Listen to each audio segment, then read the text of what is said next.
Johnny Dollar.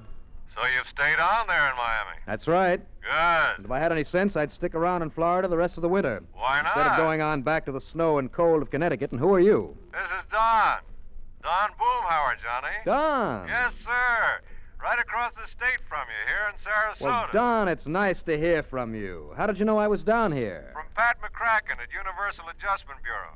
Uh-oh. So I told him I'd try to catch up with you before you head up on north again. I think I will. What? Yes, sir. Nor rain, nor sleet, nor snow, nor anything else shall keep this insurance investigator from heading home. Huh? What are you talking about? Getting away from here in one piece. What? Well, you're still holding down the office of Tri-State Life and Casualty, aren't you? Of course, and that's exactly why... Well, I love you dearly, Don. I've been paid a lot of nice fat commissions by that company of yours. Exactly, and it's because of that very But the last 2 or 3 cases I've handled for you have been so risky, so dangerous, and so darned unprofitable. Johnny! No, please, Don. Let me duck this one. But all I need is 5 minutes with you.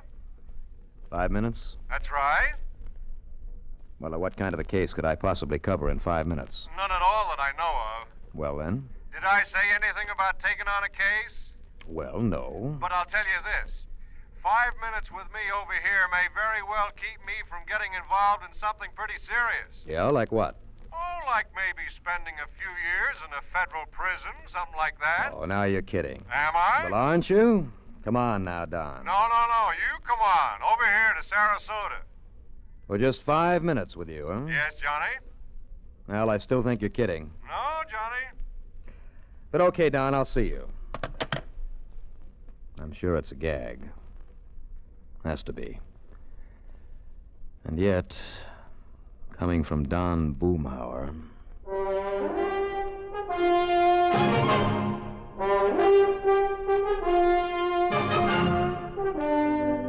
CBS Radio brings you Bob Reddick in the exciting adventures of the man with the action-packed expense account, America's fabulous freelance insurance investigator. Yours truly, Johnny Dollar.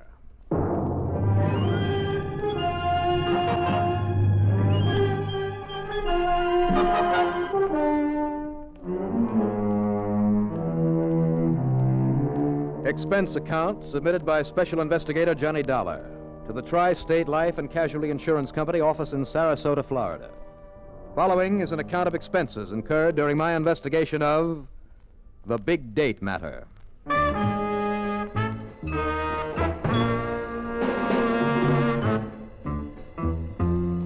Expense account item 1, 2020, plane fare, tips and taxi. In a little over an hour from the time I left Miami, I was in Sarasota talking to Don Boomhauer in his office near the foot of Main Street.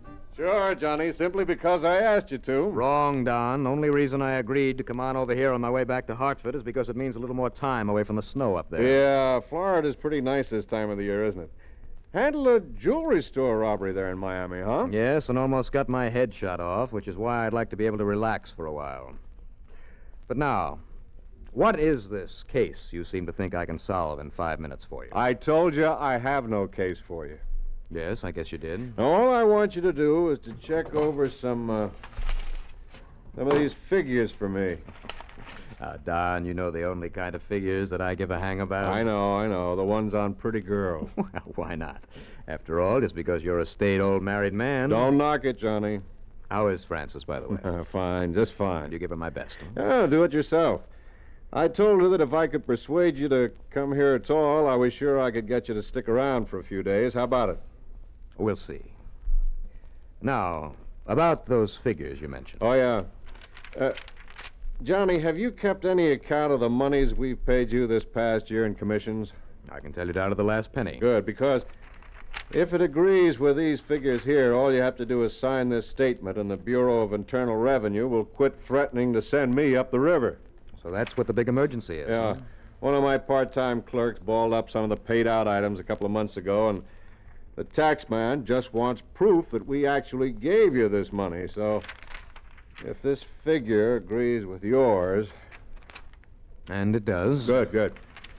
Well, then take this pen, affix your lawful legal signature, and try for once to make it legible. Sure.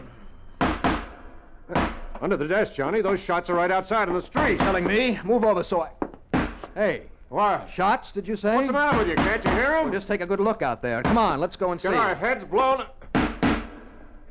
Hey, what the dickens? Sure, it's that car out there with the pretty little blonde sitting in it, backfiring. Son of a gun, you're right. Yeah, but I guess we're not the only ones who thought they were shots. So you mean that mob that's gathering? Yes. Looks like half the town has come to see what it's all about. Hey, I hope they don't lean against my plate glass window and break it in. Look at that crowd. Poor gal. Yeah, pretty too, isn't she? Yes, come on. I'll see if I can give her a hand. Come on, Don. Oh, why not? Now, I don't think I know her, Johnny. Well, that's too bad. But she might do anyway. I do? For what? As a date for you. What else? A date? Sure.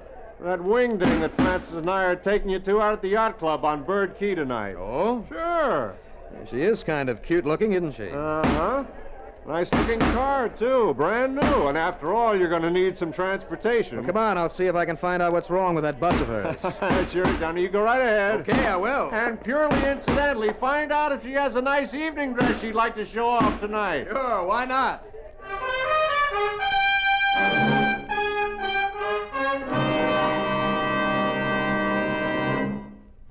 A number of years ago, it was said that, in spite of the large population of this planet, men and women remain the most inaccessible things on it.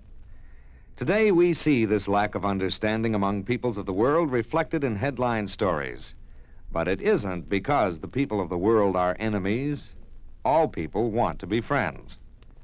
Long before the termination of World War II, Reverend Eugene Wood, a Methodist minister from Oceanside, California, went into a Scottsdale, Arizona camp where German prisoners of war were interned and offered his services to the imprisoned men.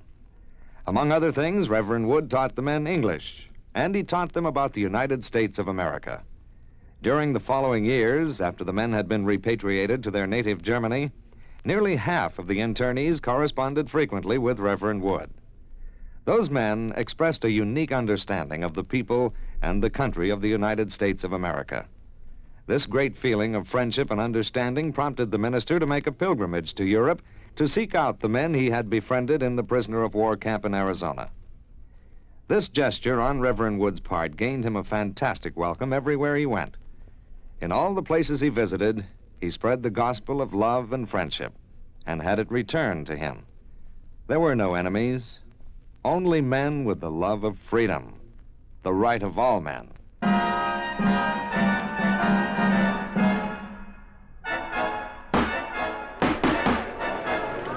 By the time I got outside the door of Don Boomhauer's office, it looked as though half the town was gathered there.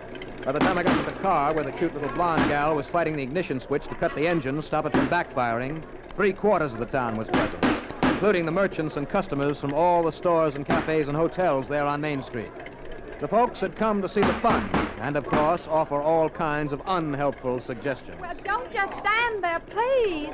Can't you help me get this thing started? Well, can't you turn off that switch? I mean, the ignition key? No, and I've already broken 2 fingernails trying Well, to. all right, then. Pull the release for the hood. The what? Under the dash, there to the left of the steering post. You see it? Oh, this?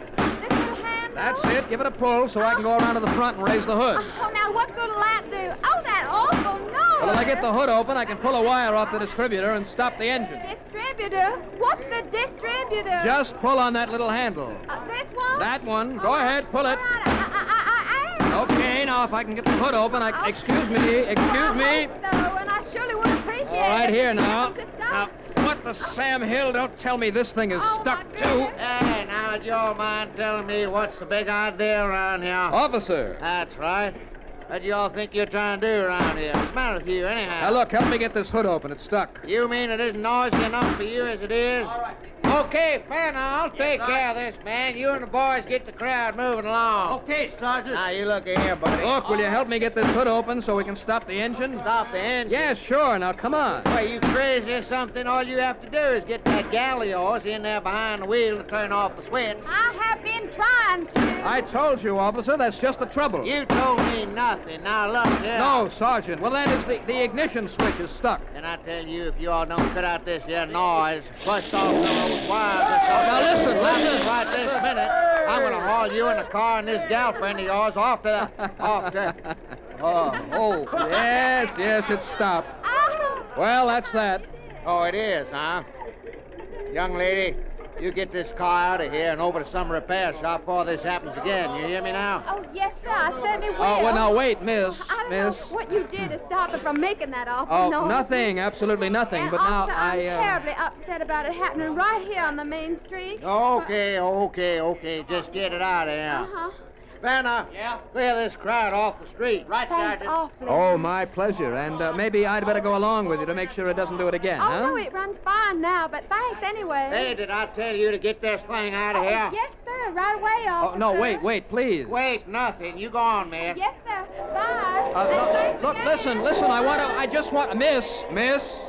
The only thing you want to do is keep out of jail. Officer. The idea of letting that thing backfire out here on Main Street. What do you think I had anything to do with it? If I had any sense, I'd lock you up right now. Oh, now, wait a minute, officer. Go on, get on your way. I don't know who you are, and the only way I'm going to find out is by putting your name on the blotter at headquarters for disturbing the peace. What? And I'm going to do just that unless you make yourself mighty scarce around here in a hurry. Now go on. Oh, now, look here, will you? Don't bother me. Vanna, I guess you can all go on back to your regular beat again. Okay, Sergeant. All right, you men. Well, I You go guess back to that's your that. regular beats now. Scott O'Connor, we'll do this. Okay. Well, it doesn't look as though you did too well, Johnny. Well, I didn't really have a chance to talk to her. Ah, that's too bad. Yes, it is. But she's a living doll, all right. Are you sure you don't know who she is, Don? No, sorry. But don't worry, Johnny. I'll round you up some kind of a date for the affair at the club. Now, let's see. Maybe Bill Hall knows somebody nicer. Forster Harmon. What's the matter? Hmm? I said, what's the matter?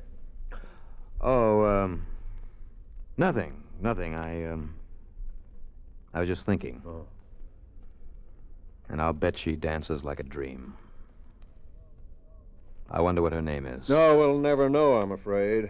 Now, don't bank on that. But now, if you'll just sign this statement that you came over here to sign. Oh, sure. Here. Here, use this pen. All right. There you are. Legible, too. Now I'll call Frances and tell her that you're staying over with us. If only I'd noticed the license on her car. Then I'll see what charming, good-looking girl around this town is available. But I doubt if even the police And did. would like the famous Johnny Dollar for a date tonight. Obviously, that one cop didn't know her. Huh? Hardly dare to ask him anyway. Johnny. Which means that probably none of the other police who were there would be of any help either. What are you talking about? That girl, my date for tonight. Oh, now, Johnny, I was only kidding about her. Well, I'm not. But you don't even know her. I will. And chances are that if you should find her and proposition her for a date, you'd get your handsome face slapped. I'll risk it. Yeah? What if she turns out to be somebody's wife? No wedding ring. Oh, you did notice that. I noticed that, among other things. But how are you going to find her? Well, if she's still here in Sarasota, if she lives here... Oh, now, Johnny, this is all a little... Okay, go ahead and find her. How? Well, I have an idea. Yeah? What? May I borrow your car for a little while? Sure. Here, help yourself. Okay. When do I see you again? Now, just give me a little time. All you want. Up until dinner time, when you'll have to pick me up here. Now what? Yes, I see. Stopping at that jewelry store across the street. Here comes another prowl car from the other end of the... Uh-oh, Johnny. Yeah, I see him. Same policeman you were arguing with a few minutes ago. Only why is he coming in here? I'm sure I don't know. Officer.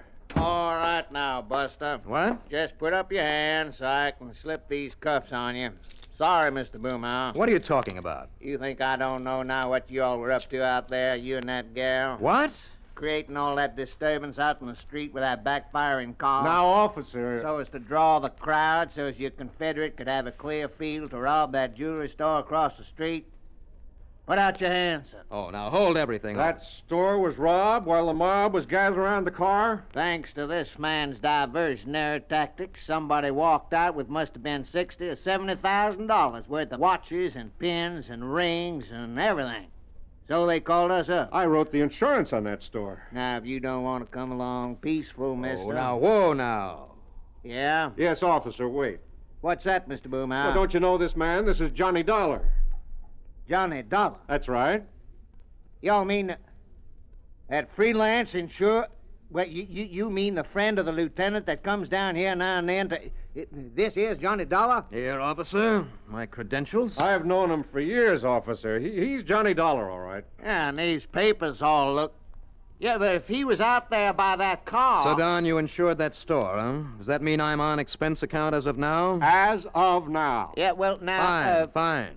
And as long as I have the keys to your car, well, I'll see you later. Yeah, now you wait a minute, mister. Yeah? Unless I can get Lieutenant Phillips to identify you. Oh, he'll be glad to, I'm sure. Yeah, now you all wait. You're the only suspect I got. Oh, no, you haven't.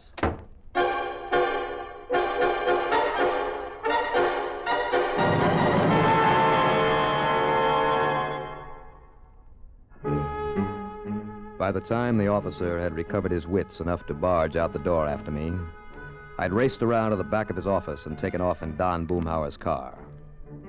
Stop number 1 was the car agency that sold the same make the gorgeous blonde had been driving, that backfired there on Main Street. No, they hadn't seen either her or the car in the repair shop. Anyhow, one of our nice new models kick up and backfire like that? No, sir. Then I made the rounds of every car agency in town. Nothing. All right, that clinched it for me. I mean, the reason for that car acting up as it had. But how to find it? If, that is, it was still in Sarasota.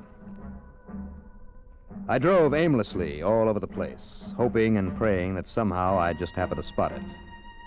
Yes, and hoping that Don Boomhauer had been able to explain things so the police wouldn't track me down and cramp my style. I racked my brain for some idea how to find that girl and her car. And I guess the strain on my so-called brain made me a little foolish, for I suddenly found that I'd driven way out of town, way out on Bee Ridge Road. I started ahead into a little side road on the edge of the swamp to turn around, and then... Well, don't tell me there isn't luck in solving these cases. Stalled there a couple of 100 yards up that dirt road was the car I'd been looking for. And standing beside it, waving for somebody to stop and help her, was the luscious little blonde. Well, thank goodness somebody came along to help me get this old car started. Well, hi there. Why, it's you. The nice man who tried to help me back in town. None other. Well, you're certainly my good Samaritan today. Now, what seems to be the trouble? I don't know. It just stopped. And neither one of... I don't know a thing about cars, except how to drive them. Now, maybe I should have gone along with you after that trouble back in town, huh? Well, somebody who knows something about these things should have. Well, this time I see you got the hood released to work. Yes, I just pulled out that little old handle and it popped open. Yeah. Well, now, let's see. Just, how did you happen to be coming out this way? Oh, maybe I was out looking for you. Oh? Why? Well, when I first saw you there in town, I thought maybe I'd ask you for a date tonight. And don't hand me a crack in the face for saying it. Why should I? Well, thanks. You're cute. What's your name? Johnny. Johnny Dollar. You're... Well, that's a funny name. Gee, Johnny, I hope you can get this running again for me. Well, I'll take a look. Uh-huh. So I took a look, with one eye watching her. But she didn't make a move, just stood there smiling. I replaced the ignition cable that had jogged loose. And then I saw it. That simple little device that meant this car had been rigged for backfire deliberately. Just like the old Chicago mobsters did it in order to cover the sound of gunshots.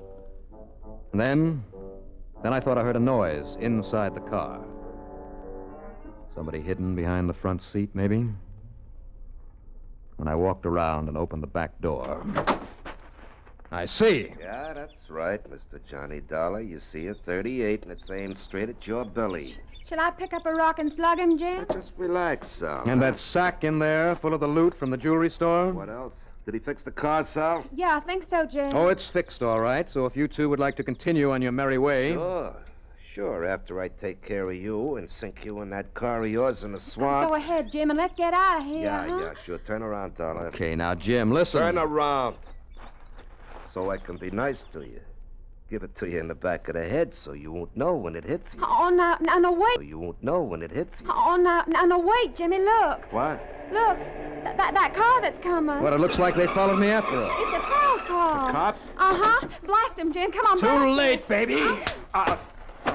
Hey, you okay, sir? Everything under control, Mr. Dollar? Sure, Sergeant, and I suppose I might have known you'd be tailing me. Yeah, well, yes, sir. Well, thanks. Thanks very much. Well, it's a pleasure, Mr. Dollar. Now, what about her? Johnny? Now, listen, Johnny. Well, you see, I'd kind of asked her for a date, officer. Oh, I guess he did. But how about if she has a date with you instead? Say at headquarters?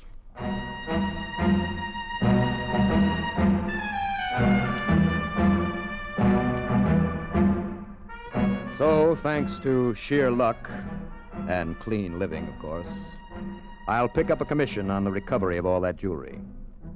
Expense account total, only that $20 or so for the extra plane ride. What a life. Yours truly, Johnny Dollar.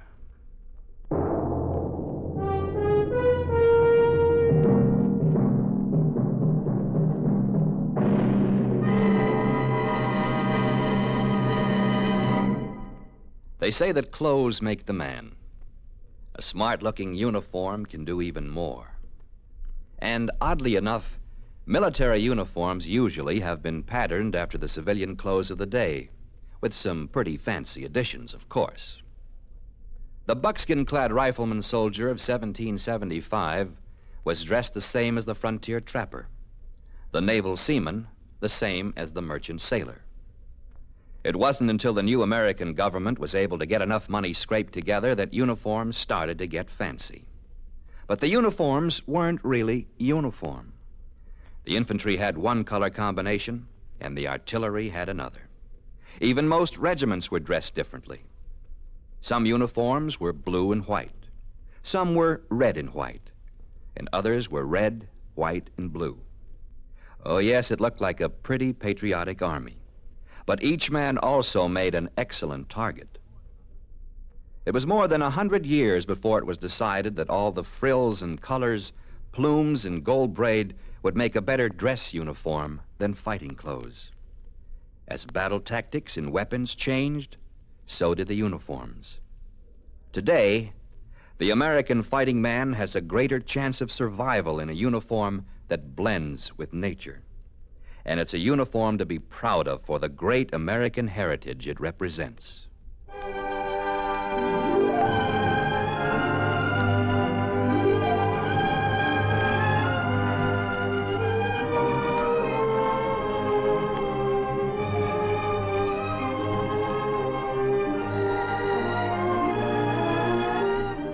Yours truly, Johnny Dollar, starring Bob Reddick, is written by Jack Johnstone. Produced and directed by Bruno Zerato, Jr. Musical supervision by Ethel Huber. Heard in our cast were Madeline Sherwood as Sally, Robert Dryden as the Sergeant, Carl Frank as Don Boomhauer, Larry Haynes as Jim, and Larry Robinson as the car dealer. Be sure to join us next week, same time and station, for another exciting story of yours truly, Johnny Dollar. This is Art Hanna speaking. Johnny Dollar has come to you through the worldwide facilities of the United States Armed Forces Radio and Television Service.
Meet Adam Figg, a timid man claiming international assassins are hunting him.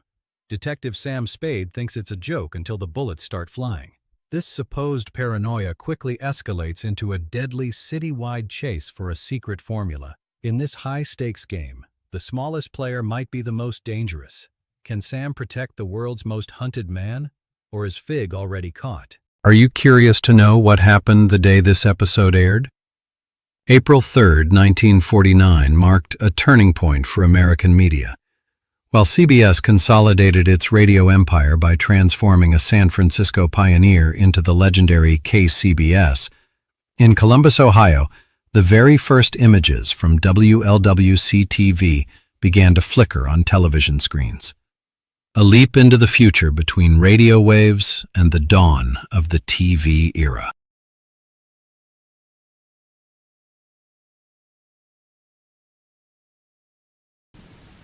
The Adventures of Sam Spade, Detective, brought to you by Wild Root Cream Oil Hair Tonic, the non-alcoholic hair tonic that contains lanolin. Wild Root Cream Oil, again and again the choice of men who put good grooming.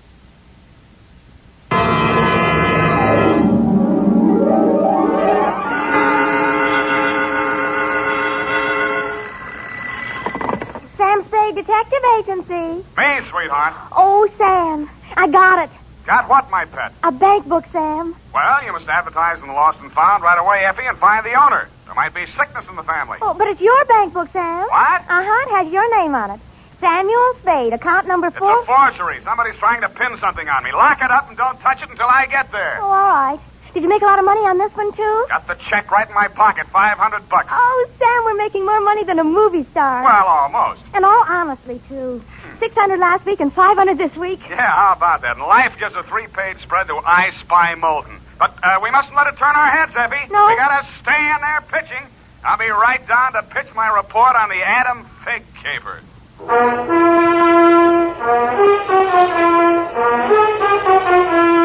Dashiell Hammett, America's leading detective fiction writer and creator of Sam Spade, the hard-boiled private eye, and William Spear, radio's outstanding producer-director of mystery and crime drama, join their talents to make your hair stand on end with the adventures of Sam Spade. Presented by the makers of Wild Root Cream Oil for the hair. You've heard the saying, you never know until you try. Well, you'll never know how handsome your hair can look until you try Wild Root Cream Oil. See for yourself how neatly and naturally Wild Root Cream Oil grooms your hair. Note how effectively it relieves annoying dryness and removes loose, ugly dandruff. You can get Wild Root Cream Oil Hair Tonic in either the big economy-size bottle or the handy tube. Or you can ask your barber to use it on your hair. But by all means, try it.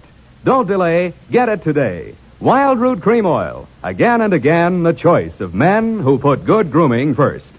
And now, with Howard Duff starring as Spade, Wild Root brings to the air the greatest private detective of them all in The Adventures of Sam Spade.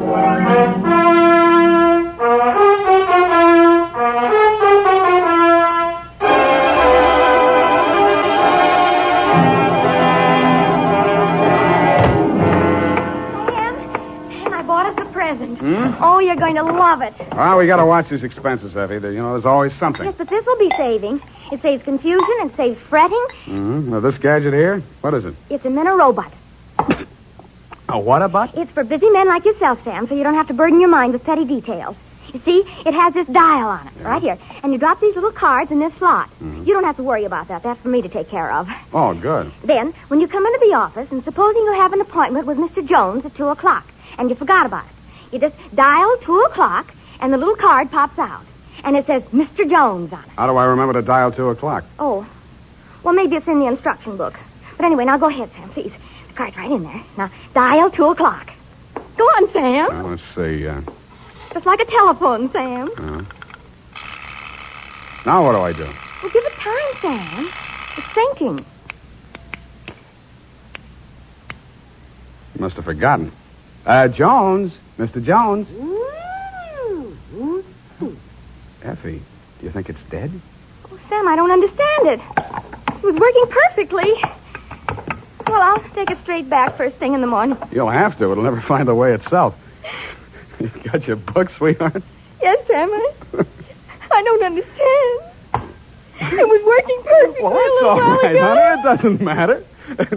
Date October 5, 1947, to Hillary Exxon Esquire from Samuel Spade, license number 137596. Oh, honey, it's only a memo robot. Subject, the Adam Figg caper. Dear Mr. Exxon, October 2nd in San Francisco was one of those days that you see blown off the calendar by a gust of wind in the movies to denote the time is passing. It was a day for scraping off the minutes with a fingernail file and wondering whether the display ad I'd paid for in the classified section of the phone book wasn't just a waste of money. It certainly wasn't the day I'd expect a leprechaun to walk into my office. He said his name was Adam Figg. He said he was the butler at Exxon Manor in Los Nidos. The limousine, Mr. Spade, is waiting to take you away. We mustn't keep them waiting, must we? Of course we mustn't.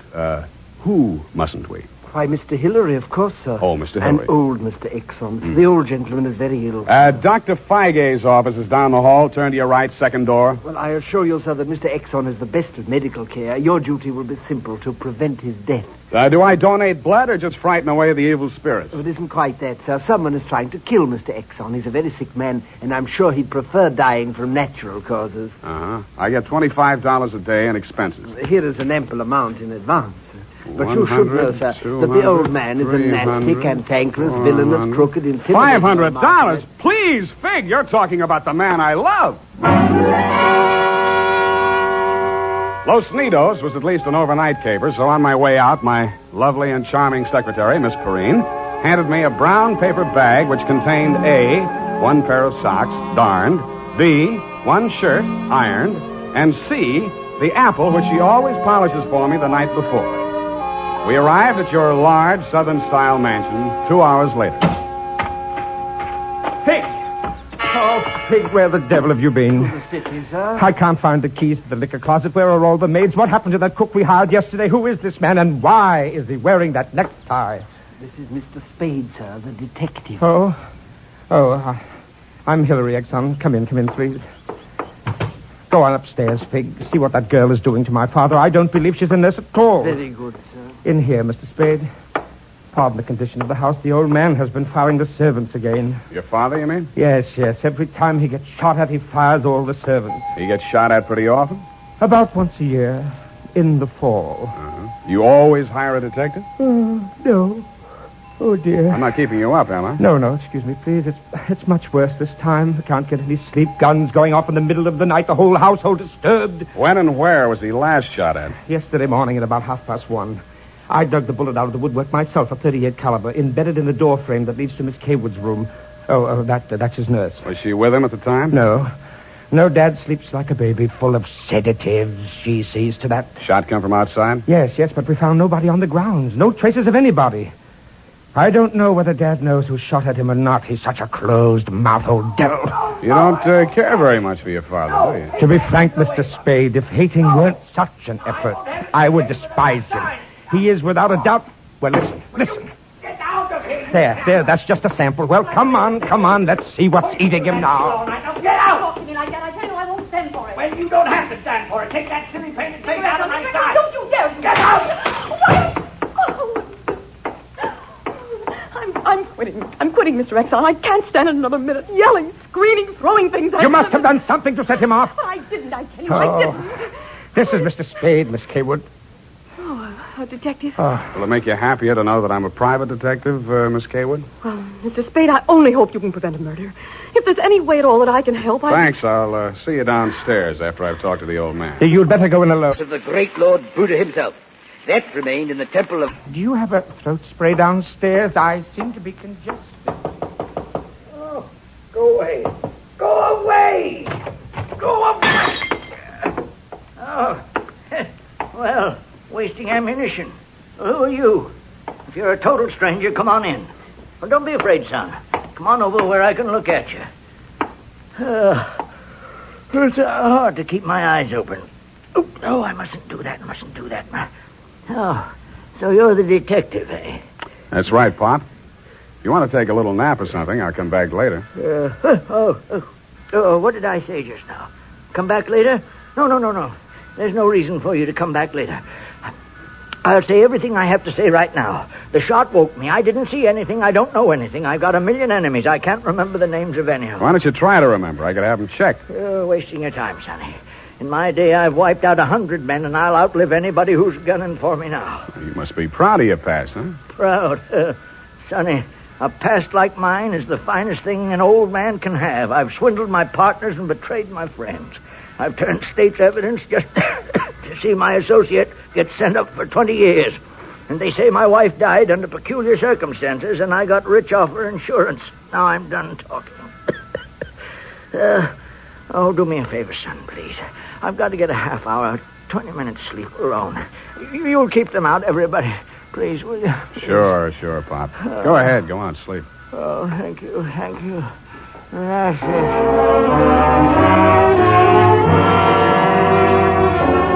He closed his eyes, rolled over, and fell into a heavy sleep. I stood there a moment, looking down at the frail, wasted old body.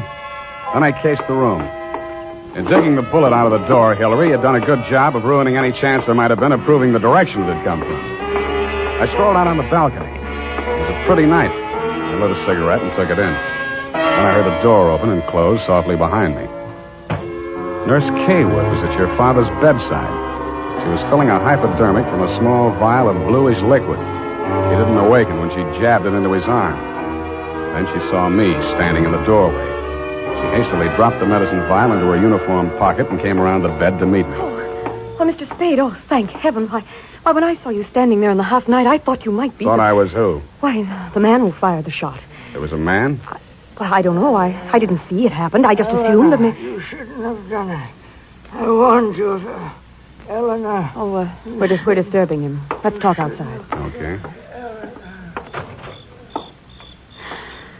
Oh, it's good to breathe something besides sick room air. I thought you got used to things like that in your profession. Why are you so unfriendly, Mr. Spade? Nurses are humans, aren't detectives. Try me, sweetheart. Oh, I know what you're thinking of me. But after a week in this horrible house, that poor old man, he's frightened. He's really frightened. What of? Why, the shots. 38 caliber or hypodermic? Surely you don't think that He's supposed to be under sedatives. The doctor's orders. Sorry, sweetheart. It's my job to suspect everybody.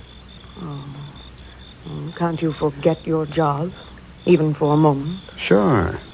If you don't mind the fact that I know you're a liar, that I'd make book you didn't come here primarily as a nurse, and what's worse, your act's not even convincing. Oh. Is it that bad, Sam? Yeah. Almost bad enough to be good.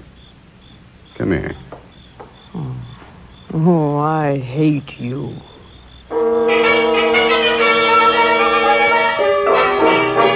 It was a very satisfactory love scene for both of us.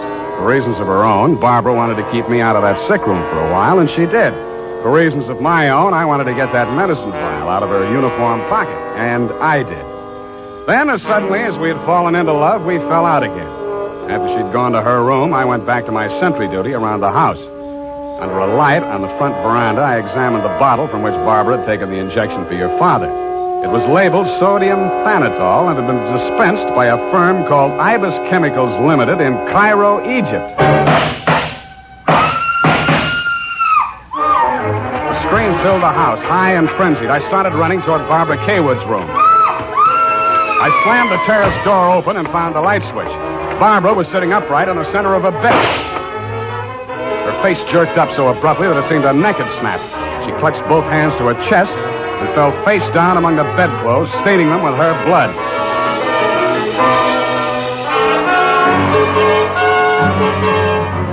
I don't know whether I went through, over, or around the screen that stood between her room and the old man's. I circled Exxon's bed. He lay on the floor on his side facing the window. I went outside. A .38 automatic lay on the ground a few yards away from the building. I put that into my pocket and listened. No shadows moving. Nothing. Then he was on me before I could be sure he wasn't a medium-sized tree. Break your back, be the light. The warm stuff on my cheek might have been the thing's blood or mine. It gathered me up and bent me back and tore at my throat. Then I remembered that hands are stronger than fingers. I started with his thumbs.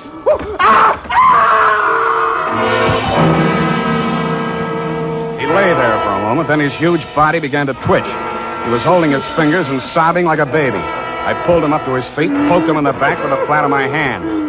I followed him through an opening in the hedges and down a long, pitch-dark lane toward the lights of a squat brick house set on the top of a slight rise. As we approached it, a door opened and light streamed out onto the porch. The tall man framed in the doorway was the last person in the world I expected to see. Ah, Marcus, you brought it. Oh, master, very delightful service, but how much pain in fingers. Always complaining, Marcus. Welcome, Mr. Spade. Come in, my dear fellow. Come in. I've been expecting you. The lost family fortune by blackmailing me. And if you don't remit, Exxon could have you booked for forgery, blackmail, definition of character. Oh, my dear fellow, please. This is most painful. But if I had but the original letter, I could destroy it and go back to the felt. Ah, the felt. What happened to it? That Figg, that stinker stole it. He burgled my home. Are you taking pot shots at old Exxon? Well, don't be a fool, man. I want Exxon to stay alive. I must find out some part of his life which will have an exchange value that will cancel out what he has on me. By the way, old thing, you met Miss Kaywood. Mm-hmm. At the present moment, she's milking me for $150 a day. Oh? She's supposed to goad the old man, by whatever means necessary, into talking about his past.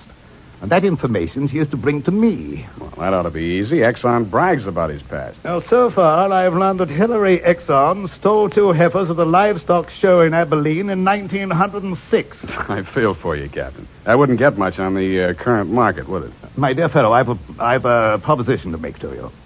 Should you ferret out anything that would be of value to me, I'll reward you handsomely. Well, maybe something can be arranged, Captain. Good, excellent. May I have your word on that? Well, there isn't much time, Captain. I'd better trot on back. I'll show you to the door, sir. And let me warn you, Mr. Spade, for your own good, should you ever hear the thrum of Ibis wings, run, flee. I assured him that I would heed his warning, bade him good night, and started back down the lane in the direction of Action Manor. Business was going on as usual. There were no shots this time, only the scream. When I got to Barbara's room, you and Adam were standing at a bedside trying to quiet her down. Well, Mr. Spade, is this the way you guard the house against intruders? Where have you been? Ask Adam. What does he mean by that, Figg? I'm sure I don't know, sir. I've not left the house, sir. What happened here? Oh, she woke up screaming. She said someone had come into the room and torn off her bandages. A nightmare, of course. Please, I want to talk to Mr. Spade alone. Oh, please go. Adam, you go, too. Please, Hillary, you go, too. Good. Some questions I want to ask you, sweetheart, alone. But look here, Spade, look here. She just had a terrific shock. She shouldn't be questioned. The code of detective transcends that of the medical, Mr. Hillary. Perhaps he should have a few minutes alone with Miss Kaywood. Oh, very well, Figg. I suppose you know best. Remember what the doctor said, Miss Barbara. Not too much exertion. What happened, Barbara? Oh, it could have been a dream. Somebody was standing over me in the darkness and peering down at me. And then he started to rip off my bandages, and I screamed. And when Figg came into the room and he turned on the lights, he was gone. It could have been a dream, Sam, and I could have been clawing at the bandages myself in my sleep. But you weren't. It wasn't a dream. I've been talking to Captain Sherry. And then I thought... Oh, well, how much do you know? That you've been feeding the old man truth serum to get him to talk in his sleep. Oh. How much talking has he done? Well, plenty. How much you told Sherry? Well, just as little as possible. Why? Because, Sam, if we can keep that old man alive and out of jail long enough to sell what we know to Sherry for what it's really worth, we'd be fools not to do it. What makes you so sure you'll stay alive long enough to collect, sweetheart? Well, because you're going to help me, aren't you, Sam?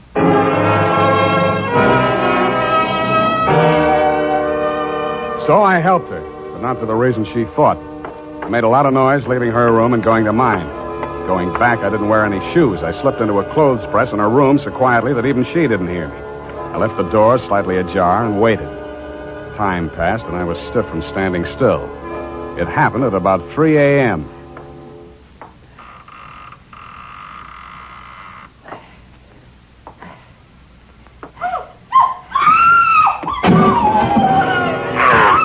The crazy, feverish glare of his eyes told me that the threat of the gun in my hands meant nothing to him. I jumped to his side, twisted the knife away from him, picked him up in my arms, and carried him, kicking, clawing, and swearing, back to his bed. He lay there, breathing hard. Then he smiled. You're a smart one, Sonny. You had me figured out the first time you came in here, didn't you? Not Rexon. The gun under your window was the clincher. That gun, sure. I had it under my pillow all the time.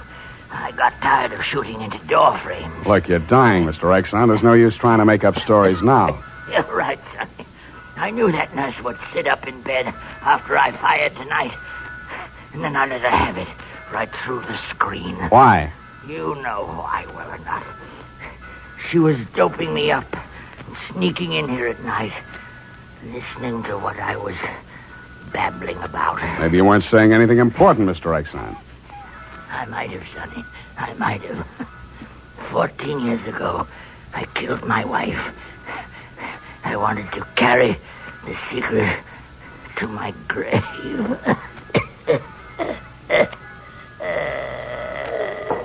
You nearly made it at that. Spade! What's happened? Is he dead? He's dead. Did he say anything, sir? Did he confess anything? You must tell me if he said anything. I didn't hear him say a word. Well. Yeah, Mr. Spade. Charged with a certain texture, a significant quality. There's a certain smell, yes. Ah, and omen. You can inhale it, sir. Journey thou to Nairobi on the veldt. Tarry 7 days, and you will collect the fabulous golden skull of Wizami, king of the Bojamas. Aha! Marcus! Yes, master. Unhook the hooker. Pack the marmalade. We are off to the veldt.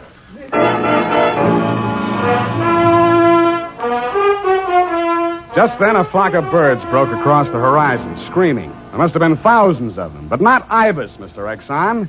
Vultures. I suppose if you're going to pay any attention to omens, it's a good thing to know your birds. Period. End of report.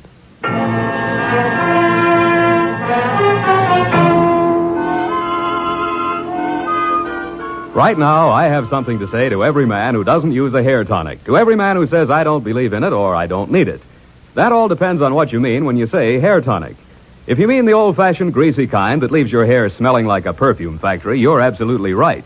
But remember, Wild Root Cream Oil Hair Tonic is nothing like that. Wild Root Cream Oil is an entirely new kind of hair grooming preparation. There's not a drop of alcohol in Wild Root Cream Oil, and it contains soothing lanolin that's like the oil of your skin. Most important, Wild Root Cream Oil grooms your hair the right way, neatly and naturally. Never leaves your hair sticky or greasy. Get the big economy-size bottle and the handy new tube that's economical, easy to pack when you travel, and grand for the bathroom cabinet. Don't delay. Get it today. Wild Root Cream Oil Hair Tonic. Again and again, the choice of men who put good grooming first.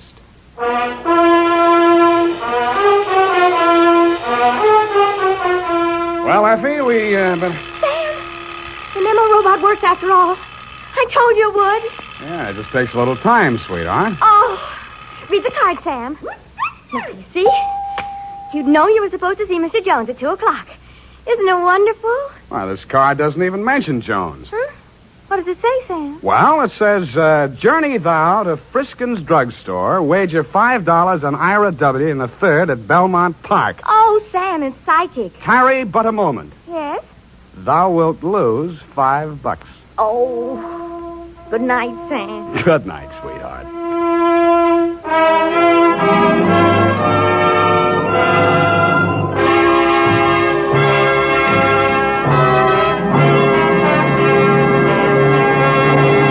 The Adventures of Sam Spade, Dashiell Hammett's famous private detective, are produced and directed by William Spear. Sam Spade is played by Howard Duff. Lorene Tuttle is Effie.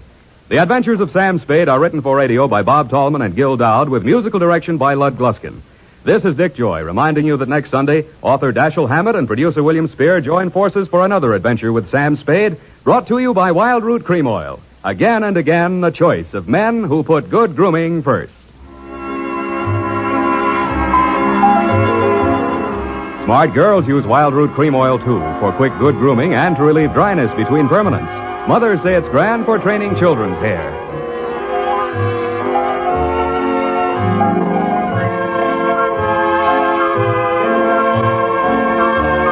This is CBS, the Columbia Broadcasting System.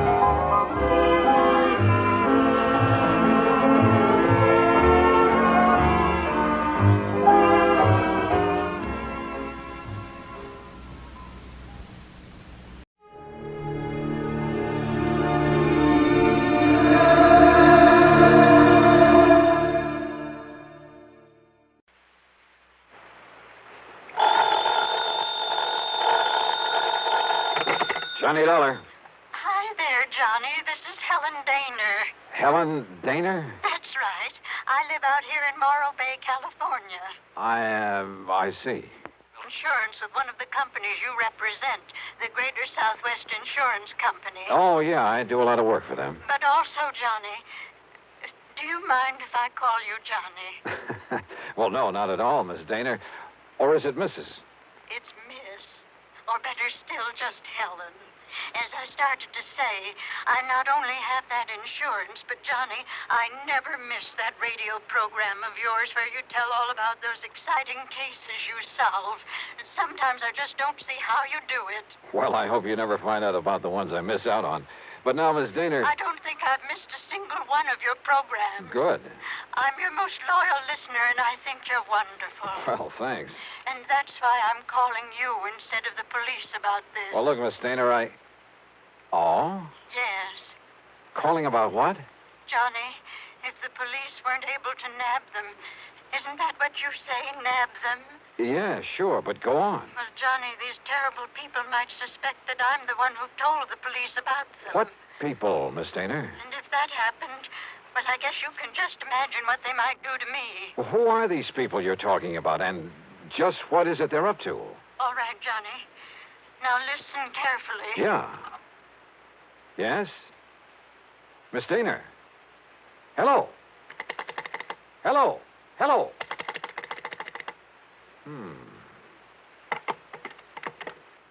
Oh, come on now, Dollar. Don't be a sucker for a... And yet...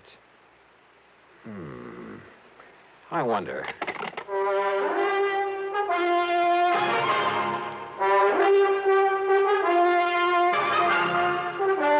Bob Bailey in the exciting adventures of the man with the action-packed expense account.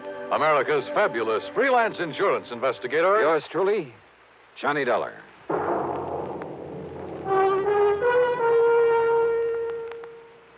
Oh, Act One of yours truly, Johnny Dollar.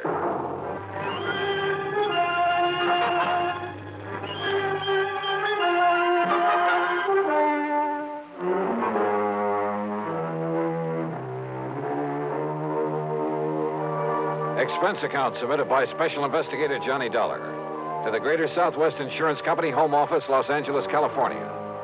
Following is an account of expenses incurred during my investigation of the Big H matter. Expense account item 1-275, long-distance telephone call to Hollywood 82124. That is to say, the office of Royal J. Harkins, contact man at Greater Southwest Insurance in Los Angeles. It was late in the day, but luckily he was still in his office. Nice to hear from you again, Johnny. What can I do for you? Roy, I'm putting this call on expense account. Oh? But that ain't all. If I could make connections down to New York, well, let's see. There's a plane leaving for the West Coast a little after midnight, so I'd arrive in L.A. early in the morning. You coming out here? Unless somebody's been pulling my leg. Roy, do you have a policy holder named Helen Daner? Yes, somewhere up we certainly do. Well, now, what's that mean? She's an elderly woman, a spinster, who lives up in the little town of Morro Bay. That's about 200 miles north of here. Johnny, she called this office early this afternoon. She demanded your phone number there in Hartford. And? Well, I didn't give it to her. Why not? Because she wouldn't say why she wanted to get in touch with you. Oh, fine. And knowing how busy you always are, well... But then, just a few minutes ago, I began to wonder about it. Yes? Well, after all, if she wanted to contact you about some insurance matter... Yeah. What? Well, did you call her back? Yes, since we handle all her insurance. That is, I tried to, but I got no answer. Then, Roy, I'm going to grab that plane I was talking about. Well, now, wait. Did she get to you? Did you talk to her? Yes. And it has something to do with her insurance? Plenty. So I'm flying out there, Roy, at your company's expense. Now, just a minute, Unless, Johnny. of course, you'd rather pay off her insurance to some beneficiary. Johnny. Then just be sure to have a rental car waiting for me when I pull into the airport. Item 2, 162.85 plane fare. The big mainliner took off from New York's International Airport promptly at 12:30 a.m. At 6:30 Pacific time, I stepped off the plane at L.A. International. Dollar? Dollar, over this way. Oh, hi, Roy. I didn't exactly expect you to be here in person this early in the morning. Well, I am. I've got a rental car ready and waiting for you out at the curb. Good, good. But listen, you still haven't told me what this is all about. Because I'm not too sure myself. But you sounded over the phone as though something's happened to the old lady. Miss Helen Dana, I mean. That's exactly the way I meant it to sound. And since I still haven't been able to get her on the telephone... Well, what? What's happened to her? I don't know. This my car? That's right. Oh, start making some sense, will you? I wish I could. Well, do you actually know that something's happened to Miss Dana? Nope. But if it hasn't, I've got to do everything I can to prevent it. Johnny, prevent what? Royal, I only wish I knew. Johnny! Johnny!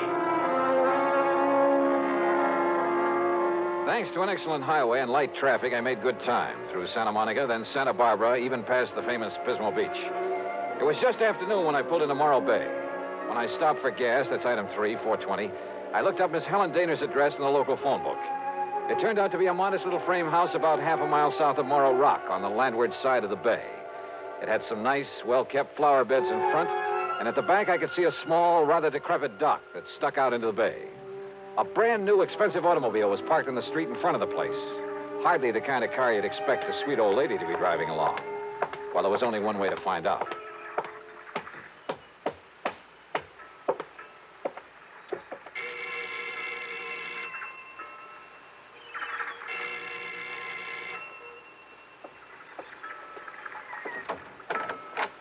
Yes? Miss Helen Dana? No, I'm Bessie Dana, Helen's sister. And who are you, young man? Johnny Dolar. I'm from Hartford, Connecticut. Is your sister... Oh, yes. I've heard Helen speak of you. You're an old friend of hers, aren't you? Well, yes, I guess Won't you come in? Well, is she here, Miss Dana? Well, she ought to be back from the market any minute. The market? But she hasn't been at all well, you know. That's why I've come to live with her, sort of take care of her. I see. But I did think it was all right to let her walk down to the market this morning. Would you like to come in and wait for her? Which market, Miss Dana? Well, it's the first one down the street. Now, do you see it? That little supermarket just 2 blocks away. Oh, yeah, I see. So if you'd like to come in and wait... No, thanks. I'll pick her up there. Well, but Mr. Dollar... Thank you very much. Mr. Dollar...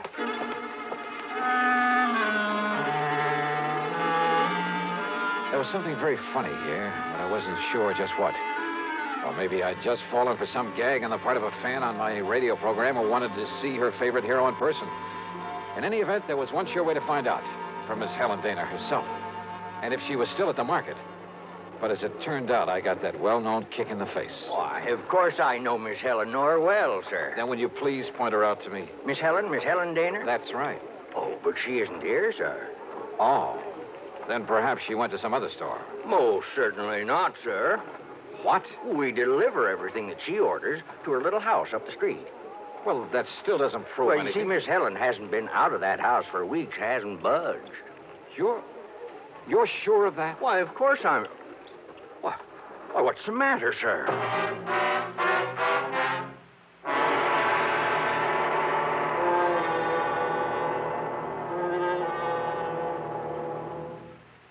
And now, Act 2 of yours truly, Johnny Dollar and the Big H Matter.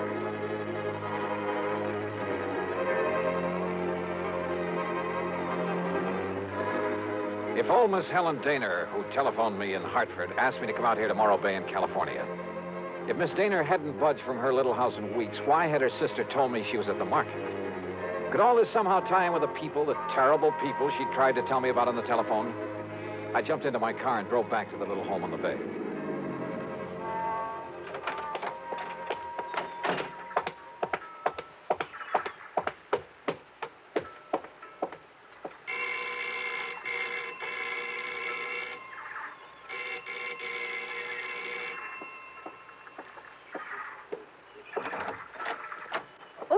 Mr. Dollar. That's right. Now, where is Helen Dana? Oh, Sister came back while you were gone. Came back? Without my seeing her? Now, listen, I was... Yes? Well, the manager of that market said she hasn't been out of this house for weeks. What? Oh, you must have gone to the supermarket. Well, where else? And just because she isn't shopping there anymore... Oh, now, look, Miss Dana, you told me... Won't you come in? I think she'll be terribly disappointed if you don't. You see, she's told me all about you now. In the couple of minutes I was away from here? An insurance investigator. I think it's awfully thrilling. But now come in and see her. I think she's been kind of expecting you. Yeah. And if you'd like to know what I think, Miss... Good Lord.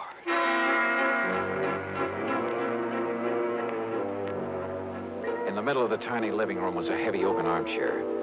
Sitting in it, tied down to it, was a sweet-looking gray-haired lady of maybe 70 or 75. A handkerchief was lashed tightly across her mouth, and the eyes behind her old-fashioned steel-rimmed glasses were filled with tears and a look of utter despair. I swung around to her so-called sister and was struck by two things. She seemed to have suddenly lost about 20 years. Her face wore an unpleasant smirk, and in her right hand was a .38 aimed at me. Don't move, Mr. Dollar.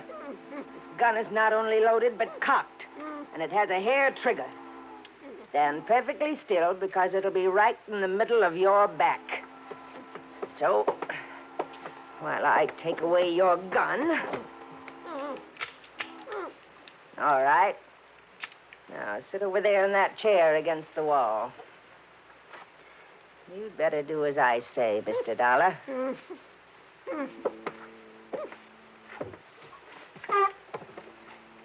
Now, we may have to wait a little while. So get one thing straight. Any move, any tricks, and I pull this trigger. Mind telling me what we're waiting for? You'll see. And why you've tied her up that way? That is Helen Dana, isn't it? Why, what's the matter, honey? Getting a little short of breath with that gag in your mouth? Well, then why don't I take it out for you? No, Dollar. Not a single move. Just crossing my legs. Sure. Here now, honey. Don't want you to conk out on it. After all, you may be of some use before we're through with this caper. There you are. Johnny, I don't know what... These terrible people, they sneaked in while I was phoning you. Yeah, Helen, I guessed that. If only you hadn't come, but I thought maybe... They're smugglers, Johnny, of the worst possible kind. You tell them, honey. It'll help to kill time while we're waiting for Pete and Dollar. Okay. They're smuggling in narcotics, heroin, from the way down in Mexico. Oh, pretty smart picking a spot as far up the coast as this. If only I'd known. When this man, Pete, asked if he could use my dock. He said it was to tie up his boat at night when he came in from fishing. How did you get onto them, Helen? When they saw I turned my lights out so early every night, they thought I was asleep. That I wouldn't notice he wasn't taking fish off his boat, but little cans of heroin. Heroin? Then Bessie here, who can look so sweet when she wants to. Why, Helen, I thought I was pretty sweet. Then Bessie would meet him with her car. How did you know it's heroin? Because they told me they'd use it on me if I don't behave myself. Which is a lot better than you'll get, Dollar. And besides, Johnny... Yeah? I found a little of it that was spilled on the dock. And I remembered how you described it once when you caught a man bringing in the terrible stuff. Yeah, she's a real smart old biddy. Except when she phoned to you, Dollar, and we caught her at it. We can handle her all right. With a little H in her veins, we can even let the neighbors see her now and then. And with me acting as her sister, taking care of her. Oh, listen, here he comes now from the dock. Just relax, Dollar.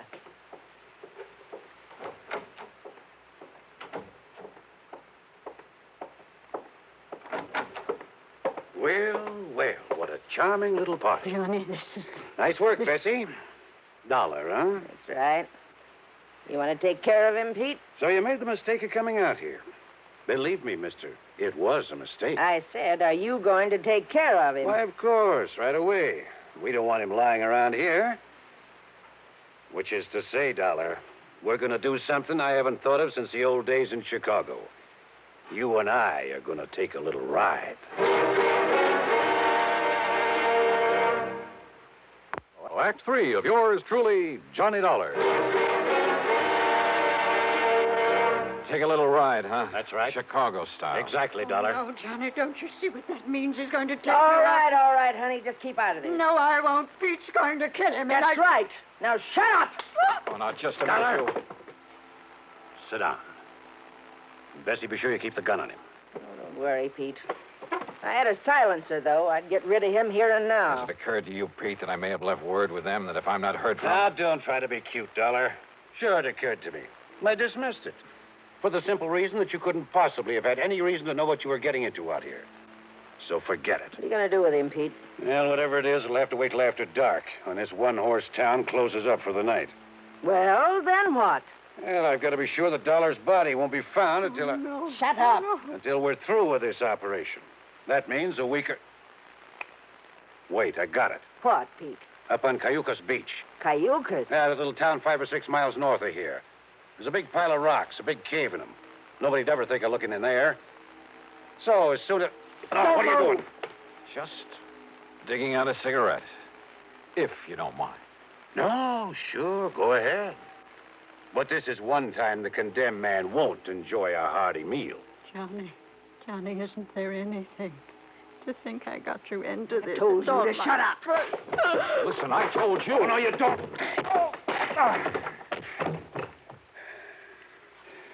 Finish him off, Pete. No. No, we'll wait for dark and do it right.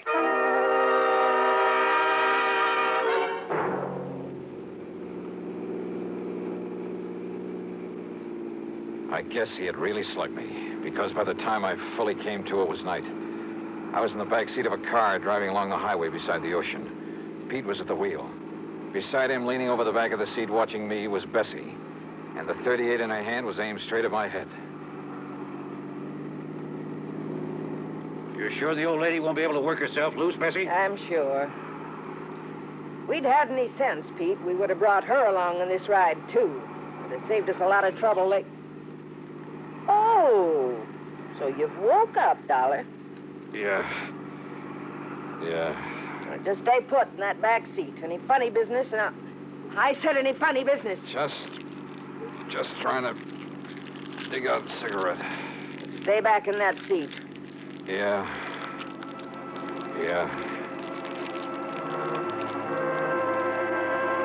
She didn't take her eyes off me for a second, or the gun either. As clumsily as possible, I struggled with a pack of cigarettes, rolling and squeezing it, and hoping the tobacco was plenty dry. Then, having apparently failed to pull out a cigarette, I turned the pack upside down over my hand. And the fine tobacco poured into it. I took a deep breath. What's the matter, Dollar? You need some help with that. Oh, no, my eyes! Hey. My eyes! Oh! Instinctively, she dropped the gun, put her hands to her eyes, now filled with tobacco dust. With what little strength I had, I picked up the gun and slammed it against the side of Pete's head.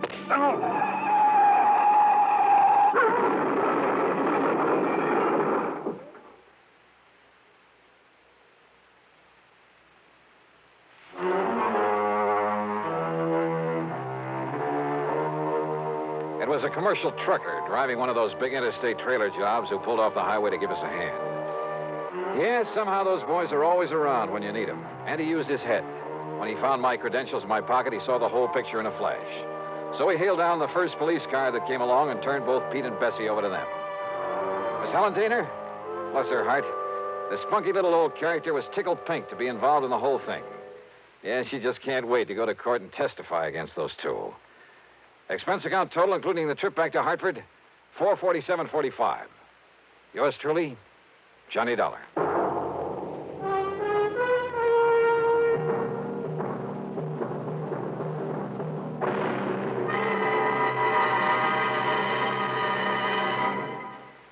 Now, here is our star to tell you about next week's story. Next week, well, so help me, it's the wildest case I ever got messed up with. Join us, won't you?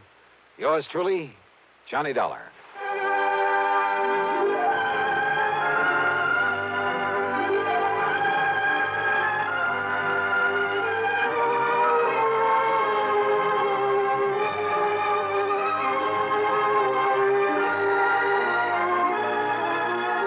Yours truly, Johnny Dollar, starring Bob Bailey, originates in Hollywood and is written, produced, and directed by Jack Johnstone.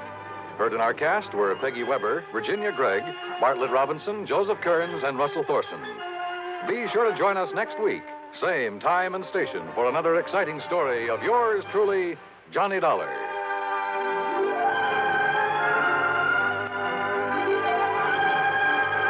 This is Dan Coverly speaking.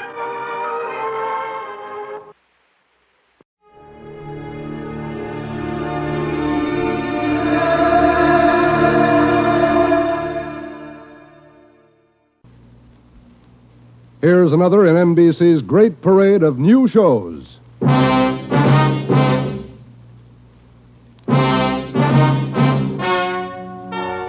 Ladies and gentlemen, the story you are about to hear is true.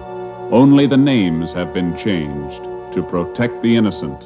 NBC brings you Dragnet.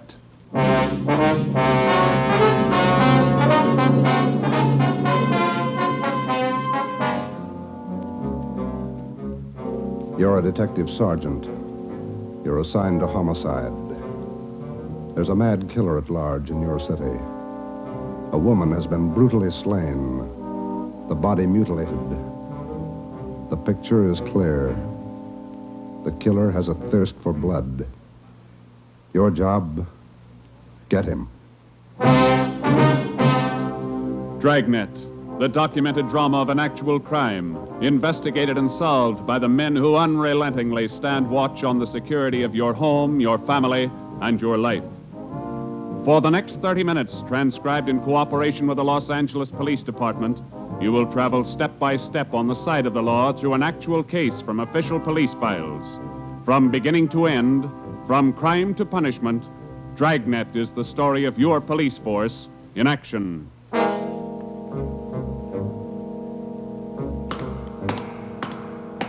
It was Wednesday, January 12th. It was raining in Los Angeles. We were working the night watch out of homicide. My partner's Ben Romero. The boss is Ed Backstrand, chief of detectives. My name's Friday. I was on the way back from the morgue, and it was 11:23 p.m. when I got to room 42. Homicide. Hi, Joe. Chief wants to see you. He's in there with Romero. Thanks, Chandler. How's the wife? Fine. How about your mother? Better, thanks. Hi, Joe. Hi. Ronnie, sit down. Did they post the body yet? In the morning. Pretty messy. Strangled and mutilated. The guy's a maniac, Skipper. The body shows it. A murder like this, anybody's a suspect. The coroner looked at the body. He says the weapon was a long, sharp instrument. Found her in a hotel down on East 3rd Street. Manager's son discovered her about 7:30. You talked to him? It was too much for him. He passed out. Manager wasn't home. We'll check with him before midnight. Close to it now, Joe. We better get going. All right. The boys from the crime lab checked the room? They're still down there, Ed. The place is a mess. And get back as soon as you can. We're working straight through on this thing. That's a hot shot. I'll get it. At the Lux Hotel, room 219, corner of South Grand and Cordova. Dead body. Possible homicide. The Lux Hotel, room 219, corner of South Grand and Cordova. A dead...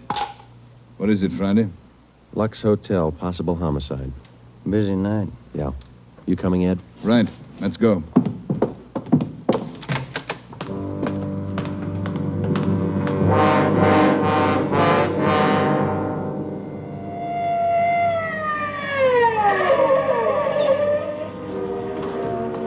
Six minutes later, Ed Backstrand, Ben, and I pulled up in front of the Lux Hotel. The manager met us at the door and led the way up a narrow stairway to the second floor. The room number was 219. We were prepared for the worst. We got it. You're right, Romero. The guy must be a maniac.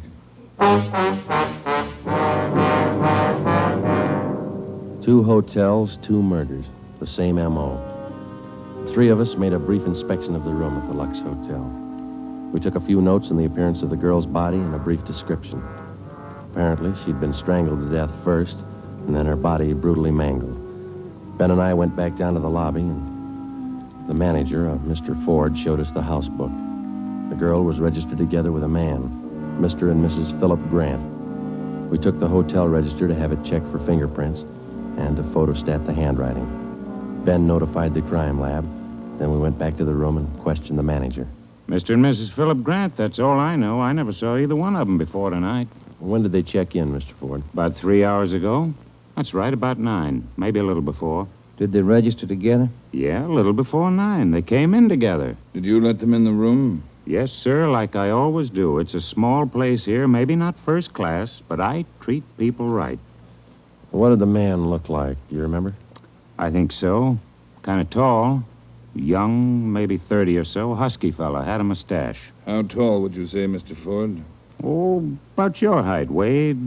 Must have been at least 180. Seemed like a nice fella. Would you know him if you saw him again? I think so. People sure don't act like they look. You think it was him? Can you think of anybody else? Well, no. I never saw him before tonight, either one of them. I don't know anything about it. Did you notice anything in particular about them when they came in?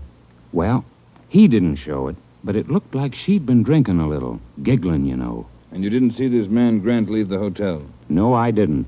I must have been checking the account books back of the desk. Guess he got by me. Is there a back entrance to the hotel, Mr. Ford? No, he had to come out this way, all right. How about the fire escape? I never thought of that. Say, I bet you cops think I'm trying to hide something. How did you happen to find the body? I don't know anything about it, honest. I've been running the hotel for 10 years now. Everybody knows me around here. You can ask at the bank. All right, Mr. Ford. Now, would you mind telling us how you happened to find the body? I don't want a lot of lousy newspaper publicity. Give the place a bad name. Can you blame me? The newspapers won't get your name from us. All we want to know is how you happened to find the body. Well, I told you. It's a small place here, but I like to treat people right. A couple hours after they checked in, I remembered I forgot to fill the ice water pitcher in the room. So I got some and took it up. The door was opened a little ways. It's got a bad catch on it, and the lights were on. I peeked in, and there she was. She was... Well, the guy must have been crazy. Do you remember what time it was when you found her? Well, just before I called the cops, about 11:30, I guess. All right, Ford, that's all for now. When the other officers get here, show them up, will you? Yes, sir, I sure will. Romero? Yes, Skipper? Get on the phone downstairs and call the Metropolitan Division. Have them send us every available man from the reserve unit. We're going to patrol the area for the rest of the night. Right, Chief. Least we can do is make it hard for him. 2 murders in 7 hours. Yeah, both of them in a 3-block radius. Same pattern. It's got to be the same guy. All right, we got a description. What do you think? Well, when the reserve unit shows up, have them cover this whole section of town. Pick up everybody who even comes close to that guy's description. All right, Ed. It's got to go fast. We can't lose a minute. 1 hour either way, it might mean another body. Like this one. 9 minutes later, at 4 minutes past midnight, the men from the crime lab showed up. It started to drizzle. They went over the room in detail. They dusted everything in the room for fingerprints, the walls, the doors, the fixtures in the bathroom, the lamps, chairs, everything. They took samples of the girl's blood and her lipstick. Small pieces of flesh and human hair were found under the girl's fingernails. The nails were scraped carefully and the contents put in an envelope, marked and sealed. Ed Backstrand ordered pictures taken of the room and the girl's body from different angles. Every object in the room that could have any possible tie-in with the murder was photographed. It was raining. The rear of the hotel where the fire escape was overlooked a vacant lot. Ben had a hunch. While the lab men were at work, we left the hotel and circled around into the lot for a look at the ground directly underneath the fire escape ladder. It was raining hard now. Must be an easier way to make a living. Mud's almost up to my knees. Mine, too. Watch your step. You see any prints? No. Wait till my wife sees these new shoes. Put it on your expense account. Oh, real funny. Ben, get that light over here. Look. Yeah. Good set of prints. Lucky that rain didn't start turning to wash them out by now. Yeah. Hand me that cover from the trash can over there. I'll cover them. Wait a minute. What? Here, on the edge of the fire escape ladder. Small hunk of cloth. Man's suit? Well, looks like it. Might have caught himself in that sharp corner. I got it. All right, come on, let's get back. Yeah, out of this mud bath. Joe, huh? Let me have a light. You catch anything? Hunk of wrapping paper in that trash can. Stains on it. Open it up. Look. Yeah, a butcher knife. We went back to the Lux Hotel, room 219. The lab men were tearing the room apart. It was 10 minutes to 1. We gave the blood-stained knife and the piece of cloth we found on the fire escape to Lieutenant Lee Jones, head of the crime lab. We told him about the footprints just below the fire escape ladder. The knife will help us, so will the cloth. I don't know about the footprints. You say you covered them? That's right, Lee. They still look in pretty good shape. Maybe we can do something if the rain hasn't broken them down too bad. Bracken. Yeah, Lieutenant? You and Sloan get downstairs and take a look at those prints. If they're good enough, Get a torch, dry him out, and make a cast, right? Okay, Lieutenant. Come on, son. That's about all I can do for you now, Ed. I think we got everything there is to get. All right, Jones. I'll follow you back to the lab in a couple of minutes. Okay, Ed. Good luck, fellas. Thanks, Lee. We're going to need it. All right, Friday. Romero, it's your baby for the rest of the night. Lee, get anything? A few prints, a woman's purse under the bed. Don't know if it's hers or not. No identification. You going to be at the crime lab, Ed? All night. As soon as we find anything, I'll let you know. Yeah? A gang of cops just came in the lobby. They asked for you. Must be the reserve men from Metropolitan. Tell them we'll be right down, Ford. Okay. You want us to handle it, Ed? That's right. Do just as I told you. Spread them out over the whole area. Cover the streets, the alleys, the flop houses, restaurants, bars, everything. You got a description to go on. Find the man that fits it. Right, Skipper. Don't forget, the guy's a killer twice over. I don't think he'd hesitate on you. Be careful.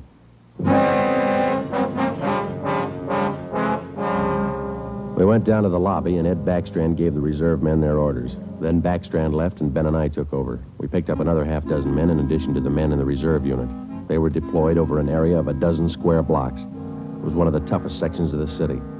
With a general description of the suspect, some of them were to travel on foot, some in cruiser cars. A few minutes before 1 a.m., there was a steady downpour. Visibility was bad. At 3 minutes past 1, the manhunt was on. For the first 30 minutes, Ben and I cruised the general area between East 3rd and College Streets and Alameda and Figueroa. No sign. The rain kept on. We sat and listened to the calls come in. 12A, call your station. 12A, KMA 367. Attention, all units. Recovered license plates in the 6th column. 4 Young, 7690. 41R, 788 Standard Avenue at 373. 41R, KMA 367. Unit 71 at 2816 West La Cienega, a 507 party. What do you think, Joe? Any hunches? I think he's still around. Somewhere inside these 12 blocks. I'd bet on it. 5? All right, you're on. Want to check out a couple of these bars along here? Getting on to closing time. It's a good idea. Pull over, huh? All right, let's check him for the next couple of blocks, huh? Right. For the next 6 blocks until closing time, Ben and I checked every bar and every informant we met along the way. The questions got to be automatic. Have you seen a man answering this description? Tall, dark, about 5 feet 11, 180 pounds, well-built, mustache, about 30 years old. The answers got to be automatic, too. Sorry, officer, I haven't seen him. No, can't remember him. Try the place down the street. We kept on checking the bars until they closed for the night. Then we started on the all-night restaurants and coffee counters. We did plenty of legwork for the next hour. Not a trace. About 2:30, the rain let up a little, and then it started in heavy all over again.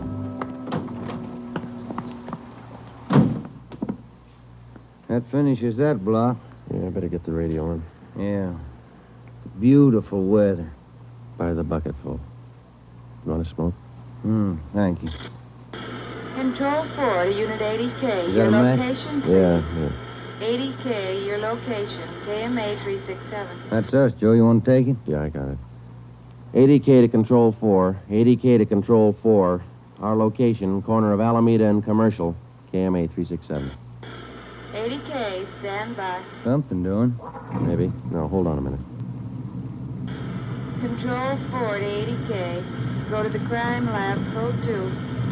80K to Control 4, KMA 367. Crime lab. Maybe those prints paid off. Well, I hope so. Let's go. That killer sure picked fine weather to work in. Feels like I just been swimming in these clothes. Yeah. I hope those guys in the crime lab have the heater on. A hot bath and a warm bed lead me on. Attention, all units. Hold on. Let's get the radio. Attention, all units. At 420 St. John's Place, a woman screaming. At 420 St. John's Place, a woman... All right, double around, Ben. Hit the siren. I'll get the light. Right, hold on. Left turn on the market, is that right? Yeah, watch out for those car tracks. They're wet. Hold on again. The alley up ahead to your right, huh? All right, pull up, Ben. Put the street light over there. There you are. All right, come on. Let's go. Officer! Officer, over here! All right, what happened? Let's have it. This girl, Rita, she was coming home up the street. A man, he tried to grab her. He slashed her coat. Look at her. I saw him as he ran under the street light. Where'd he go? Down that way, down the alley, over that fence there. A big man. Davis, you there? Yeah, Joe. All right, Ben, go with Davis. Circle behind the alley. See what you can find. I'll call in. All right, come on, Dave. Yeah. Officer, look at her face. What's wrong with her? Severe state of shock, it looks like. Get her in the house, huh? I'll call an ambulance.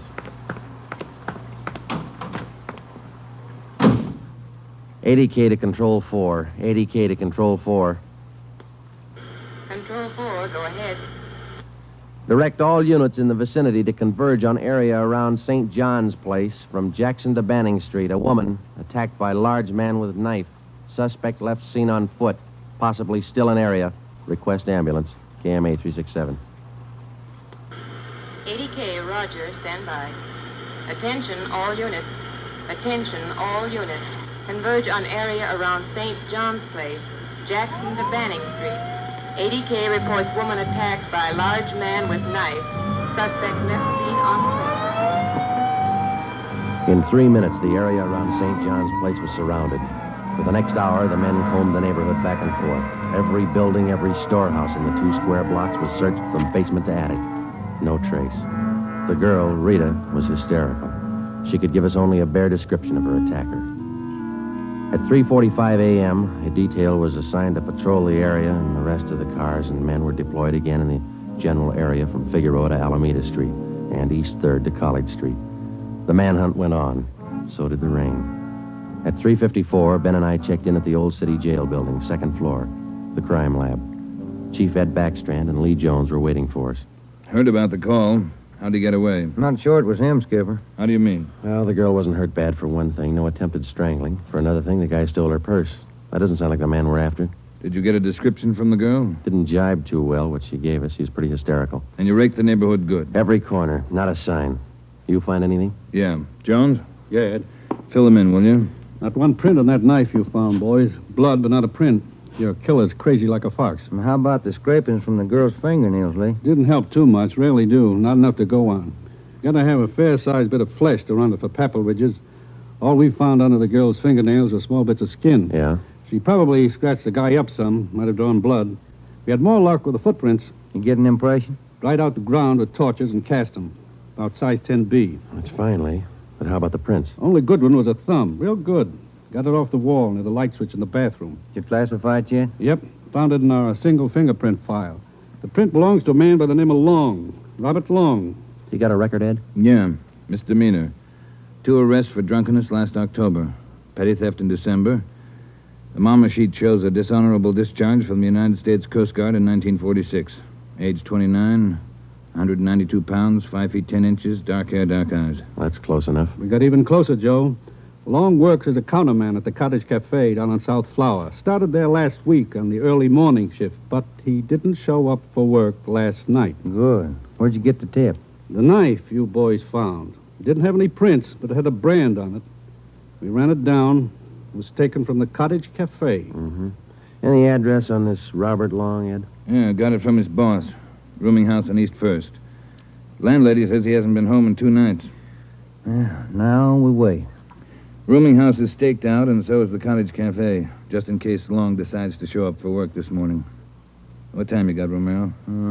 6 minutes past 4. All right. We've got every indication that Robert Long's the man we're after.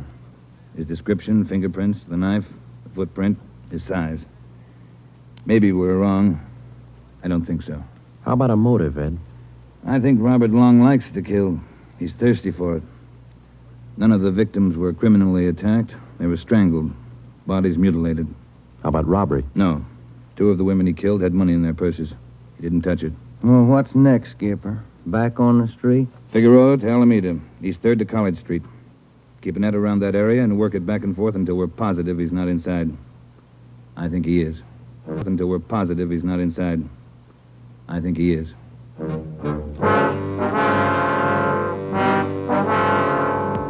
At 10 minutes past 4 a.m., Ed Backstrand, Ben, and I left the crime lab and drove to the surrounded area. It was still raining. We passed several patrolmen from the reserve unit making the rounds. They didn't look any more comfortable than we felt. At Broadway and Alpine Street, Ben and I got out and started patrolling on foot again. Backstrand followed in the car to maintain a radio check. We must have covered 24 blocks and a half a dozen coffee counters before we got to the Criterion Restaurant and Donut Shop, a few blocks up the street from the Cottage Cafe. Hey, Skipper, you want to take a minute for some hot coffee? I'll keep an ear on the radio. You two go ahead. You look drenched. We are. Can we bring you some back in a paper carton? Fine, thanks. Cream, no sugar. All right, Ed. Come on, Ben.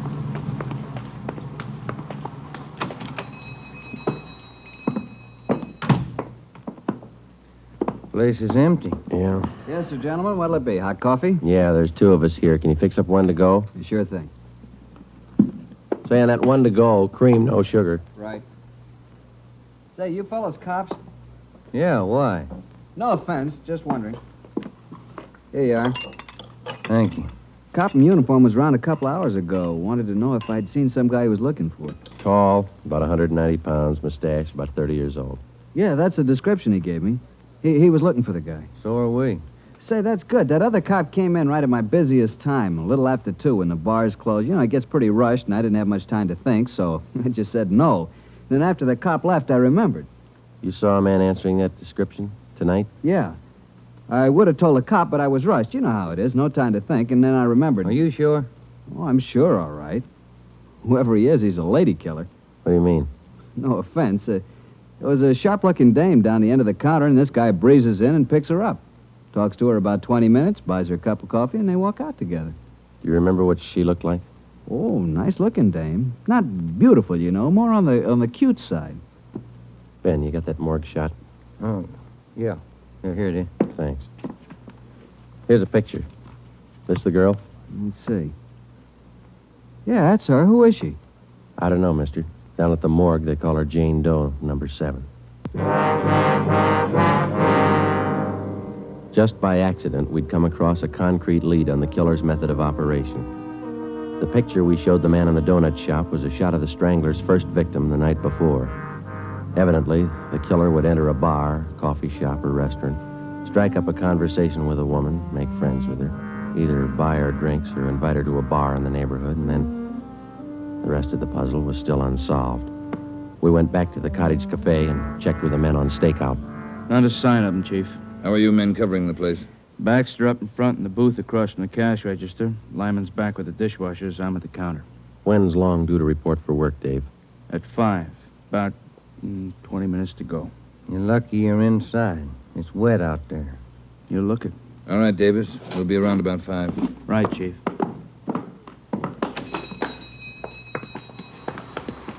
Let's get back in the car.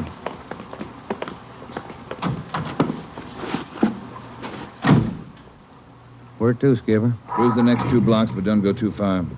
If Long shows up for work this morning, we want to be around. The next 10 minutes dragged by. The rain kept on. Backstrand chewed nervously on a cigar. At South Flower and First Street, the sewers were clogged with street refuse. The rain backed up and filled the intersection. A group of aircraft workers huddled together in a doorway on one corner, waiting for the bus. It was cold and damp. I opened one of the back windows in the car to get some fresh air in. Off in the distance and close by, we could hear the sounds of a big city waking up slow to a rainy January morning. It was 8 minutes to 5. Attention all units. Attention all units. At 780 East Main, a restaurant. Man answering description of murder suspect. All right, Romero, step on it. Right, Skipper. About 10 blocks away, Ed. Who's going to cover the men at the Cottage Cafe? If this is a blind lead, it won't take us long to find out. They can handle it alone if they have to. Well, hang on. Look out. We're skidding. That was a close one, Ben. Yeah. If this is the guy, I owe you $5, right? Yeah. Attention all units. Additional information on your call to 780 East Main. Officers in pursuit of suspect Suspect is on foot. Step on it, Romero. Attention all 2 more units. blocks, Skipper. Watch it, Ben. Next one to the left. Got it. That's the joint up ahead there. All right, watch your step and don't take chances. Don't play with him. Right. Here we go.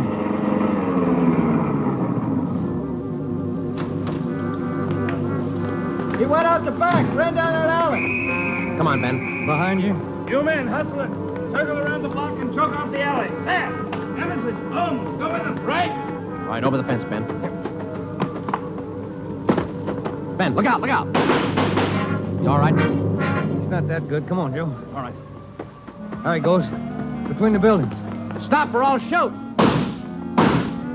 The next house. He ducked into the basement. All right, cover me. Right. Come on, he broke through the garage doors. There's Davis. Dave, he slipped through. Get down to the next corner and ring the block. Yeah. Ben, did you follow him? Yeah, right on his tail. That warehouse, a couple of lots over. He went through the back.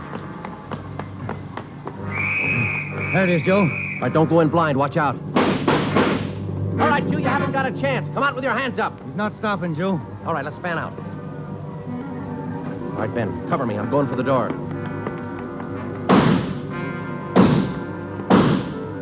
All right, Ben, come on. You're clear. You spot him? There he is. Let's get him. Close. He's in a good spot. Let's move. He's up in the loft. Come on, let's head for the stairs. Will you? Easy. You spot him, Ben? No. Not a sign. Ben, look out, that packing case.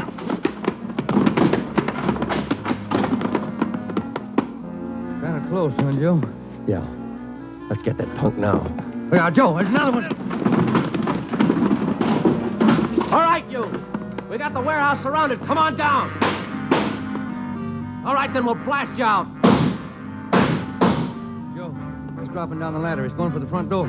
They're waiting for you with Tommy guns out there. They'll cut you down. Stop. Joe, he's got the door open. He's making a break for it. He's crazy. He's trying to shoot his way out.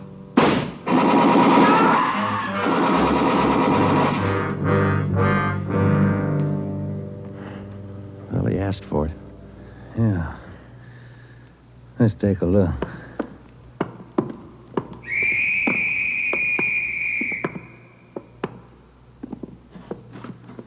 Messed up. Oh, like his girlfriends. Yeah. Maybe he just didn't like women. Maybe. Hi, Ed. You all right? Tired. This is him, huh? Even the scratches that girl made on his face. Description match? 5 feet 10, 192 pounds, dark hair, dark eyes, age 29. Robert Long, killer. The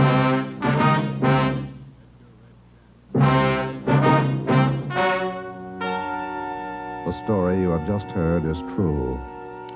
Only the names were changed to protect the innocent.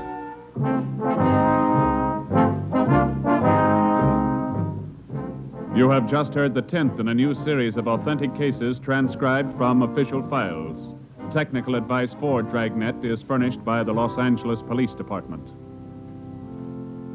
Tonight's program is dedicated to Detective Louis A. Abbott of the Chicago Police Department, who on the afternoon of March 3rd, 1947, gave his life so that yours might be more secure.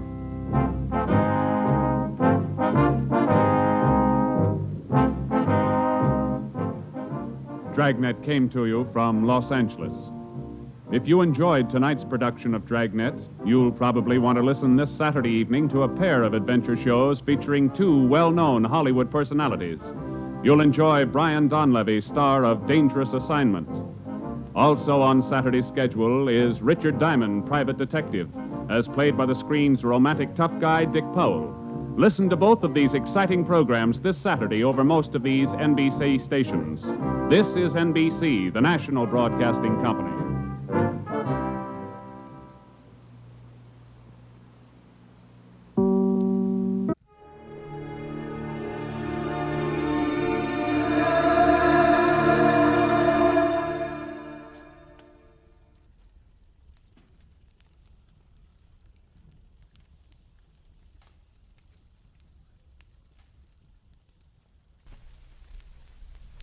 Get this and get it straight.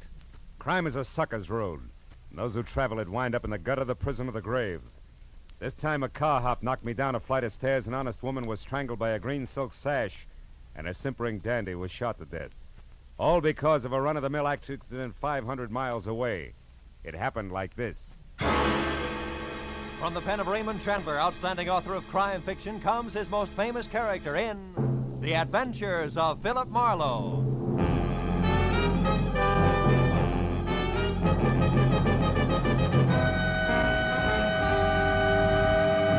Now, with Gerald Moore starred as Philip Marlowe, we bring you tonight's exciting story, The Vital Statistic.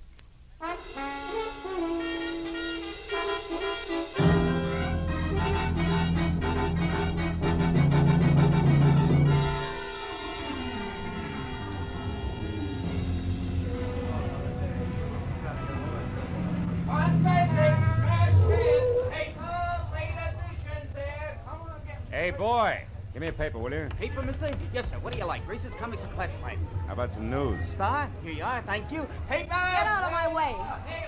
Hey, take it easy. Drive away from here. Oh, Fast. wait a minute. What is this? You've got to help me. I'm being followed. Oh, just a minute, sister. I think The you better light's tell... green. Drive, will you? Hurry, please. Okay. She was streamlined, from close-cropped hair the color of a smoky sunset to low-heeled slippers brocaded in bronze. And in between, a dress that conformed as close and smooth as lacquer on a Chinese vase. I made 4 turns in 4 blocks, then pulled into the curb and stopped. She stabbed a look at me with a pair of sharp, jade green eyes that said life had always been nothing but a calculated risk. Then she stepped out of the car and smiled. You were a big help, brother. Thanks, and goodbye. Not just like that, baby. Come here. I don't like being left out on a limb. Now, look, you did me a favor, okay, but we drop it right here. It's trouble. You wouldn't like it. On the contrary, it's business, like keeping my own nose clean. I'm a private detective, but I didn't issue any invitation for you to jump into my car. A private detective? Yeah, who's chasing you, baby? The law? You can tell me out here on the street or inside over a drink. I'll take the drink. I need it. Oh. Maybe I need you, too. This might be a break. I'm Mrs. Terry LaBarre, and you're, Marlowe, Philip Marlowe. Who are you running from, Mrs. LaBarre? a woman in slacks. I don't know who she is or why she's following me, but every time I look back, she's there. This is the second day. Booth? Yeah, sure. Say, look, why haven't you talked it over with your local policeman? Are you working for me, private detective? It all depends. All right. I'm a merchant, Chinese silks. Not a little shop for 6% profit, but wholesale, quick, with cash at 40%. Uh-huh. So what's the point? No police. All it takes is a rumor of police, and I'll have doors closed on me from Seattle to Mexico. Good evening. May I get you something? A martini, please. Make it 2, waiter. Yes, sir. Right away. This gets us back to the woman in slacks, huh? Yeah. Here, Marlowe. 50 and 50. $100. I want you to locate that woman, find out who she is and why she's after me. Will you? Not without a few more facts. For instance, could she have some connection with your business? No. I have 2 men working with me. A strong one named Harlan Casey, who sees that my cash gets safely to where it's going. And a smart one named Joe Temple, who knows what to buy with it. She doesn't belong to either of them. Oh, you sure? Positive. Casey hates all women. Even me, I think. And Joe Temple, well, Joe's a wonderful guy. You hint like a woman falling in love with a fella named Joe Temple. Care to talk about it further? Why not? Temple and Casey have been in San Francisco all week on a deal. A big deal that'll make or break us. Every cent I have is tied up in it. Oh. Well, what about you and Joe Temple? Yeah. Well, perhaps this will explain. I planned to go away this weekend, but I changed my mind because I didn't want to miss his letters. I know it sounds funny, but it's true. Those must be some letters. They are. Like the one I got this morning. It's half business, all right. Complete account of how hard he and Casey worked for me yesterday in San Francisco. But the rest of it is to me, personally. I don't want to sound old-fashioned, Mrs. LaBarre, but what about... My husband? Yeah. That was a mistake I couldn't live with. One thing I can't stand, Marlowe, is being lied to. It leaves me vindictive. I'm suing for divorce right now. Vince LaBarre is a human leech, as cold and spineless and parasitic as the real thing. Okay, but why would your hating your husband put a woman in slacks on your trail? I don't know. All right, Terry, I'll worry about that, too. Any idea where I can start? Just one. I pulled a switch on her yesterday, Marlowe, for about an hour. I trailed her to the corner of Wilshire and La Cienega, then lost her in traffic. There are several dancing schools around there. Is that worth anything? Maybe. What kind of car was she driving? We were both walking. She's tall and brunette. And I've seen toads with nicer eyes. Not enough. Can't guarantee anything. I'll keep my fingers crossed, Marlowe. Here, take the 100. Oh. Do what you can to report to me at my place, 204 Beechwood Circle. Okay? Pardon, sir. Your drinks. 2 martinis? Oh, thanks. Here. Oh, thank you, sir. To your success, Private Detective. To your health, silk merchant. Drink hearty.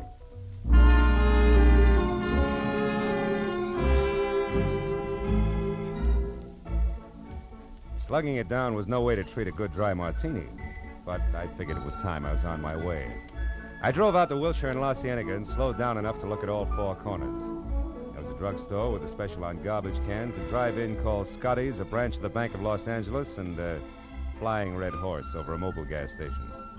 I drove on again when I spotted a pair of black slacks going into a dancing studio a half block down. It looked like a lead. But after 2 hours of staring at knobby knees and shorts and bulging hips and bloomers, all knocking themselves out for a mythical Klieg-lighted future, I was finally convinced that it was a dead end. Now I got back into my car and headed up into the hills for Beechwood Circle in the slim hope that Terry could give me something more to go on. Her house at 204 was low and dainty and half hidden behind the tough, slender grace of a bamboo grove. The walk was guarded by a white marble lion of Korea, and the front door, when I finally found it, turned out to be a sliding panel in a wall of oriental lattice work. As the door slid open, I was looking down the barrel of a snub-nosed pistol, held very steady in the hands of a hard-eyed brunette, in a pair of black slacks. You've been looking high and low for me, haven't you, Peeper? Ever since you left that dame. I might have been. You're not the brightest character in the world, in spite of what you and your friends think. I spotted your car when she got in. It wasn't too tough to tag. Where's Terry? Sleeping off a hangover from better days. Skip the chatter. Where is she? Come on in and look. And that's no suggestion, sailor. It's an order. Move. Over there to the top of the stairs. Sure. That's a good smart boy. You're late, you know. I got what I came for, now I'm in a hurry. Turn around. Look, sister. Shut up! And happy landing!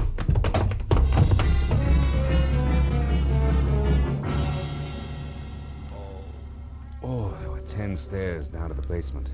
And with a shove reinforced by the 45, I hit all but the first 3. By the time I worked all the kinks out and was back upstairs again, she was gone. I started through the house, then slowly from one room to another, turning on lights as I went, looking for what I knew was going to be a very sick client. When I got as far as the study, where somebody had gone through the desk drawers with what must have been a snowplow, and I still hadn't found Terry, I got that numb feeling in my stomach. I started out a side door that opened into the patio. But then I heard a whistle from the front walk. I cut back through the house instead and waited near the door. Terry! Hey, Terry, can I come in? It's little Joe, the Frisco kid. What happened to your weekend trip, honey? Who are you? What do you want? Hiya, Temple. How do you know me? Mrs. LeBar hired me today just after she canceled the weekend. She gave me a rundown. She hired you? What do you mean? I'm a private detective named Marlowe. Why would she hire you? Because she was being followed by a brunette in slacks. She didn't like it, and that's all the information you're going to get, so relax. You say Terry isn't here? Isn't home? Not so far, no. Come on back here to the study, Temple. I want you to look at something. Somebody's gone through the desk in an awful hurry. Yeah, I see what you mean. Maybe you know something about what's missing, huh? You and Mrs. LeBar were fairly close, from what I'm told. The letters. The letters are gone. Terry kept my letters in this bottom drawer. Ah. By the way, Temple, where's your sidekick, Harlan Casey? Oh, I don't know. We both left San Francisco yesterday. He hates to fly, so I assume he took a train. He ought to be here in L.A. now. Well, you don't think Casey's mixed up in this, do you? I don't know. It could be. Vince LeBar. That's who it was that got those letters. It was Vince LeBar. They were really love letters. The business part was nothing. And LeBar is the dog-in-the-manger kind of guy who wants everyone to be unhappy if he That fits, Temple. With a smart lawyer, your letters to Terry becomes grade A material for a countersuit for divorce. Sure, he could make it stick and also get a fat settlement under community property laws. Now, listen, here's what you've got. Marlowe, it's Terry. Terry! Temple, Terry! wait! Terry. Look at her, Marlowe. Look at her. She's dead.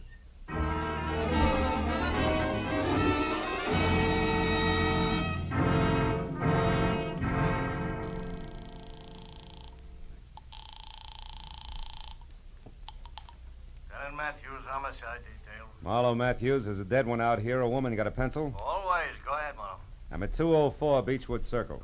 The woman was a client. Circle. Yeah, go on. She was strangled with a green silk sash from her loungy pajamas, Matthews, sometime within the last, I'd say, hour. Yeah. Her name was Terry LaBarre. Hey, wait, Wolf. And Terry LaBarre. Wait a minute, Marlowe. Listen, we got a teletype here from a sheriff in Empire, Oregon. Come in 5 minutes ago. So? Oh, wait a minute. Yeah.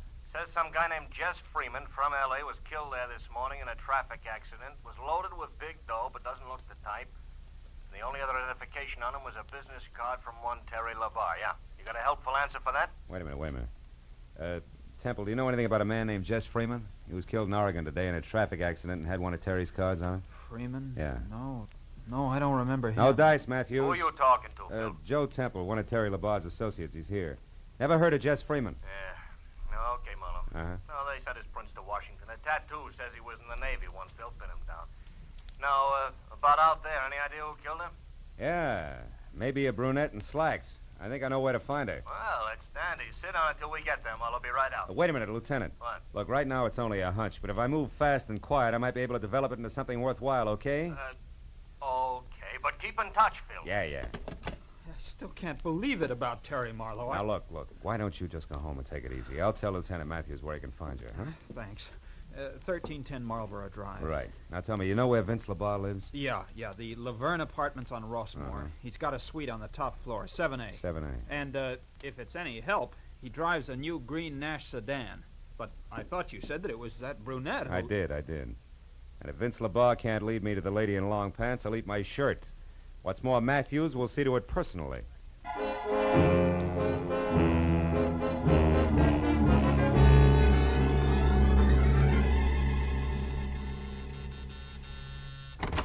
Yes, what do you want? Some quiet conversation with Vince LaBarre. I'm Philip Marlowe, private detective. Oh, how exciting. Had I known you were coming, I'd have baked a cake. Oh, you're breaking me up. I was hired by your wife tonight. Get out Your of wife here. is dead, LaBarre. She was murdered. Terry murdered?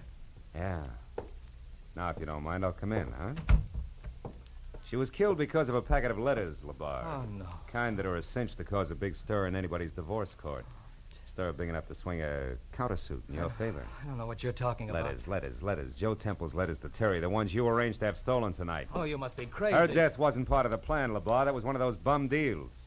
A robbery that got out of hand, wound up as a murder. Oh, no, wait. Now, where is she, LaBarre? Who's the brunette in slacks, and where do I find her? You get out of here, or I'll have the police Oh, help you. shut up.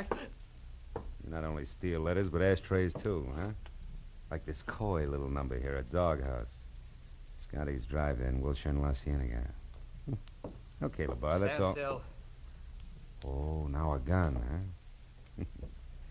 They say you're yellow, LaBarre, but you're not. You're just stupid. There's a terrace outside those doors, Marlowe. Those with the iron grill. Go on out there. Go on. I don't think Terry's dead, and I don't think she hired you. I think you're working for that lousy louse Joe Temple, and if so, he'll need a battalion of private detectives before I'm through. You're through right now, LaBarre. You're too dumb to see it. Go on. Clear over to the rail. Keep your back to me. It's 7 floors down, Marlowe, to a concrete driveway. Just in case you get jumpy.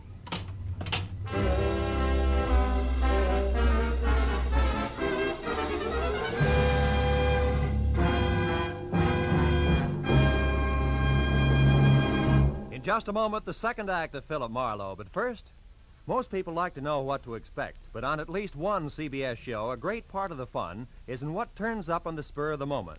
That show is Groucho Marx's Great Quiz, You Bet Your Life, heard every Wednesday night on most of these same CBS stations. Now, with our star, Gerald Moore, we return to the second act of Philip Marlowe and tonight's story, The Vital Statistic.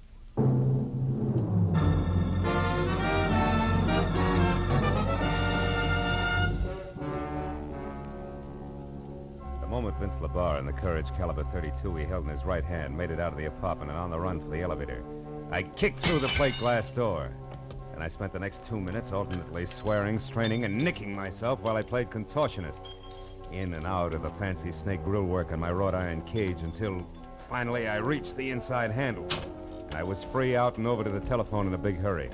Because for my money, the icing on LaBarre's voice left Joe Temple someplace on the short side. What the life insurance people call good risk. Hello? Marlowe, Temple, listen hard. Your life's in danger. What? LeBar, you had him tagged from the first. He's after those letters, all right. But what about the girl in slacks? Well, I think she might have a connection with a drive-in on Wilshire and La Cienega, a place called Scotty's Inn. I'm going to check it. Now, tell me, any word from Terry's muscle man yet? Harlan Casey? Yeah. No, nothing, Marlowe. But look, can't I meet you and talk to you? No. Vince LeBar had a gun and a short temper when he left here. I'll make us work any easier. Just stay away from open windows, Temple. I'll call you.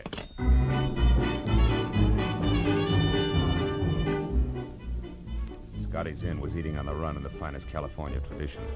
A mammoth circle of steel under glass painted a dazzling yellow and blue, surrounded by a half a dozen cars containing teenaged couples with smudged lipstick and the giggles.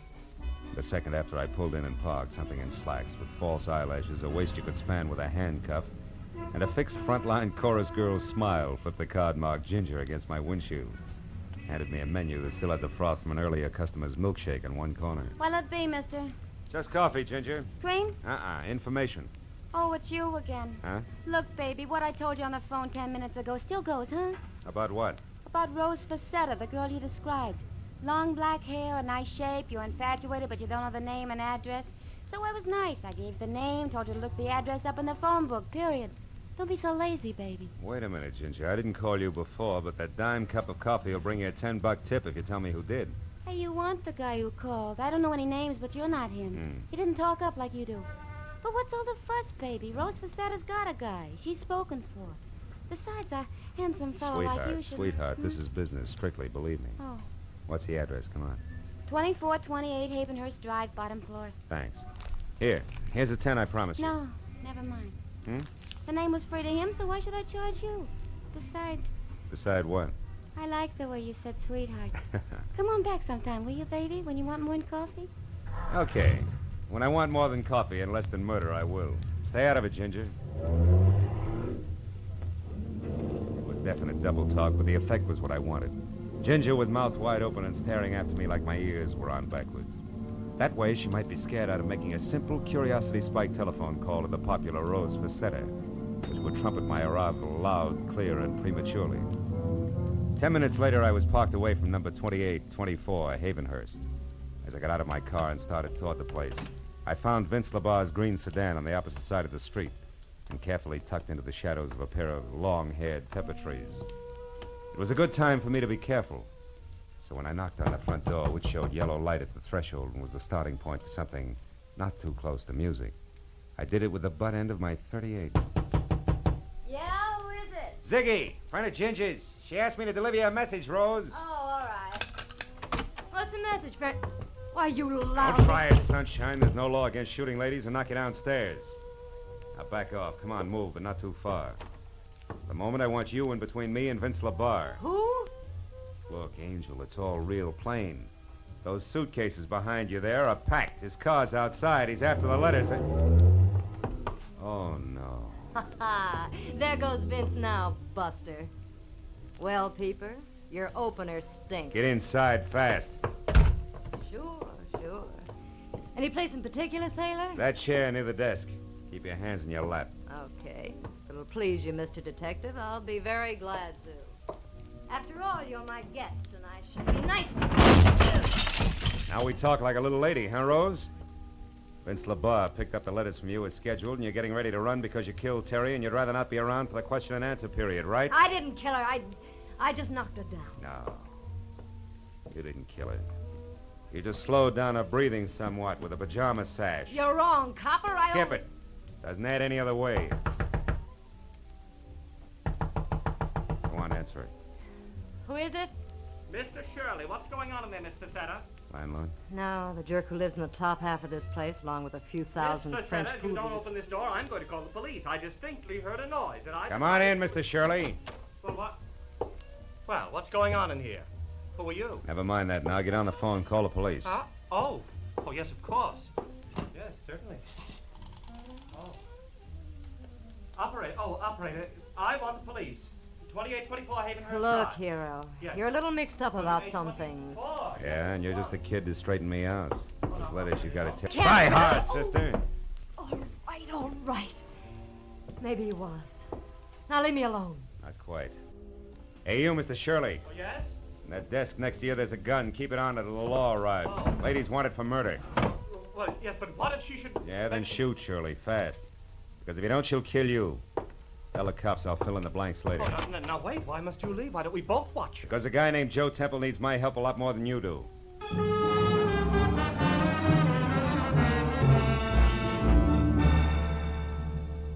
The home address Temple had given me turned out to be lights in a quiet house on a quiet street named Marlboro. I was there out of my car and running for the front door when they came. I jerked my gun out of the holster, got close into the building, and moved up until I was on a line with a pair of half-open patio doors. And I saw something I hadn't expected. On the floor that was littered with a broken lamp, pieces of vase, and overturned furniture was Vince LaBar, doubled up, dead. And standing over him, his face the color of soft cement, a .32 dangling in his limp right hand, was Joe Temple. When he saw me, he tried to talk, but the words jammed in his throat. When I stepped into the room, he began to tremble. Marlowe, I shot him. I couldn't help it. He was gonna... Sit down, Temple. Get hold of yourself. You got any brandy around? Over on that table near the phone. No. He was out of his mind, Marlowe. An absolute maniac. He said he was gonna kill me. So you lunged for him, there was a fight, and you came up with the gun, huh? Yeah. And when he started for me again, I pulled the trigger. And then I did it again. And a third time. Yeah, here. Drink this. He brought the letters back, Marlowe. They're inside on the floor where he threw them. He said they didn't mean anything anymore. That he and that girl in the slacks had taken care of Terry. Take it easy, Temple, easy. He seemed to go crazy. He said I was a wife stealer, the cause of his trouble, and that I deserved death. Well, that's when I jumped at him. It was terrible, Marlowe. Yeah.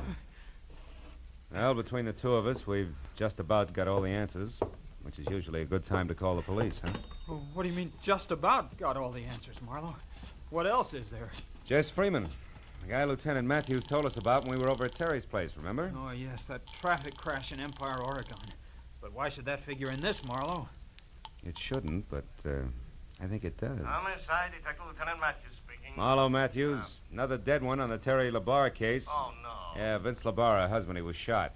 Who did it, Marlowe, do you know? Yeah, a guy named Joe Temple. It was self-defense. We're coming in, Matthews. I'll take that gun, Temple. You get the letters. Let's go.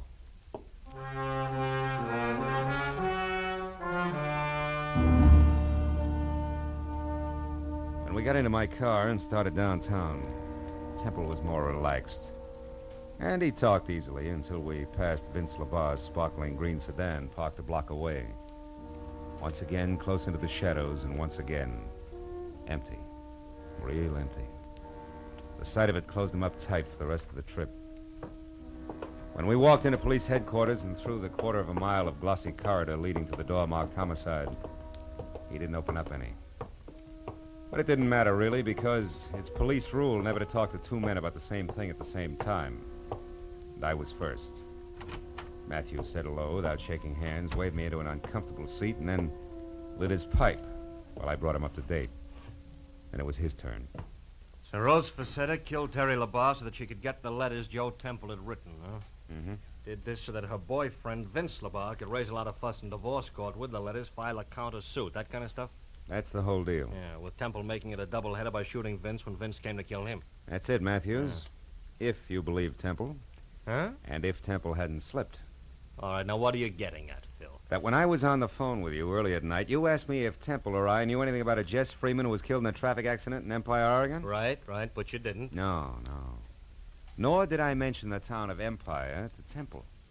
Yet a half hour ago, just before I called you, Temple came up with that name. Oh, then Marlowe, you... Oh. Hold my calls, Mooney. Marlowe, you mean... I mean that Joe Temple killed Terry LaBar. Rose just knocked her out and got the letters. Temple strangled her while she was still unconscious. Yeah, but why? Because a guy identified as Jess Freeman got himself killed in a traffic accident. So? A guy who I think was actually Holland Casey, Terry's two-fisted assistant, who together with Joe Temple was crossing the boss lady. Yeah, but Marlowe... And that left Temple in a very hot spot. To save himself, he had to kill. Can you prove all this, Marlowe? No. Not a word of it. It's conjecture. But conjecture that fits, Matthews. Yeah. When Temple found Terry unconscious in the garden, that was his chance. He took it. Now, look, Phil, you're guessing at 90%. Sure, I'm guessing. But not in the dark. I know how these guys think and act. I've done too many cases not to know. Now, listen for a minute, will you, Matthews? Phil, I gotta will you have listen? facts. All right, okay. Now, look. Temple had to get those letters back, right? Yeah. And the last one in particular, because in the last one, this is the way it's got to figure. He had lied to Terry about being in San Francisco with Casey yesterday. when actually Casey was in Empire, Oregon. Yeah, when Casey was killed up there, the fact was bound to come out. Yeah, it's a good reason. Matthews, will you let me finish, please? All right, finish. Temple knew Terry would find out. He knew that she couldn't stand a liar and a partner who'd double-cross her. Temple knew that she'd get him and ruin him if it took her the rest of her life. So he came back to get the letter before she could read it, but she hadn't left town as planned, huh? Ironically enough, because she didn't want to miss one of his letters. Yeah, but look, I'm a policeman, Phil. I gotta have facts. All right. You're the policeman. You got labs and technicians. You'll get the facts. And I'll bet you it figures just like I say. Yeah, okay, Phil, okay. And another thing, Matthews. What? When you talk to Temple, who's holding the packet of letters now like a real good boy, Yeah. you'll find the last one missing. It'll be in his pocket. I'll bet you on that. Well, that ought to do it, Lieutenant. Yeah, with one exception, Phil. Huh? How did Temple maneuver all this? Getting the letters from Rose Facetta, then setting up that self-defense deal. I don't know. But my guess is that Vince got the letters from Rose just before I arrived at her place. But when he got into his car... Oh, yeah. Temple was waiting, slugged him, drove back to his own house, dropped the body in the living room, shot him when he heard you coming? Something like that, Matthews. See if you can't get it out that way. Yeah, well, huh? don't worry, Phil. If it's true, we'll get it out. It'll be true. Oh, now would you ask Mr. Temple to come in, please, Mr. Marlowe? I'll be glad to, Lieutenant. Say, Temple, Lieutenant, I'd like to see you. All right, Marlowe. I think I can speak coherently now. Good. They like to get the facts straight in there. Go ahead. Yes, of course. Good night, Marlowe, and thanks for your help. Oh, good evening, Mr. Temple. Sit down and start talking.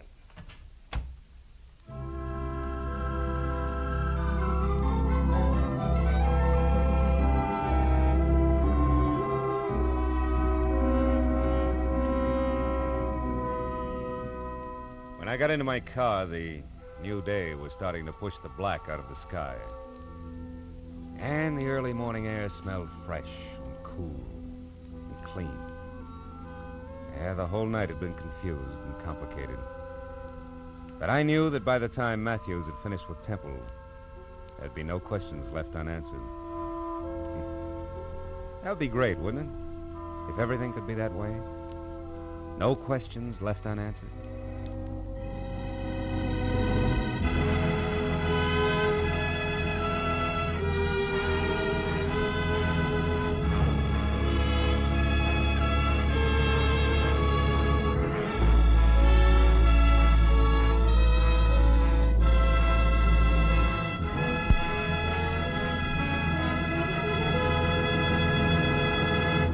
The Adventures of Philip Marlowe, bringing you Raymond Chandler's most famous character, star Gerald Moore, are produced and directed by Norman MacDonald and are written for radio by Robert Mitchell and Gene Levitt. Gerald Moore may currently be seen starring in Republic's The Blonde Bandit. Featured in the cast were Charlotte Lawrence, Elliot Reed, Dora Singleton, Georgia Ellis, Bill Lally, and Hugh Thomas. Detective Lieutenant Matthews is played by Larry Dobkin. The special music is composed and conducted by Richard Arant. Be sure and be with us again next week when Philip Marlowe says... This time a bride-to-be, a corpse in a plush bungalow, and a southern drawl behind a gun all had one thing in common. They moved through the same deep shadow.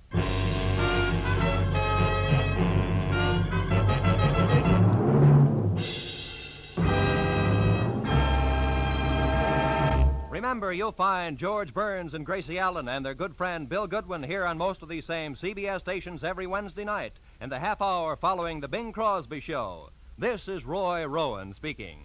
Now, stay tuned for Pursuit, which follows immediately. This is CBS, where Burns and Allen are heard every Wednesday night, the Columbia Broadcasting System.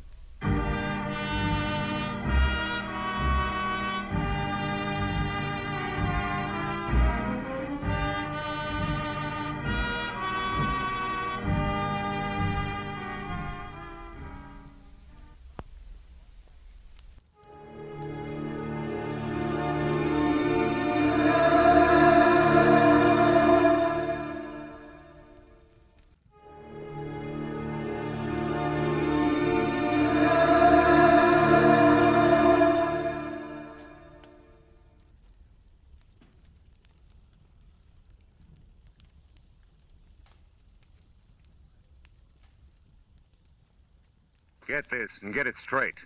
Crime is a sucker's road. And those who travel it wind up in the gutter, the prison, or the grave. This time a peddler of pulp paper love, a blackmailer with muscles, a south-of-the-border chiseler, a simpering prude, and a corpse in a bedroom. All had one thing in common. Each was a woman. It happened like this. From the pen of Raymond Chandler, outstanding author of crime fiction, comes his most famous character in The Adventures of Philip Marlowe.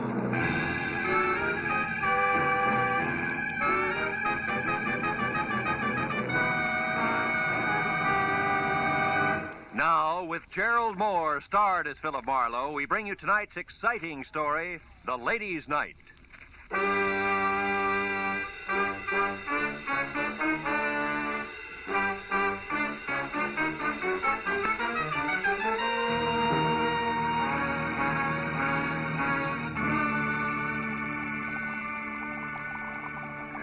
the moment the sauce is boiling furiously, which is right now, add 1 full cup of tomato paste gradually and stir vigorously.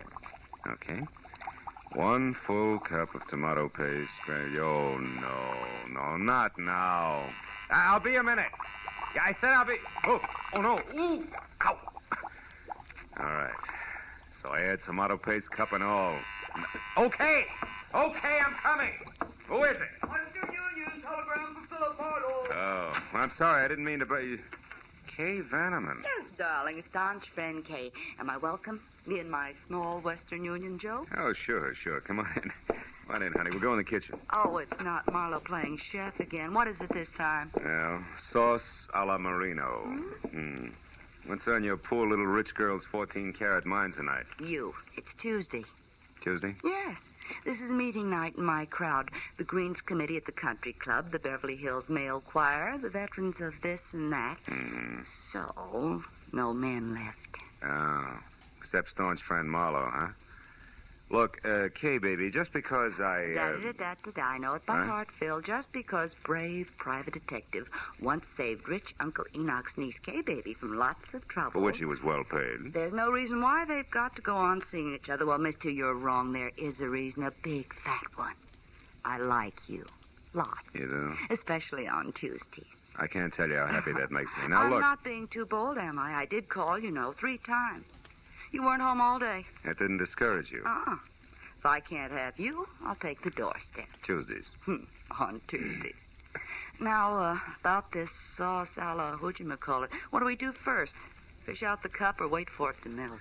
Well, it all depends. If we want to, Hey, that thing sticking out of your pocket, real telegram or prop for gag? Oh, no prop, real thing. Oh? I met the boy in front of your door.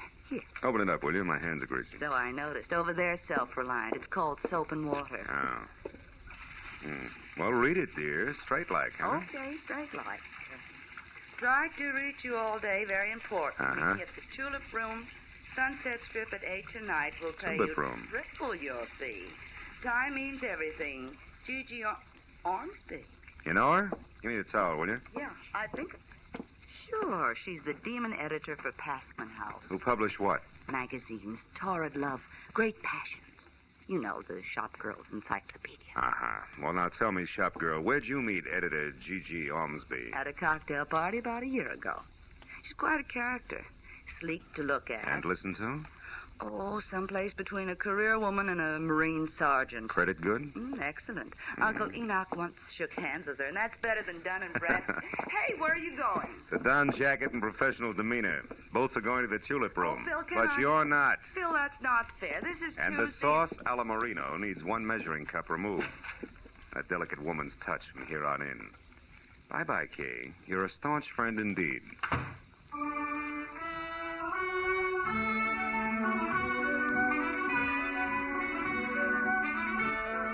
The Tulip Room was one of those extra chic spots, curled up at the foot of the Hollywood Hills, where the velvet and the maitre d's tone of voice made you sure you had egg on your vest. But that, plus the crew-cut glamour girls who lined the booths and shrilled darling, no matter what was said, made finding my prospective client that much easier. In severely tailored banker's gray flannel, she stood out among the neighboring naked shoulders like a wart on a cue ball, as did her voice. which once it had gone through the introductions, came right to the point. Marlowe, my problem is simple. I want to find a woman in a hurry. Her name is Henrietta Lawrence. She's a good hack writer who disappeared, I know not why. Health? Likewise. Now, here it is. 1, 2, 3.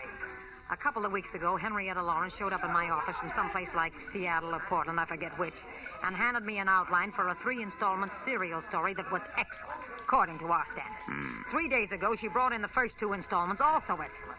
But the day before yesterday, when the 3rd installment was due, I was sitting in my office window when this happened. She only got as far as the front door. What happened? I don't know. She saw somebody going by slowly in a car. Scared the daylights out of her, and she hobbled for a cab. Wait a minute. Did you say hobble? Yes, she limps. Uses a cane. Mhm. Anyway, she piled into this cab and took off. Haven't had a word from her since. I'm worried, Marlowe. She's a nervous thing, the kind who'd go to pieces, little ones fast. So I want you... Gigi Ormsby, oh, as I live and Ah. breathe this stale nightclub, darling, I want you. Busy, Jeanette, busy. So I see. And what's the handsome gentleman's name, or am I supposed to guess? It's Dracula, darling. We're counting the white throats. Goodbye. Oh, Gigi, you're priceless. Goodbye, Jeanette. This is business strictly. Well, I was only being friendly. Excuse me, darling. Happy business. Oh, what they let loose after dark. Anyhow, Marlowe, I want you to find this girl. She may be in an awful jam.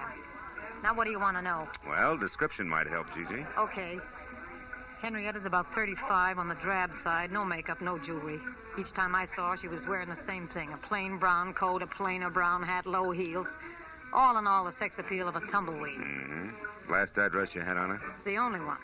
The Brace Hotel for Women, room 7. It's over on Fountain near La Cienega. But she hasn't checked back there in 2 days either. The giggling flower of the old South desk clerk I talked to on the phone today hasn't the slightest idea where she is. But I figure for you, she might, Marlowe. She's probably got a face like wet hemp. Her name is Clarice. Well, we'll try it. Where can I reach you, Gigi? At my home in Brentwood. Sunnyside 9, 1011. 1011? Yeah, I'll stay next to the phone. Really do your best, will you, Marlowe? Okay, Gigi. It'll be my best, all right. Don't worry about it. I'll call you. Brace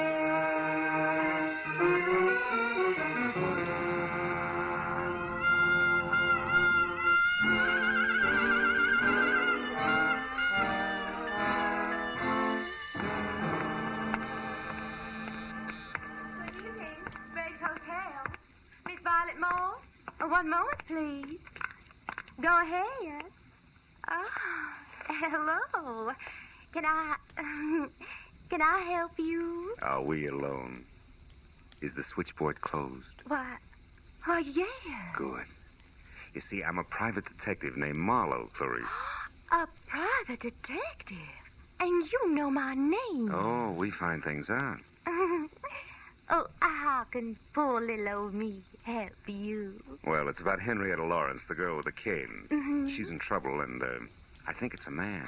So do I. Who? Well, I don't know. You sure? Positive. She was always so quiet, so mysterious. It was enough to make a body curious. Oh.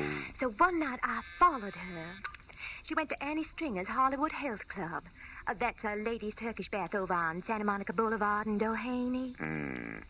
Well, maybe she ducked in there because she knew you were following her. Oh, no, I was very careful. Besides, she had something to say to a woman there. I know I saw him talking in the doorway when I went by. Couldn't see who it was, though. No man, huh? No. But I keep my eyes open when she comes back. Oh, you do just that. Keep 'em wide open, Clarice. They're lovely eyes. Oh. Good night, honey.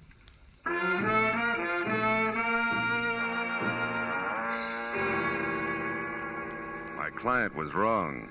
Clarice did not have a face like wet hemp. It was more like a batch of biscuits, but the body curious had provided a lead. As far as the corner of Santa Monica and Doheny, and into the white antiseptic-looking reception room of Annie Stringer's Hollywood Health Club. Women only. My husband said There I forgot about Clarice, hemp, and biscuits alike and thought instead about something a whole lot tastier. Like the girl who was leaning on the corner of a desk marked information while she made pencil marks on a chart. She looked up when I closed the door and started toward me. But when another door in the room opened and a woman who was built like a sack of cement bore down on me, she turned back to her chart. Yes, sir. I help you. I'm Annie Stringer. We don't have a men's section here, if that's what you wanted. No, it was something else, Miss Stringer. Annie'll do. Oh. Name's my stock in trade. Something else like what? Henrietta Lawrence. I'm looking for her. Who are you, mister? What's your name? Philip Marlowe. I'm a friend of Henrietta's from Portland. They told me over at the Brace Hotel that Henrietta might be at your place. You see, someone had seen her come in here once. Henrietta Lawrence, huh? Mm-hmm. Well, name doesn't mean anything to me, but... Honey, Mrs. Gordon wants you to come be for a while. All right, Hilda, be right there. I don't recall anyone by that name, Mr. Marlowe, but you might check with my receptionist there. Take care of the gentleman, will you, Mona, dear? Very well, Annie. I'm coming, Mrs. Gordon. I'm sorry, Mr. Marlowe, Mona, dear. Philip Marlowe. Marlowe. Well, I don't recall any Henrietta Lawrence ever having been with us, but why don't we check the registration cards at my desk and be sure? I might be mistaken. All right. She's a woman about 35. She wears no makeup and... Never mind. Huh? I know her, amigo. What? Just listen. You see, Mr. Marlowe, the cards here list everyone who ever visits the club. Why do you really want Henrietta Lawrence? Well, I'm a private detective with interested clients. Who has money, amigo? It could be. What's your connection here? Receptionist. Ah. And good friend to Annie. Her, confidant, you might say. All right, say it. Meet me in the alley behind the hardware store across the street in a half hour. We close then. Well, I'm sorry, Mr. Marlowe, but we don't seem to have any listing of a Henrietta Lawrence. But perhaps in the No, future... never mind. Thanks just the same. Well, you're quite welcome. Don't keep me waiting, amigo.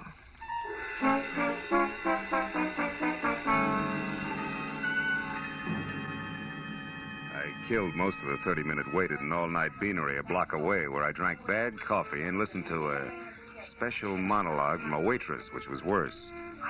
And at exactly 10:30, I stepped into the street and walked to the alley behind the hardware store. Moved cautiously toward the dark shadow of the building until a hand that gripped like a bear trap snapped shut on my upper arm, while another locked my wrist high into my back. 1 inch, Mr. Marlowe, and I'll break it off and hand it to you. I was a lady wrestler, understand? Oh, do I still call you Annie? Never mind the wisecracks. It's been a long day, and I haven't got patience. Now, what's your angle, Flatfoot? Slip, baby, in more ways than one. Start talking. All right. Henrietta came from Seattle, not Portland. So now some advice. Forget Henrietta Lawrence, Shamus. You can't do her any good. You're a liar, Annie, and you know it. Wasting your breath, Shamus. That's bluff, Annie. Hot air. Yeah? I suppose that goes for the letter, too, I suppose. Letter? You slipped again, kid. What about it? You don't know what letter I'm talking about. But Mr. Marlowe, Henrietta Lawrence does. So tell her to call off the bloodhound, or that letter will go right to the cops. They'll know exactly what to do with it. Get going, please. Oh, hey.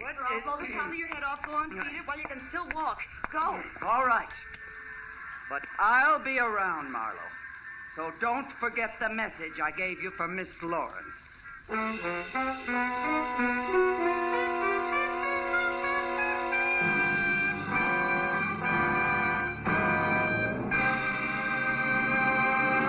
In just a moment, the second act of Philip Marlowe. But first, the kindly physician of River's End, Dr. Christian, will meet the spirit of George Washington in a most unusual way this Wednesday night when Dr. Christian tells his story on most of these same CBS stations. An elderly patient who claims to have a personal message from George Washington comes to Dr. Christian's office and presents him with one of his most perplexing cases. Dr. Christian, starring Gene Hersholt, is a regular Wednesday night feature. Now, with our star, Gerald Moore, we return to the second act of Philip Marlowe and tonight's story, The Ladies' Night.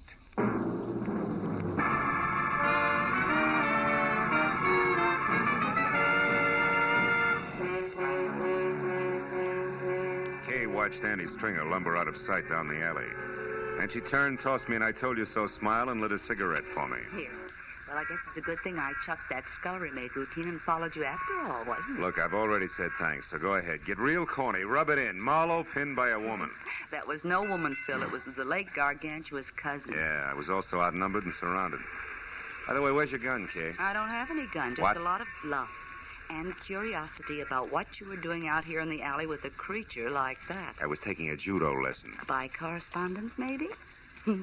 What was all that about a letter? Well, for my money, the way things stack up, Gigi Ormsby's top writer, one Henrietta Lawrence, is being blackmailed by Annie Stringer, and that letter is Annie's protection. Goes to the cops if anything. Kay, get outside quick. What? What's the matter? Marlowe, not another one. Yeah, my date, Duck. Will you go on? It's important. All right, but don't forget you're a sucker for a hammerlock, so watch it. Phil? Senor Marlowe? Over here, Mona. Oh, see. You are here. Are we alone? Yeah, we're alone. Good. It is worth my life what I'm going to tell you. And we like me alive, no? Look, what is it, Mona? You know something about Henrietta Lawrence? See, more than enough. There's a certain letter. Oh, you know about that, huh? Sure. I know where it is and what it says. Bless you, baby. Where is it? I want that letter bad. It's nice. Nice? See, and I would love to give it to you for nothing, but... But what? But my poor mother, she needs an operation. My father, the mortgage on the rancho. Your little sister wants music lessons. Come on, kid. How much? How much is the life of Henrietta Lawrence worth, Phil, dear? To me, to you, to Henrietta Lawrence. Her life, huh? I'll see what I can do. You better do real good, amigo. It's a very serious thing. I take a great risk. Annie Stringer is stupid, but she's also strong like a bull. Come to my apartment. 8310 North Ardmore, number D. 1 hour. D, huh? Okay, I'll be there. Good. And please, amigo, you don't hold hard feelings against me. Not for this. You know, business is business. Pleasure's pleasure, no? Maybe we can mix them. In an hour. I'll be waiting for you, Phil. How do you like that? It was as touching a little scene as I've ever witnessed. Skip it, Kay. This deal is liable to get rough before it's over, and I've got a call to make. Let's go. And I was dumb enough to warn you against the hammerlock. The hammerlock that kid holds is like a pat on the head. Can I go with you just for laughs? Yeah. We're going to call on my client. You're scramming. Come on.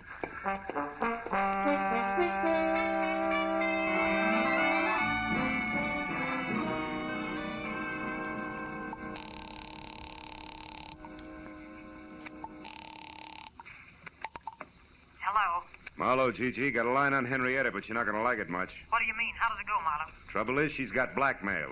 I don't know what the hook is, but I have word of one of the bargainers is plenty serious. Who's doing it, Phil? A female mastodon named Annie Stringer's the big wheel. I got onto it through a letter. A letter? Yeah. Annie wrote her protection letter. It's got all the dirt in it and goes to the cops if anything happens to Annie. It's a standard routine. Where is this letter? Who has it? There's a double-crossing little Spanish number named Mona. I'm supposed to meet her again in an hour at her place. Phil, we must get that letter. Yeah, it's no sense, Gigi. Mona's not bright, but she's sly. It's liable to be expensive. That doesn't matter. Okay. Anything I can do to help Henrietta, I want to do now more than ever. What does that mean? I've heard from her, Marlowe. She called me just a few minutes ago. Where was she? That's the tough part. She was crying. Said it was the end of everything. She tried to tell me about the last installments of the story, then she was interrupted. She gasped out something that sounded like American Airlines ticket office. Then the line went dead. There are 3 of those offices in town. Yeah. Well, we better check them. Look, can you take the one out in Beverly Hills? I'll get the others. All right. And Marlowe, where does this Spanish dame live? North Ardmore, 8310, apartment D. I'll meet you there in an hour.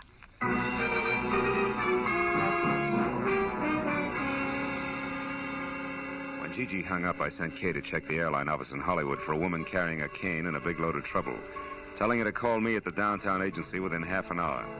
Then I headed south for the office on 6th Street.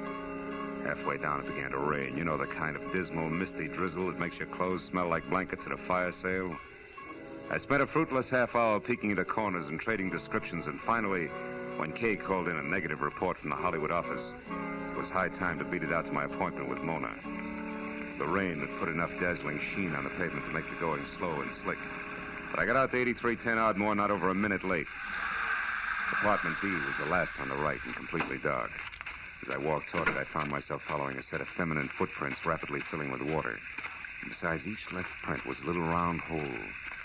By the time that registered on me, I was already at the door and could hear her crying inside. I didn't wait to knock. Mona, it's me, Marlowe. For Pete's sake, what happened to you? Phil, that woman was here waiting for me in the dark. She had a big club. When I came in, she grabbed me and beat me with it. It was a cane. Not that it makes any difference now. Hey, your apartment's a rest. She got the letter, huh? See, she got it, and look at this awful Later. fruit. Right now, I want to know what that letter said. You can forget about me paying the Mexican national debt for it. I want it free and fast. Come on, what's Annie got on Henrietta Lawrence? All right. On Henrietta Lawrence. All right. She knows it. What? Somebody's outside there. Oh, it's Gigi. Come on in, Gigi. Hello, Phil. Who's this, the tortilla pounder you told me about? Just a minute, you can't All right, hold it. Take it easy. You're a lousy housekeeper, sister. What happened? Your hat dance get out of control? Now, wait a minute. Henrietta scooped this Gigi. She was here and got the letter herself. She what? Yes. We were just talking about the letter when you came in. Now, let's get on with it, Mona. What's Big Annie's pitch? Supposing I won't tell you now. Then I'll have you in the pokey for attempted extortion before you can say Pancho Robinson beautiful. Come on. Well, okay. That's better. For you, amigo, I tell. I don't know what Henrietta Lawrence means to this dragon here, but she's a murderer. Well, you lying little tamale tosser. That's impossible. Henrietta's a fine girl. You know what you're saying, Mona? Sure I do. I read the letter, didn't I? Henrietta Lawrence killed a woman in Seattle 4 years ago. Annie saw her do it. She had names, dates, places, everything. I can't believe it. I just can't. She's such a swell person. Look, she even left this, the final installment of the story, for me in that Wilshire ticket office. What'll we do, Phil? We gotta help her. Okay. Since neither she nor Annie counted on Mona here reading the letter, the best way to help her is to try to keep her from committing another murder. What, are you crazy? What are you talking about? Come on, Gigi, get with it. The letter was worthless except as Annie Stringer's protection. Yet Henrietta went to all the trouble of getting it. Why? So she could shut Annie up, and there's only one way to do that. Kill her. Holy mackerel, I didn't even think. You should, Senora.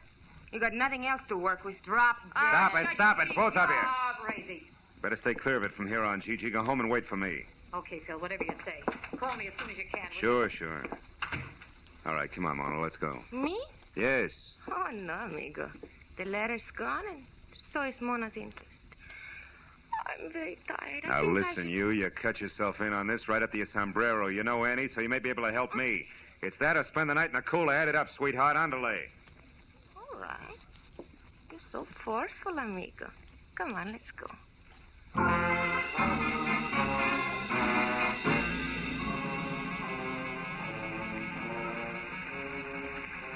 Well, Annie's not in her apartment, and she's not around the health club. What's next, Mona? Where else would she be? Search me, amigo. Think, will you? Has she had any appointments lately that didn't fit with her regular routine? Well, she went out on Fountain Avenue in a big hurry a couple of Fountain days. Avenue.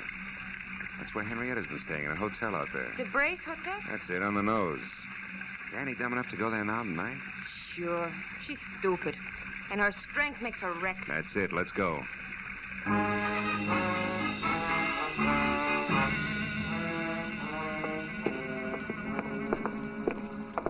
Come on, Mona. It's here on the first floor. Hey there. Now, just one moment there. Where do you think you'll...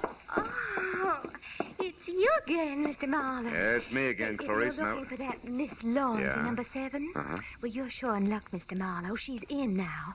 She came back about a half hour ago with a friend, the biggest woman I ever saw. Annie, it's true, amigo. You were right. Yeah, come on. Let's get back there. Oh, Mr. Marlowe, you can't go back there. You're a man, and this hotel is for Now, women look, only. sis, you got a pass key there, haven't you? Come on. This entire night from start to finish has been for women only. Getting sick and tired of it, present company included. Now, where's number 7? Phil, this is it right here. Henrietta! Unlock it, Clarice, fast. Get back.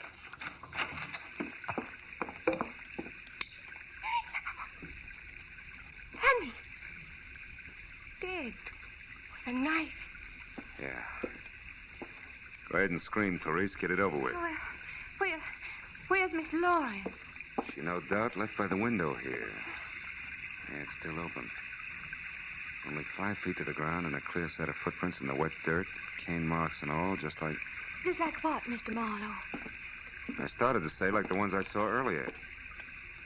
Sure, the last installment of the story, the letter at Mona's, the airline ticket. Now she's out of it slick as a whistle.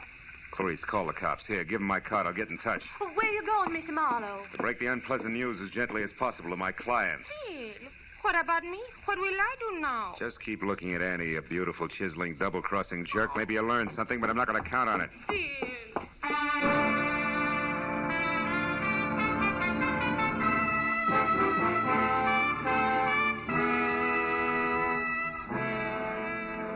Gigi had a lot of lights on in a glossy Brentwood house.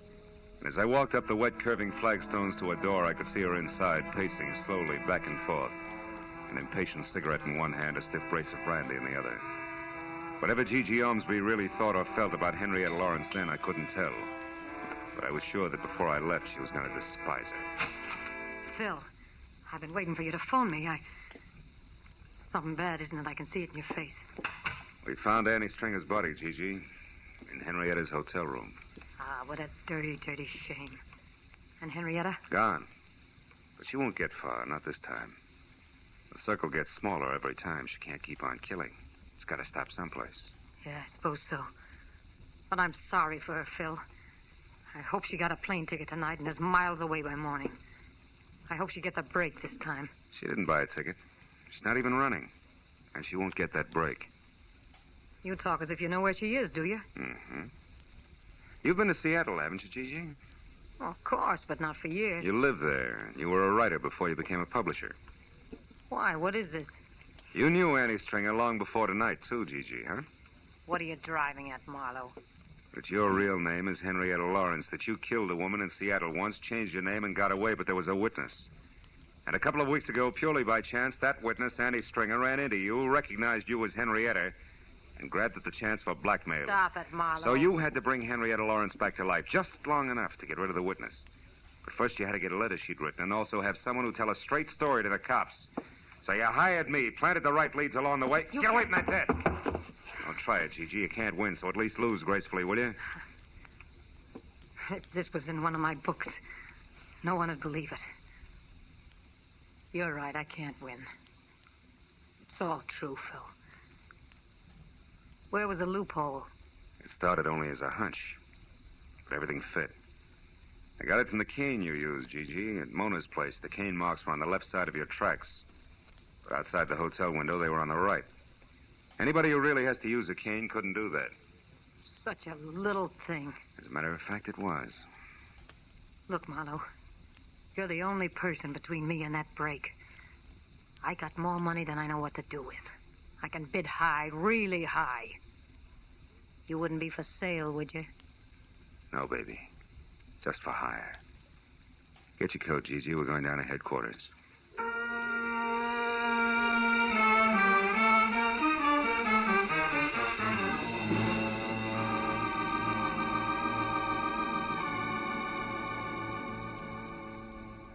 Getting the whole business down on police stationery, one orderly step at a time, is a process as full of, well, as full as the fiscal report of the First National Bank. Took twice as long to whip up. But finally it was all over. I was on my way home to my bachelor apartment. And then I remembered something. Never mind explaining what took you so long, darling. You're here now. Dinner is ready and waiting, and the martinis are ice cold. Just come on in and close the door. Yeah.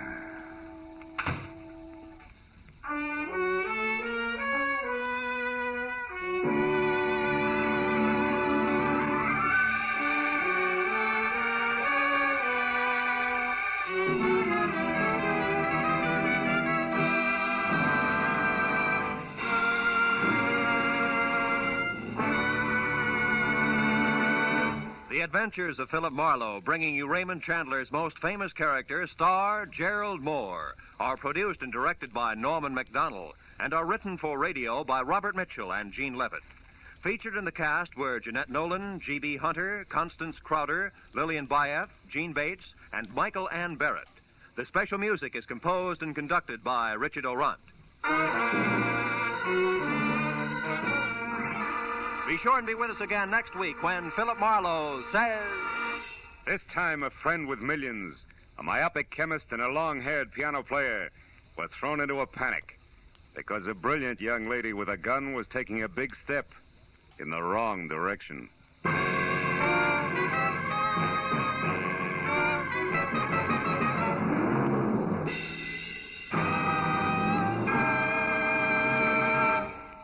CBS wishes to remind you that Lum and Abner's wonderful down-to-earth Cracker Barrel humor is heard every week on most of these same CBS stations.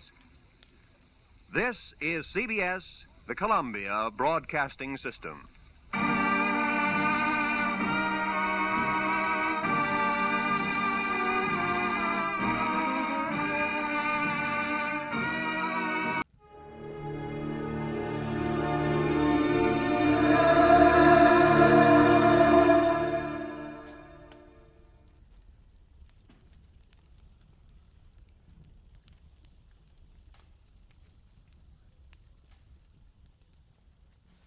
Get this and get it straight. Crime is a sucker's road, and those who travel it wind up in the gutter, the prison, or the grave. This started with a wreck and went from there to double murder over $75,000 worth of glitter that nobody got in the end. Because I found out just in time what was fishy about the tale of the mermaid. From the pen of Raymond Chandler, outstanding author of crime fiction, comes his most famous character in The Adventures of Philip Marlowe.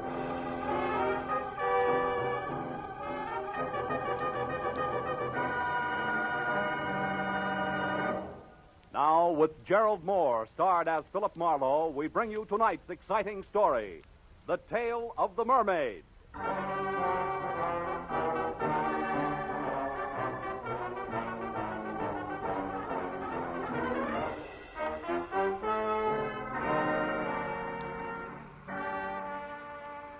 9:30, I was still in my office, tucking in the loose ends on a report, while I listened with half an ear to the fabric of city sounds rising from the street below.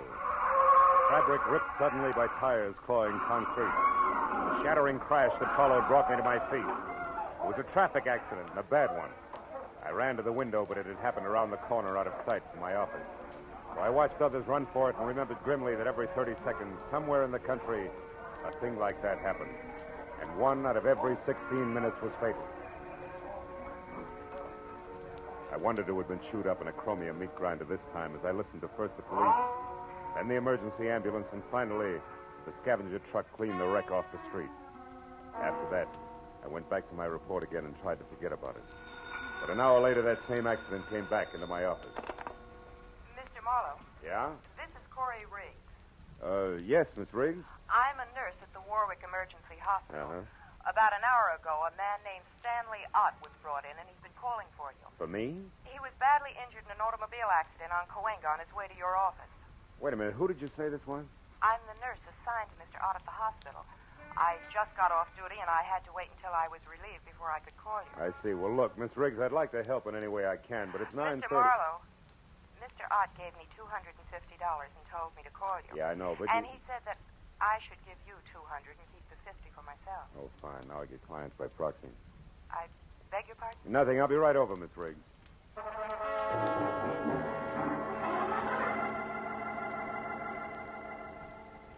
I didn't know anyone named Stanley Ott, and I felt a little like an ambulance chaser, but I was only 15 minutes from getting to the emergency hospital. As I walked up the ambulance ramp, a smart-looking brunette came toward me. Mr. Marlowe? I'm Corey Riggs, the nurse who called. Oh, hello.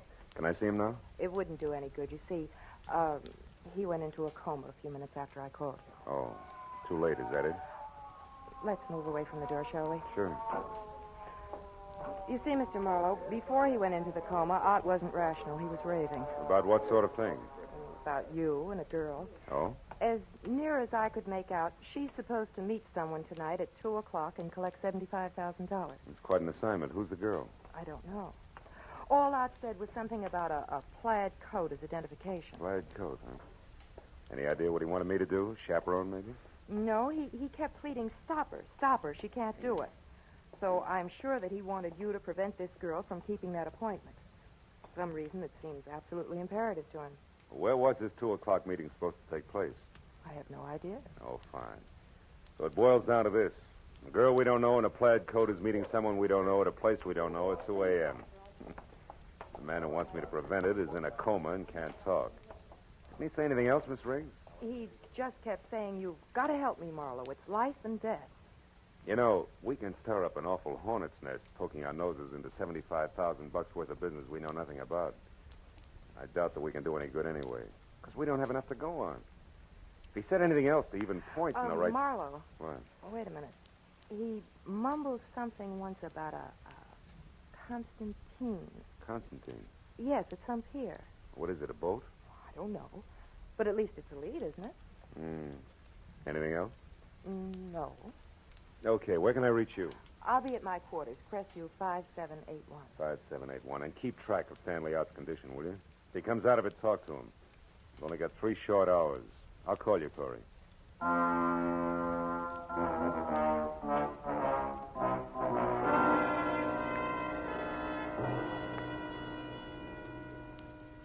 I felt a little weird as I left the hospital because I was traveling on strictly second-hand information as to what had gone on in a delirious mind. But in spite of that, there was still enough coherence in what Corey Riggs told me to make a case. My first stop was a phone booth and a call to the police, where I found out from the accident report that Stanley Ott was 30, unmarried, small-time lawyer, and an L.A. resident with a clean police record. My next call was the harbor master's office in San Pedro. Constantine? No, don't remember no vessel by that name, Sonny. Just a minute, I'll look her up in the registry. Let's see, Constantine. Only one listed is a four-masted schooner sunk off Pirates Point near Monterey in 1870. A little before my time. Not the one, eh? Not the one. So I tried the Coast Guard. No fishing boat called Constantine on this coast, mister. That was followed by a check of Yacht Harbor at Long Beach, negative. And a call to the pleasure boat anchorage at Santa Monica. No Constantine registered here, sir. After that, a long, futile reconnaissance of the waterfront from one end to the other. It left me 1 solid hour later out at the end of a tottering, almost abandoned concession pier in Venice, swearing in blind frustration at the black, seething ocean below. I was licked. Ain't thinking of jumping in, are you, pal? Hey, you look like you lost your best friend. I did, Buster. Me. I was sunk with a Constantine in 1870. Constantine? You know him, too, huh? Him? Yeah. You mean Constantine's a guy? Sure, pal. There's a shack there. Wait till the beacon light comes around again. You see? See that? Well, I'll be. Prince Constantine Chevnov. Narcosis, palmist, and medium. Personal consultant by appointment only. Yeah, but that's a fake. No fooling. All them guys, he owes everybody around, even at the Ziggy, me. For $1, and that's something. But he's a genuine Russian princess. Hey, where you going? Have a look. Prince Constantine Chevnov could be my boy. He wouldn't want you nosing around here, pal. That's too bad. Does he live here? Yeah, in the back. He runs his pitch in the front where all them green curtains are. Uh-huh. I suppose he always leaves his door unlocked, huh? Whoa. Hey, that's kind of funny. Yeah, I'll bet. There'll be a light switch here someplace. Oh, yeah. Now let's see what... Oh. Holy catch. Goodbye, mister. Goodbye.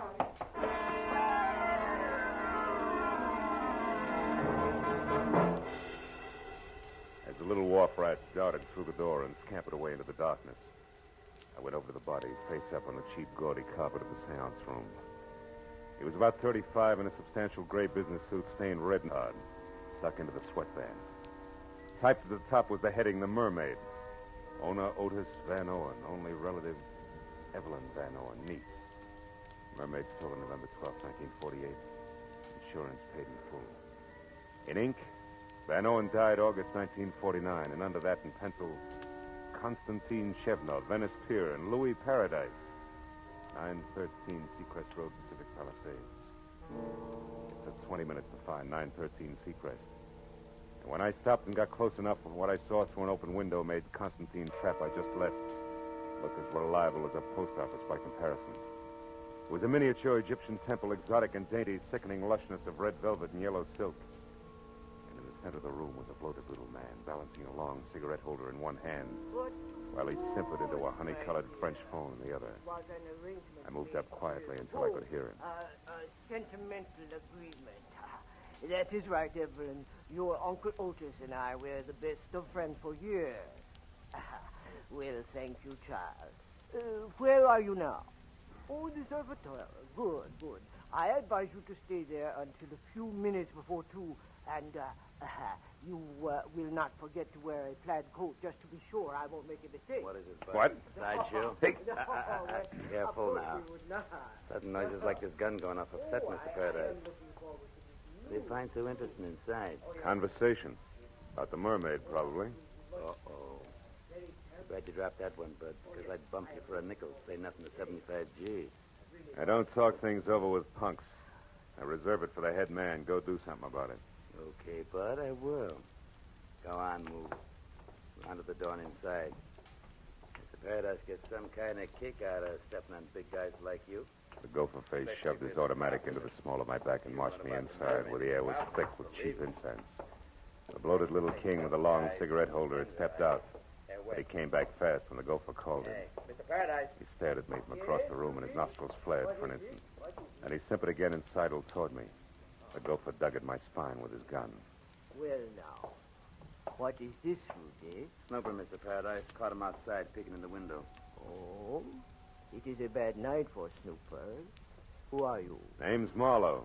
And the business? Snooping. He knows about the Mermaid, Mr. Paradise. He does he? How much do you know? Speak up. She's got a fishtail instead of legs. You dare to joke? Don't you! Stand here and take it, big man. You asked for it. Make a move and I'll drop you. I know what you are, Marlowe, but not how much you have found out. Now tell me, because the next time I slap you, it will carry more weight than my bare hand, I promise.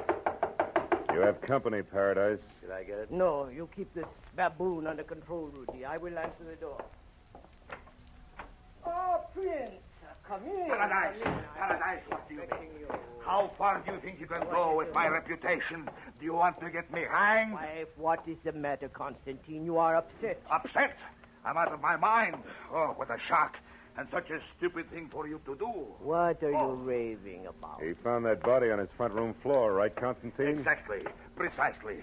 And what is more, I did not put it there. Of all the places in the world, why did you pick this one? Paradise, who is this? This stranger here? If you would close your mouth and open your eyes more often, Prince Constantine, you would not be the nervous wreck you are. This is Mr. Marlowe, another snooper. Oh, another one. Paradise. Paradise, listen to me. It's better if we quit. It's better if we don't try it tonight. It's out of hand. I don't like it now. We should get away and come back next year and do it. You jellyfish, there is nothing to worry about now. Insurance investigators often work in pairs. Is that not so, Marlowe? Your pitch, round man. You don't need any help from me. You are so right. Rudy and I caught the first at your place, Constantine. Now we have the second one here. That is all there are. The danger is over. It's clear sailing from now but what about that cadaver you had the audacity to leave lying in my seance room? What about forgive that? me, Constantine. That was a necessity. I am sorry. Now listen. Hey, Rudy. This go on all the time? Yeah. Ain't it awful? And think of all the champagne, caviar, and buffalo stroganoff you can buy with the Mermaid. I don't care. Just a bracelet, but at the same time it is $75,000 worth of diamonds and platinum. Oh, oh. Okay, Paradise. I trust you. Now, we go, huh? My, gnazdo. Yes, Prince. The gnazdo it is. Hey, Mr. Paradise. What should I do with the big boy here? Yeah, you're kind of leaving a loose end around, aren't you, Fatty? If I had the time, Marlowe, I would beat the arrogance out of you a little chunk at a time. Rudy. Yeah? You've got no initiative, but you do have imagination. So use it. Goodbye, Marlowe.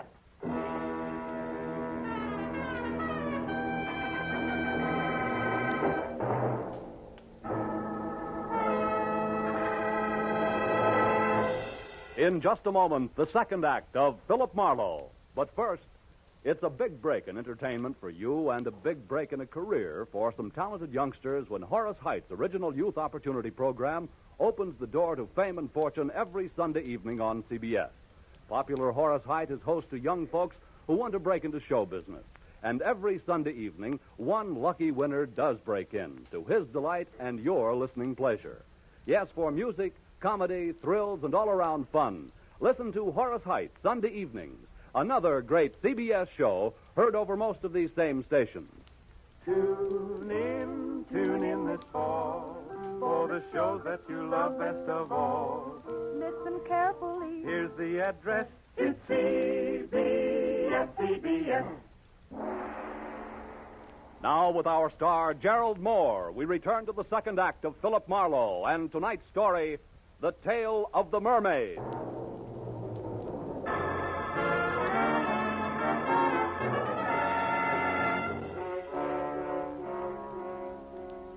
When Louis Paradise hesitated at the door, snarled the suggestion that this henchman used his imagination in disposing of me, and left in lockstep with the white Russian screwball. I got the point. But even if I'd missed it entirely, one look into Brother Rudy's eyes would have done the trick. There were no pupils, just slits of lethal viciousness. Windows to his warped little mind where I could practically see the montage going on. That ran from ancient thumbscrews by candlelight up to a generous beating by street lamp with brass knucks. I felt a cold knot grow in the pit of my stomach as Rudy, with a cannon in his hand, pointed at my head, started toward me. And from someplace outside, I got a break. Two romantic cats. Rudy spun toward the sound. One chance to a customer, Rudy, and you missed. Kill you, Marlowe. I'll blow your head off. Not tonight, gentle soul. Give it to me. I don't want you to hurt yourself until we've had a chance to talk. That's it. Now, lie down. I knew there was some reason why I like cats, their voices. Okay, Rudy, you've had enough rest. Now let's get back to business. Now, wait a minute. Come on, get up. We're going to talk. Wait, hold it, please. No reason for any more rough stuff. I'll cooperate. That's better. Where did Paradise and His Highness head for? The Gnazdo, where is it? I don't know. Come on, you said there was no reason for rough stuff, remember? Ow! Yeah, I remember. That Gnazdo, that's something I never heard of. An unhappy coincidence, Rudy. It's one thing I'm interested in. Wait. Must be something else you want to know. Something else I could tell you that... Hey, what are you going to do? You mean you can't tell, Rudy? That's Keep funny. away. All it takes is a little imagination.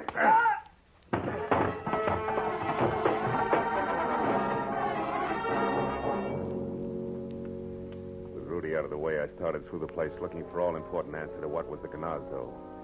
The 20 minutes of turning drawers and closets inside out revealed nothing more exciting than Louis Paradise's address book. First names only. And a picture of a girl named Toodles who belonged to the Roaring Twenties. And by this time should have caught a death of cold. His sister, no doubt. But no lead on the Gnazdo.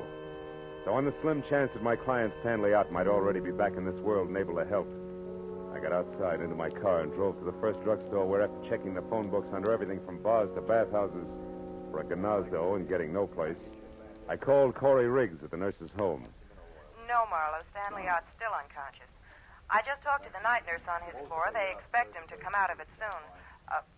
Why? What happened? Well, it's too much to explain now, Corey, but that girl, the one in the plaid coat, I found out that her name's Evelyn Van Owen, and she's staying at the Surf Hotel. Now, see if that much checks with Ott when he comes to, will you? All right. Oh, also, there's a diamond-studded item called the Mermaid, which accounts for that $75,000 he mentioned. Now, Constantine and the pier now equal a phony Russian prince who runs a spook palace out on the old Venice pier. Now, you got all that? Uh-huh. Good. Now, look, honey, listen real hard. Before Ott passed out, did he by any chance say the word Gnazdo? Gnazdo? Yeah. No. What does it mean? I don't know. I think it's the name of a place. Oh, have you checked the phone book? Yeah. It's no dice, Corey. Also, I checked one Mr. Louis Paradise, who you might mention... Marlowe, wait a minute. What's the Hold matter? the wire, will you? There's a girl here, one of the nurses, who's trying to tell me something. Oh. It's the Gnazdo, Marlowe. Shh, wait a minute. She knows something about it here. It's Rosemary. You talk to her. Hello. You want to know what Gnazdo means? Yeah. Well, it's Russian, like Pashlamaya Gnazdo. Oh, well, what does it mean in English, Rosemary? Fast, please. It's important. Well, that means let's go to my place. Gnazdo's the word for nest. Sort of like cozy apartment or cottage. My place, nest. You sure of that? Well, I'm positive. I was an army nurse in the war, and I spent 2 years in Germany after the shooting part was over. 2 years, a half a block away from the Russian zone. That's close enough. Thanks a million, Rosemary. Don't mention it. Here's Corey. Oh.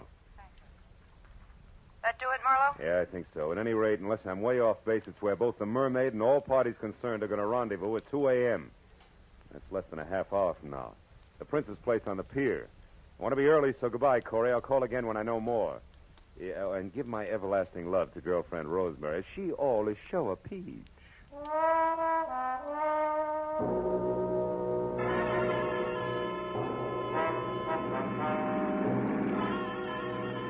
There was still a few parts missing, the way there always are.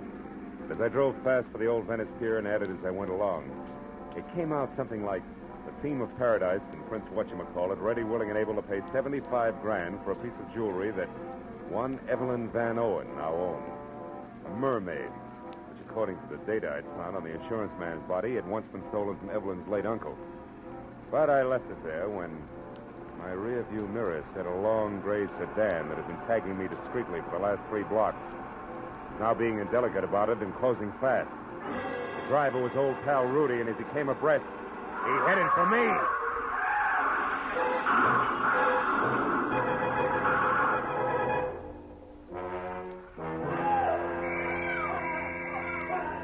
All right. You're okay, Mac. Don't you worry about a thing. We'll have you out of there in a minute. Hey, can't you knock out that horn? Knock out the horn. What do you think we're trying to do? It ain't so easy getting my hand past the treated hood. You know. Oh. Well, that's better. Hey, cabbie, what'd I hit? Well, in order of their appearance, Mac, your car into a telephone pole, and then you into your dashboard. Yeah, you're sure lucky you bounced off the curb first, Mr. Slowed you down plenty. Oh, hey, here comes the ambulance. Yeah. Look at the roll. Not for me. I'm all right. Hey, come on, cabbie, help me out of this, will you? Sure, that's what we're trying to do, but don't you worry, the ambulance ain't for you. It's for the guy that sideswiped you and then tried to get away. I seen what happened, and I went after him in my cab. He turned into a dead end, no less, trying to shake me. Ooh, is he a mess? But I guess he'll live all right. Hey, what you got against you anyhow, Mac? Just my life. Listen, your cab's still all right? Sure, there's someplace you gotta go. There is. The old Venice Concessions Pier, my friend, and the sooner the better. Come on.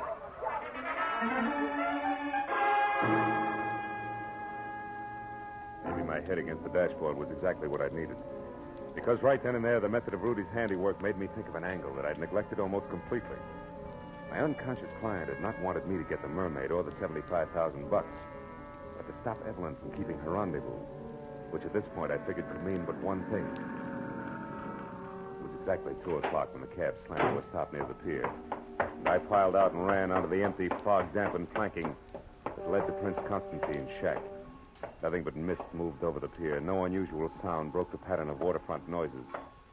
But I thought momentarily that I was still in time to prevent what Stanley Out somehow knew was going to happen. That Louis Paradise and his eccentric sidekick intended to get the Mermaid from Evelyn, but pay off in only one way.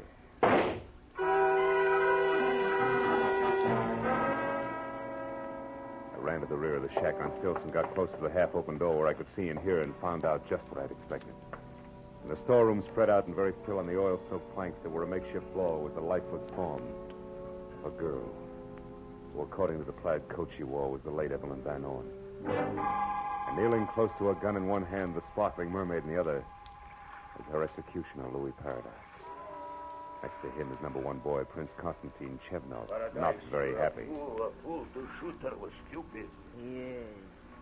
75 grand, stupid. Or would you have preferred that I pay Miss Van Owen in cash?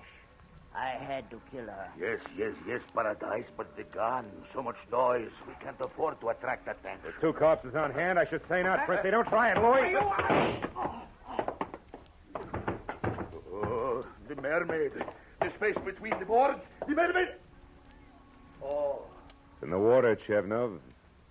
Shame. Yes. Yes, it's a shame. We did so much. Worked so hard. Yeah. Killed so often. Gonna run for it, Your Highness? Run? Nah. No, Paradise is dead there. Without Paradise, I am not so brave. I will do as you say. Keep quiet. Don't make a sound, Chevnov. We got company. Quiet! Pardon me. Can you please tell me where Louis Paradise can be... It's Louis Paradise there. Who are you? Evelyn Van Owen. What? Van Owen? The woman who was supposed to sell the Mermaid to Paradise? That's right. But on my way over here, just after I left my hotel, somebody struck me, knocked me out. He took my coat there and my purse and ran. Your purse with the Mermaid, no doubt. Yes. And that, Miss Van Owen, makes this angle shooter here. Yeah. The very dead nurse, Corey Riggs. Let's get out of here.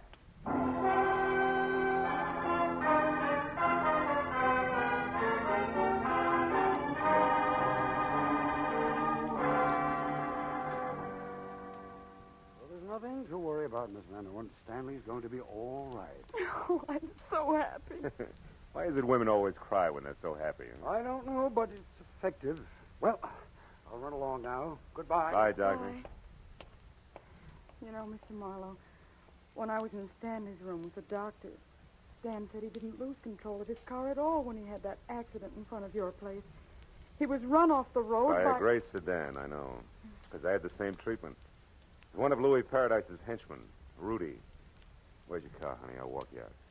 Just outside the front door. Mm-hmm. Tell me, did I tell you why Rudy roughed him up?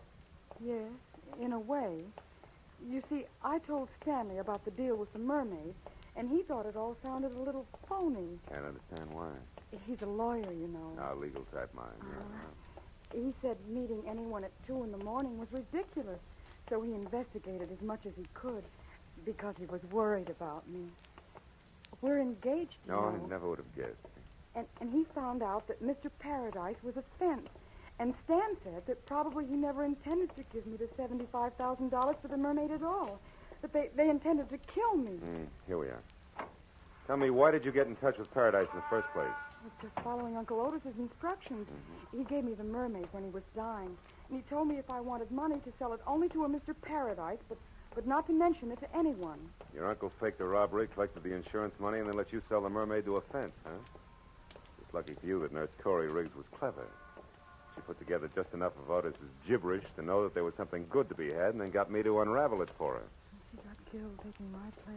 When she tried to collect your $75,000. Yeah. Oh, here's my car. Well, Evelyn, for a little while, you were a rich woman. Now it's all gone. How do you feel? Well, I'm alive. And in love. Yes, well, that answers my question. Good night, baby. And good luck.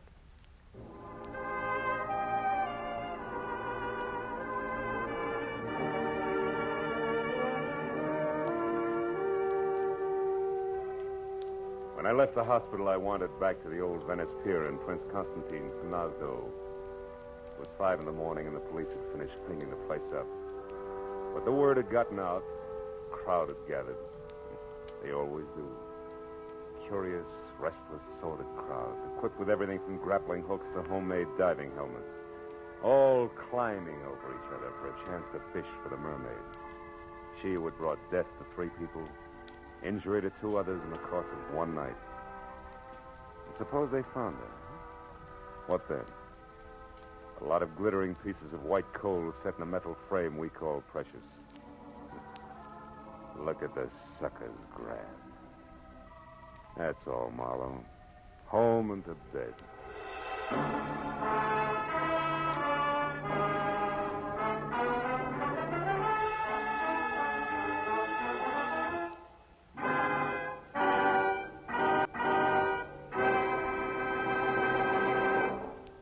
The Adventures of Philip Marlowe, bringing you Raymond Chandler's most famous character, star Gerald Moore, and are produced and directed by Norman McDonald. Script is by Mel Donnelly, Robert Mitchell, and Gene Levitt. Featured in the cast were Rita Lynn, John Daner, Michael Ann Barrett, Wilms Herbert, Junius Matthews, Herb Vigran, and Mark Lawrence. The special music is composed and conducted by Richard Orant. Be sure and be with us next week when Philip Marlowe says... It started with a terrified woman lost in a maze of memories she couldn't explain. And waiting for her outside an open window was death.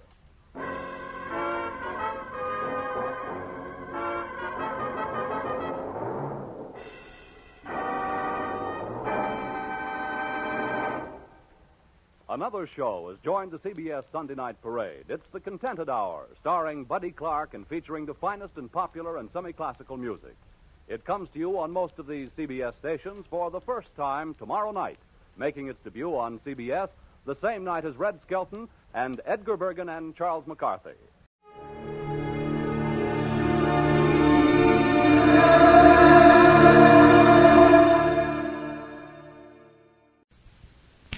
Listen now to The Adventures of Sam Spade, starring Howard Duff in The Convertible Caper.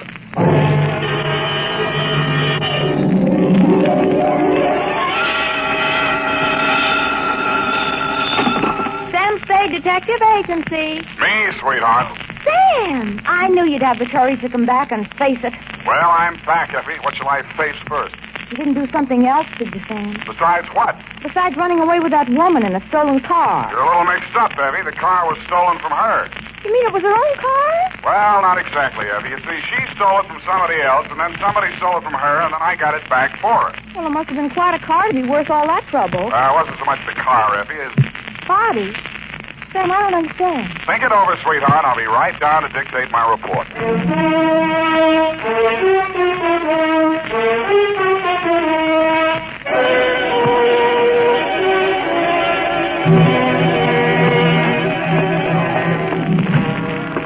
Oh, Sam, look at you. Can't you take no for an answer? And just what do you mean by that, Miss Perrine? Claw marks on your face. Wrong again, sweetheart. She said yes, I said no, hence the scratches. I knew she was that type the minute she walked into this office. That ankle bracelet and green nail polish. Green nail polish. Well, puce colored. This one goes to homicide, Effie. Oh, not another murder, Sam. What else? To Detective Lieutenant Dundee from Samuel Spade with license number 127596. Subject, the Convertible caper. Dear Dundee, it had been a dull morning, but just before lunchtime, things began to brighten up. Her clothes looked like money, and what they were wrapped around looked even better.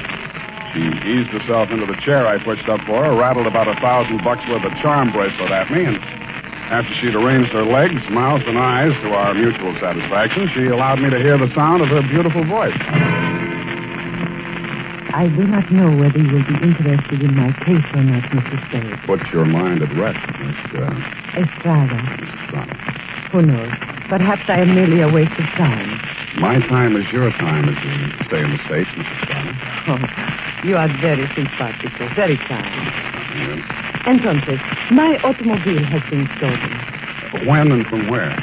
Last night, after midnight, while I was checking in at the Hotel San Rafael, where I am staying, I foolishly left it parked outside with the keys in it. Have you reported this to the police?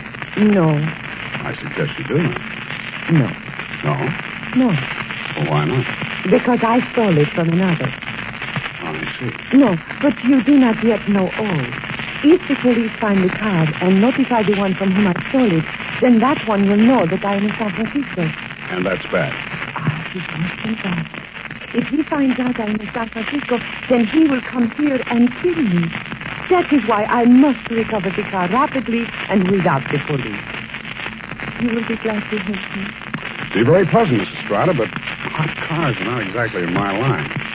You wish that I don't think anybody would murder you just for stealing his car. Oh, not for the car, no. Already he tried to kill me once, twice, 3 times. So I take the car and drive away rapidly. Away from where? Mexico State of Chihuahua, where this pig resides who wishes to murder me. Why? Oh, he drinks. He becomes a beast. He accuses me of... Look here on my shoulder, the scar. Well, already he cuts me with a knife. Uh-huh. Now you have seen something that changes your mind about me, huh? You see that I am sincere. Why, Miss Estrada, I never had any doubt. Oh, please. I am without friends. You will call me Micha, yes? Yes, indeed, Micha. Bueno, now we are friends. In the car is sitting the pig. Hey, what's this pig's name? Pig is the only name I will honor him with. Pig. Pig. Yeah, what make of car is this? Leonza. You know this kind of car? Yeah, it's a foreign car. I've seen a few around. This must have set the pig back several $1,000. Huh, he steals everything. Listen, my darling, please notice. Around here is pink with blue fenders. Not anymore. That's the first thing a car thief changes, the paint job. Any other distinguishing marks? Yes. I will think. It has a radio. You don't say. And it has 2 windshield wipers. Well, I'll buzz around, Micha. If I find anything, I'll let you know. My fee is... Yes. Yes, that is something else. I have no money. Oh, that's great. That's just great. But I am sincere. You said so. Look, my darling, take this. It is worth very much. See? This little charm alone. Platinum set with diamonds. Worth very much. You will keep it until I pay you, eh? Adios, Carmen. Hasta la vista. She thrust the charm bracelet into my hand, bit me on the ear, and departed. I put a Band-Aid on it, ran some cold water over my head, poured myself a stiff slug of bourbon, and examined the bracelet. The dangle she pointed out was a white metal disc with a monogram in diamonds, 2 vertical bars with a horizontal one on top. It was the Greek letter pi or the initials PT, depending on who had stolen it from whom. I knew it was at least worth my fee. I dropped it into my pocket and went out. My first stop was over on Mission. The sign on the building says, Masterpiece Auto Painting, Joe Rembrandt, proprietor. Sam, long time no see. Hello, Joe. Got something you want painted? No, but I think you may have painted something I want. Sam, you know me. They drive them in the front. We spray the paint on them and push them out the back. No questions asked. That's quite a turnover, Joe. Yeah, we're going big time. Got the exclusive now for the syndicate work in the hill. Is that right? Yeah. What are you looking for, Sam? A murder car? Could be. It's a custom job. Foreign car, Deonza. Here's what it looks like. Yeah, convertible. Sure, come in this morning. 2-color job. Which 2 colors? Canary yellowed body, baby blue fenders. Yeah, quite a car, Sam. Quite a snazzy Heath. Heath, huh? Yeah. Is that what you want to know? It was. Happy Herman Heath was one of the biggest used car thieves in the city. As I got off the streetcar in front of Happy Herman's lot, a flash of canary yellow paint caught my eye. I strolled down between the rows of cars and found it. Yes, sir. Heath's the name. Happy Herman Heath. Every car on this lot is in perfect mechanical condition. Take your choice. Kind of hard to choose, Herman. There's so many here. Yes, sir. It takes a heap of heaps to make a heap of heap. Yeah. That yellow job with the blue fenders there? Oh, yes, sir, but the motor in that car, it does need some work. Now, over here... Does it run? Oh, yes, it'll run. But over here... This is more what I want. Let me try it. Sounds all right to me. Oh, idling, yes, but needs some work in the transmission of the differential. Mind if I drive it around the block? Well, the mechanics are just about to work on it. Besides, I'm afraid this car is more than you'd care to invest. Well, let me try it out anyway. Here, I'll leave a deposit. I reached in my pocket for Meech's charm bracelet. He took one look at it, and his expression changed. Well, why didn't you say so? No deposit is necessary. The car's yours. Drive it as far as you like. Thank you, Herman Heath.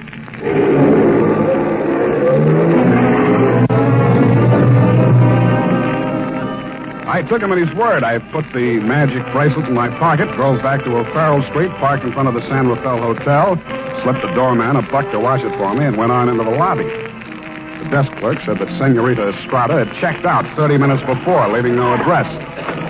I found the house dick in the bar and asked him for a rundown. Yeah, I remember her, Sam. Very nice dish. Any callers, Tiny? Yeah, 2 guys. Yeah? They went out when they came. Ain't been back since. Who were they? You won't believe it, Sam. One of them was Tom Carey. What's he doing in San Francisco? He's wanted for murder. And I don't know, but there must be plenty in it if you brought him back across the border. He's staying here? Yeah, room 613. Do me a favor, will you, Tiny? Anything at all, Sam. There's a car parked outside in the loading zone here. Stow it in the hotel garage for me, will you? Upstairs, as far out of sight as you can get it. I went upstairs and rang the buzzer at room 613. The door was opened by a little dark-complected man with hard eyes and Indian features. There was a mean-looking knife in his hand, but he put it away at a nod from Tom Carey. How'd you find out I was in town? Not from Meecha. I don't know how much he told you, Sam, but if he told you this much, he was 11. It's $1 million caper. And you know some of the things I've done for less. What's in it for me? What'd she pay you? Nothing. She left this charm bracelet in Hock. Now, boss, I caught him now. Shut up, Parker. Give me that bracelet. Mine. Watch it, Tom. Don't crowd me. I got something bigger than this or you wouldn't be here. All right, Sam, what do you want? I want to hear you talk. I guess you know I've been down Mexico way. I'm listening. I got a little business down here, garage business. Running hot cars across the border from the States? We'd cool them all. Little body work and his serial number, like plastic surgery. Sounds like a good business. You shouldn't be neglecting it. You met the dame. She says you want to kill her. I was off my trout. I scared her. I didn't mean anything. I thought I could scare her into sticking around. I'll let Paco nick her shoulder a little bit. Oh, just a little bit. Yeah. I figured her wrong. I know that now. If I could see her for 5 minutes just to talk to her, I know it'd be okay. I can't help you, Tom. I want to talk to her myself. Listen, she hasn't got a penny, only that car. She figures I'm peddling that. Not anymore. She already stole it?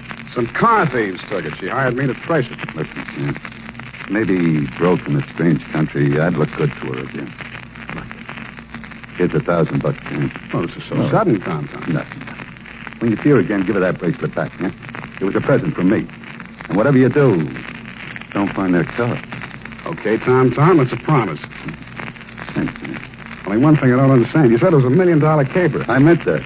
She's worth $1 million to me, Sam. The girl, Tom, or the car? Oh, I wish you hadn't asked that question, Sam. I really do.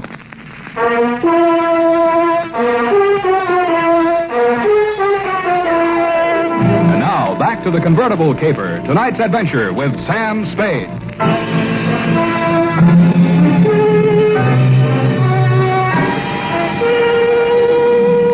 When Tom Carey said $1 million caper, he meant just that. He never risked a rap for less than $100,000, and no dame that ever lived was worth more to him than a hot mink coat. If Meacher wasn't the $1 million package, the car was. I didn't know what was in it. With Tom, it might be diamonds, dope, smuggled Chinese, or just plain money. So I went back to the hotel garage. Number 1279. I climbed the long, curving ramp to the second floor and found the canary yellow Dianza convertible crowded in behind 4 ranks of cars at the rear of the building. I started to work on it. Nothing in the luggage trunk, nothing under the seats, under the upholstery, and the door panels, nothing anywhere. Then I got Tiny Stover, and the two of us went over the second time. It's a cold lead, Sam. It's not, I know it's not. Now think, Tiny, what's different about this car? Well, solider built than most. Good body work. I don't know. Hey, here's something. What? There's a hole punched out of this fender over here. About the size of a quarter. Let me see that. Yeah, right here. It curves under, see? Yeah. What's that you got? Charm bracelet. Did you say this dangle on here was what was cut out of that fender? Let me see. It fits. Fits even the curve. Yeah. What does it mean, Sam? The dangle on the bracelet is solid platinum. Hey, Sam, are you trying to tell me the fender's on this heap of solid platinum? You got a pocket knife, Tiny? Yeah. Thanks. It shines. Sam, is this a hot car?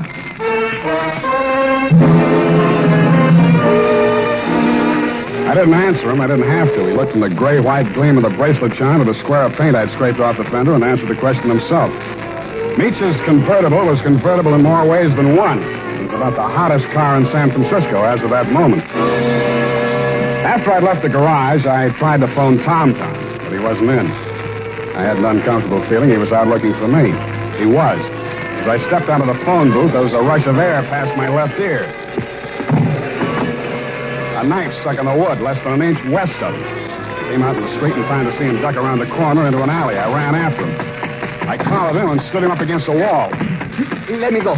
Let me go. I cut you down. What do you know about that car? What do you know about that car?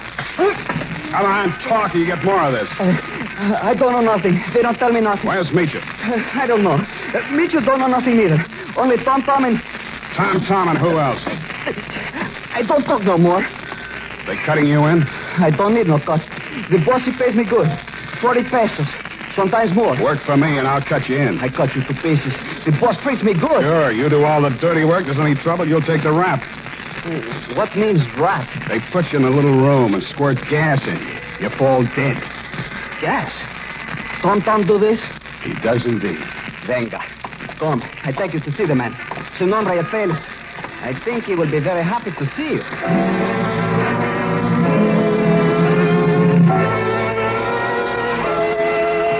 The place Paco took me to was about as high on Russian Hill as you can get. The house was old, faced in brownstone, and had a high iron fence around it. On the gate was a nameplate, H.H. Lovelace. When I opened it to go in, I noticed that Paco was no longer with me.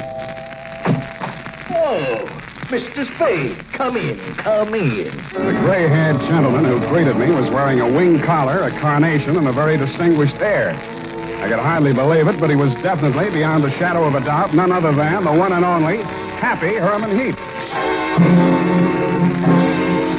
Well, Mr. Spade, I see that you're surprised. I'm overwhelmed, Mr. Heap. Lovelace, that is the correct name. For my avocation, I selected my first and second names, the HH, you know. My full name is Herman Heap Lovelace. About that car, Mr. Spade. Yeah, about that. I must own that you outwitted me. I was rather proud of my little device, the disc on the charm bracelet, you know. When you showed it to me at my business establishment, I naturally thought you were authorized to take the car. Yeah, naturally.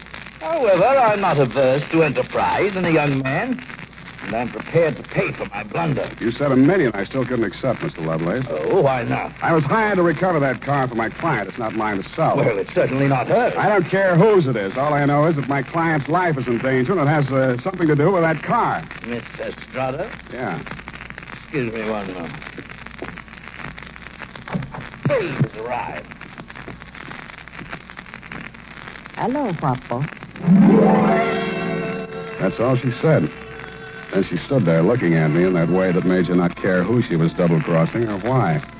Then she turned to Lovelace, alias Herman Heap. How much does he know? Alas, everything, I fear. He has agreed to our terms? Yes. Good. I must have my bracelet back now, Sam. Sure, it's right here in my... I reached in my coat pocket for the charm bracelet she'd given me to keep for her. It wasn't there. It wasn't in any of my pockets. I guessed that it was in one of Paco's pockets. Mitya watched me fumbling, her eyes blazing with anger. Fool, you have lost it. We are helpless without that. I thought it was the car you wanted. Please, one thing at a time.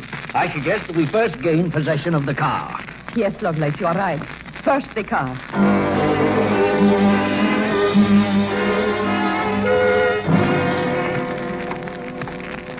Ah, yes. This is the car at last. A princess in vulgar raiment, but still a princess. No royal coach carrying a king to a coronation ever held such riches. I just talk too much. Oh, I do. Well, take your place at the wheel, Mitya. We shall drive out of here into a splendid future. After you, Mr. Spade. No, Mr. Heath. After you. Ironic, isn't it, that with all my varied interests, I've never learned to drive a car. Será tu poco, viejo. You seem kind of shaky, Mitya. You sure you can handle the car down the ramp? I'm very good driver, Guapo. Mitya, stop! Put on your brakes. There's a man coming up the ramp. Pig!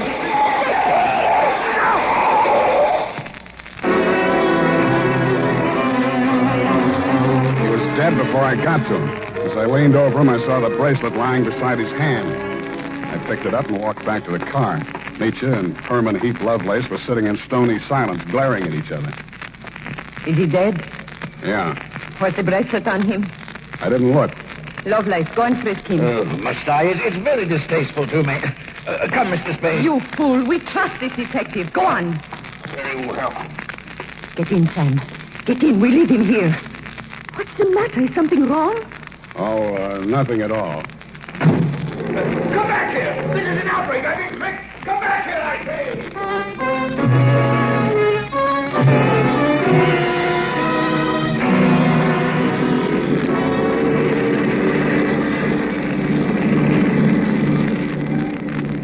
Please, Guapo. A cigarette. Sure. Here you are. Gracias. De nada. I saw you pick up the bracelet. I meant that you should share with me. That is why I gave you the bracelet in the first place. I liked you. Couldn't have been because you were safe as long as Tom didn't know where the bracelet was, and if you had to kill somebody for it, it would be me. Please, querida, what does it matter now?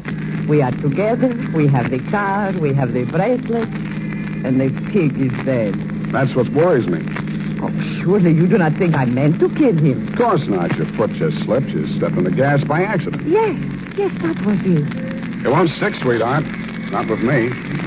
But with the police? My story won't help you. I don't know enough. Oh? Then I tell you everything. I was with Tom for a year. I hated him 365 days. I tried to run away. Always that Paco came after and brought me back. Then, Senor Lovelace came with the car. Senor Lovelace had much money, but he could not take it from the country. So he bought, sold platinum. Some he received from refugees who had sent their fortunes abroad in that form. But there was no safe way to get it across the border. So for a cut, Tom had the platinum made into fenders and welded onto the car. Why was the bracelet so important? It was too dangerous for Lovelace to bargain directly. Tom was to get the money for the platinum and give the little piece of the fender as a token. Yeah. Lovelace would know who to give the car to when they showed it to him. That's why he let me drive the car off the lot, huh? I don't care, darling, even if you try to steal it. Now we understand each other, no? You are tough, too. Tougher than Tom, I think. Well, now we have everything for ourselves, you and me. What do we care for the others, huh? You make a good pitch, sweetheart. You look beautiful while you're making it. But I don't like you driving.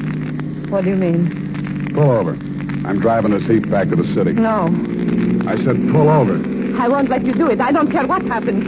Take it easy. You want to kill us both? Sure, I will kill us both. We die together or we live together. Yes or no? You're nuts. Answer me. The answer is no. Bueno, you will see I mean what I say.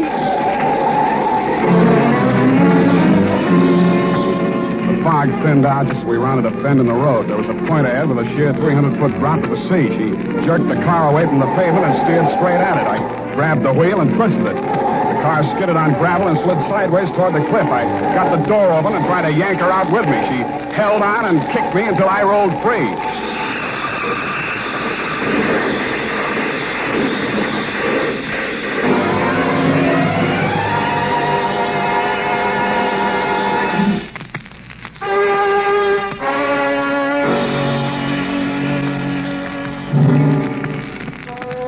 She didn't look very beautiful when I saw her for the last time. And the flashy convertible was a pile of junk. Very expensive junk, but junk all the same. I understand the federal men have confiscated the platinum and are holding Lovelace for questioning. I doubt if he'll crack. Nobody can embarrass a used car salesman. Period. End of report. Sam, do you really like this racket we're in? I hate it. So do I. But don't let's ever go into any other racket. It's a promise, sweetheart. Why, I'll never know. No need. Good night, Sam. Good night, sweetheart.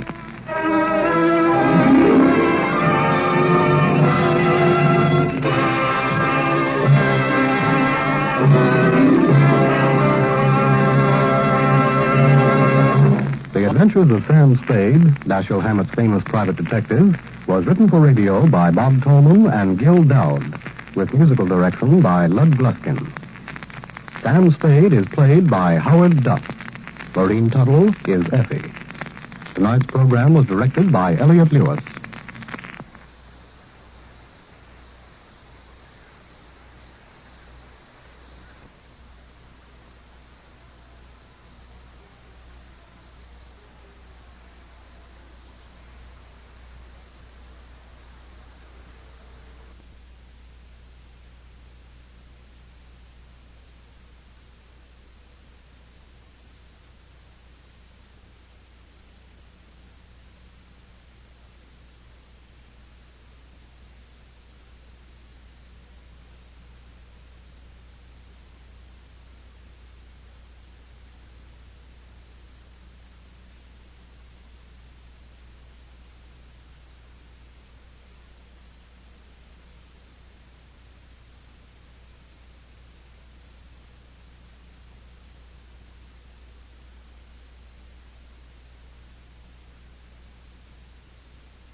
Adventures of Sam Spade, Detective. Brought to you by Wild Root Cream Oil Hair Tonic, the non-alcoholic hair tonic that contains lanolin. Wild Root Cream Oil, again and again, the choice of men who put good grooming first.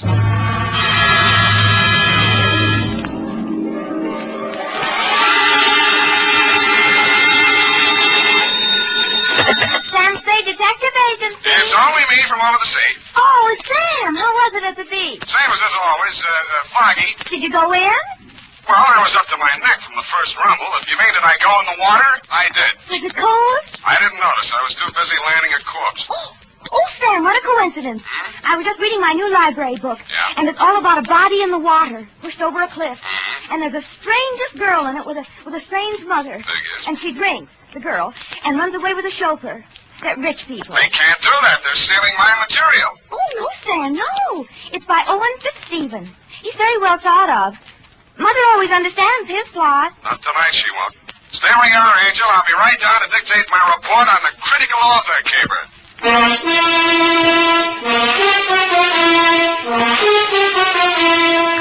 Dashiell Hammett, America's leading detective fiction writer and creator of Sam Spade, the hard-boiled private eye, and William Spear, radio's outstanding producer-director of mystery and crime drama, join their talents to make your hair stand on end with the adventures of Sam Spade. Presented by the makers of Wild Root Cream Oil for the hair.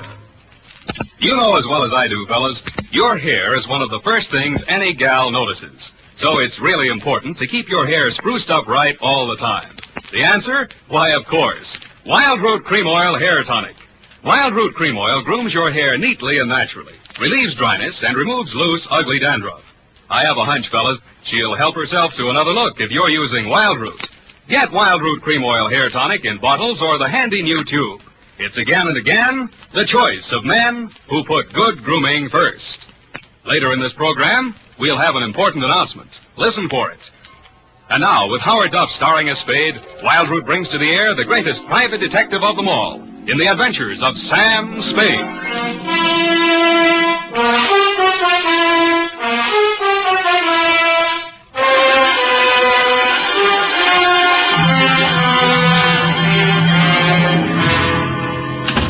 I'm looking over the phone. Oh, Sam. Now, come on in. Let's get this over. Can you wait till I finish this chapter? Hmm? The page to go. The detective had just found this girl in a sordid rooming house. He had this fight with her boyfriend and boinged him. And now butter wouldn't melt in her mouth. But I don't trust her. What's the name of the book? Morgue Fruit. His last was A Spindly Stiff. That was about this neurotic nurse who was in love with her employer. Effie, how long have you been reading this kind of trash? What's not trash, Sam? Well, he really makes his characters live. And I love his detective. He's real hard-boiled like in Dashiell Hammett. Hassel, damn it. Mark your place and come in. All right, Sam. Dear. Ready? Yes, Sam. Oh, I can hardly wait. That's the way I like you, eager. To finish the chapter, I mean. Please. I wonder what she's up to. She's guilty, of course. Of course, but what of? You can read it when I'm finished. Oh, my goodness, we've got a report to get out, and here we are chattering about books. Date, August? We'll give the date. Yes, Sam. Date? Philadelphia. To Missing Persons Bureau, San Francisco Police. Attention, Sergeant Schwartz from Samuel Spade, license number 127596. Subject, Gabriel Leggett. Dear Dave, I should have handed it over to you at the start, but you know me, I'm greedy. I cashed the check she'd sent me as a retainer without consulting my better judgment. Gave the money to Effie to pay bills without batting an eye. Borrowed a dime car fare from the corner newsboy without collateral. And arrived in front of the Leggett Mansion on Nob Hill without the foggiest notion of what I had been retained for. I'm Gertrude Leggett, Mr. Spade. It's about my stepdaughter, Gabrielle. She's been missing since the funeral. Whose funeral was that, Mrs. Leggett? My husband, Gabrielle's father. That was nearly 3 weeks ago. She came to me afterwards and said she was going down to Quesada, to our country place, for a few days, that she wanted to be alone with her grief. But I discovered that she never arrived at Quesada. Do I make myself clear, Mr. Spade? Yeah, except for one thing. Why do you want her back? First, she may do something to disgrace me. She'll undoubtedly try her best to do so. Secondly, unless I get her signature to some papers, in accordance with her father's will, I can't go on living in this house. Furthermore... That's okay. You've convinced me. Now, when she left, what did she take with her? Just one piece of light luggage, and her liquor case, of course. She drinks, you know. Well, it's not my place to disapprove. I merely thought it might help you to know. Well, we could case all the bars in town, but it'd take a lot of time and a lot of money. Besides, I'm on the wagon. Well, you might talk to Eric, my chauffeur. He drove her to the station, or says he did. Where do I find him? Let's see. 10 o'clock. He'll be loitering down the hall somewhere in the neighborhood of the linen closet, helping the upstairs maid fold the sheets. I'd knock first if I were you and avoid embarrassment. Thanks for the tip. Oh, mind if I have a look at your stepdaughter's room? Eric will give you the key. I'm not allowed one. There it is.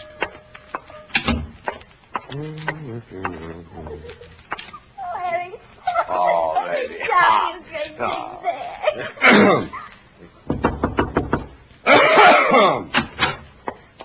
Excuse me, sir. Thank you for your kind assistance, Mr. Collins. Okay, Myrtle. Anytime. Yes, sir. You Eric? Collinson, what can I do for you? I'd like the key to Miss Gabrielle's room. You the law? Why? You expecting some? The old lady's been threatening to yell cop. She decided to whisper instead. Oh, private dick. You catch on fast, lover boy. Okay, I'll let you in her room. Come on. Mrs. Leggett says you drove Gabrielle to the station. She says that, does she? Isn't that what you told her? I'm not telling you what I told anyone. Suit yourself. After you.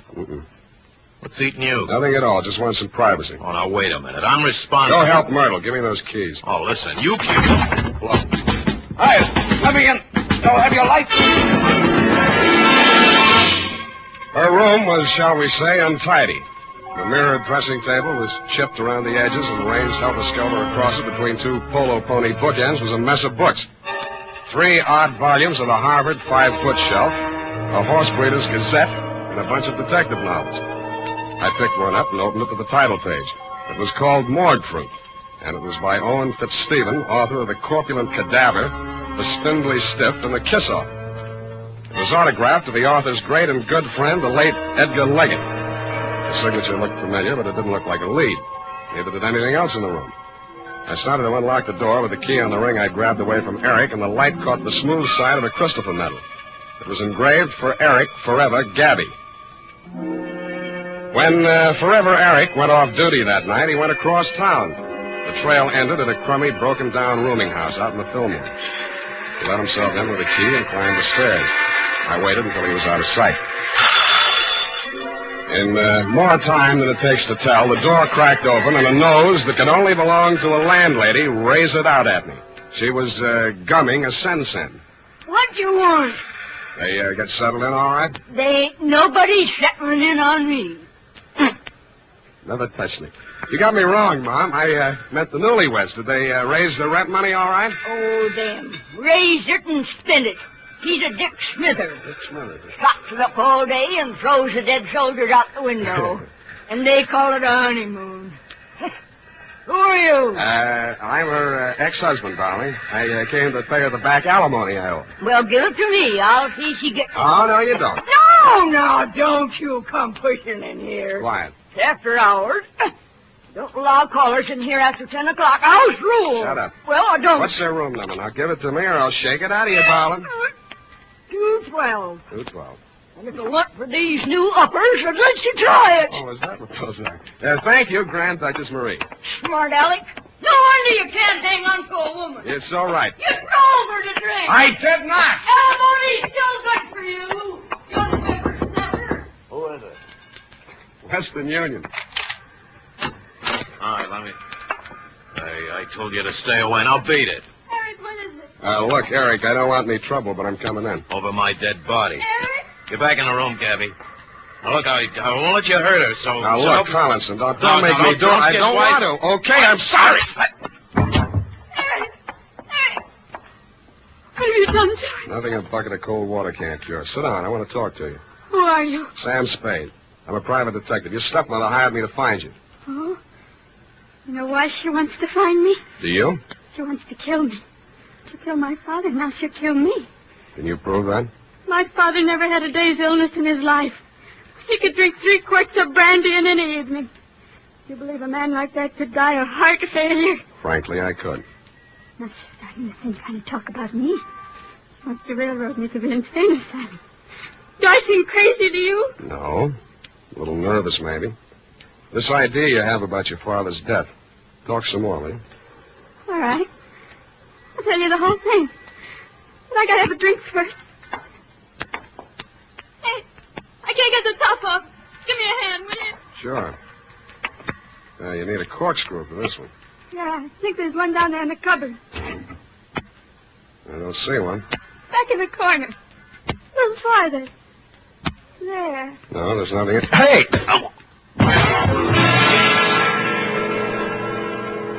I dreamed I was a character in a detective story. The title of the story was Morgue Fruit, and the author, a man named Fitzstephen, was trying to figure out a way to turn me into a red herring before knocking off his #1 suspect. I tried to tell him it's against the rules to make your detective a red herring, but he said it was a new kind of murder yarn, and it didn't matter anyway because there wasn't even a victim. That's what he thought.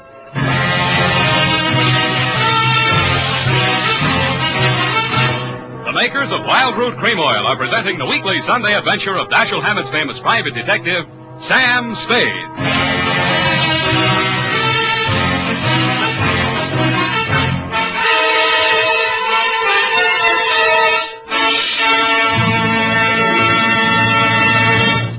Now, here's important news on good grooming. If you want the well-groomed look that helps you get ahead socially and on the job, listen. Recently, thousands of people from coast to coast who bought Wild Root Cream Oil for the first time were asked, how does Wild Root Cream Oil compare with the hair tonic you previously used? The results were amazing. Better than 4 out of 5 who replied said they preferred Wild Root Cream Oil. Remember, non-alcoholic Wild Root Cream Oil contains lanolin. And here's the announcement we promised you. Now you can get Wild Root Cream Oil, America's leading hair tonic, in a generous new 25-cent size on sale at all drug and toilet goods counters. It's also available in larger economy bottles and the handy new tube.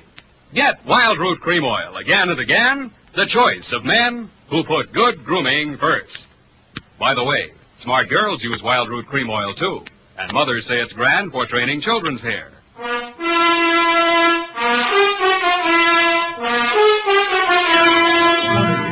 And now, back to the critical author caper. Tonight's adventure with Sam Spade.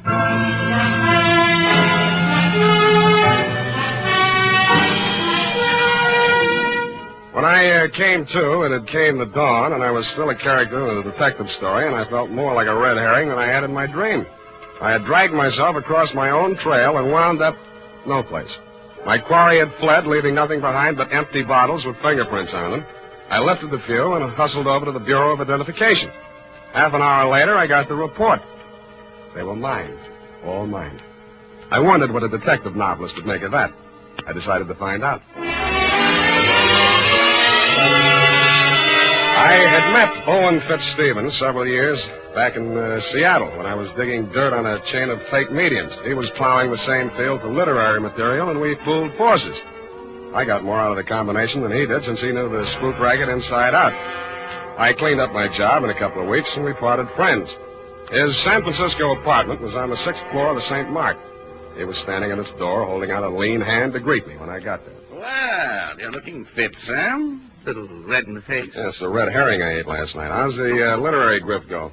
You haven't been reading me? No, where'd you get that funny idea? Oh, there was something in your tone, as in the voice of one who has bought an author for a couple of dollars. I suppose you're still hounding the unfortunate evildoer? Yeah, that's how I happened to look you up. You autographed a book for Edgar Leggett. Oh, yes, Morgue Fruit. Distressingly prophetic. What do you know about that family? Oh, what have they been up to now? How well you know the girl, Gabrielle? Quite well, since she's a duplicate of her father. She has brains, but there's something black in her. Something she doesn't want to think about but can't forget. She's a neurotic who keeps her body sensitive and ready, I don't know what for, while she drugs her mind with drink and lunatic notions. Yet she's cold and she's sane. If I had something I wanted to forget, I'd anesthetize my mind directly, leave my body stay strong and ready. I hope you don't think any of this stuff means anything to me. Oh, yes, I remember you now. You were always like that. Tell me what's up while I try to find one-syllable words for you. You know the fellow that drives for him? Eric? Mm-hmm. Well, he was released from Folsom in Leggett's custody when he was 18 years old. Murdered his father. Nice kid. What about him? Mrs. Leggett hired me to find Gabrielle. I found her with Eric in a rooming house out in the Fillmore. She begged me to save her from her stepmother's murderous schemes, and then she knocked me cold. Well, it's trivial, dull. I've been thinking of the Leggett family in terms of Dumas, and you bring me a piece of Jim Crackery out of O. Henry. If I were writing this, Gabrielle would kill her stepmother, or dupe Eric into doing it for her. Or, no, that won't do. Not sufficient motive. Murder has to have a motive, you know. Why? She's insane, isn't she? I wonder. Are you saying that carelessly, or do you really think she's off? Well, I don't know. She's got a kind of a wild look about her. Her eyes shift from green to brown and back without ever settling on one color. How much have you turned up on her in your snooping around, Owen? Are you who make your living snooping, sneering at my curiosity about people and my attempts to satisfy it? No, we're different, Owen. I do mine with the object of putting people in jail, and I get paid for it, though not as much as I should. Well, I do mine with the object of putting people in books, and I get paid for it, though not as much as I should. Yeah, but what good does that do? Well, what good does putting them in jail do? It relieves congestion. You put enough people in jail, and cities wouldn't have any traffic problems, that's fine. Well, then all you have to do is to wait till one of them kills the other and put the survivor in jail. It's simple. Yeah, but who's going to kill who? Perhaps they both have plans, both Gabrielle and her stepmother. Looks as if you'd have to guard both of them. I think I'll settle for my client. As far as Gabrielle's concerned, her husband ought to be able to watch out for her. Her what? Husband. She and Eric got married. Now, there you are. You didn't tell me anything about that. Lord knows how much else there is you haven't told me. Pardon me. Don't go away. Telegram, sign here. Thank you. There you are. Thank you, sir. Now, I wonder what... Good Lord, this is positively corny. Listen to this, Spade.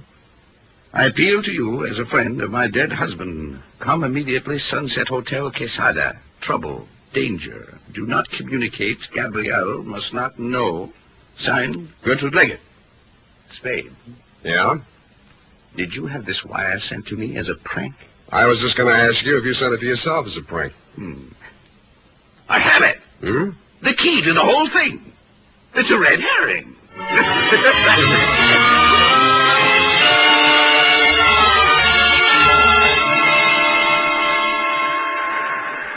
I didn't think that Stephen would be able to hold out very long against his professional curiosity, and I didn't imagine he thought I would. I caught the next bus for Quesada. Quesada is a one-hotel town pasted on the rocky side of a young mountain that slopes into the Pacific Ocean some 80 miles from San Francisco. I got there at 11-something that night, stepped down from the bus, and crossed the street to the Sunset Hotel. All right, keep your shirt on. Mrs. Leggett registered here?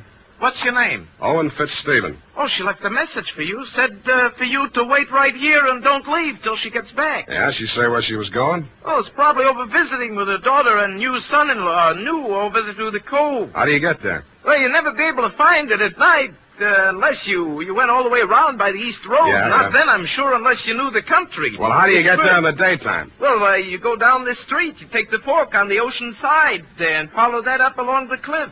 It's easily enough found in the daytime, but you never in the world. You won't be able to find it. Okay, heard you the first time.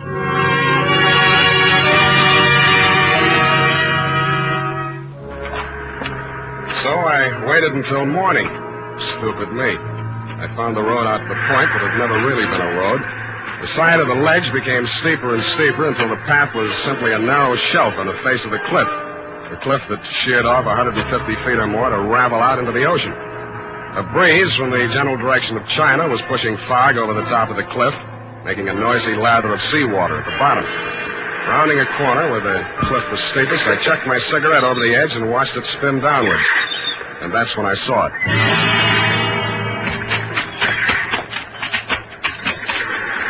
I had to go waist deep into the Pacific to lift the body. I got my hands under the armpits, found solid ground for my feet, and dragged it up beyond the high tide mark. It was Gertrude Leggett. Somebody came staggering down the beach to meet us. She dead? Yeah, Gabrielle, she's dead. Oh, the witch is dead. Hey, take me back to town, will you? Buy me a drink, huh? Sit down there. Sit down. What's the big idea? Don't you know I'm sick? Somehow I don't think you're that sick. I think you could make some sense. Sense? That's a laugh. You don't know me. I've never been able to think clearly the way other people do. No matter what I try to think about, there's a fog that tries to get between me and it. You understand how horrible I can become? Going through life like Nuts. that? Nobody thinks clearly, no matter what they pretend. Thinking's a dizzy business. A matter of catching as many of those foggy glimpses as you can and fitting them together the best you can. Trouble with you is you've been enjoying your misery. You've been so busy trying to prove that you're nuts, it's a wonder you haven't really driven yourself nuts.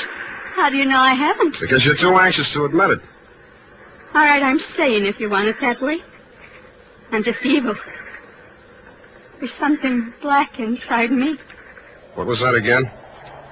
Something black. Everybody knows that about my family. My father, too. Who told you that? I always knew it. They say my real mother killed herself. But I know better. I know how to open the drawer where she keeps the gun. Every day Gertrude lies on Mother's bed, and we play Killing the Witch. Yeah. And she comes in the night and bends over my crib. And she's changed herself so she looks like Mother instead of the witch. But I know better, and I hold up the gun with both hands. It's very hard to pull with both hands. It's very hard to pull the trigger. But I must do it or the witch will eat me up. And then there's a big noise and red all over. And I can't get out. I can't get out.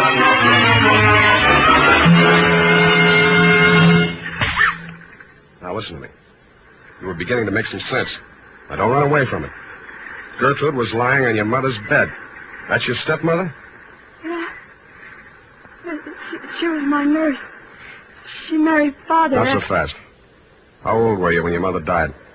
4 and a half. Did your father know about the game with the gun? No, I don't think so. Did anybody? Gertrude said I must never tell anyone, because they'd send me away. And I never did. Not till I grew up. I was with Owen Fitzstephen. Yeah. I had a lot to drink. I told him. After that, he began seeing Gertrude. And finally, my father died. But it didn't do her any good, because Owen really loved me. Now, watch it. Now, let's get this straight. You'll have to straighten it out again later on with a doctor to help you. This is to help me. When you were a little child, Gertrude taught you that killing the witch game to use you as a murder weapon against your mother. Then she filled you full of ideas of guilt and fear so you'd keep quiet about it. When you told the story to Owen, he blackmailed your stepmother into knocking off your father. That made you feel responsible for his death, too, so you ran away. Now, Gertrude said I killed her, too. You might, but I doubt it. Now, try and remember. Was Owen up here tonight? I thought I heard his voice, but I hear voices sometimes. I'm hearing it again. Listen. Did you hear anything?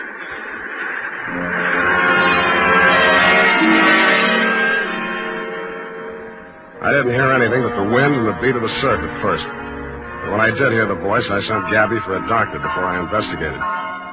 He was pretty badly mangled in the rocks. He'd fallen nearly as far as he'd pushed Gertrude, but was still alive. I made him as comfortable as I could, and finally he opened his eyes. Hello, Sam. You messed yourself up good. Yeah. No more rocks for me.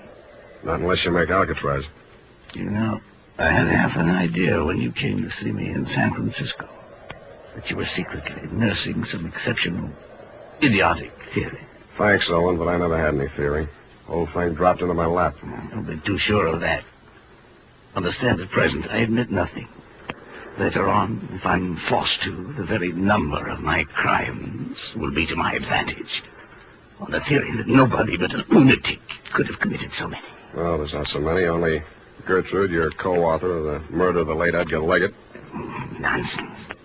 Crimes and crimes dating from the cradle. Even literature shall help me.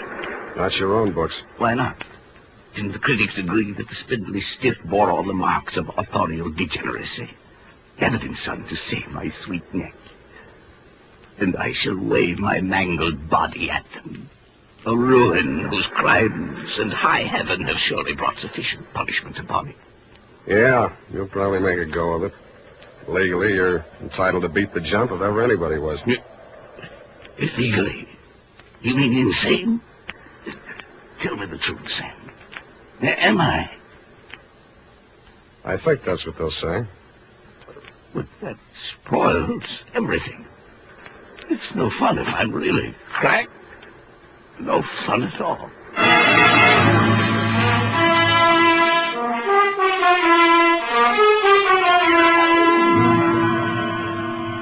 Period and a report.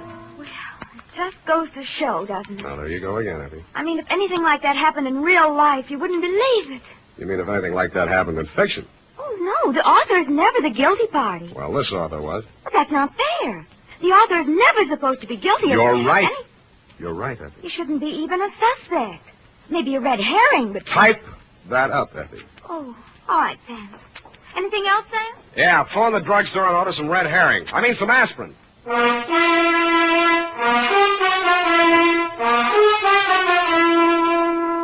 More and more folks are turning to famous Wild Root Cream Oil every day. Wild Root Cream Oil gives you all you ever dreamed of in a hair tonic. It grooms your hair neatly and naturally the way you like it, the way other people like it. What's more, Wild Root Cream Oil relieves dryness and removes loose, ugly dandruff. So join the millions with handsome hair. Tonight, or first thing tomorrow, ask at your drug or toilet goods counter for Wild Root Cream Oil. Also, ask your barber for a professional application. If you've never tried it before, get the generous new 25-cent bottle just introduced. It's Wild Root Cream Oil's Get Acquainted size, and once you've made the acquaintance of Wild Root Cream Oil, you'll find you've made a lifelong friend. Come on in, Twinkletoes. Well, here it is, Sam. And I like it even better than morgue fruit. You did. I mean, it's not so realistic. I like a romantic type story myself. You Lots do. of atmosphere and psychology and those. Oh, you've got to have those. You really should be a writer, Sam. You think so? Of course, detective stories don't pay much. Oh, that's but if true. you write enough of them, and look at all the material you've got. No good. Never do for fiction. But, Sam, there's already that radio series, The Adventures of You-Know-Who, Sunday night. That's what I mean. I don't make a penny out of it. Well, it's your own fault. Sam, I don't want to seem critical, but if you played your cards right, you could have owned a piece of that show. What? And follow Blondie? Go home, Effie. I think I will, Sam, and just curl up with a good book. All right. I wonder who killed who. Well, when you find out, don't let me know. Oh, you know you can't wait. No, I can. Good night, Sam. Good night, sweetheart.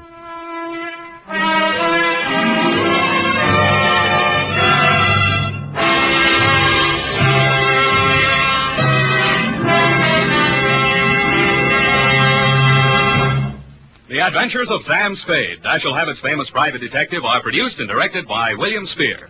Sam Spade is played by Howard Duff. Lorene Tuttle is Effie.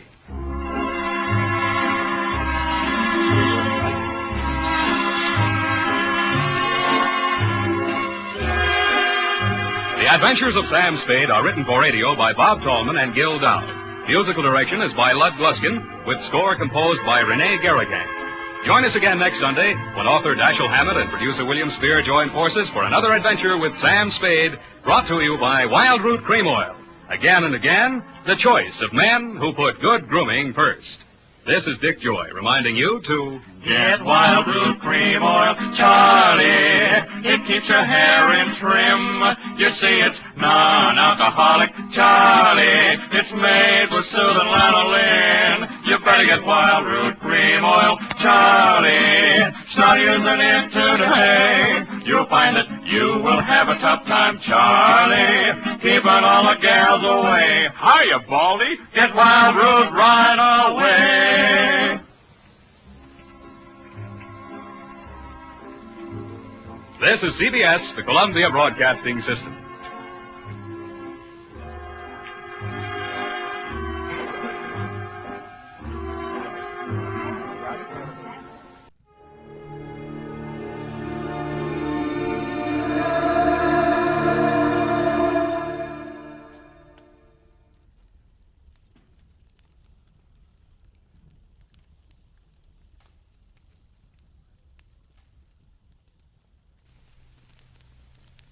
Get this and get it straight. Crime is a sucker's road, and those who travel it wind up in the gut of the prison or the grave. There's no other end, but they never learn. From the pen of Raymond Chandler, outstanding author of crime fiction, comes his most famous character in The Adventures of Philip Marlowe.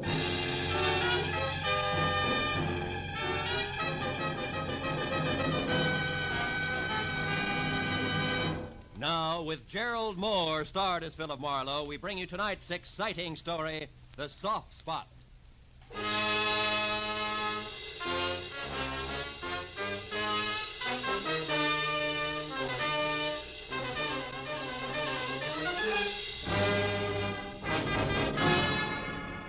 So much for the news from abroad. Here in Los Angeles, 2 persons were killed and 8 injured today in 3 separate automobile accidents attributed directly to the thick fog that has blanketed the city ever since yesterday morning. And according to the Weather Bureau, the fog which is rolling in from the sea will be with us for... Fog, smog, everything's cockeyed. Hello. Philip Marlowe, please. Earl Hanley speaking. This is Marlowe. How are you, Mr. Hanley? How's the newspaper circulation business? Oh, both zooming, Philip. Oh, look, Marlowe. Can you come out to my joint on Las Feliz Boulevard, 3810? I'd like you to work for me again. And, you write your own ticket as usual. No, thanks. They play too rough in your league, Hanley. Besides, it's a bum night to ride around in a cold newspaper truck, watching out for hijackers. No, Marlowe. It's nothing like that. This is personal business. Oh? Yeah, it's an old man who's disappeared. I'd like you to find him for me. Still a dark night. Double your fee. I see a light, Mr. Hanley.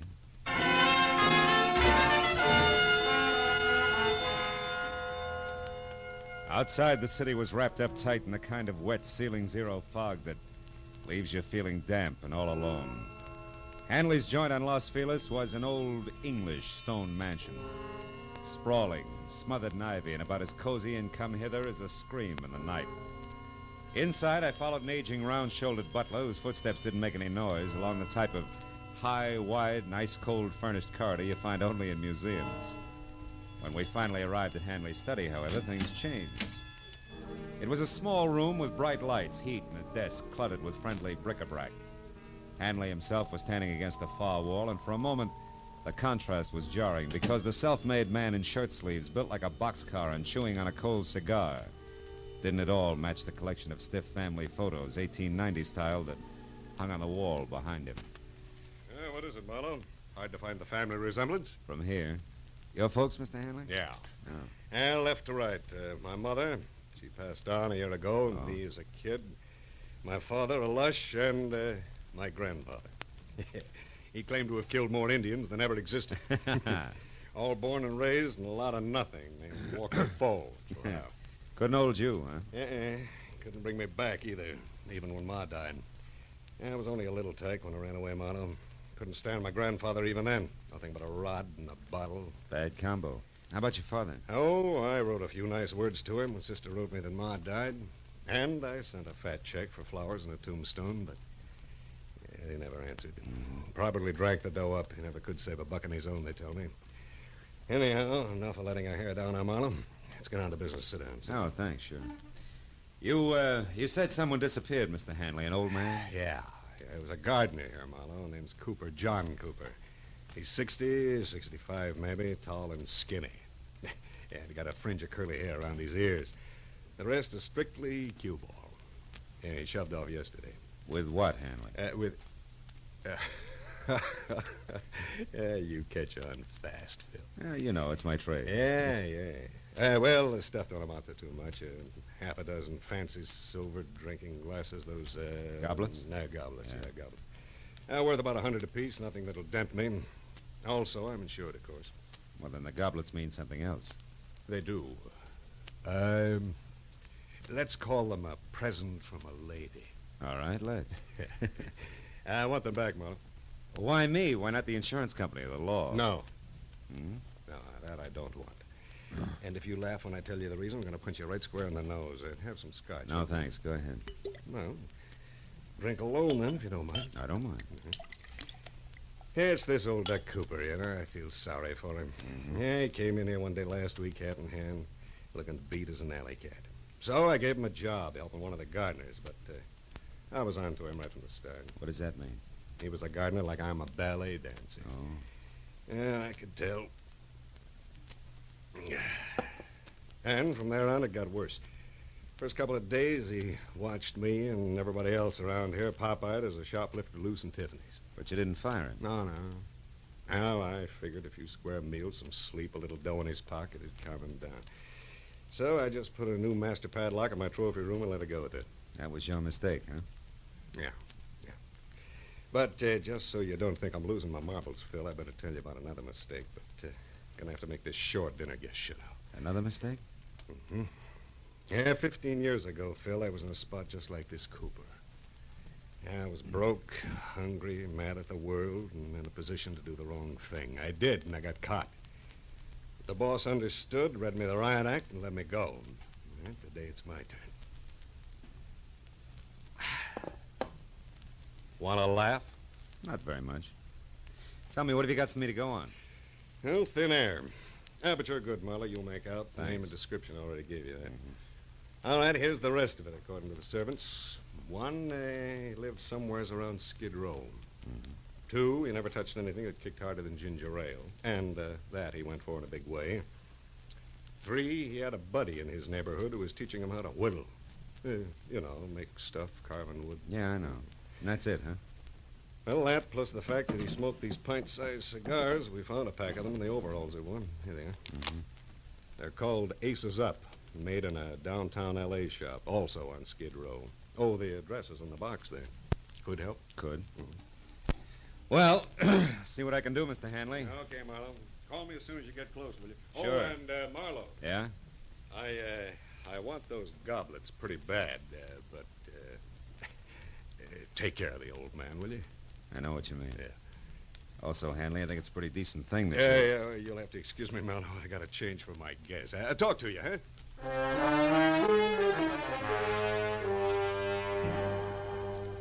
I followed Hanley back along the museum corridor past the guests who included a spy beautiful lady dressed in too much black, chatting with a crisp item in banker's gray flannel who looked like he'd been born holding an hors d'oeuvre.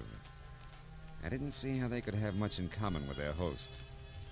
But when the big front door eased closed behind me, I forgot about them and concentrated on finding a needle in a haystack. A needle in a haystack and a fog yet.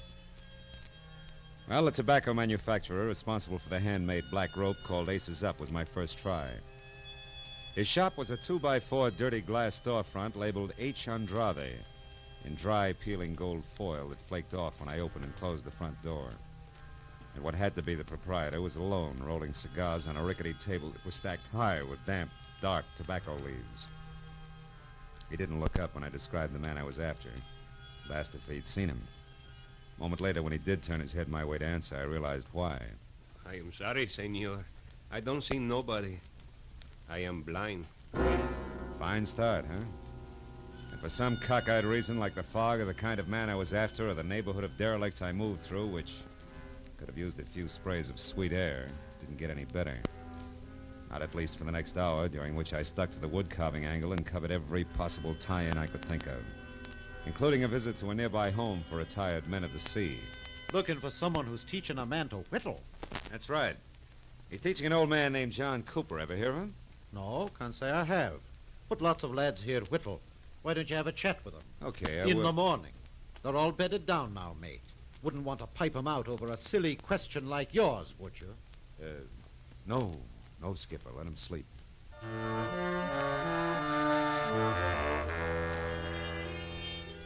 Right there, the whittling went the way of Aces Up cigars, and I turned to my last hope. John Cooper's mania for ginger ale. However, asking about that in the cheap, noisy bars that dotted Main Street was even a sillier question. And it gave all the local comics their big break. Finally... Straight ginger ale, you say, huh? Now, let me see. I get so many orders for it, you know. It could have been the time Carrie Nation stopped in, or, was it the night some joker who was eating pig's knuckles called for a finger bowl? Now, look, Bright Eyes. Let's work a little less on the gags and a little more on... Hey, see that guy over there in the corner booth, the little fella whittling on that stick? You know him? Come on. Here's 5 for your trouble. Who is he? The name is Skeeter. Been doing his drinking and wood chopping here for 5 years. Is he always alone? Not always. Sometimes he has a buddy with him. Lately, an old bald he's trying to teach how to cut them poles. Oh. A guy who never orders nothing at all, so don't get What started. does Skeeter drink? Skeeter? Yeah. Why, he always has bourbon and... Yeah, bourbon and ginger ale. Uh-huh. The guy you want must drink Skeeter's Chasers, huh? That figures, thanks. Well, don't mention it, Screwball. A profitable pleasure. Only with thine eyes. Making me nervous. What is it, mister? Lose something? Sort of. John Cooper. Oh. Have you seen him, Skeeter? He told me I could get in touch with him through you here at this bar. Said you were a friend. And I am. Say, is he in trouble, mister? Maybe. What makes you ask? Because he didn't show tonight. And last night he was all out of sorts. Had something on his mind. Couldn't pay attention to the lesson I was giving him. Is it bad? No, not if I can get next to him in a hurry. Tell me, Skeeter, do you know where he stays? Sure do. A rat hole over on South Spring, number 2. Hey, wait. Huh? You ain't a cop, are you? Oh, no, a friend, Skeeter. Yeah? What kind of cigars does he smoke? Friend? Aces up. Do I pass? Uh-huh. It's 210 South Spring. 210 South Spring. Thanks. So long, Skeeter. I'll get in touch if I need any more help. Oh! Hey. Sorry, buddy. I was in a hurry. I didn't see you. You lost up my shoe shine, sweetheart. Where you running? Get your mitts off. I said I was sorry. What do you want? The dime you invested in the shiny, your ears slapped down into the pockets of that zoot suit. Which? Okay. We'll let it go. I thought we would. So long again, Skeeter, and thanks.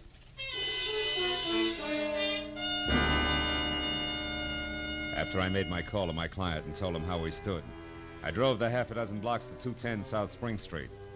The place was the kind of stale-smelling, beer can-littered, dingy, two-story affair that made you wonder if the garbage collector got around anymore. When I knocked on the cracked glass front door that sported a laundry shirt cardboard that said rooms for rent and eyebrow pencil, I was ready for anything. And that's what I got.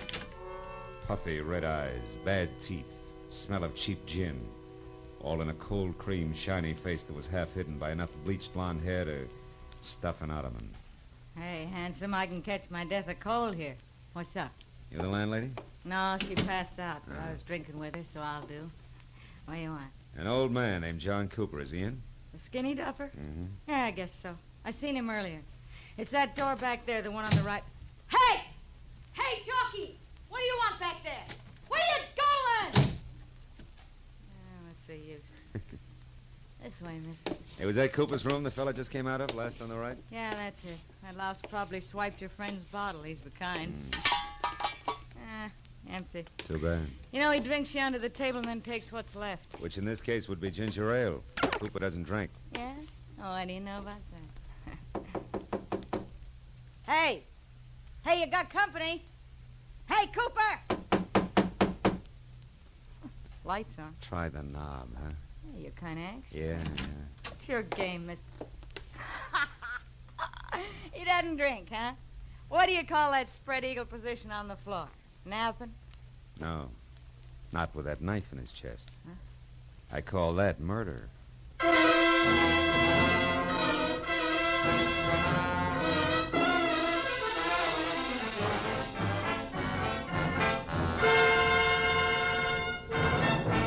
In just a moment, we will return to the second act of Philip Marlowe. But first, one of your favorite laugh shows and stars, My Favorite Husband, starring Lucille Ball, will return to CBS this Saturday night. Formerly heard on Sunday nights, Lucille Ball and Her Favorite Husband will now be heard on most of these same CBS stations every Saturday night. Be listening this Saturday when Lucille plunges that favorite husband into a mad and merry mix-up over who is the town's best or worst-dressed man. Now with our star, Gerald Moore, the second act of Philip Marlowe, and tonight's story, The Soft Spot.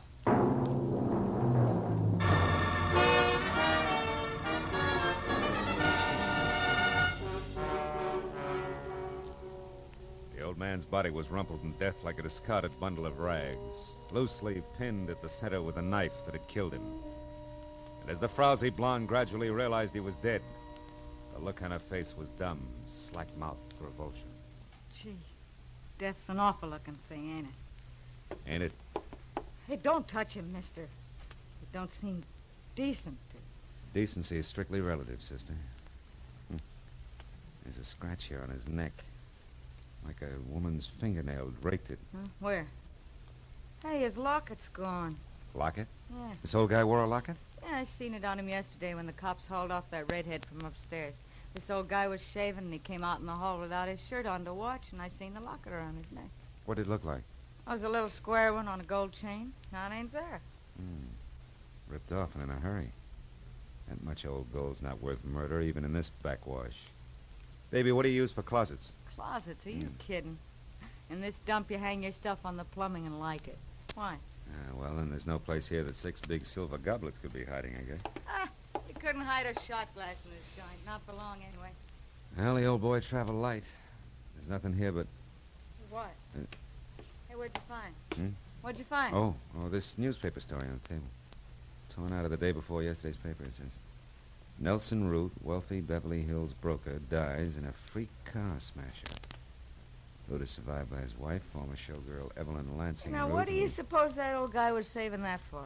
To have sold his shoes with, maybe? Oh, sure. Now, look, as long as you get your brain in gear, tell me where I can find that guy who ran out of here. Chalky? Yeah. Hey, listen, mister, I don't want to get mixed up in this. I just live here and I'm back here. You're already mixed up in it. Yeah, but that Chalky's awful hard, mister. I wouldn't want to cross Now, him. listen, that old man there was murdered. Remember, it's for keeps. You tell me here and now or the cops down at headquarters. Come on, where does he live? I don't know for sure. I think I heard once he's got a shack in the alley behind some warehouse over on San Pedro Street. Which warehouse? I don't know. Honest, I don't know. Hey, you might find out at Dooley's Diner. I think he shoots craps over there. Okay. Thanks, baby. And do yourself another favor before you cool off. Call the police.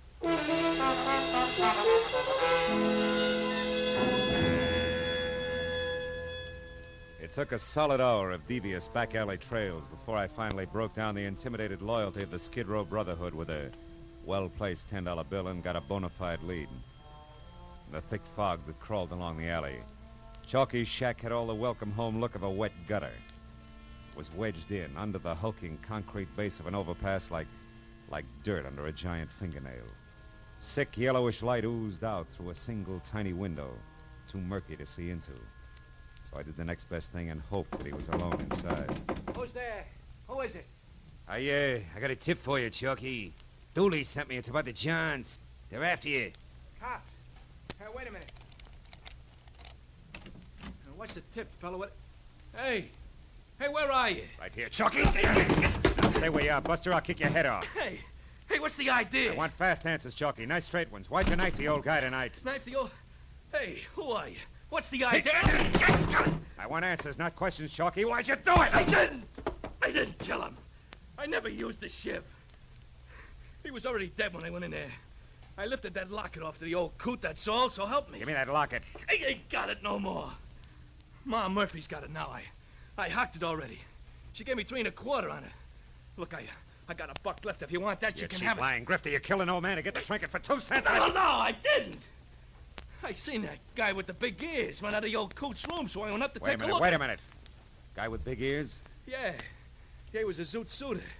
I never seen him around before. I'd remember them flaps of his. Oh. He ran out of the old guy's joint in a big steam squad. Hey, now listen, buddy. He was the guy who done it honest. Ain't no doubt about it. He was the... Hey, now wait a minute. You ain't a friend of his, are you? Is again. No reason unless he was telling me. Oh, now listen, buddy. No I never reason. put the finger on the guy before in my life. But when it's protecting my own hide, Finger? I gotta do... Yeah, I could have been the finger. So long, Chalky, and drop dead.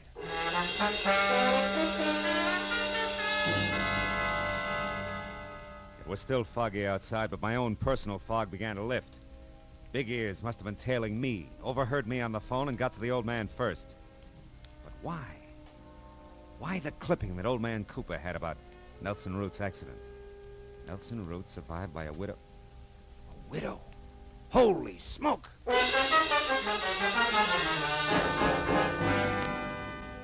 Callahan of the Daily Star gave me half a dozen pictures of Evelyn Lansing Root, from her early cheesecake days right on up to the role of widow in mourning. There was no doubt left. She was the lady in black, one of my client's dinner guests. By the time I'd driven through the fog out to Los Feliz again and up to Hanley's sprawled-out house, I'd lined the whole business up to where it made a twisted kind of sense. There was nothing left to do but nub it in his lap. I'd found him in his study. Well, what's wrong, Marlowe? Maybe you better tell me. Tell you what. Did you find Cooper or didn't you? Sure. I found him. I found him dead. What? The old man is dead. You know perfectly well he's dead. Come on, Marlowe, sit down. Have a drink. You'll be. No, thanks. I've covered a lot of ground tonight, most of it pretty slimy. Led me in a big circle that started here and ends here, and now it's late. We're both fairly intelligent. Let's give each other a break, shall we? Go on. Let's suppose that a man was in love with a woman, a married woman, who was tired of her husband. So, she and the man arranged for the husband to die in a freak accident. Yeah, that's right. And let's suppose a strange old geezer overheard them plan it and then disappeared. Oh, that's rough. I imagine they'd have to find him and shut him up, wouldn't they? Or he'd blackmail him to death. Possibly. And how do you suppose they go about that, Hanley? Hire a private detective, maybe? Give him a song and a dance about a theft, a trumped-up story about some missing silver goblets, maybe? Maybe. Only, he'd be much too reputable to do their killing. Yeah, so they'd hire a professional killer, one with big ears, to follow the detective. And when the old man was located, the killer would step in and go to work with a knife. And then vanish completely, because he'd be a good professional man. Well, Hanley? Well, Marlowe. Oh, yes, that's a great yarn. Yeah, but a little fantastic, isn't it? Yeah, utterly. Oh, good boy. That's the way I figured. Too weird to take seriously. Only I'm going to make it stick. Yeah? Marlowe, you try to embarrass me with a crackpot theory like that, and I'll make you the laughing stock of this state, do you hear? I'll have you hooted right out of the business. Because you don't have one shred of proof, Marlowe, and you'll never be able to get one. And what's more, you know it, don't you? Don't Get your hands off me, Hanley. Oh, come on, Phil. Come on. Let's have that drink now, and then you go on home and forget all about this, huh? Sure? Oh, after all, the old jerk was just a skid row drifter. He didn't belong any place. Who'll ever miss him? He was nobody, Phil. Get it? Mr. Nobody. He's no loss, so let's just forget it. Marlowe, wait a minute. Marlowe, come back here. I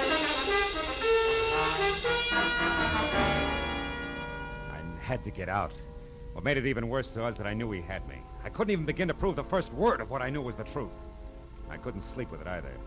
That was why an hour later I leaned against a lamppost back on Skid Row again and looked across a lightless intersection through the eddying fog at the gaunt flophouse where the old man had died. Well. A wayfaring stranger in the night. Hiya, pal. Beat it. Wait a minute, wayfaring stranger. Couldn't you accommodate me to the extent of a match, or would that break your back? Here. Keep him. Thanks. Why don't you go home, pal? Nothing happens here on Cooper Street after 2 in the a.m. As a matter of fact, nothing happens anywhere anymore. Cooper Street. Cooper? That's one right out of the book. I'll bet $50 on it. 9 out of 10, they'll take the name of a street. Huh? Who? Never mind. You live around here? You're kidding. Where's Ma Murphy's pawn shop? Hey, easy. Watch the lapels, pal. Well, come on. Where is it? Ma's joint is 3 blocks down on Filbert, downstairs, middle of the block. But there's no romance there, pal.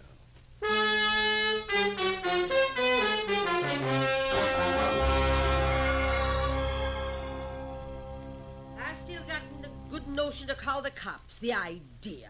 Getting me out of a warm bed in the middle of the night to give you a look at a cheap little locket. And all on a dizzy hunch, you said. Yeah, a wild one. You know the locket I mean, Ma. Come on, trot it out. That'll do you no good anyway, Sonny. Can't sell it to you for 30 days yet. The law, you know. Yeah, sure, but you've been winking at the law so long, you're blind in one eye, Ma. Is that so? Well, here you are. Say, is it hot, Sonny? I'll know in a minute. It's the inside I want to see if it's... Oh. What is it, Sonny? Is something the matter? Yeah, my hunch paid off, Ma. It's hot, all right. Hot enough to burn a guy to death. Here's my card. I'm taking this along. What? No, well, hold on a minute, you. Hey, stop. I'll call the cops. Don't bother, honey. I'll call him myself.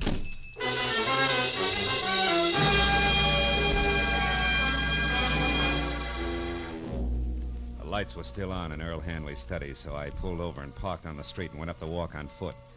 And as I moved to the door, the fog slid around me in thick swirls. When Hanley answered, his face was hard and ugly. He had a gun in his hand. Our business is over with, Marlowe. Not quite, Hanley. What do you want? I got a tag for our fantastic little Just Suppose story. You're either drunk or stupid, Marlowe. I warned you once, now beat it. Not till you've heard my punchline, Hanley. It goes like this. Suppose a wife died after 40 years of marriage and left her husband alone.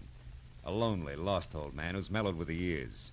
Suppose he doesn't have much time left himself and he knows it, but he's got an obsession. An old unhappiness he wants to set straight. He wants to see a fella, not cause any trouble. Just be around where he can look at him now and then. Go on, get to the point. Sure, this is the point, Hanley. Huh? Here, take it. Where did you get this locket, Marlowe? Where? Just suppose it has your picture on one side and your mother's on the other. What then? I gave this locket to my mother when I was a kid. Where did you get it? Come on, tell me. It came from around the neck of a harmless, sentimental old man who was stabbed to death tonight by a hired killer. He'd never have turned you in or blackmailed you, Hanley, because that old man was your father. I had my own father killed. I ordered my own father's death. I didn't know it. Yeah. Mr. Nobody, remember? Come on, Hanley, give me the gun. We can go now.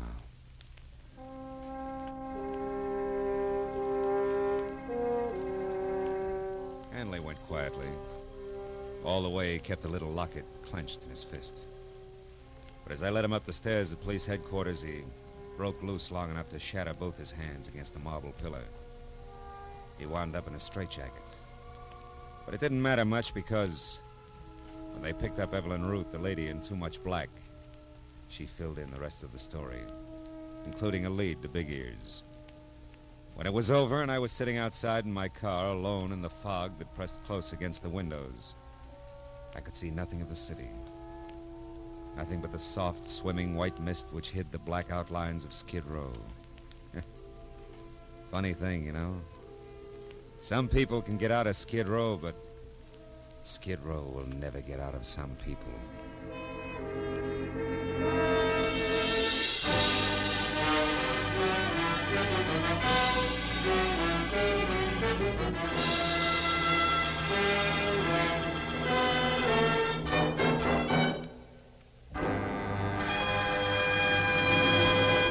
The Adventures of Philip Marlowe, bringing you Raymond Chandler's most famous characters, star Gerald Moore, are produced and directed by Richard Sanville and written for radio by Robert Mitchell and Gene Levitt. Featured in the cast were Bill Boucher, Vivi Janis, Verna Felton, Edgar Barrier, Peter Leeds, Nestor Paiva, and Paul Dubov. The special music is composed and conducted by Richard Arant. Be sure and be with us again next week when Philip Marlowe says... This time there were 5 masks. One for greed, one for cowardice, one for cruelty, and one for deceit. And they all covered a murder. But it was the 5th mask that really counted, because it uncovered the killer.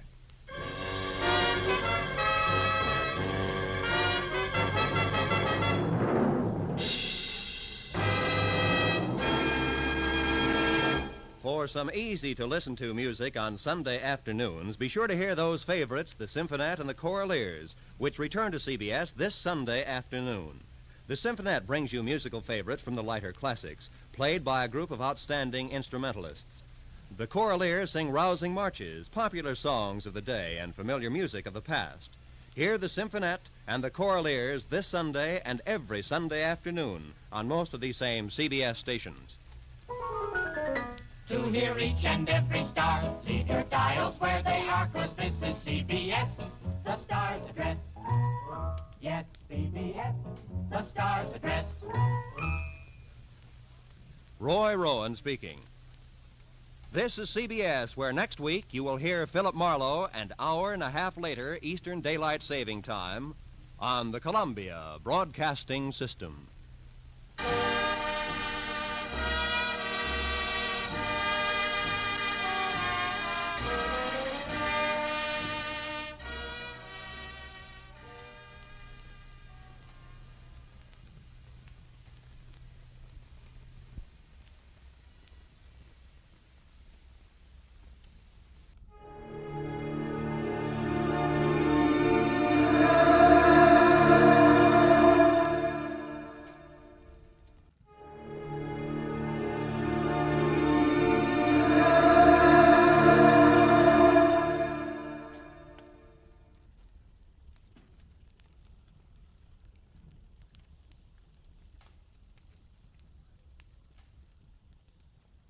Get this and get it straight.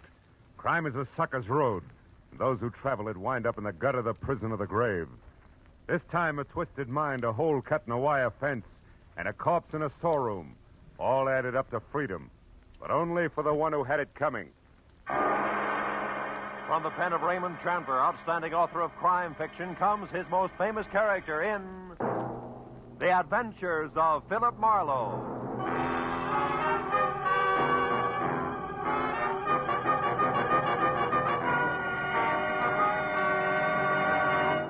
now, with Gerald Moore, starred as Philip Marlowe, we bring you tonight's exciting story, The Bid for Freedom.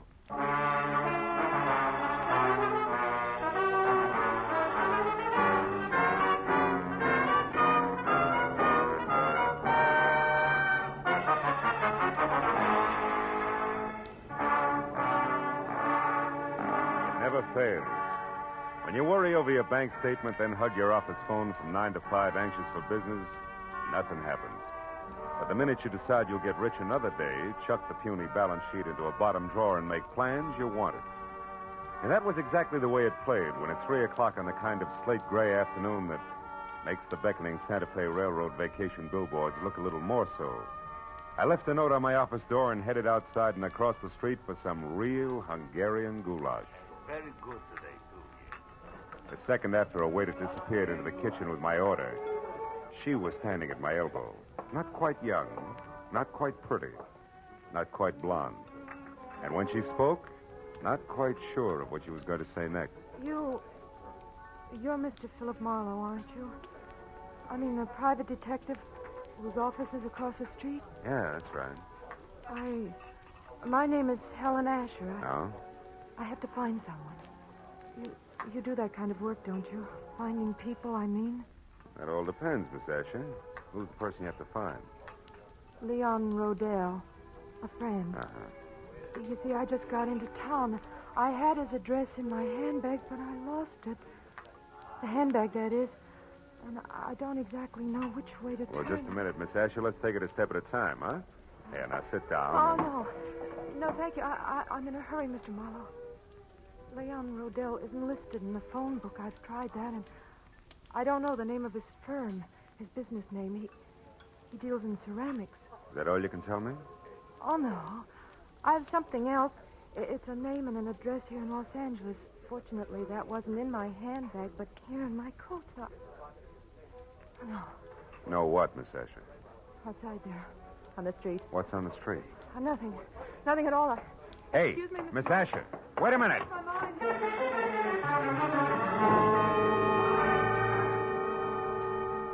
There'd been a sort of sad look about Helen Asher that made me want to help her. So after an even sadder look at the plate of goulash that was coming toward me from the kitchen, I followed her to the street. Mr. Marlowe, the gold. When I reached the sidewalk, she was across the street in a cab and away. That might have been the end of it if something small and ugly that had been standing just outside the restaurant hadn't turned and moved into the alley alongside the building. On a hunch that he'd had something to do with the sudden exit of Miss Asher, I followed him and found him standing next to a line of empty ash cans, calmly lighting a cigarette. You always run into alleys to light your cigarettes? You always concerned? What do you know about Helen Asher? Helen Asher? I haven't any idea who you're talking about. Come on, little man. I'm talking about the gal who just got into that cab. Do the words begin to flow, or do I wring them out of you? Pete, get your hands off me. You're ripping my pocket. You're lucky it isn't your nose. Come on, talk. All right. It's no secret. Here, it's all in this letter. Look, right here. Oh!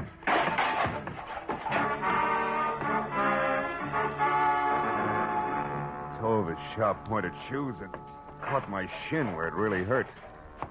By the time I was out of the ash cans, back on my feet, I knew the damage had been more to my dignity than anything else. I knew also that the little man was gone, and I had no idea where.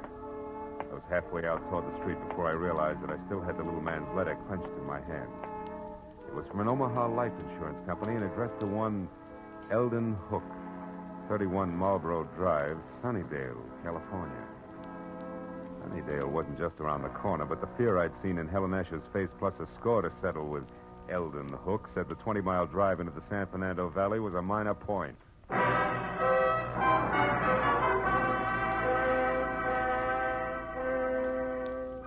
Under the gray sky overhead that thickened by the minute, Sunnydale, about the size of the hole in a candied lifesaver, looked as warm and cheerful as crepe paper. And number 31 Marlboro Drive, also gray, was no improvement from the ponderous, bleak stone buildings which said Queen Victoria should have slept there. Past the high, thick wire fence that surrounded it to the wrought iron gate in front of me labeled Hillcrest Sanitarium. Keep out. It took 10 minutes of softly phrased questions and answers to get the boss man, a Dr. Cianetti, to the gate. I told him who I was and what brought me to him, including A description of Eldon Hook. I don't understand. Come in, Mr. Marlowe, please. Eldon Hook has been with us as an attendant for more than a year now, and his behavior has always been satisfactory. Nothing would surprise me anymore today. By the way, sir, what did you say that woman's name was? The one who approached you in the restaurant? Oh, Helen Asher. Is it possible that she was once a patient here, Doctor? No. Oh. What about Leon Rodell? Leon Rodell? Hmm. How do you know that name? From Helen Asher. She was looking for him. That's why she wanted to hire me. She knew he was here in Los Angeles. Mr. Marlowe, this woman, was she young? About 30, blonde? Yeah, that's right. Why? Why? Because this morning, earlier, about 6 o'clock, one of our patients escaped.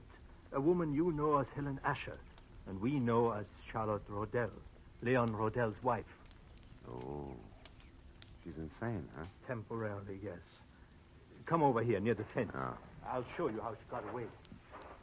But how she managed to cut through enough of this thick wire link fence to make a hole large enough to crawl through is beyond me. Here, look, behind this ivy. Uh-huh. Even with a good wire snipper, it would take hours to get through all these strands, huh?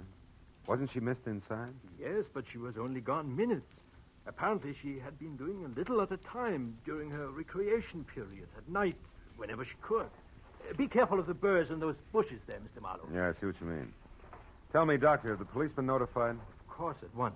The law compels us to. And frankly, Mr. Marlowe, I'm terribly worried. Oh? You see, it was her husband, Leon Rodell, who had her confined here a year ago. 6 months after their marriage, she began to act strangely. He felt it would be only with our help that she could ever regain her mental equilibrium. I thought that we were accomplishing that. Apparently no, huh? Obviously no. But, Mr. Marlowe, we must call the Los Angeles police right away and tell them that Leon Rodell now lives here, not in San Francisco. He must be protected. I see your point. Yeah, she did break out. She is trying hard to find Leo, and 3 she ran from Eldon Hook, who was very close on a trail. That's right, Mr. Marlowe. That's why I suggest that Leon Rodell discontinue seeing his wife as of last month. He always left Charlotte very upset. But now I'd better call the police. Yeah, that's a good idea. Although Charlotte didn't know where her husband was staying or what the name of the ceramics business was, she... Say, Doc. Doc, she claimed that she lost a handbag. Have you found it by any chance? Yes, we did. We found it in the brush near a hole in the fence. I've got it right here in my desk. Oh, good. There was an address on a card in it. 3840 something. Yes, here it is.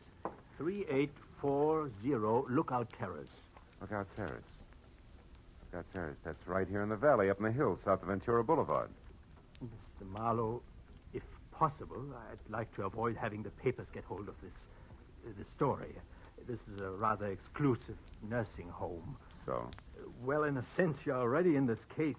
Could you try to find Charlotte Rodell and bring her back here before the police do? Well, Dr. Chinetti, It would be doing a great service for the woman and her husband. I'll pay you your fee. All right, Dr. Chinetti, I'll try. I'll call you as soon as I have something.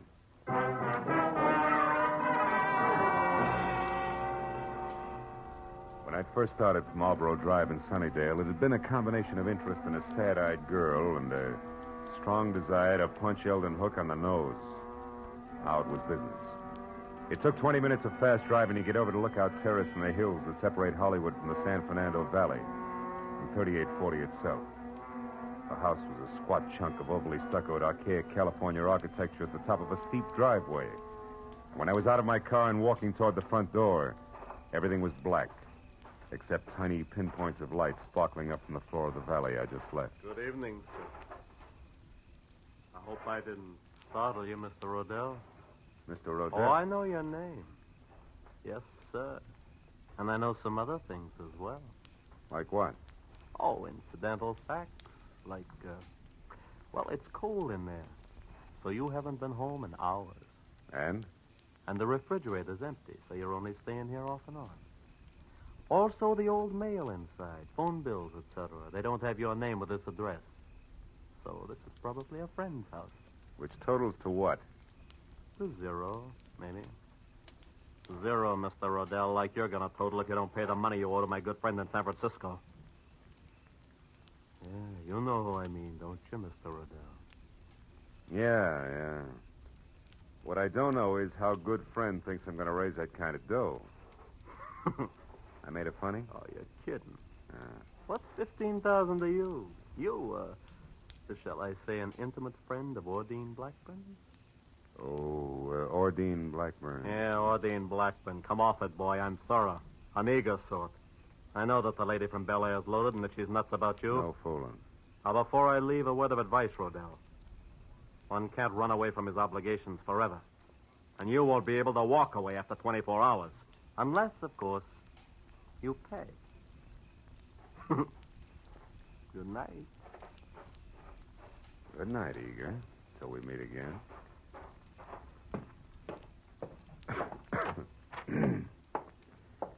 Oh. There'll be some heat in here somewhere.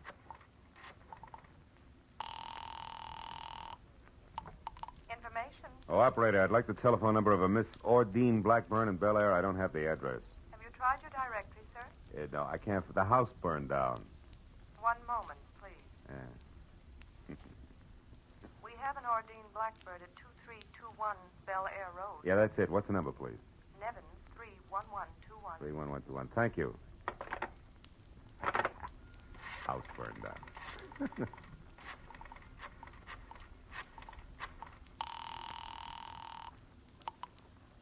Hello? Hello, Miss Blackburn. Yes, this is she. Miss Blackburn, my name is Philip Marlowe. I'm a private detective who at the moment is anxious to get hold of Leon Rodell. You know where he is? Yes, I do, but I don't think... Now, please, it's important. Leon Rodell's life is in danger. I want to help him. Leon's life?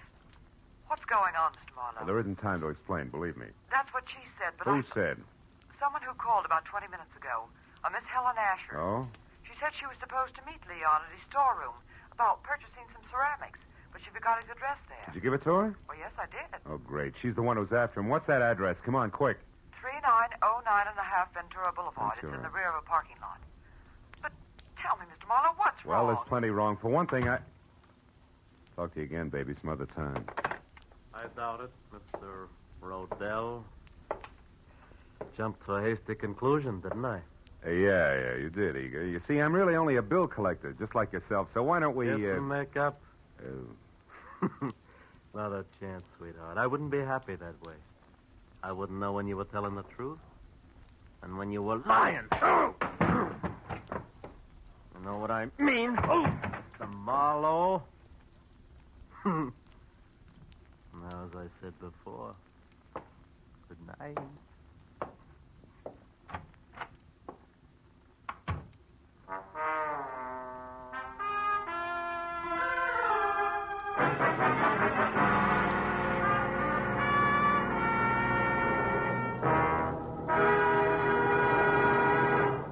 In just a moment, the second act of Philip Marlowe. But first, CBS will bring you the earth-shaking premiere of a new opera tomorrow night.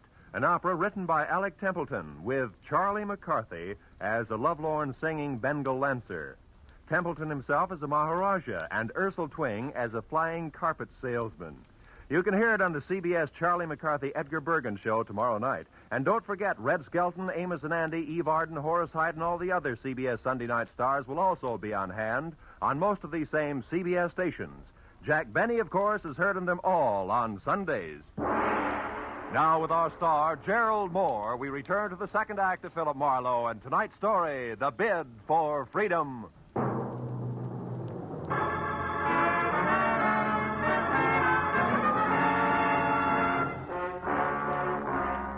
Gun butt I'd been slapped with felt like a log chain.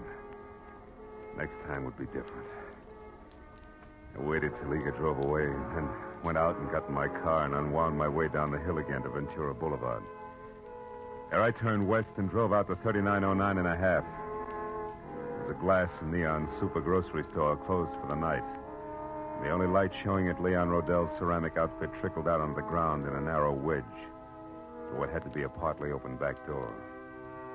Then even as I watched it, the wedge danced to a crazy pattern and disappeared. I ran for it and got there just in time to see Charlotte Rodell dart down the alley. A second later, she vanished in the shadowy jumble of backyard buildings. I knew there was no use trying to follow her. Instead, I eased the storeroom door open and looked into the room full of flower pots, lamp bases, and dishes. Nothing moved. Charlotte, I was sure, had had a reason for running, so I went in, toward a table in the corner where the only light was burning. I was almost up to it before I saw the reason. Yeah, it was a good one. Eldon Hook, the sanitarium attendant, was on the floor behind the table, his body still trying to arch away from the knife in his back. When I bent over him, he opened his eyes. They were already cloudy. I was close. I found the hole in the fence, and I knew Ordine was... Ordine what, Hook? Who did it? Can you tell me? I never figured on... I left Eldon Hook just as he was. Went to the door that opened to the front of the ceramic shop. A desk was there with a phone on it. I got halfway through the Homicide Bureau number when a silhouette showed up at the curtains at the front door. I put the phone down, stepped back into the shadows, and waited.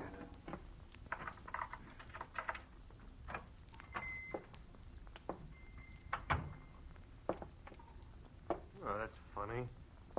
I've left the work light on. Not necessarily, Mr. Rodell. Who are you? Name's Marlowe. I'm a private detective. You are Leon Rodell, aren't you? Yes? What are you doing here in my shop? You better finish taking your overcoat off, Mr. Rodell. Now, see Your here. wife has run away from Hillcrest Sanitarium. My... Charlotte is out? That's right. How do you know this?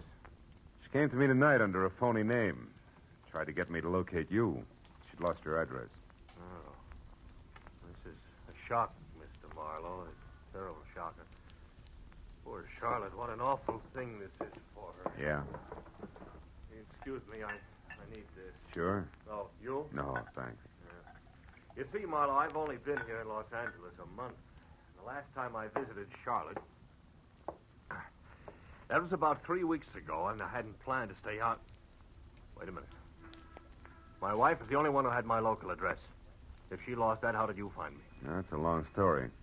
I got the address Charlotte lost, and I've already been up to your house, but the last step was a call to a Miss Ordine Blackburn. Ordine? Yeah, she sent me up here. Oh.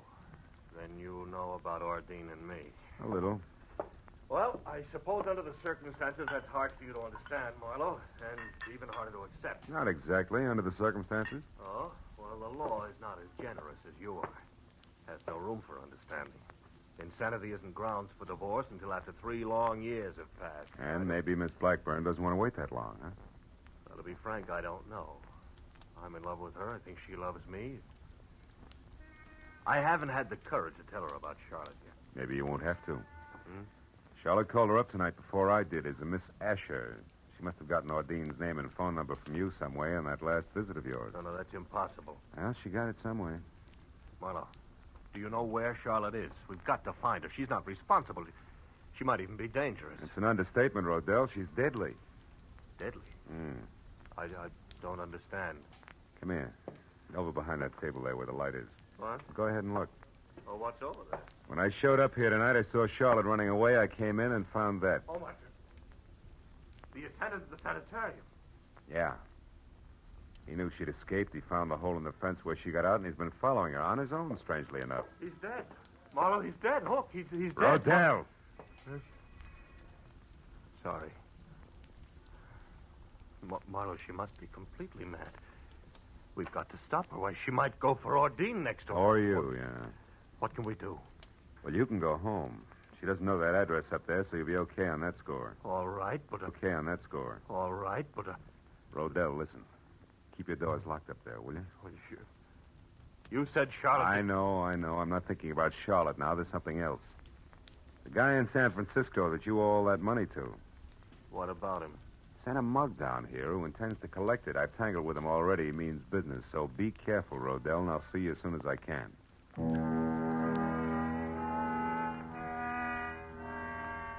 I watched him go out the door limply, his head down. He looked about as tough as a bowl of whipped cream. And I went back to the desk again and saw that he'd left his overcoat where he dropped it on the chair. I called the police, gave him the word on Charlotte, and when that was over, I had to switch on the desk light to check the sanitarium number before I could call Dr. Chinetti. That's when I saw the letter lying on the desk, an important letter. But for one reason only. It was addressed to Leon Rodell at his house on Lookout Terrace. It was an open invitation to anybody who'd come to the shop looking for that particular piece of information. And there was no doubt in my mind that Charlotte had seen it, which made it long past time for me to get up there and on the double. I turned, headed for the door, and stopped all in one motion. The pair of headlights flashed at the windows and then blinked out. I stepped back out of the circle of light from the desk lamp and waited. A second later, the hulk of Mr. Eager filled the open back door. He was still very sure of himself. He took in the storeroom with one long glance and then sidled through the clutter as deftly as a rumba dancer toward the door where the desk and I were waiting. The instant he got within reach, I swung! You again, you dirty lousy Made your pitch once, big man. Why don't you sit on it? Why, you... That squares us up for that clip on the chops you gave me. Oh, no. No, not quite, mister. Even Steven now, big man. When he went down that time, he took the chair, Rodell's overcoat, and half the stuff on the desk with him. He was still moving, trying to free himself of the tangle, so I reached for him again, but got only a fistful of the overcoat Rodell had left behind. And suddenly, my hand stung like I'd grabbed the wrong end of a bumblebee. I jerked it back and looked at the palm. Something was stuck to my skin, something I couldn't understand. Until finally realization oozed through the molasses in my brain. I left and ran all the way to my car and almost sprung the frame, twisting up Lookout Terrace.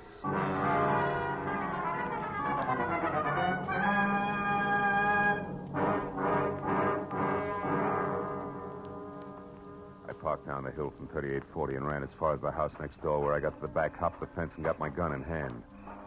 As I expected, Leon Rodell was there, and so was Charlotte in a coupe. The door open, was poised at the top of the precipitous driveway like the lead car on a roller coaster. Why are you angry with me? I'm not Leon? angry, Charlotte. Now get in the car. We haven't much time. I did everything just like you said, Leon. I know.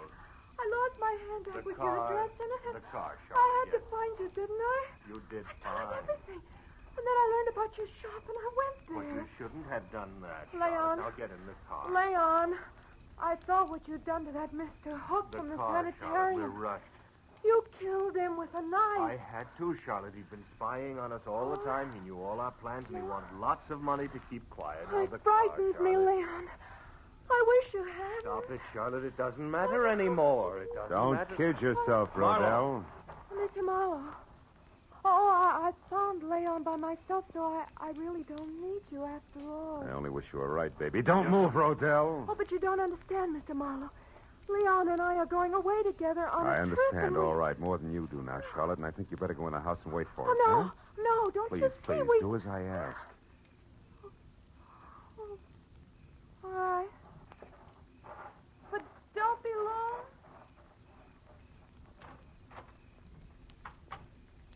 Some trip you had in mind, Rodell.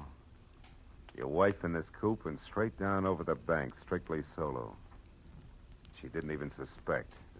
Keep your hands off me. Sure. I'd never get him clean again. It'll give me great satisfaction to drop you with a bullet. And I'll do just that if you take one step before the police get here. So stand still, Rodell. Real still.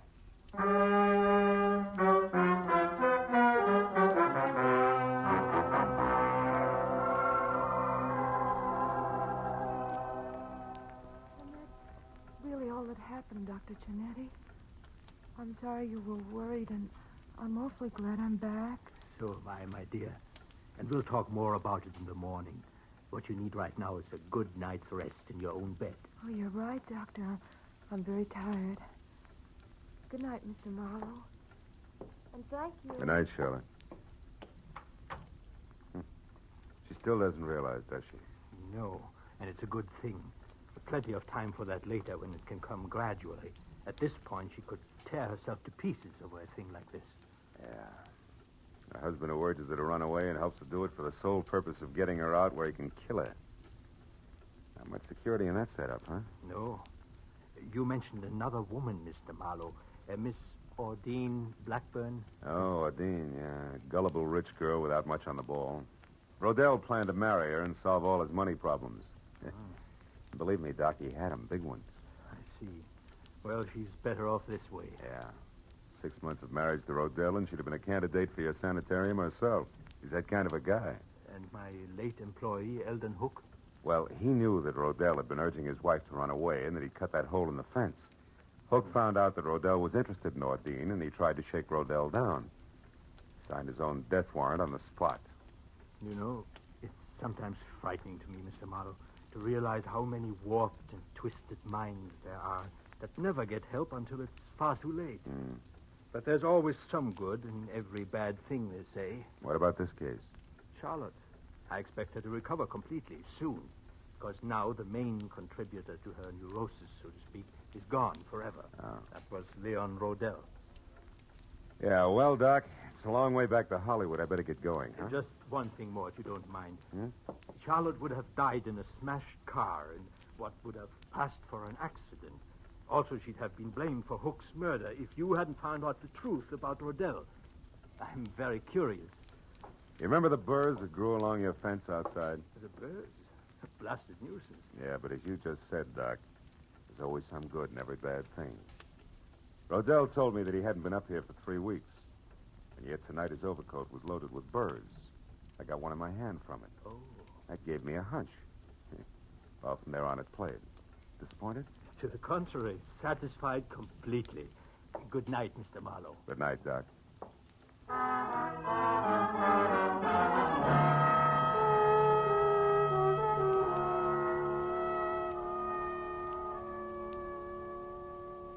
As I left Hillcrest Sanitarium and drove back across the wide, flat San Fernando Valley, dark and quiet in the hour just before dawn, I found myself being grateful for a lot of little, orderly things. Things like the clear white line down the middle of the road, the rhythm of the motor in my car, and the prospect of going home to my own secure apartment.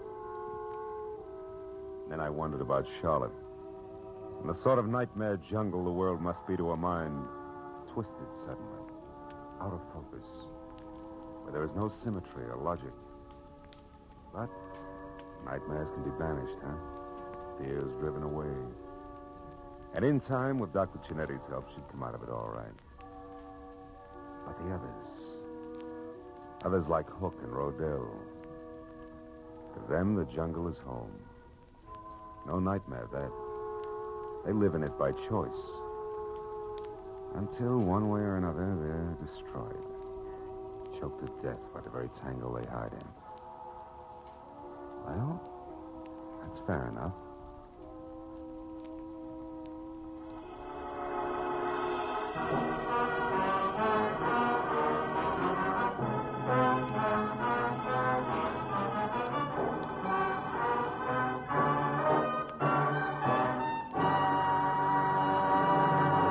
The Adventures of Philip Marlowe, bringing you Raymond Chandler's most famous character, star Gerald Moore, are produced and directed by Norman MacDonald and are written for radio by Robert Mitchell and Gene Levitt.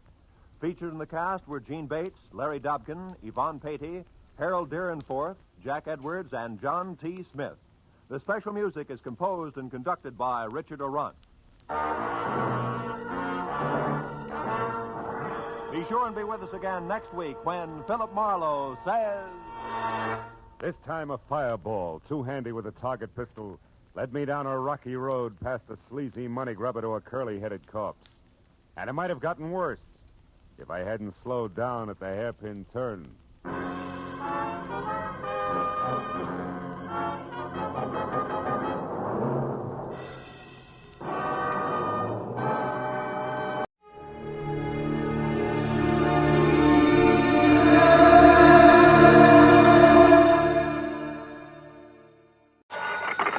Johnny Dolar. Pat McCracken, Johnny. How's the weather in Palm Springs? A blonde in a bikini just melted past my poolside window. Goodbye now. Oh, don't hang up.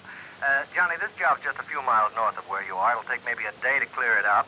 Yeah, you said that last Christmas, Pat, and I got trapped in a blizzard. This season, I soak in the sun. Happy New Year. John, boy, we have a bonus list in this office. Your name could be on it. Near where I am, huh? It's a ghost town named Calico. An old prospector named Kringle is breathing his last up there. I thought old prospectors never died. He wants to change the beneficiary on his $50,000 policy, but a nephew, Ned Kringle, threatens suit if we let him. So you contact our agent, Gene Craig, in Barstow. Who's the new beneficiary? Carmen Kringle. Carmen? A borough. A borough? Yeah. If I don't hear from you, Johnny, Merry Christmas.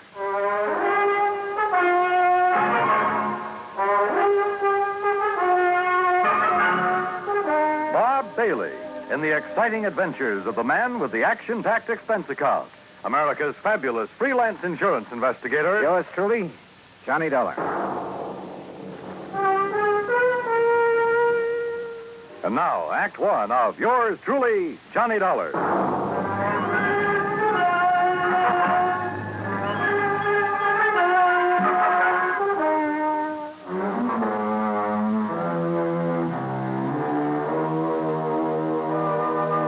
Expense account submitted by Special Investigator Johnny Dollar to the Home Office, Universal Adjustment Bureau, Hartford, Connecticut. Following is an account of expenses incurred during my investigation of the Carmen Kringle matter. Expense account item 1, $1.40. Telegram to Gene Craig in Barstow telling him where and when to meet me. Item 2, $50 even to Al Sterner for his charter plane to the ghost town of Calico. The guidebook says there's something about desert country that's good for the soul. And in spite of the air bumps, I got a panoramic view of the great Mojave that took my breath away. The sun's setting rays hit the weird mineral stratas of the Calico Range and turned them into a patchwork of beauty. Night comes quickly in this country, and I turned to Al when a Christmas tree cluster of blinking lights appeared under our wings. By way of answer, he put the plane into a glide and set us down on the smooth surface of a dry lake bed.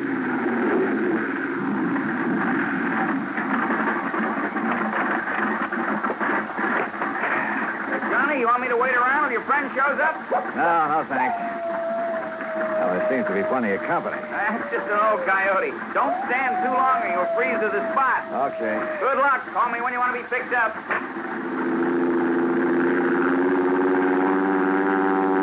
I watched Al's plane until it was swallowed by the darkness. Then suddenly I got that feeling in the hair on the back of my neck that I wasn't alone. The moon was up enough to make out shadows, and silhouetted in a circle around me was a strange collection of figures. One of the pack moved toward me, and for a crazy second, I thought I'd bumped into Santa Claus's reindeer. Then a car without lights came rushing at me. The headlights slammed on, and I got a glimpse of a donkey herd scattering into the night. All right, mister. Walk toward me. Slow, with your hands high.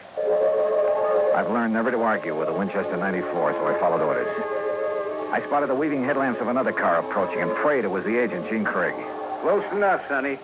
I can pop the rattlers off a sidewind at 60 yards, so don't you make no sudden move. He was maybe 60 with gray sideburns and a frosty goatee. A marshal's badge was pinned to his leather jacket. All right, now, mister. Marshal, that's all right. That's Mr. Dollar. Huh? I was supposed to meet him earlier. I'm awfully sorry, Mr. Dollar. I'm Gene Craig. Huh? I couldn't get here until I drove Doc Spangler up to Chris. He's had another setback, Marshal. Yeah, some darn fool let down a rail on his corral, and Chris Kringle's whole herd got loose. He don't give a chuck for most of them, though, except Carmen. Now he's fretting because she's running wild. Almost had him tracked down when this here fella showed up. If you vouch for him, huh, Gene? You are Johnny Dollar, aren't you? Well, a frozen facsimile.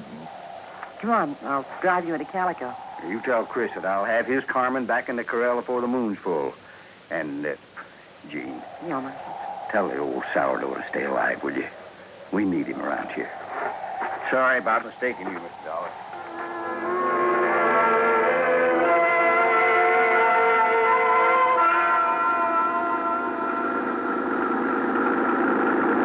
Gene Craig, with a J, knew her way around. She was strictly business and filled me in fast on the old prospector with the odd name and his desire to change the beneficiary of his policy.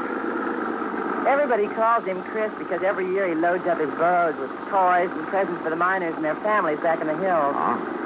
The kids really think he is Santa Claus. I'm afraid it won't be a very merry one for them this year. Well, what makes everyone so sure Chris Kringle is giving up the ghost? Doc Spangler says there's nothing apparently wrong with him. It's more like he's given up. Oh, what's with this Scrooge character, the nephew? Ned Kringle seems all right. It's the man with him, Willie D'Agostino. He does the talking for Ned. You'd think he was going to inherit the money. Well, maybe he's expecting to. You know, you're making a good case for Carmen. Can a burro be a beneficiary, Johnny? Chris can leave it to a three-masted schooner if he wants, providing a trust is set up. Could the people of Calico be that trust if they promise to take care of Carmen? Yeah, I guess so. Why? That's the way Chris wants it. That way there'll always be a Christmas in Calico. What happens when Carmen goes to donkey heaven? Or is it burros that never die? There'll always be burros in Calico, Johnny. And one of them could always be named Carmen.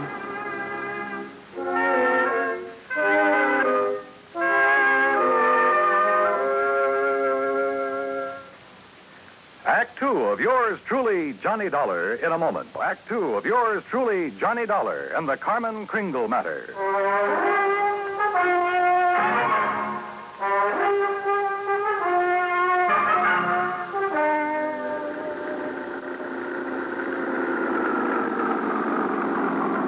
Well, here we are, Johnny. Calico, once the richest silver city in the West. It was unbelievable. Like seeing a page from the past. Walter Knott, famed creator of Knott's Berry Farm and Western historian, had bought the old ghost town's battered remnants and restored it to the way it must have appeared in the wild and fevered days of the Silver Lode.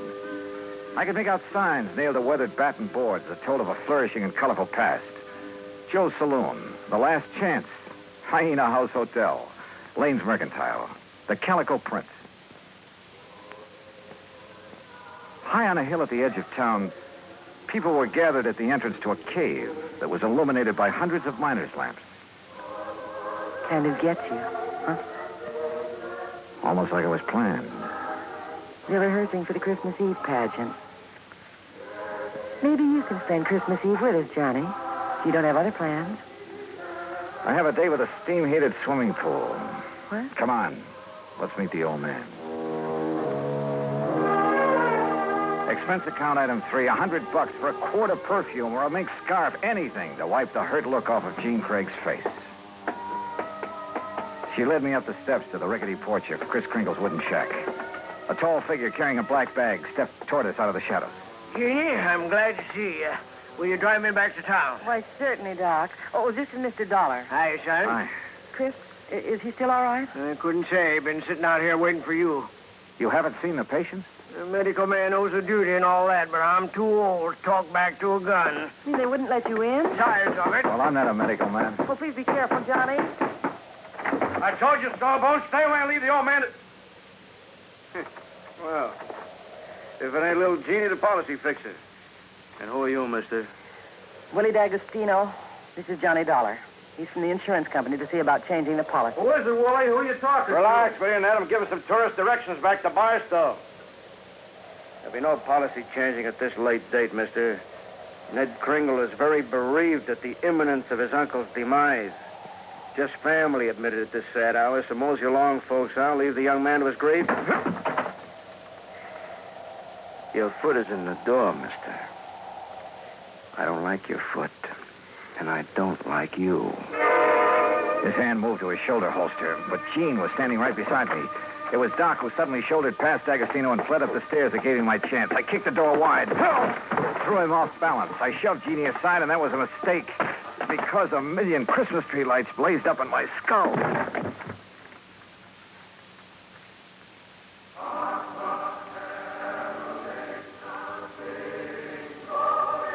Then slowly the tree lights faded away, and I saw Jeannie fussing over me and looking worried.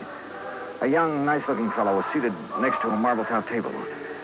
D'Agostino leaned against the stone fireplace and dangled his gun, smiling like he had a stacked deck. He's all right, Doc? A nasty cut, but no fracture. I know how to pull my punches, Doc. The old man. How is he? No better, no worse. Just lying up there staring at the ceiling. I want to see Chris. I have a right to, Ned. I'm an old friend. Wooly, wouldn't it be okay if Jean just went up? No, let him die in peace. He's past carrot hoe season. Wooly, these people have a right. I said no. I'll get a hero boy on his feet and shove off. Go on. Come on, Johnny. Help me, Doc. How's it going to feel, Ned? Sharing blood money with a hoodlum.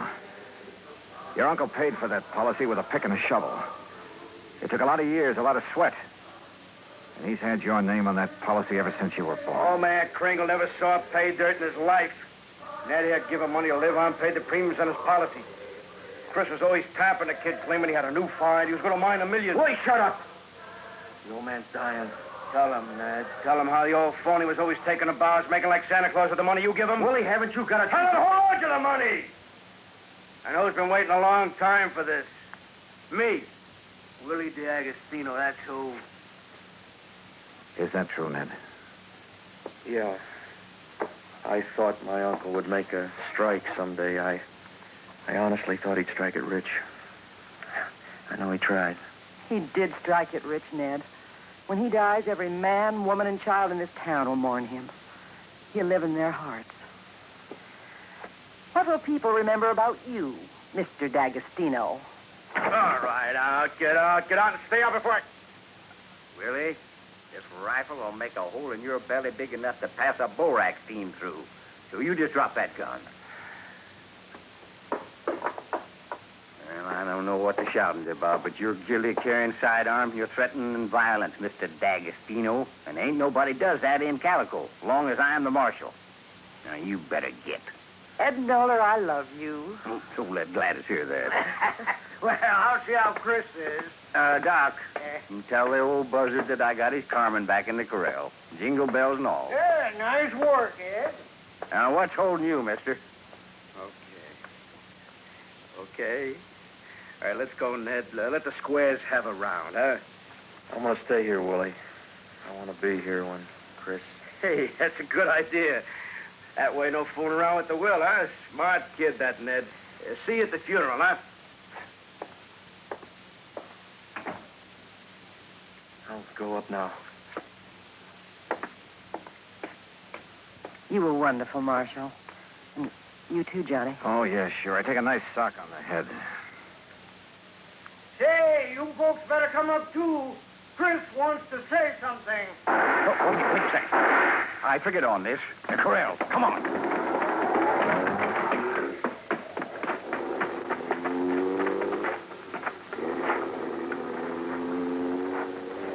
D'Agostino must have had another gun in his car. One of the bullets had found the mark he intended. Willie Boy wasn't taking any chances that Carmen Kringle would inherit $50,000. We found the burro lying on her side, quite dead. Jingle bells and all.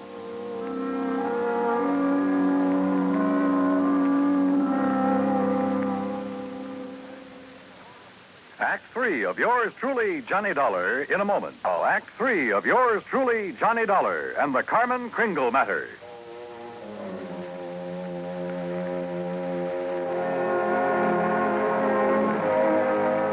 Oh, Marshal. Johnny, how could he have been so cruel? Carmen dead. It's just not right. Yeah, I figured D'Agostino might be mean enough to try killing Chris's pet burro. We can't tell him about it. It would kill him for sure. You'll have to know the truth, Gene. You'll have to decide about the will. Yeah, truth is always the best. And easy this time. Easy? Huh? Yeah.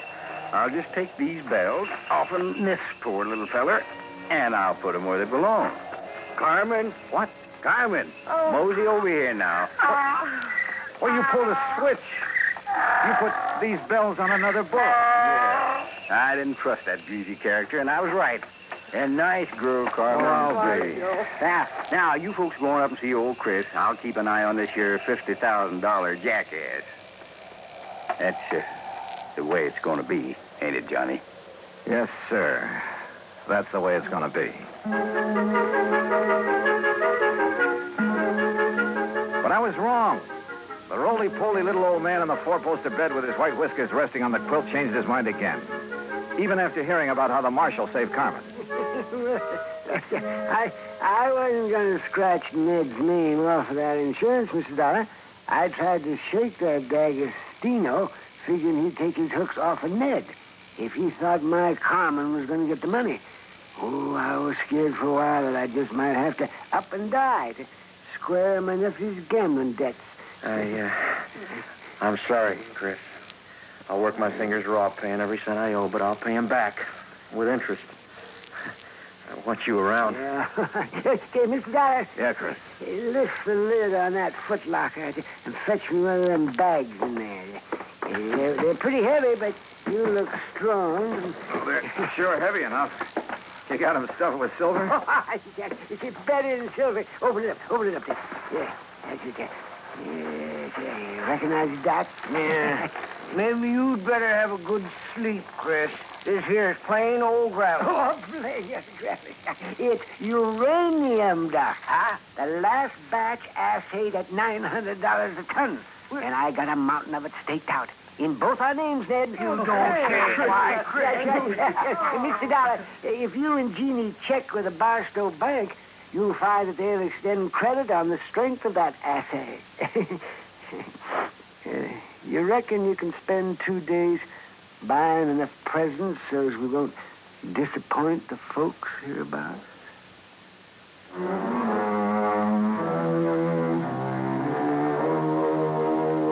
Expense account item 4, $68 even. Telephone calls to 5 principal cities where I thought Willie D'Agostino might be remembered. The police departments had a long list of reasons why they remembered Willie. That was my Christmas present to them. Expense account item 5, another $50. Truck rental to haul the presents we bought for Ned to give away come Christmas morning.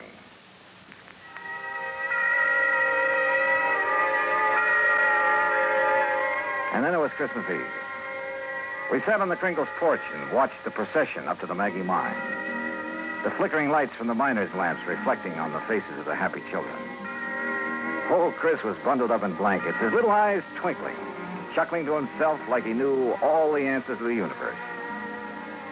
Jean was there, too. Kind of nice. Isn't it, Johnny? Kind of nice. Marshal Ed Nolar was one of the wise men in the procession. I recognized the sideburns. And Doc Spangler couldn't hide his height. Oh, he wore an awful beard. Ned Kringle led the burro that carried the Blessed Mother. Yeah, you guessed it. The burro was Carmen Kringle. Expense account total, including return to Palm Springs and incidentals, $229.75. But forget it, Pat. This is the best holiday I ever had. And I was only cold at the start. From all of us to all of you, may this be your very merriest Christmas ever. Yours truly, Johnny Dollar.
Wrigley's Spearmint Chewing Gum, the refreshing, delicious treat that gives you chewing enjoyment, presents for your listening enjoyment Edmund O'Brien as Johnny Dollar. George Parker, Johnny, Corinthian Ulrich. Sure, George. How are you? In need of an investigator.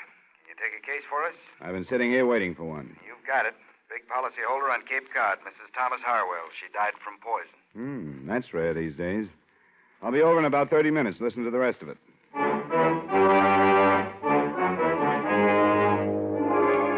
The makers of Wrigley's Spearmint Chewing Gum bring you Edmund O'Brien in a transcribed adventure of the man with the action-packed expense account, America's fabulous freelance insurance investigator. Yours truly, Johnny Dollar.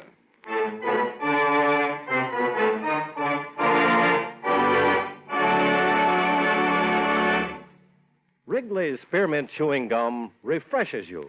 Wrigley's Spearmint Chewing Gum gives you real chewing enjoyment. Yes, for chewing enjoyment plus refreshment, it's Wrigley's Spearmint Chewing Gum.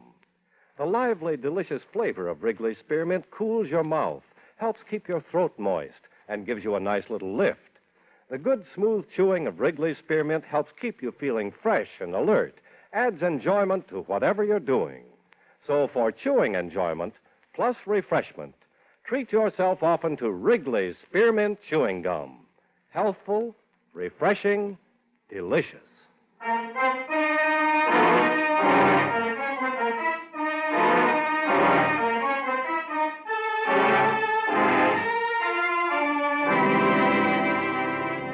Expense account submitted by Special Investigator Johnny Dollar to Home Office, Corinthian All Risk Insurance Company, Hartford, Connecticut. The following is an accounting of expenditures during my investigation of the Amelia Harwell matter. Expense account item 1, $250, cab fare from my apartment to the Corinthian building and the office of George Parker. Well, first, do you know the Harwell name? Are they the textile people? That's right. Strange sort of family. Fortune was built by the deceased father. She was his only child. He naturally had wanted his son to carry on the name and the business. So he trained her, Amelia. She took the man's place all her life. How old was she? Something over 70. And did she still head up the business at that age? She took a very active part. What about the poison? I haven't gotten any of the details on that. That'll be up to you. Anything on the surviving family? Yes. I have it here. A husband, Thomas, a daughter, Maxine, and a son, Dexter. Here, you keep it. Got the ages and all. Thanks. From what I can gather, she was an extremely domineering woman. Ran her household like a factory. There must have been very little warmth toward her. Then, when you consider the fortune she's leaving and the insurance... How much did she carry? Too much. $150,000 for the family and over $200,000 with the corporation as beneficiary. That kind of money, you should have hired me earlier as a bodyguard. Expense account item 2, $40, car rental, and $22 fuel and incidentals between Hartford and the Harwell estate on the eastern shore of the Cape near South Wellfleet.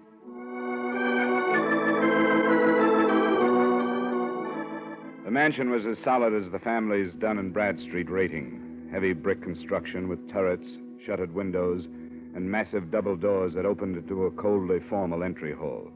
The widower, Thomas, as might have been expected, was the rabbit type. Pinch glasses, high-stuffed collar with string tie and sparse hair. I was announced to him in the library where, from the wall, a life-size portrait of Mrs. Harwell seemed to be keeping an eye on the proceedings. Well, how do you do, Mr. Dollar? It's nice of you to see me, Mr. Harwell. That will be all, Brighton. Yes, sir. Close the door, Brighton. Yes, sir. Please sit down, Mr. Dollar. Thank you. Well, these things are always hard to start, Mr. Harwell. I'm accustomed to bluntness, Mr. Dollar. Besides, I've talked about Mrs. Harwell for almost 50 years. I see no reason to hesitate now, because she's dead. She was poisoned, you know. Yes, I'd heard. But I don't think she minded. You don't think she minded? Mrs. Harwell was an invalid. She had a very short time to live. I didn't know that. Well, very few people did. She hardly admitted it to herself. Mrs. Harwell was a very strong woman, one who despised weakness, yet made everyone around her weak. Neither of these points have been released to the papers, the illness or the poison? No. Due to a friendly gesture by the police, she's been spared notoriety. She wouldn't like it to be known, so it isn't. Was she in pain, Mr. Harwell? She never told me. Do you think she could have taken the poison herself? I hardly think so. That would have been an admission of defeat. I see. Do you have any idea how she could have gotten the poison, then? You're asking me if I suspect the children, and you're finding it difficult to do so. Is that correct? It's hardly a pleasant thing to bring up. The time for delicacy has passed. I'm afraid I don't approve of my daughter or my son at all. Oh? They're the worst sort of rich men's children, or rich women's, I should say. I was never allowed to be their father. All they've had is a mother. They have no gumption, no ambition. They've been overly educated and have developed nothing but insatiable lusts for their mother's money. And it's too late to change them. Without it, they could not exist. I understand they live here. They do. I shall have Brighton call them to the drawing room if you wish. That won't be necessary right now. What about the servants? Well, there are 8. Mrs. Harwell settled a small amount on each, but unfortunately they are above suspicion. They're common people, and as a result, good. Did Mrs. Harwell have a nurse? She wouldn't hear of it. Well, certainly a doctor, then. Yes, Dr. Stevens in the village. Thanks, Mr. Harwell. I won't take up any more of your time. You're welcome any time, Mr. Dolar. Please give Dr. Stevens my regards.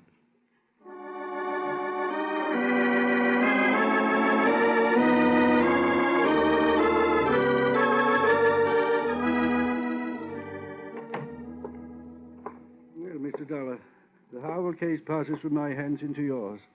I wish you more success than I've had. Thanks, Doctor. Amelia was not only a hopeless cancer victim, but she was a stubborn old fool. I could have saved her life with surgery 3 years ago, but I made the mistake of advising her, and advice was something she could not accept. You've been friendly with them that long? I've tended them longer than that, but friendly is hardly the word. I brought each of their children into the world, but have yet to use the given names of any of them, in their presence, that is. Well, I'm glad to talk to somebody like you. I found talking to the old man a little rough. I'm used to survivors being sad about death or suspicious or something. I'm afraid that with Thomas, instead of a feeling of grief, it's something akin to passing from slavery into freedom. And the children, are they as worthless as he makes them out? I'd say so. Maxine, the oldest, is a bitter, frustrated old maid at 33. And Dexter, 32, is an alcoholic and has just entered into an unsuccessful marriage. Do you think either of them could have killed their mother? I'm in no position to accuse any of them, but there is the inheritance and your insurance. It's a fine household. How long would she have lived? It's hard to say. 2 months, possibly 3. Does the family know that? I've been honest with them. Then why kill for profit? I don't know. Could it have been a mercy killing? I've wondered. It doesn't sound like them to take a risk like that, but it's a possibility. What kind of poison was it? I don't know. I've been asked to attend the inquest this afternoon. If you'd like to call me at home this evening, I'd be glad to tell you what I've learned. Thanks, Doctor, I will. So far, except for lining the family up and accusing them one by one, I can't seem to map out a move. What about this marriage you mentioned? Dexter's? I don't know much about it. The girl's name is Gretchen Nielsen. She owns a small photographic studio just down the street. Small business, huh? It's below Harwell standards, isn't it? That is probably the cause of the trouble. I don't doubt that Amelia wouldn't let her in the house.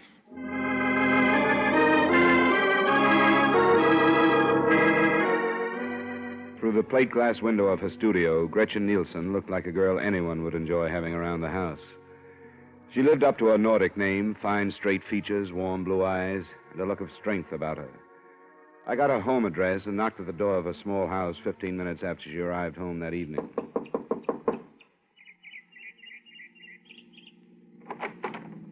Miss Nielsen? Yes? I guess I should have said Mrs. Harwell. My name is Dolar. I'm an insurance investigator working on the elder Mrs. Harwell's death. I'd like to talk with you. Well, I don't know anything about it. Why have you come here? Because I haven't found any place else to go. I'd rather not talk to you. Why not? There are things you don't want to say? All right. Come on in. I'm surprised I haven't been questioned before this. The police haven't started yet. That's probably why you haven't. I suppose that means I can expect to be dragged into it by the... I'd imagine so, yes. We can sit over here. You know she was poisoned, don't you? Yes, I didn't until Bryden the butler told me. I read about the death in the paper and phoned out there. Why aren't you living there with your husband? You have no right to ask me things like that, have you? You don't have to answer my questions, but it might be a good idea to get things out in the open. Why? Because there has to be a reason for Mrs. Harwell to die the way she did. Could your marriage to Dexter be behind it in some way? I don't see how. Wouldn't they let you and Dexter live together in the house? I didn't give them a chance to let me. They knew I'd never live there. What did they tell you? What did they say about the fortune hunter who lured and trapped their only son? You weren't mentioned. That's hard to believe. Why isn't Dexter here with you? Because he's a slave. He's too weak to be anything else. I hate myself for saying that, but it's true. Why'd you marry him? Because I love him. I thought we had something that would drag him away from that family that smothers him. But when the time came, he wouldn't leave them. Why not? Because his mother never taught him to do anything but hold out his hand for the money that was always there for the taking. He's due to come into some money of his own now. Quite a chunk. You led the conversation to this point, didn't you? Dexter would never kill for the money. There has to be a reason why she died. I think her husband did it. Why? To stop her suffering. I caught her off guard a few times. I know she was in pain. And I know she was frightened. Probably for the first time in her life. I think he knew that, too, and wanted to help. That could be. First, you sounded like you hated her. Now you don't. I feel sorry for her. Because she made so many mistakes. And now she's dead, and there's nobody to correct them.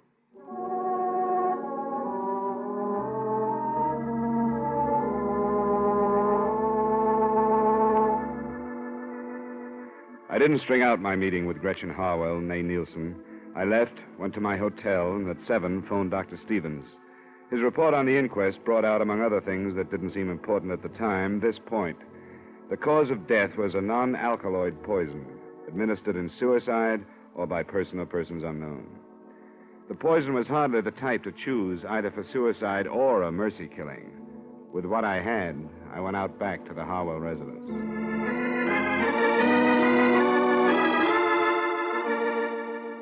I'm sorry, sir. Mr. Harwell has retired. Is the rest of the family up? Yes, sir.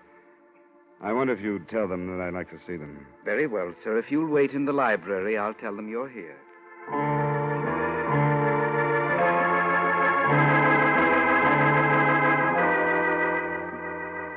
And this is my sister, Maxine. How do you do? How do you do? Now, what do you want? I understand both of you were here the night your mother died. Yes. Yes, that's right. I've just gotten the verdict of the inquest. The poison that killed her was not a pleasant one. Did any of you hear any sound shortly before your mother was discovered dead? I didn't, and I found her. I went in to bid her good night. I didn't hear anything. I was in my room. Where's that? Just down the hall from Mother's. What's the meaning of this anyway? The point is that your mother would have cried out. The poison would have been... What's that? It's Father. He's in his room. Something's wrong. I'm going up to see. I went with him. We found Mr. Harwell in bed, clawing at his throat and staring at the ceiling. When I bent over him, he moved a hand towards a glass of water on the bedside table. I picked it up and smelled it. I'm no chemist, but I didn't need to be to know that he'd been poisoned.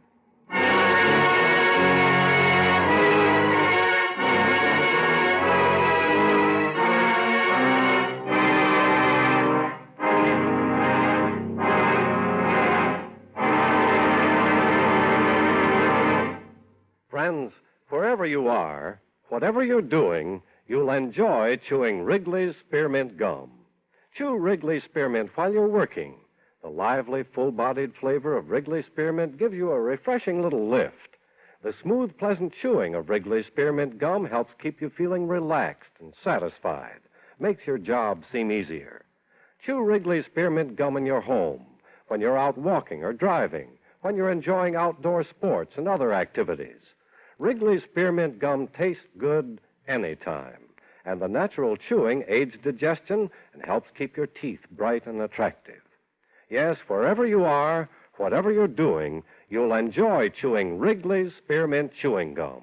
Healthful, refreshing, delicious.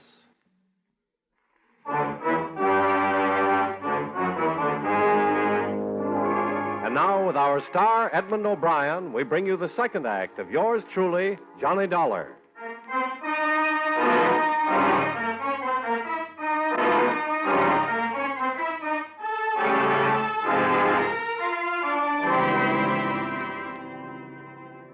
I tried to read something in the expressions of the son and the daughter as we stood for a moment around their father's bed.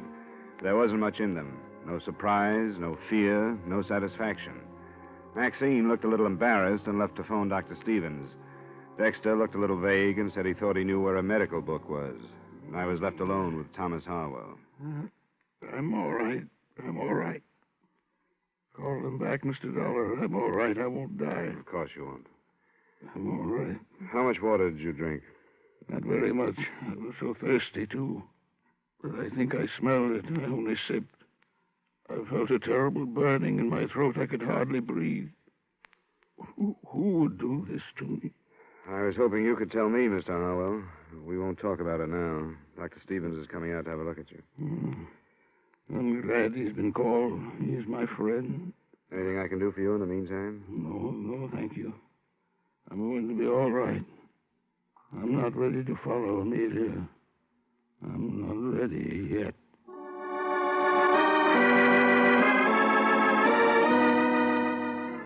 I took the glass of poisoned water with me when I left the room.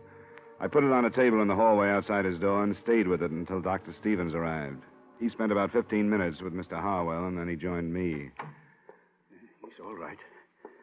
Where's the family? I sent him downstairs. Good. You said you had the glass? Yeah, here it is. Smell it.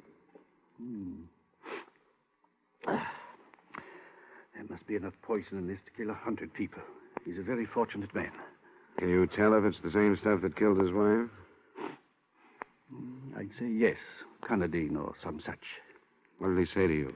Very little. I'm only his doctor, you know.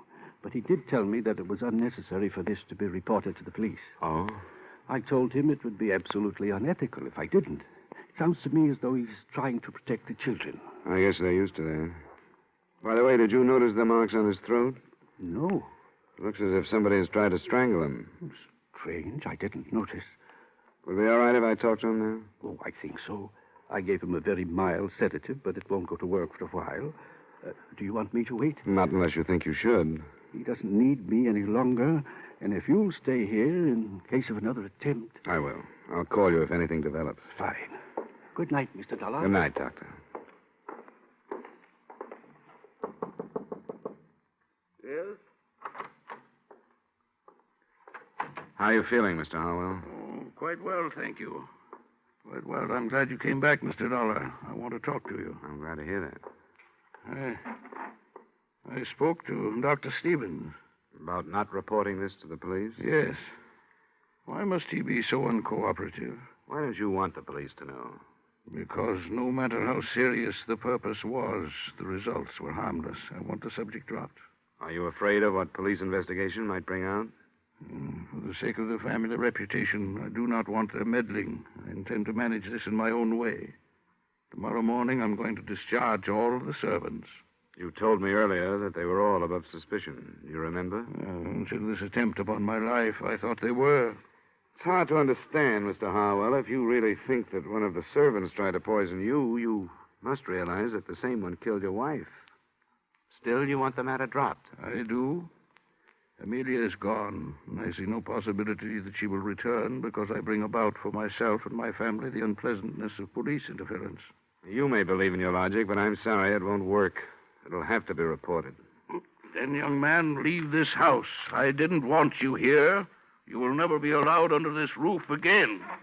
All right, Mr. Harwell. Good night.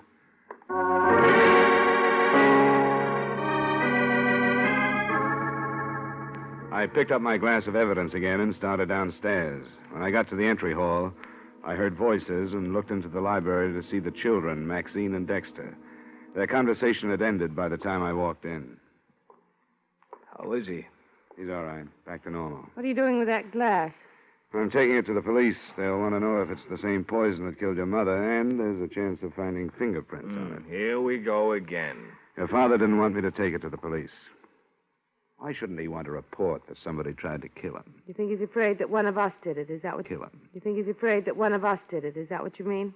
Well, it's come to mind. Get out of here, Dollar. I don't have to listen to this. Wait, Dexter, wait a minute.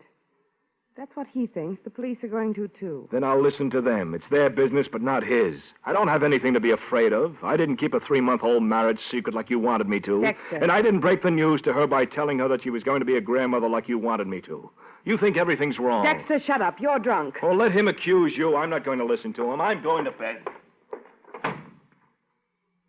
He drinks too much. Is what he said true? About the baby? Yes, it's true. And he's living here? Obviously. I met his wife. She seems to deserve better. Yes, she does. Dexter was here waiting for Mother to die because he knew she'd disinherit him if he moved out. And now neither one of us had better say any more until we get legal counsel.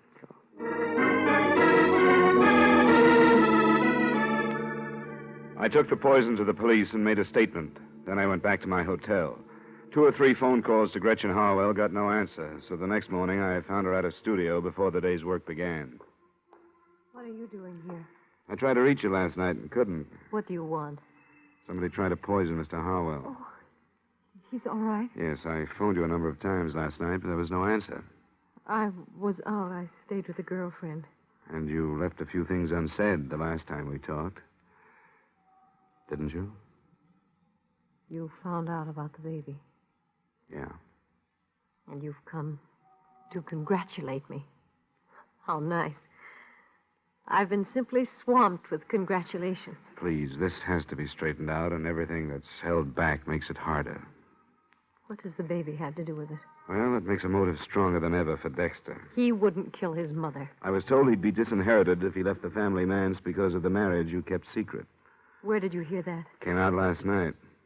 He didn't kill his mother. How about trying to kill his father? No. He was trying to help us. The father? Doesn't sound quite right. I know it doesn't, but it's true. Dexter didn't even realize it, but I did, and I tried to explain it to him. Mr. Harwell had never done anything in his life, but he tried to help us. Why? Because when he married her, he must have had a personality. His mother didn't approve of Dexter and me, but I think his father did. You didn't keep it a secret from him? For a little while, until I insisted that we tell him. And he kept it from Amelia. Do you know why? Because she was the dictator. When she was sick, she was worse. She'd think Dexter had waited until she was helpless before marrying the girl he wanted to. But she found out and was poisoned before she could do anything like dropping Dexter from her will. I don't care. I don't care. I'll even say that Dexter did have reason to kill his mother. But he never would. And not his father. You aren't trying to protect him, are you? Of course I'm not. I don't care how much I love him. I wouldn't want him if he were a murderer.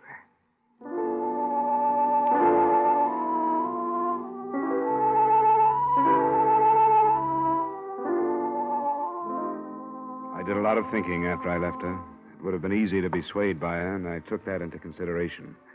In my hotel room, I tried to line up all the points that had come out. Only 2 of them added. By phone, I tried them on Dr. Stevens. He was more agreeable than I'd expected him to be. It was just before noon the next day when once more I walked through the Harwells' front door. In here, sir. They're waiting for lunch. Mr. Dolar. Well, that will be all, Bryden. Yes, sir. Mr. Dolar, I thought I told you not to enter this house again. You did, Mr. Harwell.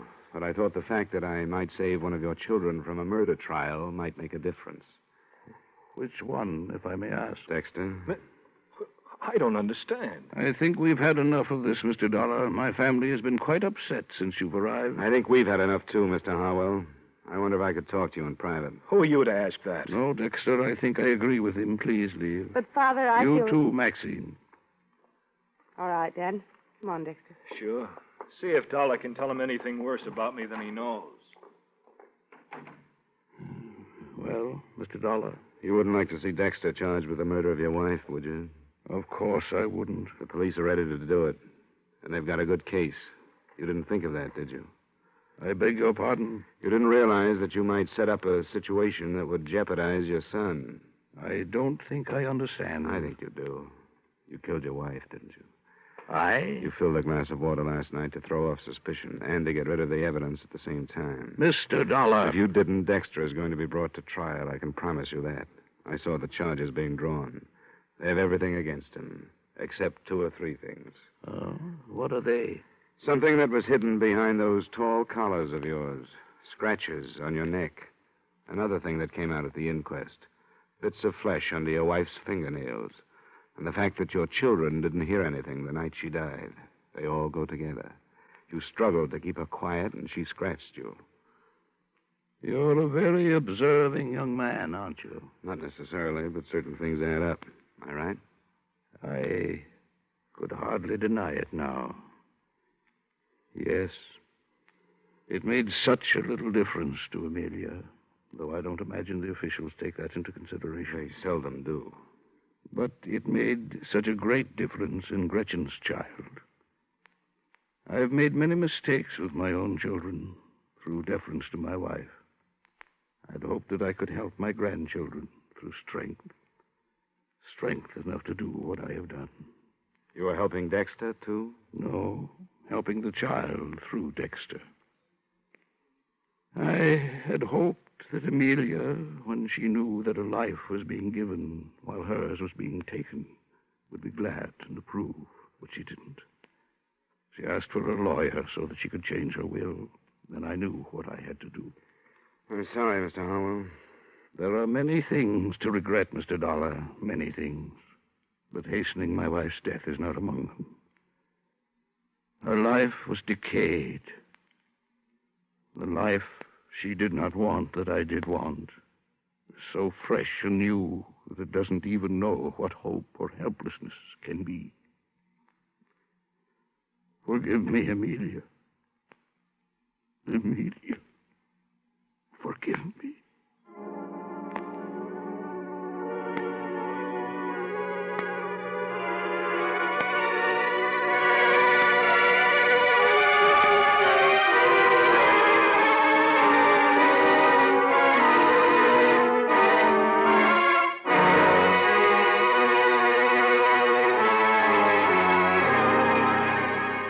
Expense account item 3, miscellaneous, $35.85. Item 4, same as item 2, transportation back to Hartford. Expense account total, $122.35. Yours truly, Johnny Dollar.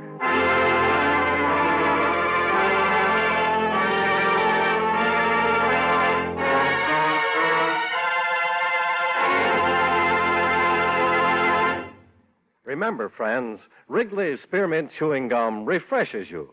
Wrigley's Spearmint Chewing Gum gives you real chewing enjoyment. The lively, full-bodied flavor of Wrigley's Spearmint cools your mouth, freshens your taste, sweetens your breath. The smooth, pleasant chewing of Wrigley's Spearmint helps keep you feeling relaxed and satisfied, makes whatever you're doing more enjoyable. Yes, for refreshment plus chewing enjoyment, treat yourself often to Wrigley's Spearmint Chewing Gum. Millions enjoy it daily. Get a few packages and always keep some handy. That's Wrigley's Spearmint Chewing Gum. Healthful, refreshing, delicious.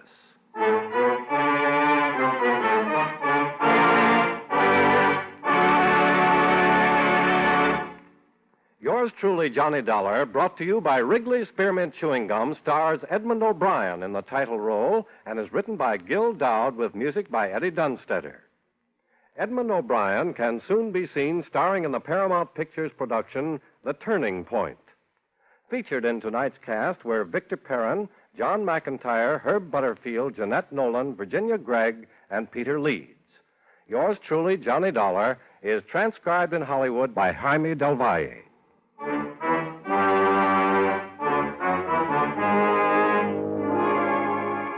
The makers of Wrigley's Spearmint Chewing Gum hope you enjoyed tonight's story of Johnny Dollar and that you're enjoying delicious Wrigley Mint Gum every day. We invite you to join us next week at this same time when, from Hollywood, Edmund O'Brien returns as... Yours truly, Johnny Dollar.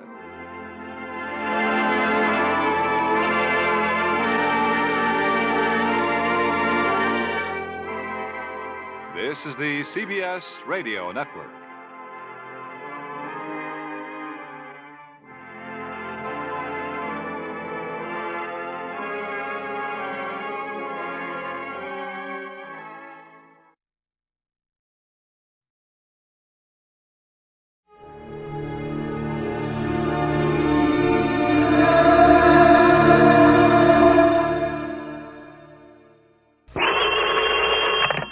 Johnny Dollar. Pat Fuller, Johnny, at Universal Adjustment Bureau. Well, hi, Pat.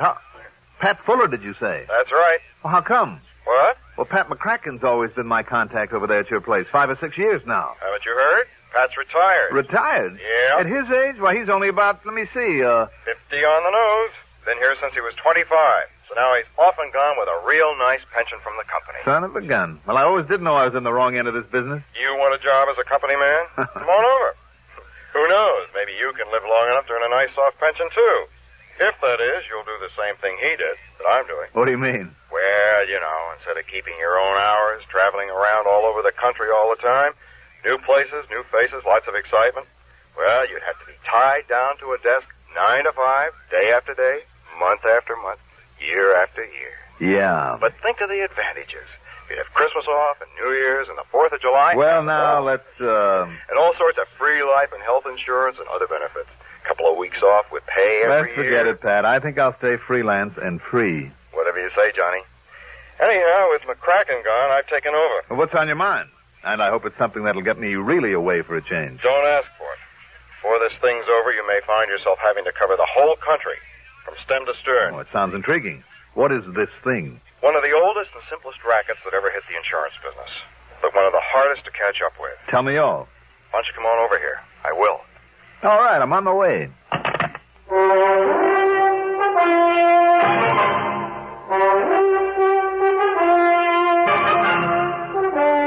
The CBS Radio Network brings you Mandel Kramer in the exciting adventures of the man with the action-packed expense account. America's fabulous freelance insurance investigator, yours truly, Johnny Dollar.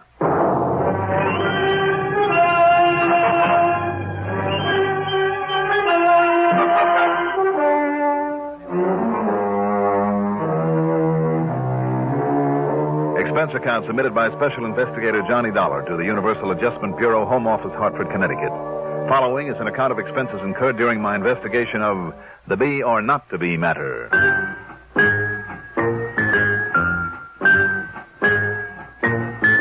Expense account item 1, $1.20 for a cab to Universal Adjustment Bureau down on the square. Pat Fuller was about 40, I'd say, and in spite of his easy, casual manner, it was obvious he didn't miss a trick. Very much like his predecessor, Pat McCracken. Wow, glad to see you, Johnny. How are you, Pat? Fine. Sit down. Let me tell you all about it. Okay. Cigarette? Thanks. Now, as you know, Johnny, here at Universal Adjustment, we handle claims for a list of insurance companies as long as you're on. I know. And all over the country, every state in the union. Uh-huh.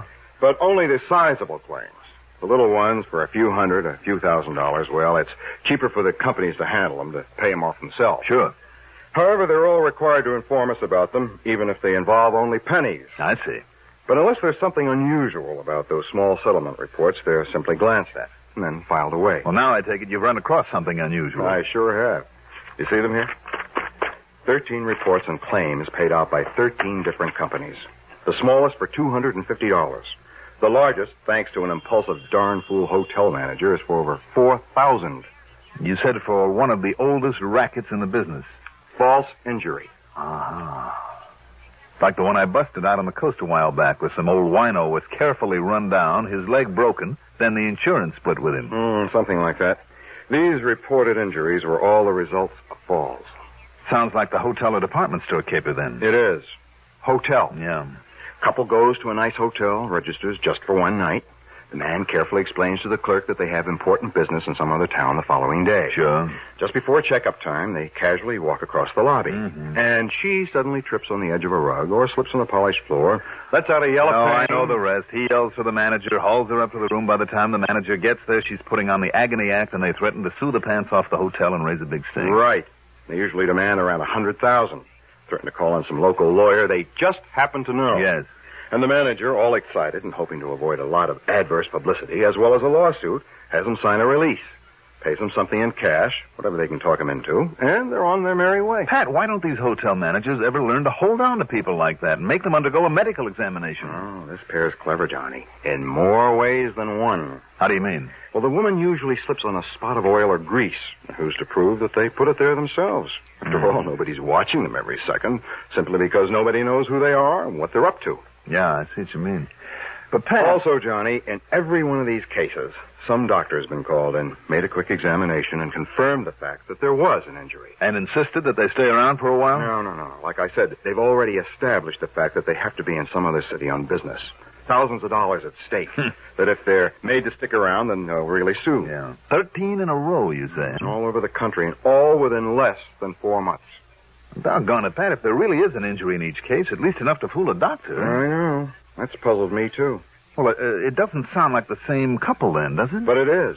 I'm sure of it now. Why? Well, Johnny, you know as well as I do that most crooks develop a sort of pattern, whether they themselves realize it or not. Well, you know that some of them set a pattern deliberately, leave a regular trademark just to show off. Right. Or just to make the cops look silly. Exactly. Now, they haven't used the same names each time. Oh, no, of course not. But what they have done... Now, what about their descriptions? Is it covered in these reports? Oh, yes.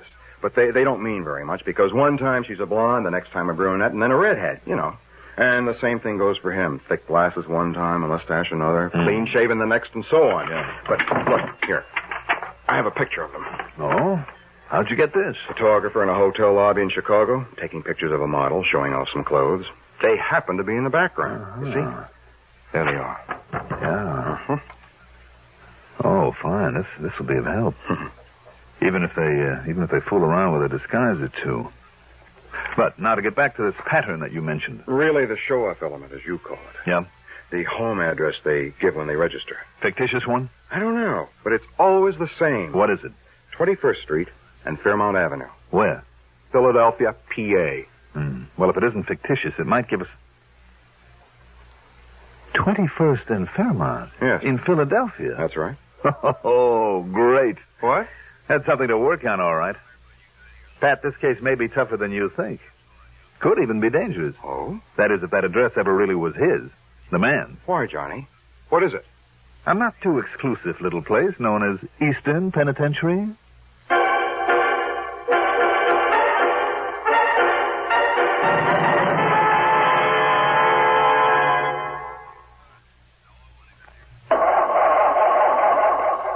Cars left out at night or in unheated garages. Don't ask for trouble. Ask for DuPont Xerox Antifreeze. Wintertime is trouble time for many of us who leave our cars out at night or in unheated garages. So don't ask for trouble. Ask for DuPont Xerox Antifreeze. Xerox outlasts winter. It protects your car against sudden drops in temperature all winter long. It won't boil away even during a warm spell. And Xerox has an exclusive rust inhibitor, MR8, that protects all engine metals, including aluminum, against rust and corrosion. So, for safe, dependable protection, do as millions of motorists have done for over 20 years. Ask for Xerox Antifreeze. It's made by DuPont. Remember, for cars left out at night or in unheated garages. Don't ask for trouble.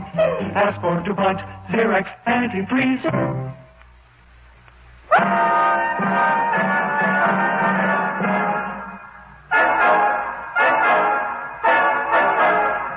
Okay, now, Pat. You could spend a lot of time and money sending a copy of this picture to every hotel in the country together with a warning to look out for this couple. But do you know how many hotels? But it probably wouldn't mean a thing.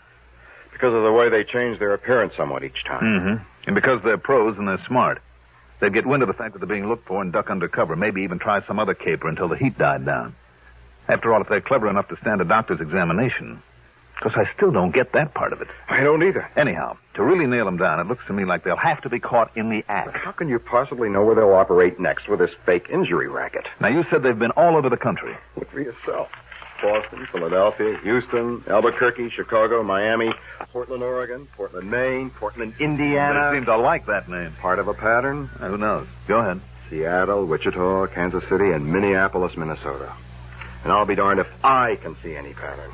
They're pretty smart to move around so much. It'd be a lot easier to figure the next move if they covered one area, even one state at a time. There might be a chance of finding some plan in their movements, but there was only a relationship between these cities. There's even some alphabetical order. Something to latch on to. A pattern? Yeah, some pattern aside from their method of operation. And, of course, that ridiculous address. A state penitentiary yet. Maybe there is. What? It's only a wild hunch, but sometimes those are the ones that pay off. What are you thinking of? Can I borrow this picture of them? Sure. And a list of the towns they've hit so far. Of course. I take it there's no question about my being on expense account. Of course you are. All right. Where are you going, Johnny? What are you going to do? You think they'd like to see me in the state pen?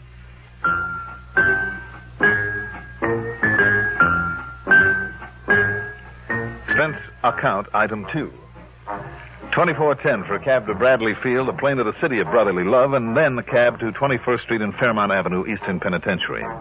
One of the assistant wardens was all cooperation, and after studying his records for a few minutes, he came up with some highly valuable information. Yes, Mr. Dollar, it's Harry Bain, all right. There's no question of it. Harry Bain? Finished out his term for burglary only a little over a year ago. Burglary? Yeah, and I must confess, I'm not at all surprised that he's operating again. Also, I'm not surprised that he's changed his type of operation. Why do you say that, Warden? He's a very clever criminal. If for no other reason than that he was able to escape conviction for so long. He had an arrest record a mile long, you know. No, I didn't know. Yes, all over the country. Chicago to Houston to Seattle to Miami, all over. I see. But they could never convict him. Because always, before he'd pull a job, he'd enlist the services of some local mouthpiece. Go on. Yeah, he'd have an alibi rigged before he made a move. It was only by actually catching him in the act, with the goods in his possession, that they were able to nail him down here in Pennsylvania. In other words, what you're saying to me is that I'd better catch him and that female partner, catch him in the act. Yes.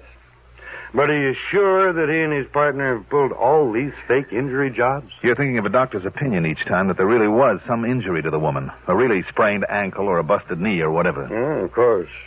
After all, recovery from something like that some 13 times in only 4 months. I know. It bugs me, too. Unless you can definitely prove there's no actual injury after one of her falls, and regardless of a doctor's opinion, mind you. In other words, Mr. Dollar... In other words, Warden, the first thing I have to do is find out where they're going to pull their little stunt next and be there when they do. Yes. All right, then. Maybe that's where you can help me. How?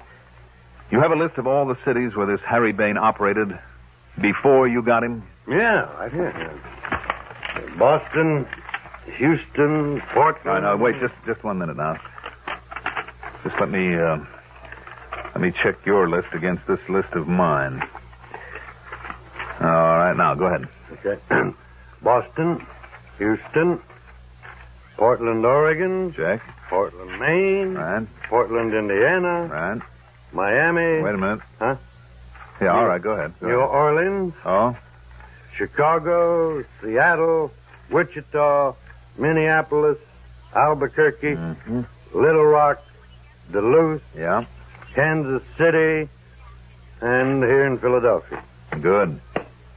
Then there is a pattern. A what, Mr. Dollar? You gave me the same 13 cities that I have on my list.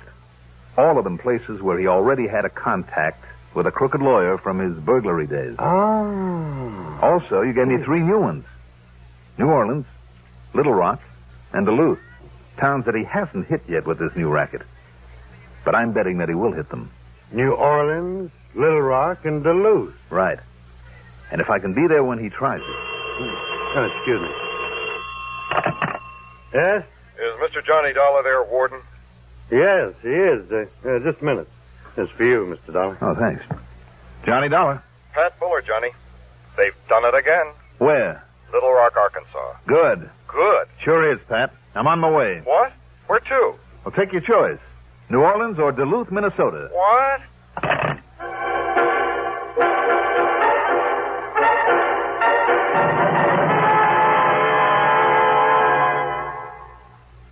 The most effective aid to needy families abroad is given each year through the religious organizations of America. They are so efficient that a single dollar will send more than 300 pounds of food to feed hungry mouths in lands overseas. But our religious groups go much further. Besides food, they send clothing, medicine, and bedding. They help support hospitals and clinics and develop self-help projects. Keep faith with those in need abroad. Give through your faith.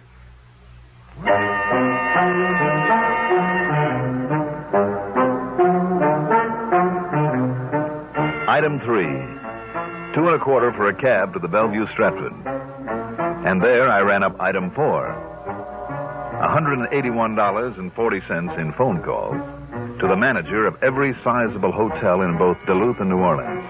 I'd got a list from one of the big hotel associations that was only too glad to help. Item 5, $61 even for all the books, magazines, and papers I could read and for plenty of room service. I didn't even go out for meals. After 3 days of it, I just about had my fill of doing nothing but reading, eating, and sleeping, but then... Johnny Dollar. This is Monsieur Jacques Devereaux at the Hotel de Philippe in New Orleans, Monsieur Dolar. Yes. I promised to call you if anyone from up there in Pennsylvania happened to register here in our splendid hotel. Yes. We now have with us a couple by the name of Chatsworth, Monsieur and Madame Henry Chatsworth. Oh, so it's Chatsworth now. But they're such lovely people. From here in Philadelphia. Yes, but they're such lovely people. And they gave 21st and Fairmont as their address here? Yes, they did. But they're such lovely people, Monsieur Dolar. Now, listen. I just refuse to believe they're those horrid rascals that you telephoned Now, you about. just hang on to them. I'll grab the first plane I can. Hang on to them? What? But they're only staying overnight. I know. Monsieur Chatsworth has to go north on business tomorrow. That's what he thinks. Item 6, $4 for a cab. Item 7, $81.45 plane fare. But the only flight I could get didn't leave until the wee small hours of the morning, so it wasn't until after breakfast that we finally pulled into New Orleans. Item 8, another $4 for a cab to the Hotel de Philippe. And there, the prissy little manager suddenly became a real problem. And I tell you, Monsieur Dolar, that I simply refuse to believe that nice Monsieur and Madame Chatsworth are those horrible cooking men. Why, they're lovely people. Mr. Devereaux, What's more, you're only a private investigator. You have no real I know that only too well. And for that reason alone, sir, I must refuse you admittance to their... Will you please listen? If you wish to call in the police, have them station their men about half A bunch of police swarming all over this place? Harry Bain, who calls himself Chatsworth, would smell them a mile away. He and the Dame Wit would simply take a powder. At least that would save my hotel from any embarrassing situation, which is all I care about. Sure, and would let them scot-free again. And I simply refuse to believe that such lovely people... You said that. And I meant it, too, sir. Now, if that's all, Monsieur Dolar... All right, Mr. Devereaux. You almost make me wish they would knock you over. I have told you... You simply refuse to believe. Yes. Now, must I order you off the premises? You mind if I stop at your bar long enough for a drink? I think I need one. Not at all. But I shall be watching you. Oh, I'm sure you shall. Oh, good morning, Mr. Chatsworth, Madame Chatsworth. What? You're up early this morning. I ducked behind a pillar and listened. Oh, yes, monsieur. We plan to have breakfast in your Catch lovely only little snatches coffee of their shop. conversation. Too bad you can't and I stay just with us prayed longer. that You're Devereaux wouldn't tip them off. Well, we'd like to stay, Mr. Devereaux, but we've got to leave for New York. Big business deal up there, and if me and the missus aren't there right on time to sign some papers, it could cost us a fortune. I mean, really big money. Yes, so we're all packed, and we'll be leaving right after breakfast. Oh, I'm so sorry. But of course I understand. Sure, I knew you would. Well, come along, dear. Yes, Henry. Oh, am I hungry? Now, Monsieur Dolar. Monsieur Dolar. While the manager looked for me in the bar, I ducked across to the other side of the lobby, grabbed the bellboy, and shoved a 5-spot into his hot little hand. But for what, sir? Mr. and Mrs. Chatsworth, the number of their suite. Well, it's 214, but may I ask, Good. sir, why... Now, where can you and I have a little talk, all alone?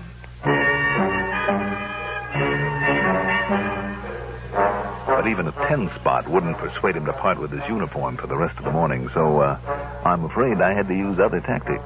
So I made sure he was comfortable in the linen closet where I tied him up, gagged, and left him. Then, grabbing a handful of towels, I ran up the back stairs to the second floor where, thanks to the borrowed bellhop's uniform, and it was a pretty sad fit, a chambermaid let me into 214. The Chatsworth luggage was packed all right. They were all ready for takeoff. But I had to find some clue as to how they passed the medical examination after one of the so-called accidents. So I carefully went through the bags one at a time. Now, what did I find? You'd never believe it. It was nothing more or less than... I heard a key in the door, so I slipped into the bedroom and under a bed. Oh, Henry, this is killing me. Killing me. Yeah, I know it, honey. And, boy, you get that manager up here and a doctor, too. You hear me? Okay, now, where is it? We gotta act fast. Oh, here in this suitcase, Henry. Good. Now, pull down your stocking. What? What's the matter? I thought I'd lock that suitcase. What? I thought I'd lock that suitcase. Well, never mind that. Don't worry about it now. Here. You ready? As ready as I ever am, I guess. I just wish it didn't hurt. You ought to be used to it by now. Here we go.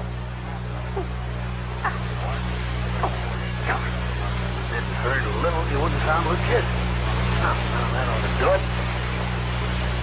Now go in the bathroom, slap on some iodine to hide the marks they made, then lie down on the bed. Yeah, okay, Henry. Hey, see how good it's taken already? You look like the worst sprained ankle that manager ever saw.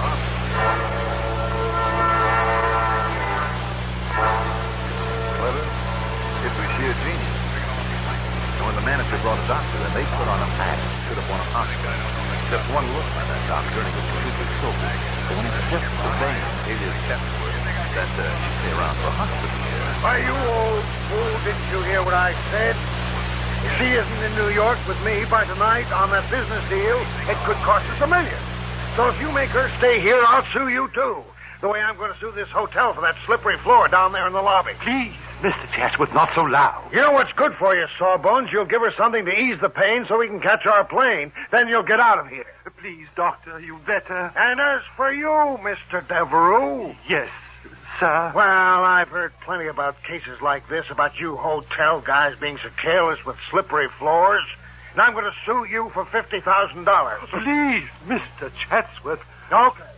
Okay, you've been nice to us, so I'll make it 10 or 15,000. Oh, no. You know a lawyer by the name of Frankie Tabello? That crook. One of his. All I care is he gets me 10 grand for this. Mr. Chatsworth. Yeah? Perhaps the injury isn't as bad as it looks.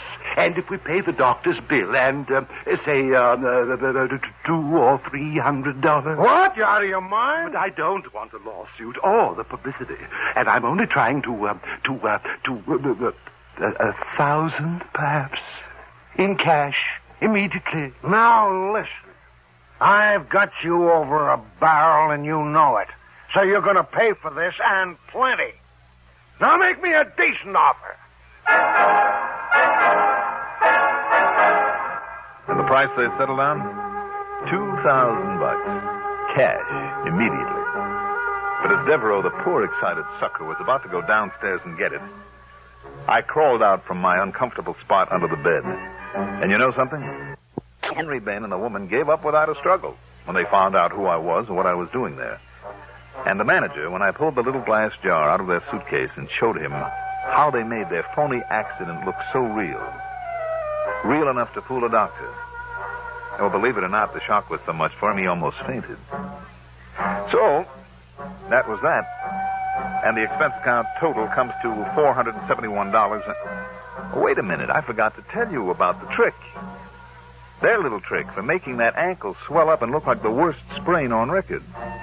You see, that jar, the one that Bain had opened and then clapped against her ankle, contained exactly 3 nasty little yellow jackets. Bees. Yes. Clever. Yours truly, Johnny Dollar.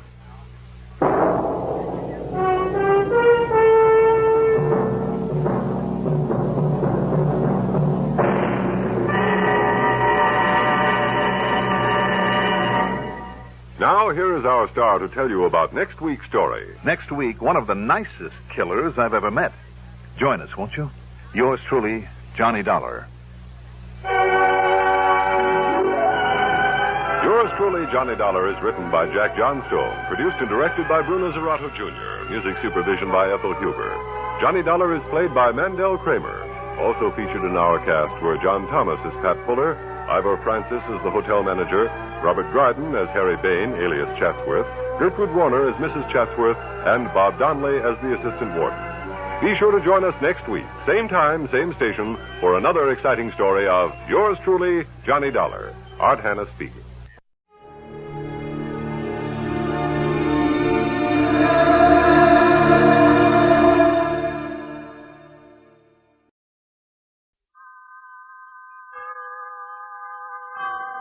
Autolite and its 98,000 dealers bring you Mr. Richard Widmark in tonight's presentation of Suspense.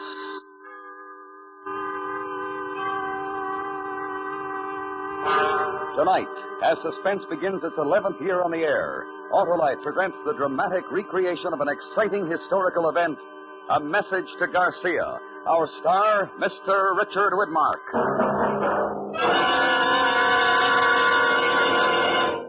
Hello, Harlow. How was your vacation? Ah, swell, Hap, and I never had to fill my battery once. Hey, you must have an Autolite stay full, Harlow. Ah, you know it, Hap. The famous battery that needs water only 3 times a year in normal car use. Yeah, and how are you feeling, Harlow? As alive and alert as an Autolite Stay Full, the battery that's full of pep and ready to work in a wink.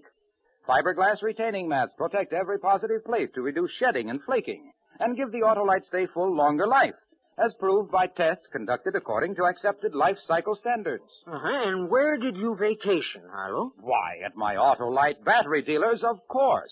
He's an expert on servicing all makes of batteries. To quickly locate him, call Western Union by number and ask for Operator 25. I'll gladly tell you the name of your nearest Autolite battery dealer, where you can get an Autolite Stay Full, the battery that needs water only 3 times a year in normal car use. And remember, from bumper to tail light, you're always right with Autolite.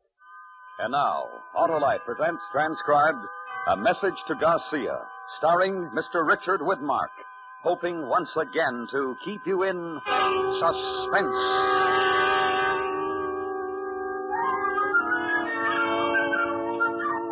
In 1898, down Havana way, the battleship Maine in the harbor did lay. One February night there was a terrible boom. 260 sailor boys met their doom.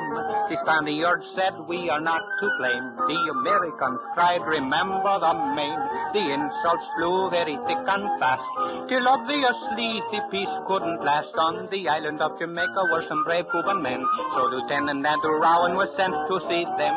Once upon a time, long ago, Lieutenant Andrew Rowan went to see them.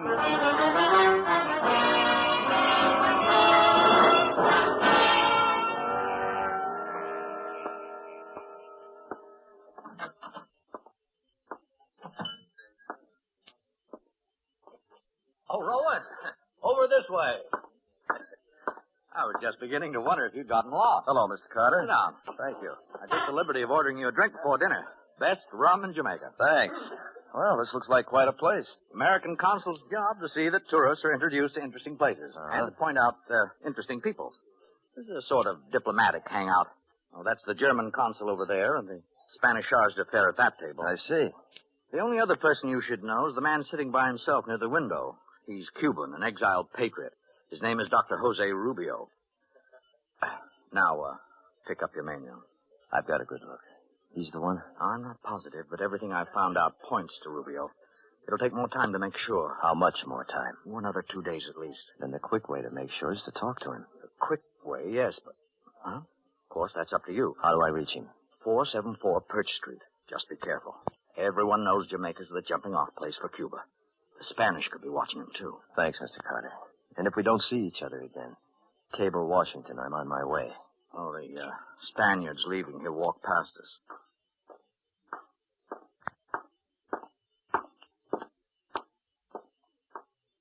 I guess he liked his dinner. He looked quite satisfied. Maybe he's had good news.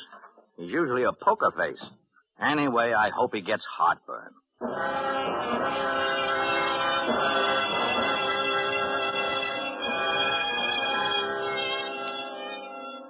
Jamaica was the edge of it. My desk in the War Department back in Washington seemed 1,000,000 miles away. It had taken 2 days to sift through the Cubans in Jamaica and come up with Dr. Rubio. When it got dark, I left my tourist hotel and I went to Perch Street. I hadn't had time to feel scared. I knew my orders weren't simple, but it began to catch up to me now.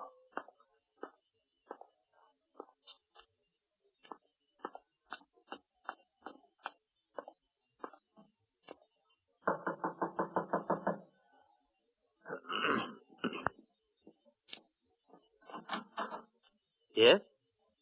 Dr. Jose Rubio? Yes? My name is Rowan, sir. American? Yes, sir. May I, speak to you? Privately? Won't you come in? I hope you will pardon this clutter of papers about the room. My work habits are not the tidiest. You're alone? Can we be overheard? Overheard? No. Good. These are my credentials. Andrew Rowan, Lieutenant, United States Infantry. I've been sent here to contact you. I have information that you work for the freedom of Cuba. that you maintain certain relations with the Cuban guerrilla forces fighting the Spanish. General Garcia's forces. Lieutenant Rowan, I am a doctor of philosophy. Jamaica is a British possession. The British frown on such activity. Yes, I understand, sir, but this is urgent. Is there a way a man could be sent to Cuba? To General Garcia? If such a thing were possible, why would it be so urgent? Well, I'll say it plainly, Doctor. We've got to know the strength of the Spanish. What supplies General Garcia needs, and if he'll cooperate with an American army of invasion. Invasion? Yes, sir. A declaration of war between the United States and Spain is very close.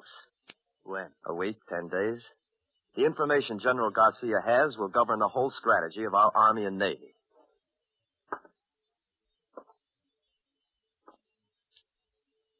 You should have come a long time ago, Lieutenant, when the cause of Cuban independence first needed help. Maybe so, sir, but I don't make policy. I will tell you truthfully. I do not know of what assistance I can be. The Spanish have suddenly become very strong. They use this new force to press General Garcia tremendously. Well, if you could get me to him, sir, I'm sure I want to get you to him, Lieutenant. I have received no word from Cuba in 6 weeks. I am not sure where General Garcia is. I'm not sure even that my communications are still secret. Is there any proof that they're not? No, unless silence is proof. I want to help you, Lieutenant, but you must know the risk to me, to you, to General Garcia. I'm ordered to get to the general, sir. If you're the only way... You like to fish, Lieutenant? How's that, sir? Fish. Out to sea in a boat. I have a friend who knows all the best fishing places between here and Cuba. Oh, yes, sir.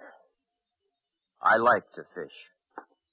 When can you be ready? I'm ready now, sir. How about tonight?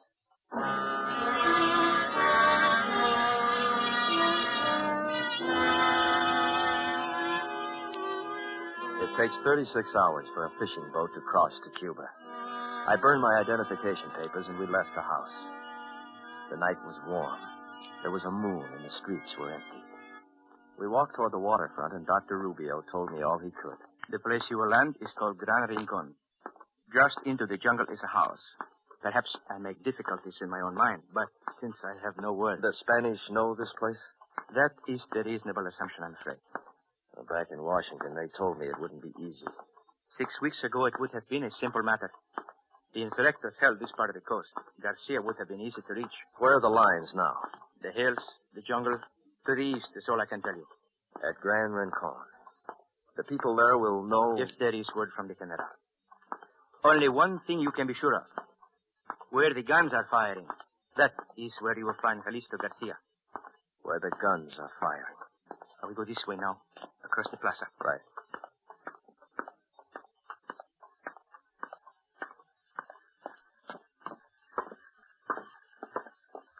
The third fishing boat. That is my friend. Even if you couldn't see it, you could smell it. Servacio!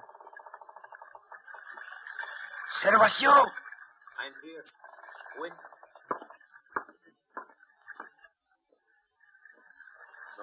Servacio. The dogs are busy tonight. Can you stay? As long as there's wind. Dragnet. To Gran Rincon. Rincon? I will take him then. But sure. It is urgent. It must be done. He is American. His country sends him to Garcia for Cuba Libre. Americano, come aboard.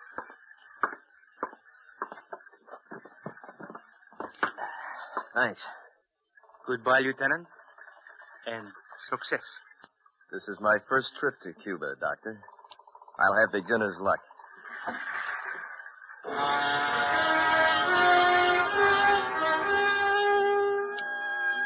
Servacio hoisted the big shingle sail. It caught the wind easily, an ordinary fisherman on an ordinary sea. But I remembered what Carter had said. Everyone knows Jamaica's the jumping-off place. And there was a moon.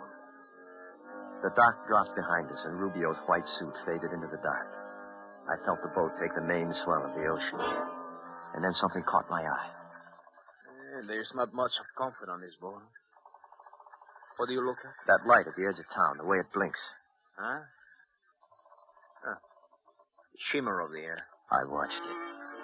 Maybe it was my eye, but the blink seemed more than just a shimmering in damp night air. Then it went out. And somewhere behind us. Servacio, you hear it? A steam launch. Supply boat for one of the plantations. You sleep. I will sail. I stretched out on a pile of fishnets and I listened. The sound disappeared in the night. And we were alone on an empty sea.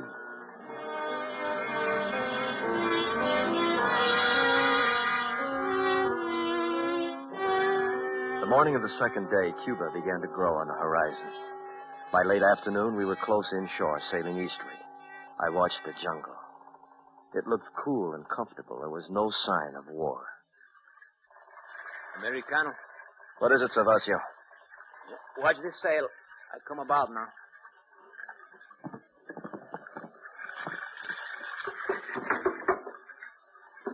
You're in Cuba, Americano. Thanks, Servacio.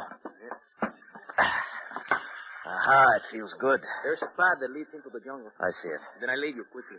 Spanish patrol boats hide in the coast. Thanks. It is all for one, Americano. Cuba Libre. Our eyes held for a moment, then I pushed the boat away from the dock. She caught the wind and curved outward. And then I felt the nakedness of standing there, and I started toward the jungle. My imagination was very good, and I was sure that 1,000 eyes were watching me. I looked for some movement, something, somewhere ahead. And then I reached the cool, vaulted overhang of the first trees. There was a house. I walked toward it.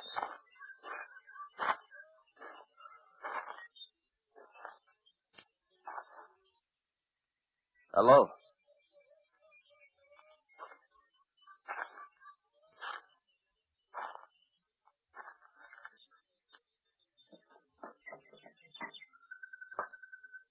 Anybody here? Hello? Is anybody... Put up your hands. Huh? Put up your hands. Look, I'm not armed. You don't need that gun. For 3 years I carry a gun. I will decide if I need it. I was told the people at this house would help me. Help you how? Who told you this? Dr. Jose Rubio. Come in, Jean. Teresa. Who is it, Teresa? He says Rubio sent him. Rubio? I watched you come from the boat. You wear plain clothes, but you walk like a soldier. How do I know you come from Rubio? If you'll let me put my hands down, maybe I could prove it. Teresa. Do it slowly, soldier. Now, here, look. These coins. This one's British, Jamaica. And this one's American. You see, United States of America. And on this side, Liberty. Oh. You are American, no? Yes. Why does Rubio send you? To see your general, Calixto Garcia. Garcia? Garcia was driven from this part of the country 6 weeks ago. Can you take me to him? Take you? Yes. There are many Spanish between here and Garcia. Now, look, believe this or not, the United States will land an army to help Garcia if you can get me to him. You know nothing of this kind of war. Well, I'm here to learn, to help you. But I can't help unless I get to Garcia as quickly as possible. We would need horses. Oh, don't me, Jean. This man needs the help. Cuba needs the help. Good, good. Where do we get horses? The Spanish have them all. We take from the Spanish. I go with you. You? I do not stay here alone. Well, yes, but I can't. Well, what I mean is that Because I am a woman? You know nothing of this kind of war.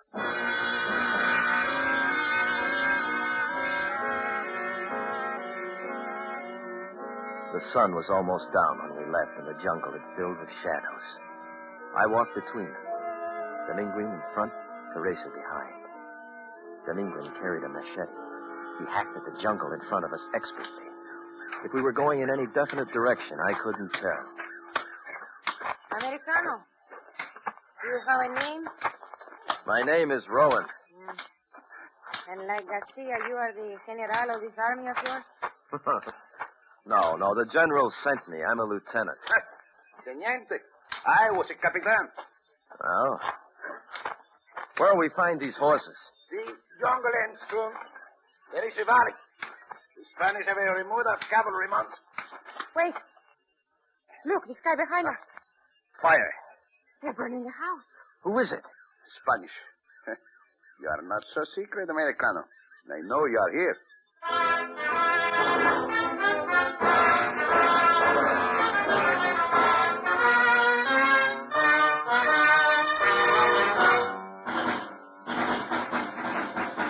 Autolite is bringing you Mr. Richard Widmark in A Message to Garcia. Tonight's presentation in radio's outstanding theater of thrills, Suspense.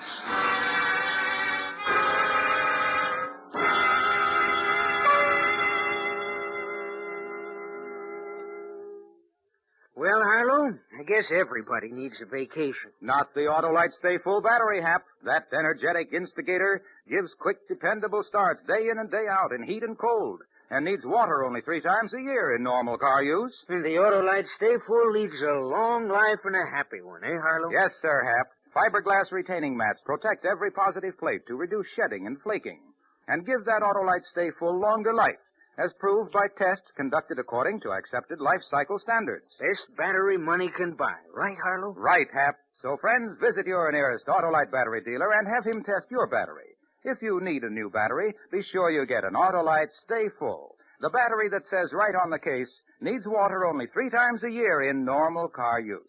You can quickly locate your nearest Autolite battery dealer, phone Western Union by number, and ask for Operator 25. And I'll gladly tell you the name of your nearest Autolite battery dealer. And remember, from bumper to tail light, you're always right with Autolite.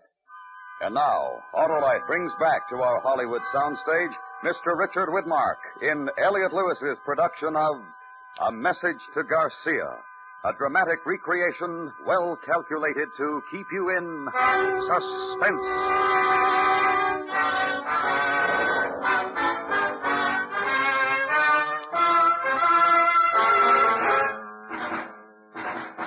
Who is it? Spanish. This way.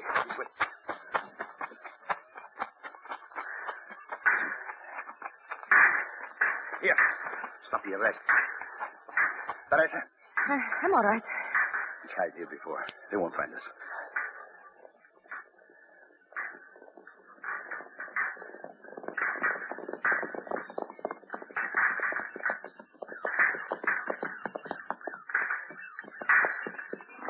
No están aquí. Mejor regresar a la casita. They think they're shooting at us off there. Rowan? Yeah? You sure you are not the general of your army? You seem to be very important to them. I don't understand. How could they have found out about About this whole... you? The Spanish are more clever than you think. Yes. I'm very sorry about the house. In this war, a burning house is nothing.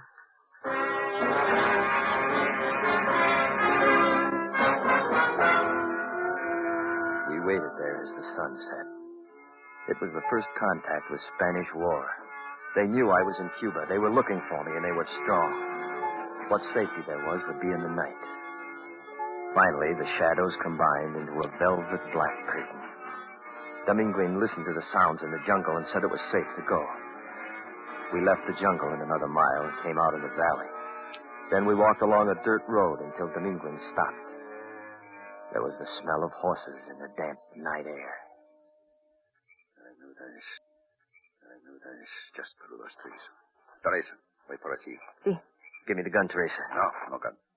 There are only a few guns. If it is necessary, I use the machete. She'll be all right? Teresa? She can take care of herself. 4 horses. Saddled and ready to go. Presents from the King of Spain. You take yours. I will lead Teresa's. Oh, boy. Dominguez. What? A soldier.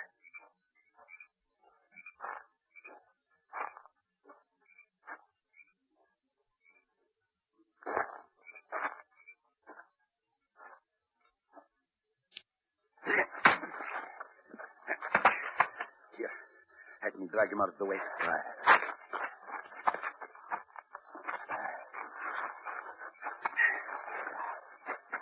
There. Why do you wait? Get the horses.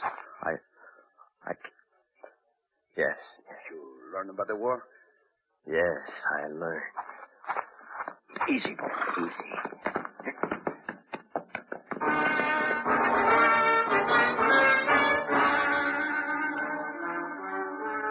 We rode for 3 nights through burned cane fields, jungle, and the tall Cuban grass. Garcia had done a lot of retrieving in 6 weeks. Then on the 4th morning, just before daybreak, Dr. Rubio's words came back to me. Where the guns are firing, that's where you'll find Calixto Garcia. I cannot see where they are shooting. Just so long as it isn't in this direction. To enter Bayou, we must cross the field. No more jungle to hide us. Is Garcia there in the town? I think so, yes. Then we've got to go.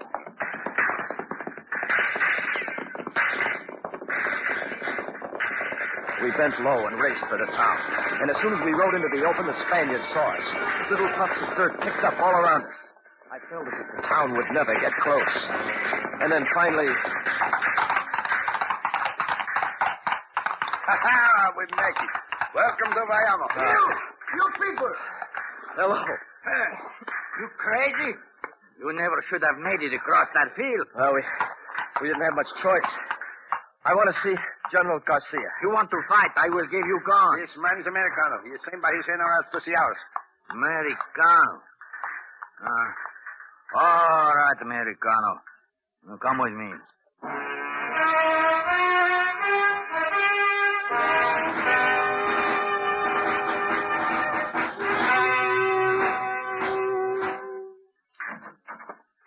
That is the situation. What are you waiting for, Mendoza? Send your men to the front position.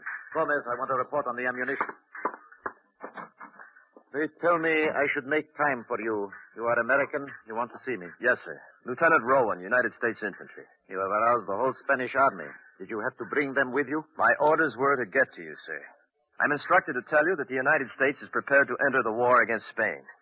The War Department requests your knowledge of the Spanish army and wishes to know if you will cooperate with our forces. The destruction of your battleship, is that it? That, sir, and the Spanish treatment of your people. When will this war be declared? It might be already declared. When I left Washington, they told me the Spanish would declare on us or we on them in a week to 10 days. And that is why the Spanish drive me so hard.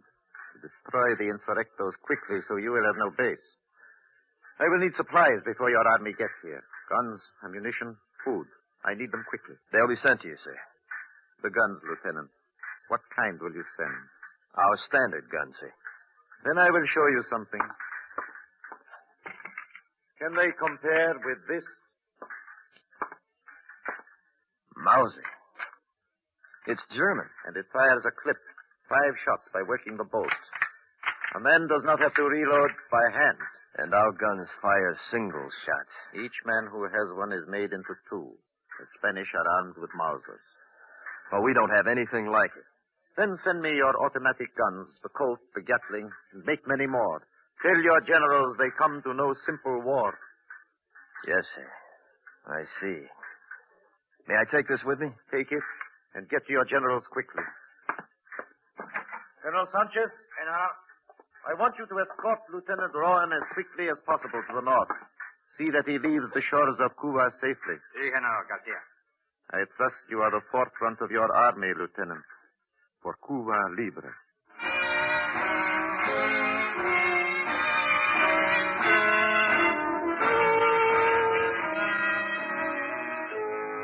Colonel Sanchez took me to food. And again there was the waiting for the night. I watched the Mauser in action, and the Spanish knew how to use them. It was no simple war. As the shadows began to lengthen, the fighting died down.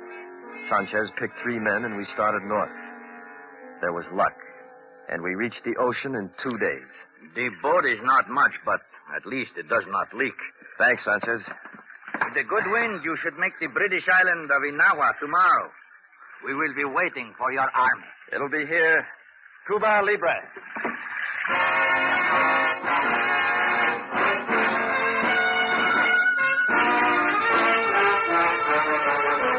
The winds were fair as he sailed all night. The sea was friendly to the Cuban flight. He reached in Ahoa safe and sound, and was soon on another boat homeward bound. The general foretold what he had to say, and it all brought the victory of Cuba Libre.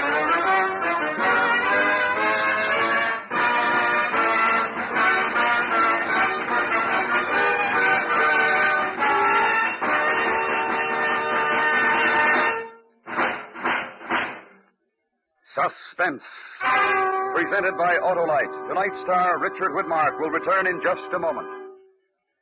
This is Harlow Wilcox speaking for Autolite, the world's largest independent manufacturer of automotive electrical equipment.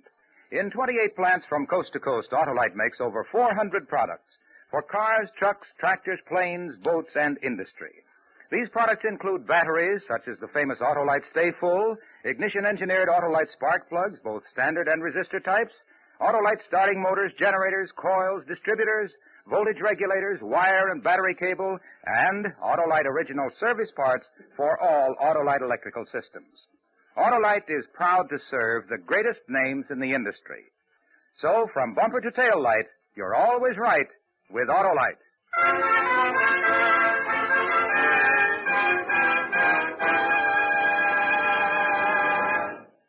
And now I'd like to present Richard Widmark and our producer-director, Elliot Lewis.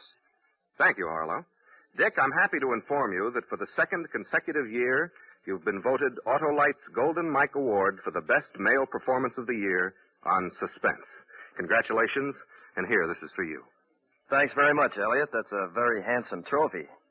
And now, if I may, I'd like to tell your audience that next week, the First Lady of Suspense, Agnes Moorehead, will star in a very special show called The Empty Chair.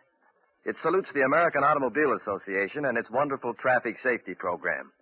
I highly recommend that all of you listen next week to Suspense.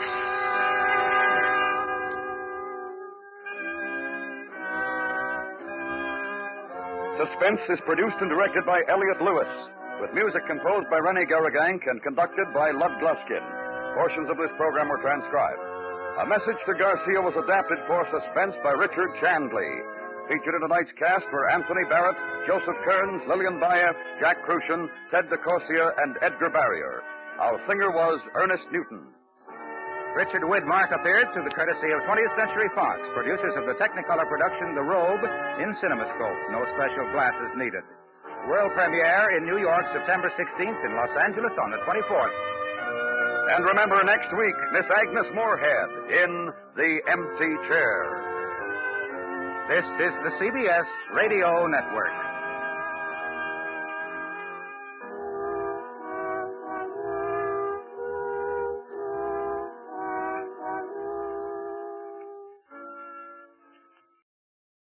Tonight, our story unfolds within the stark humming corridors of the Weiler Insurance Company, where the relentless tick of the clock counts down more than just hours. It counts lives. When a well-liked claims adjuster is found dead at his desk, the fluorescent lights above flicker with secrets, and the office's regimented calm gives way to suspicion and deceit. As Detective Mallory steps in, he must sift through cubicles and coffee stains to uncover motives hidden beneath paperwork and polite smiles. In this world of ledgers and loss, death is just another part of the daily grind. Let's go back to the day this episode aired and find out what the most important news of the day was. It was March 12, 1954 that day. The world watched as the U.S. conducted the dramatic Castle Bravo hydrogen bomb test fallout investigations, while in the United Kingdom, Queen Elizabeth II officially opened the new London Airport terminal, marking a new era in international travel. Time now for Edmund O'Brien as... Yours truly, Johnny Dollar.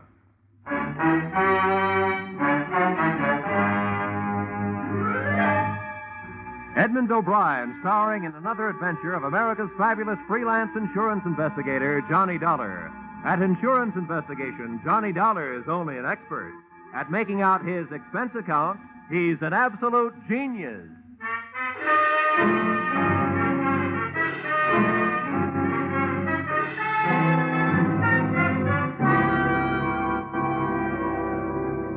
Expense account.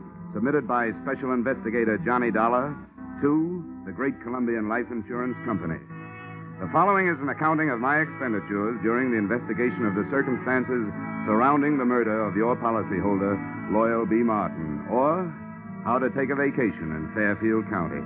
Expense account item 1. $3.20 mileage from Hartford, Connecticut to the country estate of the deceased. I drove up a long cement driveway towards a mausoleum-type manor house. There were rolling green lawns liberally sprinkled with statuary, and the thought occurred to me that if he had spent much of his life here, the late Mr. Martin was most fortunate. He'd feel right at home in a cemetery.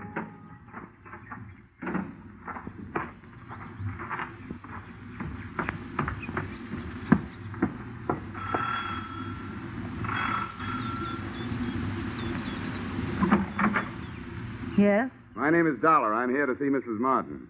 Oh, yes. Mrs. Martin. Uh-huh. I'm afraid I'll have to disappoint you. The widow has gone shopping the day after the death of her husband.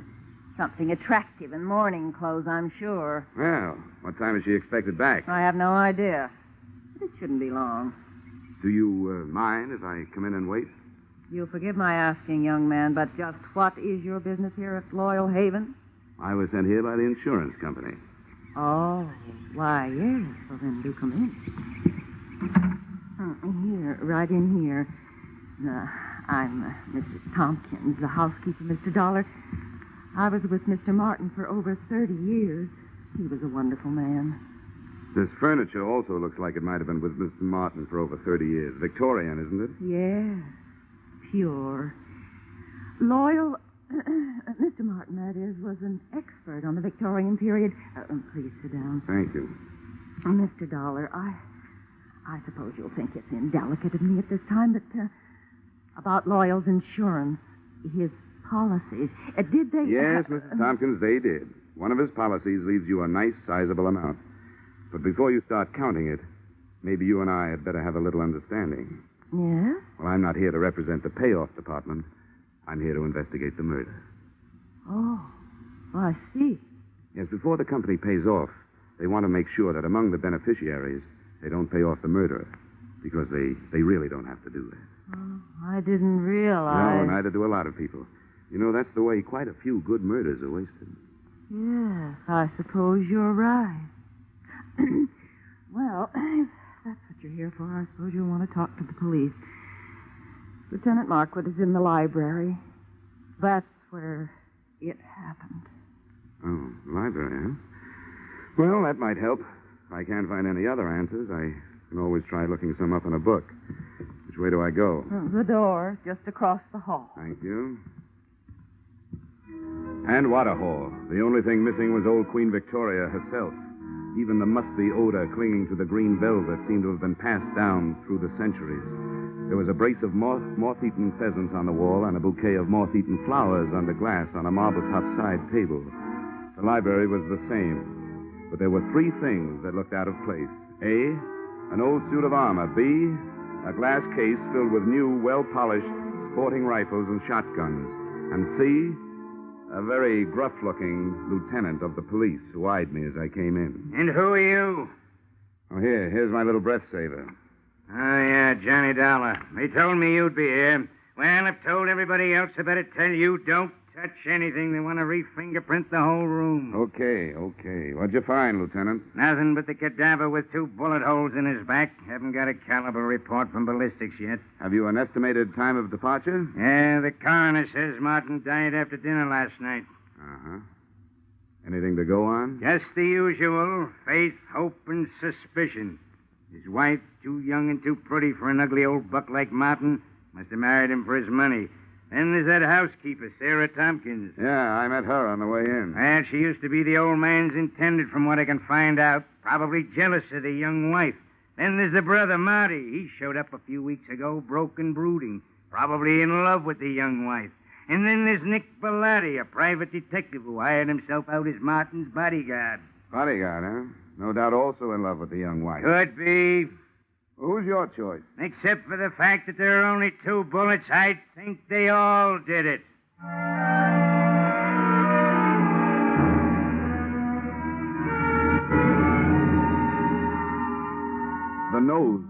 which Lieutenant Markwood talked was a long one, and in more ways than one, a horn of plenty, for out of it had poured enough motives and suspects to furnish a dozen murders. I started through this cast of characters and found that all of them had very little to say and didn't want to say it. The first I dug up was the bodyguard, my brother investigator, Nick Bellotti, as he returned from a horseback ride. Glad to have you on the case, Dollar. The police have tied my hands. They told me to stay out of it, but to stick around. Have you got any ideas? Everybody seems to think it was an inside job, that somebody in the household did it. I'm not so sure. The reason I was around was because old man Martin made too many dollars and too many enemies doing it. But that's only my opinion. Why don't you talk to the old boy's younger brother, Marty?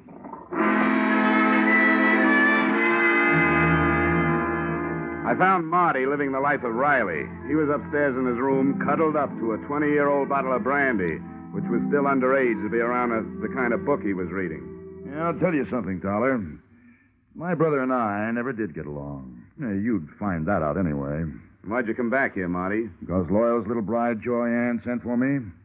She was afraid of him, and she didn't know if he was on to her. Was he? About that, you'll have to talk to Joy Ann.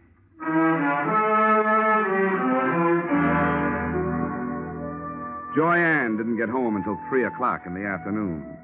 I caught up with her 20 minutes later as she came dripping out of the swimming pool. The suit she was wearing would have gotten her pinched on the Riviera. Oh, that was refreshing. Well, it certainly is. Toss me that towel, will you? Yeah, surely. Here, Mrs. Martin. Joyanne, I hate formality. Who are you? Well, I'm from the insurance company, here to find out whether you killed your husband or not. Good for you, Mr. Dollar. That's what I like. Men who get right down to the point. I was told you were here. Oh? Nobody told me about you. Oh, come on over and learn. I want to stretch out here in the sun. Here, you man the fly swatter. Okay. Come on, sit down. Here beside me. If it gets too warm, slip off your shirt. Oh, thank you. Well, suppose we start talking business. Marty tells me you sent for him to come here because you were afraid of your husband. How come? Well, I knew Marty before I knew Loyal. As a matter of fact, he's the one who introduced me to... What do you call a dead husband? You call him unlucky, I guess. Anyway, for the purposes of this conversation, I'll know who you mean if you just say husband. But you didn't answer my question. I meant, were you afraid of your spouse? And if so, why? Yes, I was afraid of him. Oh, I might as well tell you, Mr. Dollar. I want to be frank with you. The only thing Loyal didn't have to offer me was love. I seem to be a girl who needs just that. Frankly, I tried to make up the deficit. Mrs. Tompkins, the housekeeper, saw to it that my husband found out about it. From then on, it was like living with a madman. So endeth my confession. So beginneth my suspicions. What about this housekeeper? Well, until I came along, she always thought that Loyal would wind up marrying her. No, don't get me wrong. I realize that I'm still the best jury bait around. If you killed him, you might make some headway with a self-defense plea. Thanks. I'll remember that. In the meantime, just in case this thing gets messy for me, and it shows signs, I'm going to spend what's left of my free time enjoying myself. Well, that won't sound good to a jury, but it sounds good to me. If I spend too much time around here, I might wind up having to plead self-defense myself. Oh? From me? No. From that bathing suit.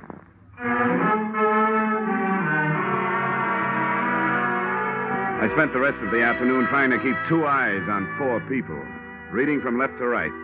Brother Marty stayed in his room, finishing his book and his brandy. Nick Bellotti, the bodyguard with no body to guard, got back on his horse and cantered off into the sunset.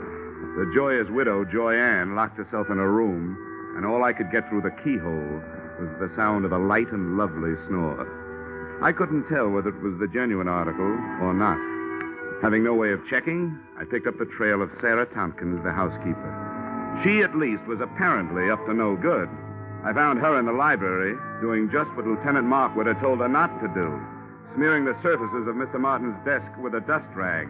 And as anybody knows, you can't fingerprint a dust rag. Hey, cut it out! How dare you?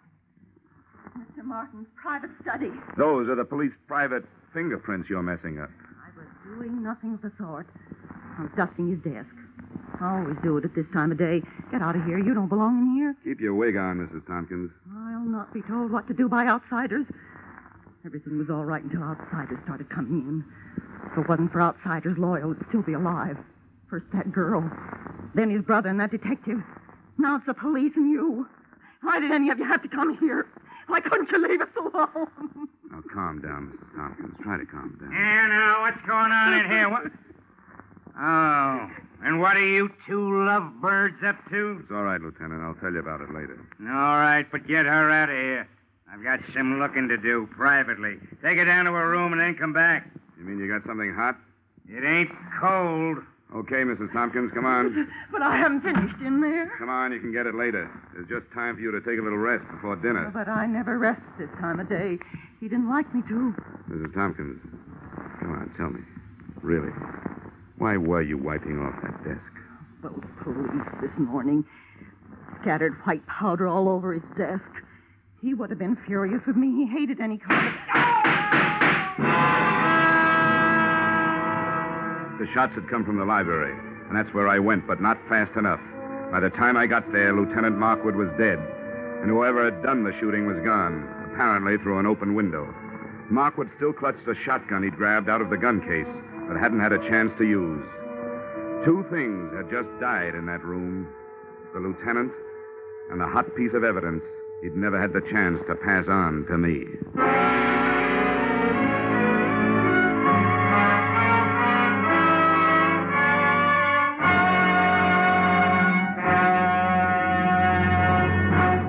In just a moment, we return to the second act of Johnny Dollar. But first, the cream of the wit and the best of the music, which Arthur Godfrey brings you in the daytime on CBS, can now be heard on Godfrey's Digest, a new Saturday evening show heard on most of these same CBS stations.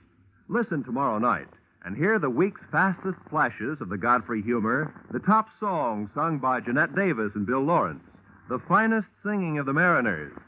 Arthur Godfrey's Digest and the Goldbergs are the latest addition to CBS's Great Saturday Nights. Now, with our star, Edmund O'Brien, we return to the second act of yours truly, Johnny Dollar.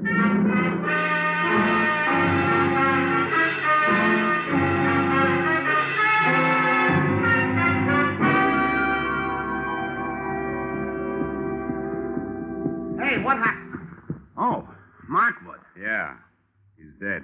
Well, what are you doing, fella? I'm looking for what there seems to be a shortage of around here, Bellotti. Clues. You don't mind where you look, do you? Rule number 1, don't get caught frisking dead cops. Forget about it, Bellotti, will you? Maybe I can suffer from lapse of memory for you sometime. That's a deal. Got any idea what you're looking for? No. But whatever it was important enough to get him killed. I'd hope maybe there'd be something in his notebook, for instance. Any luck? Well, very little. It's a brand new book, only one notation in it. Here it is. Check tattooing diameter. Recheck penetration. What do you make of that? It's too scientific for me. I'm a skip case and divorce type detective myself. All I know is you'd better put that book back in his pocket and leave it there. Yeah, I guess you're right. A nice timing, Bellotti, and remember, thanks for the loss of memory. Forget it. Say, what happened? What's going Oh, good Lord. Lieutenant Markwood. Who did it? Dealer's choice. So far, the dealer's the only one who knows. First my brother, now Lieutenant Markwood. There'll be real trouble about this. Johnny, shall I call the police? Drop the innocent act, sister-in-law. I'll call them. No, maybe I better do it, Marty. If everybody will stop pleading not guilty by wanting to call the police, I'd like to get a word in. The police have already been called. Now, if you'll get out of here, I'd like to try earning my salary.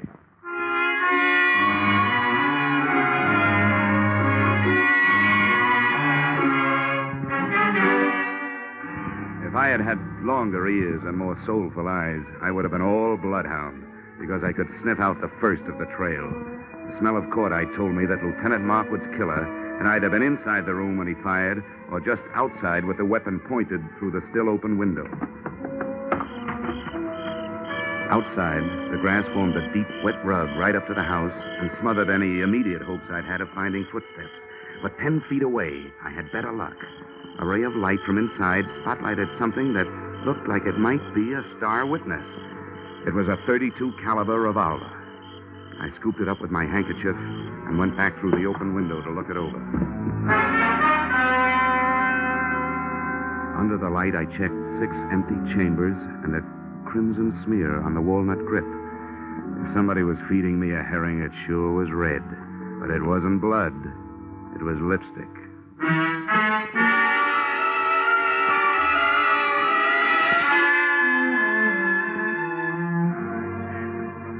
I'd like to introduce myself, Dollar. I'm Sergeant Norrin McDougal. How are you, Sergeant? Poor Markwood. Thank the Lord he didn't have any wife and kids. I'm glad to hear that. Cops usually do. Well, there's one good thing about it. When a police officer goes, there's plenty of them that lives on to fight back. All the police in the world. You can throw in the private ones, too, Sergeant. Thanks, Dollar. And now maybe I'd better take your statement. Well, it won't take long. I heard the shots from the hallway, and I came back. He was killed either from inside the room or just outside the window. I didn't get a look at the killer, but I found what might be the murder gun. Here it is. Watch that handkerchief. 32 caliber. Yeah, how does that match up with the gun that killed old man Martin, do you know? Same caliber. Uh-huh. Huh. I wonder what he was doing with this shotgun. It ain't loaded, and Markwood knew better than to wave an unloaded gun in the face of a full one. Did you get anything else out of ballistics, Sergeant? Headache. Dollar, what we got from ballistics don't add up with what we got from autopsy. Well, how's that? Those 2 slugs entered Martin's body an inch and a half apart. But, according to the shallow penetration, they were fired from a distance of 300 yards. Now, do you know anybody who could do that kind of shooting with a .32? Well, that's pretty fancy shooting.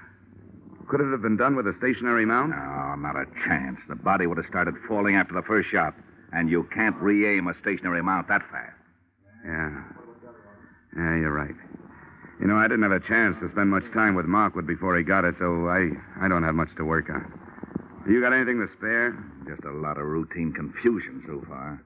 You know yourself, Dollar. You take 4 witnesses, you're bound to get at least 2 different stories. Now, 2 of the people that heard the shooting when Martin got killed last night said they heard 2 shots. The other 2 ear-witnesses said they heard 1. The only thing the whole 4 agree on is that they didn't see anything. Well, that sounds familiar. Thanks anyway, Sergeant. Sure, anytime. Hey, Sam. Yeah? Take this gun into town. Tell ballistics to run it through for fingerprints and check it against those slugs in the Martin case. I want to report right away. I hitched a ride with that gun into the ballistics department. While waiting for the test to be made, I asked some questions, and I came up with a real brain buster. Despite the fact that the penetration report said that Martin had been shot from a distance of 300 yards, his skin and clothing had been tattooed with powder, indicating the shots had been fired at close range. The tree that little puzzler put me up would have made the giant redwood forest look like a hedge. Then they gave me the ballistic report. The lands and grooves scored into the slugs by the revolver barrel proved that both Loyal Martin and Lieutenant Markwood had been killed by the .32 caliber gun I'd picked up in the yard. No prints on it. Registered owner, the young lady who looked much better in a bathing suit than she'd ever look in the electric chair. The widow, Joy Ann Martin.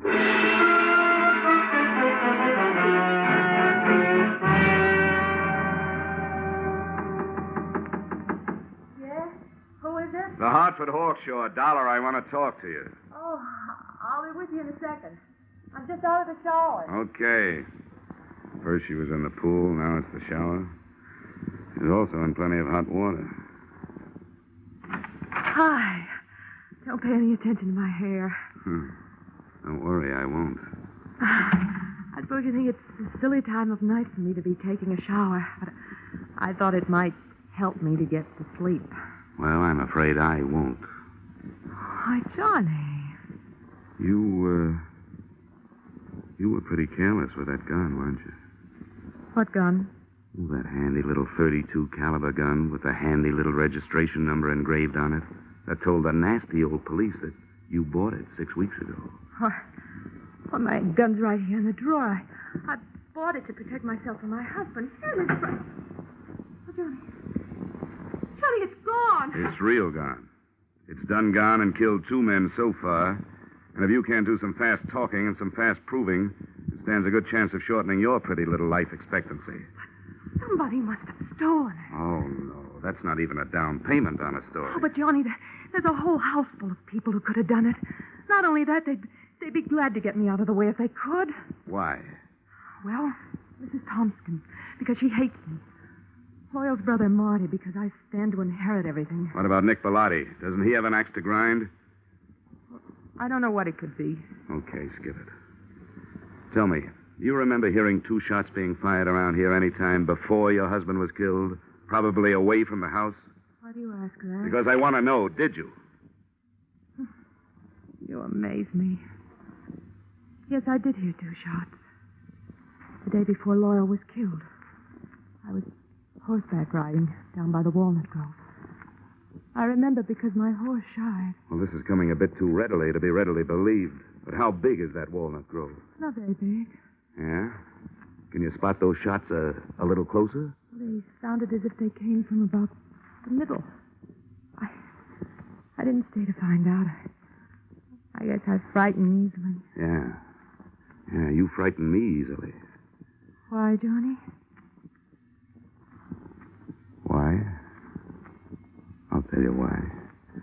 Because whether you shot anybody or not, you're a murder, baby. Oh, Johnny, I didn't kill them. Got to believe me, Johnny. I don't have to. But just for a minute, I will. What is there about police drivers? Even out in the country, they got to lay on those sirens. Johnny, please. Come on, you better get dressed, sweetheart. I told them I'd keep you occupied till they got here. Why, you... The police took Joyanne and her hurt feelings off to the pokey. I took myself and my hurt cheek off to bed. The next thing I had to do had to be done by daylight. So I took over Joyanne's painfully empty and prettily perfumed sack, set the alarm for dawn, and snort up a storm.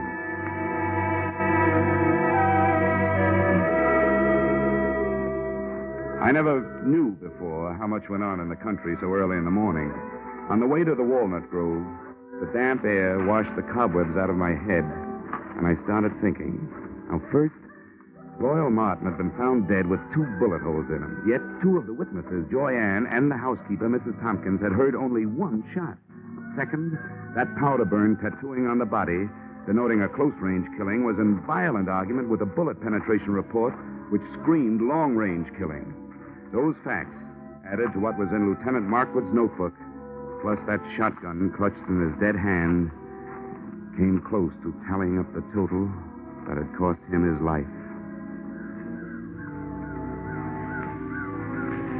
Inside the grove, I found 4 walnut trees with hollows in their trunks. The first one gave me a handful of nuts and a fancy sassing by an irate squirrel. The second one came up with a handful of spunk water and a wet cuff. And the third, I found what I was looking for. I found about 2 pecks of clean cotton waste. That is, clean, except for some powder burns. Everything was falling into place, including a blunt instrument which hit me on the head from behind. But before I hit the ground, I saw Brother Marty Martin legging it back towards the house.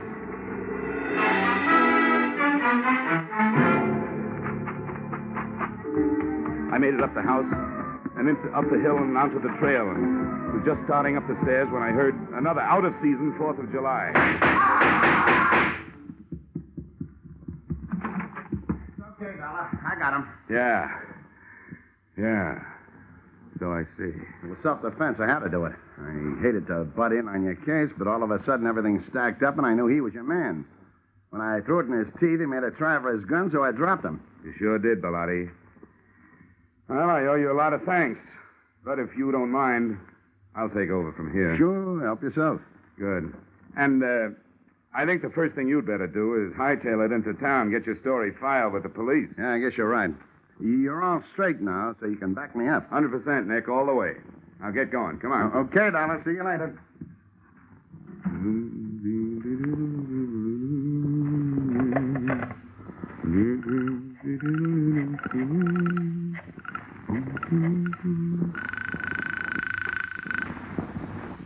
Sergeant Norrin McDougal. Yes, sir. Sergeant McDougal. Johnny Dollar, Sergeant. Oh, yeah, Dollar. What's new? Well, just another corpse. And in just about 15 minutes, the guy who made it one and conspired on the other 2 killings is going to walk right into your arms through the station house door. What? Who is it? Nick Bellotti, New York private license. He just shot his partner in this thing, Marty Martin. You're crazy. What about this girl? It was her gun. That was their fondest hope, Sergeant, to pin it on her. They borrowed her gun, fired 2 slugs from it into some cotton waste, then took the slugs and stuck them in a shotgun shell. 1 shot, just like both ladies said they heard. The shotgun Lieutenant Markwood was looking at when he died was really the Martin murder weapon. That takes care of the powder burns and the shallow penetration, yeah. Well, thanks a lot, Dollar. I'll be waiting for him. Hey, wait a minute. What's he walking in here for under his own power? To tell you an early morning bedtime story, just before you go off duty. He'll give you a pitch about a self-defense killing. It's a lie. The victim wasn't carrying a gun. If he had been, he would have used it on me. But he didn't. He used a sap. The sap.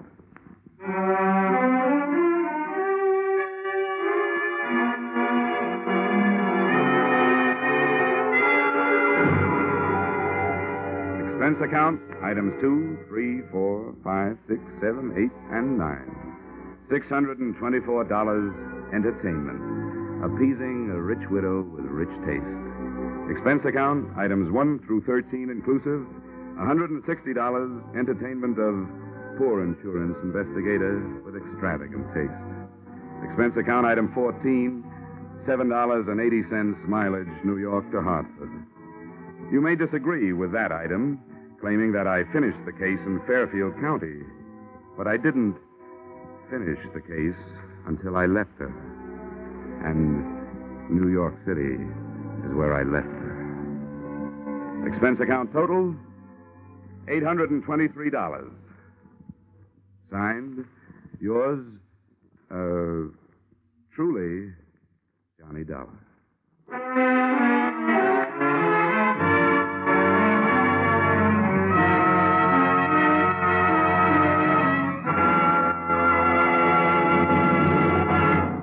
Yours truly, Johnny Dollar, stars Edmund O'Brien in the title role and is written by Paul Dudley and Gil Dowd, with music composed and conducted by Leith Stevens.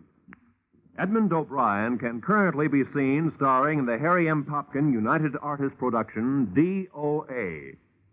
Featured in our cast were Irene Tedrow, Walter Burke, Ted DeCorsia, John Daner, Gene Bates, and Ed Begley. Yours truly, Johnny Dollar, is produced and directed by Jaime Del Valle.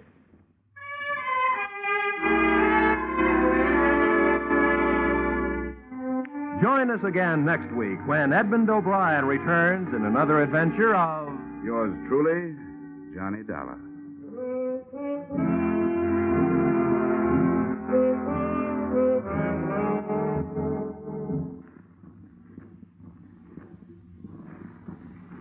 Ladies and gentlemen, CBS invites you to hear Senator Brian McMahon on the Capitol Cloakroom over most of these same Columbia stations tomorrow night. Senator McMahon is chairman of the Joint Congressional Committee on Atomic Energy. And when he's interviewed by CBS newsmen Eric Severide, Bill Shadell, and Griffin Bancroft, this will be the first detailed discussion of the hydrogen bomb and its implications. Remember, the first discussion by a high government official since President Truman's historic announcement earlier this week. Remember, that's CBS's Capitol Cloakroom, tomorrow night at 10:30 p.m. over most of these same CBS stations. Be sure and be listening. This is CBS, where, incidentally, Arthur Godfrey's Digest of Wit and Humor is also heard every Saturday night. The Columbia Broadcasting System.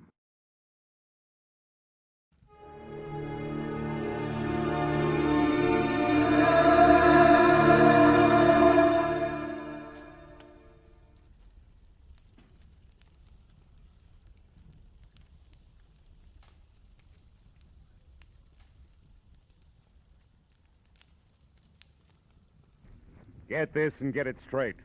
Crime is a sucker's road, and those who travel it wind up in the gut of the prison of the grave.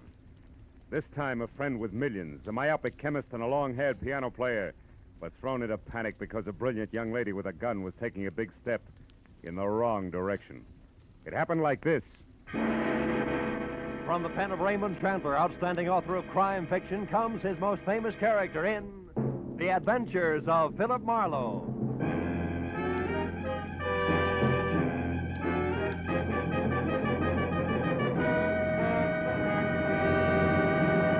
Now, with Gerald Moore starred as Philip Marlowe, we bring you tonight's exciting story, The Big Step.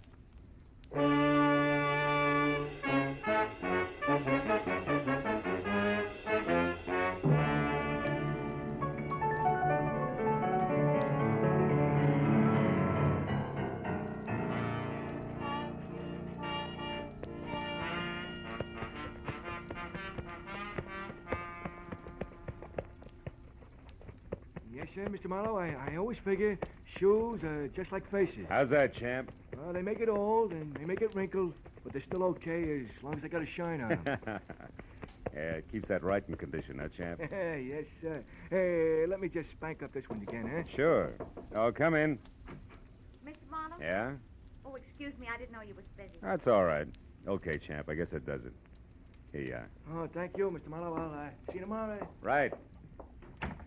Well, now that my shoes have a new lease on life, won't you sit down? Miss, Cantor. Mrs. Betty Cantor. Oh. I'm a waitress at the Shelton Cafe. I need your help, Mr. Marlowe. There's something you could do for me. You free to take a case? Well, I'm free, depending on the case. What is it? Well, today, this friend of mine, Shirley Vitello, comes into the restaurant where I work. Yeah. She takes her usual table, and while she's waiting for her order, she starts reading the paper. Well, it's all quiet so far, Betty. Yeah, but just when I'm bringing in the tomato juice, it happens. She sees something in the paper that scares her. Scares her bad. What was it, Betty? Do you know? I don't know. She muttered something, and then she runs out of the place. Her face was gray like ashes. Later, I got to worrying. I called her at home, then at the lab where she works, even her husband's studio. No luck. Now, wait a minute, Betty. I don't quite get the connection. You and Shirley Vitello, I mean. Oh, I don't know we're social. We're only chummy at the restaurant. She's been eating there for years. Well, that's a basis for friendship. Well, about 6 months ago, I was in bad trouble. And Shirley came through with $200 when it seemed like more money than I'd ever seen. Yeah. It kept me and my husband together. So, you see, she means a lot to me. Yeah, I see what you mean. Well, look, Bet, what was this about a lab? Well, Shirley's a technician. She works as an assistant to a chemist named Softman. Abraham Softman, out on Melrose someplace. Mm-hmm. What about Shirley's husband? Do you know him? Gilbert? Oh, yeah. He comes in with her a lot. He's a piano composer and a real nice guy. Mm. He lives for his work. He's unknown now, but he's a real genius, Oh, Shirley sure, says. sure. She'd do anything to keep him and his music going. Yeah, well, tell me, this friend of yours saw something in a paper you said that scared her. Now, that's all you know, huh? Yeah. And I want you to find out why and help her. Here's $50, Mr. Marlowe. That's what you charge, ain't it? More or less, yeah. By the way, Mrs. Cantor, where's your ring? I sometimes take it off when I'm working. You do, huh? Yeah. Or perhaps when you hock it to raise $50? Look, Betty, I'm a careless guy. You better hold the money, huh? Oh, but Mr. Where do Marlowe... the Vitellos live?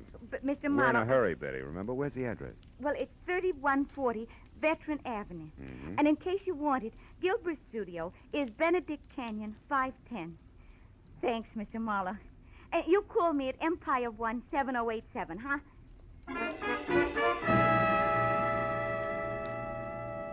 When Betty Cantor was gone, I got in my car and drove out to Veteran Avenue.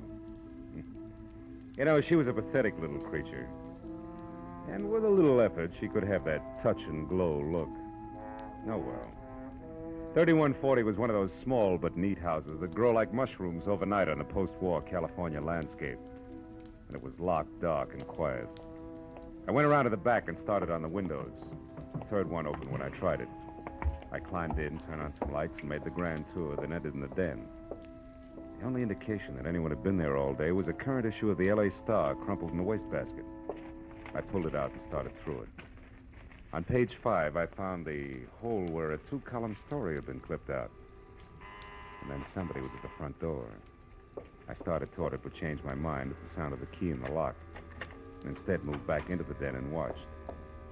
A head that belonged on a gopher wearing a battered fedora and inch-thick glasses above a fur-collared coat peeked in. Gave the place a myopic once-over and headed straight for the den. So I stepped out where he could see me. I've never seen you before. What are you doing here? You tell me first, Pop. I'm bigger than you are. I'm Dr. Abraham Softman. Softman? Oh, the chemist Shirley Vitello works for. Is that why you have a key? Yes, she leaves unfinished. She leaves work here for me to pick up. It's a convenience for both of us. But now you can also explain, maybe? Well, a friend thinks your assistant's in trouble. I'm trying to find out. The name's Marlowe. Aha. I suspected now I'm right. What? Shirley came to the laboratory late from lunch today and very much upset. She left again soon, right in the middle of our most important crimson test. Your what? Our crimson test. Oh, yes. Without one word to me, she left. Never does this happen before. In all the 5 years, she has been my loyal right hand. Well, tell me, what's the nature of your research, Dr. Softman? We are developing new commercial dyes. Oh, such a beautiful crimson we have now. Really? Shirley knows as much as I do about all of it. Mr. Marlowe. Was it you who opened the desk drawer there? No. I didn't notice it till now. 2 boxes of 32 caliber ammunition. 9 shells gone from the top one. She kept a gun there. I've seen it before. That's gone, too. What kind of trouble needs a gun, Mr. Marlowe? Oh, I could think of a few. And they all say we better locate Shirley and soon. Now, look, Doc, I want to ask you... Just one moment, what? please. Maybe you will know if this means anything. I found this under her work table after she left this afternoon. Is it maybe something? I don't know. Let me see.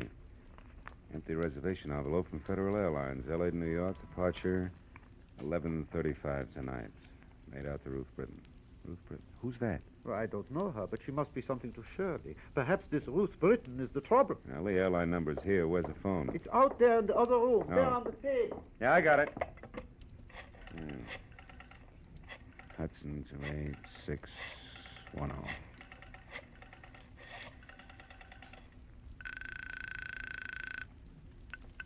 Good evening, Federal Airlines. Agent Frederick Stowe speaking. Frederick, do you have a Ruth Britton listed on your 11:35 flight to New York? Oh, just one moment now, sir. I'll check. Oh, no. Yes, we do. Yeah, well, I've got to locate her. Do you have an address or a phone number there? Oh, no, sir, I do not. And even if I did, I'm Look, afraid Freddie I couldn't. Freddie boy, this is important. I need that information. Now, describe her to me. What does she look like? Oh, dear, I'm afraid I can't. I must have sold the ticket. I'm the only agent on duty, but I just can't seem to think where Try, will you think? I am. How do you expect me to that remember awful? 75 or 80 faces every day? Now, listen, Good heavens, don't you think I get confused? Yes, I every do. Every time Now I 9 do. or 10 jerks come in here at once, all wanting tickets at the Never same time. mind. Don't you think I have the Skip right it. to... Frederick. Now, look, Doc. Now, look, do me a favor, will you? What is it? Stay right here and wait for Shirley. If she comes back, hold her. I'm going to look up her husband, Gilbert.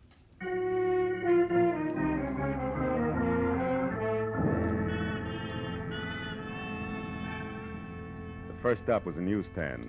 I bought an L.A. Star, turned to page 5, and found that the missing story was on a man identified only as Denny, who'd been hit by a taxi on Temple Street at 8 a.m.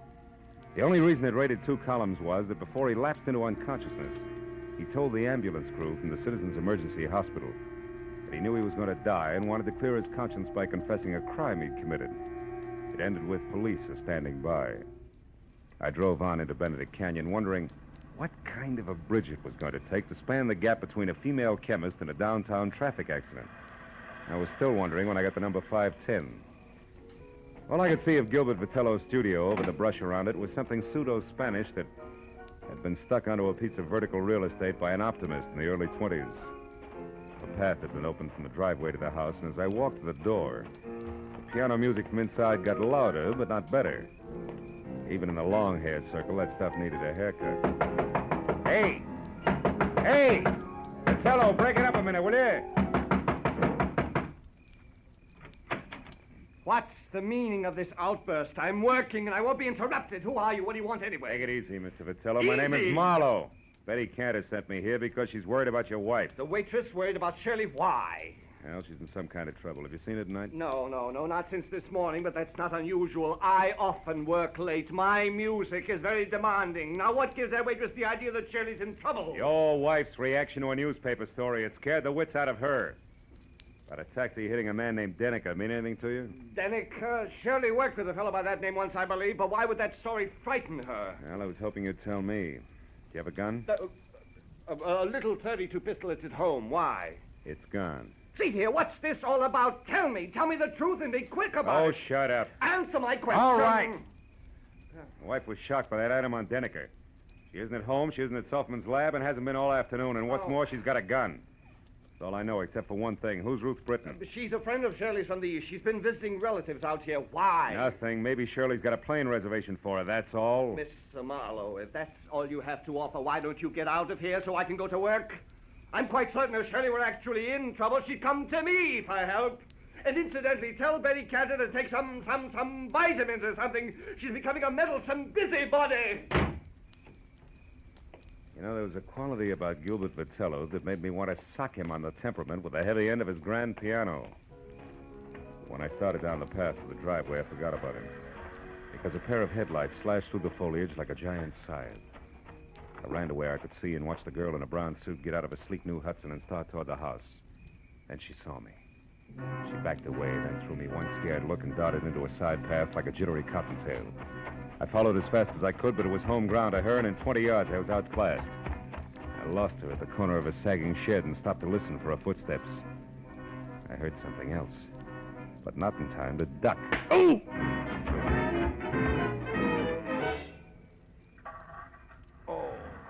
Oh. Oh. You there, you. Marlowe, is that you, Marlowe? Marlowe, what happened, Marlowe? I heard a car come in with a crowd. Shut up, Who was shut it? up. It was Shirley. She slugged me. I don't believe it. You're lying. Okay, I'm lying. For what it's worth to you, diehard, your wife isn't kidding. She told me personally with a blunt instrument. Play that knee flat, Jack.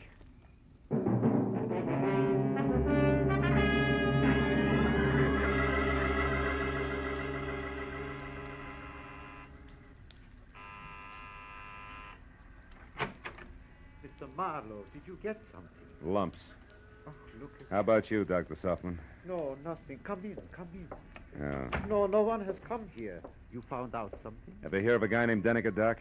Me, hear of Morris Denniker?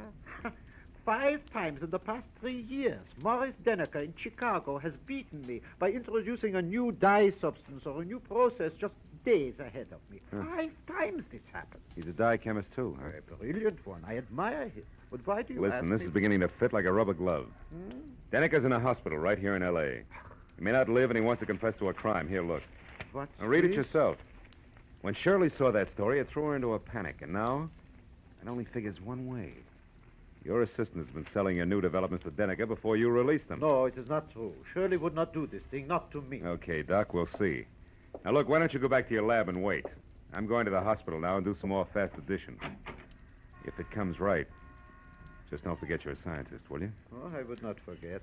Now, you remember something, Mr. Marlowe. 2 plus 2 does not always make 4, especially when you are adding up human halves.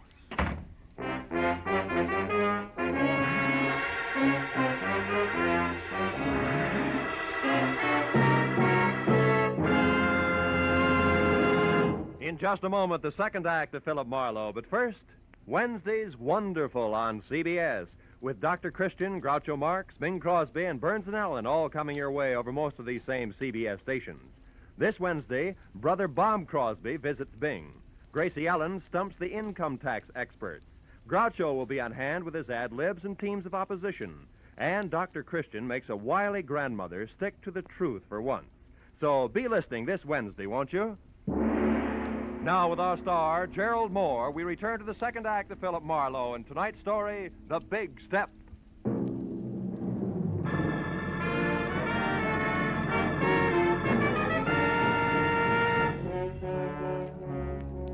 It was 20 stop-and-go minutes through the snarled early evening traffic over to the Citizens Emergency Hospital. All the way, I kept hoping that Denniker's confession wasn't going to have anything to do with Shirley Vitello. But when I was there, standing next to Detective Lieutenant Matthews and filling him in to date, I racked that hope up under wishful thinking. Morris Denniker had already come, too. Yeah, Marlowe, about a half hour ago. He didn't say too much. How much? Only something about this woman you mentioned, this Shirley Vitello, and Yeah? the formula for some kind of a bleaching agent. Then he went out again. Hey, look, this Vitello girl who currently adds up to something very... What does she look like?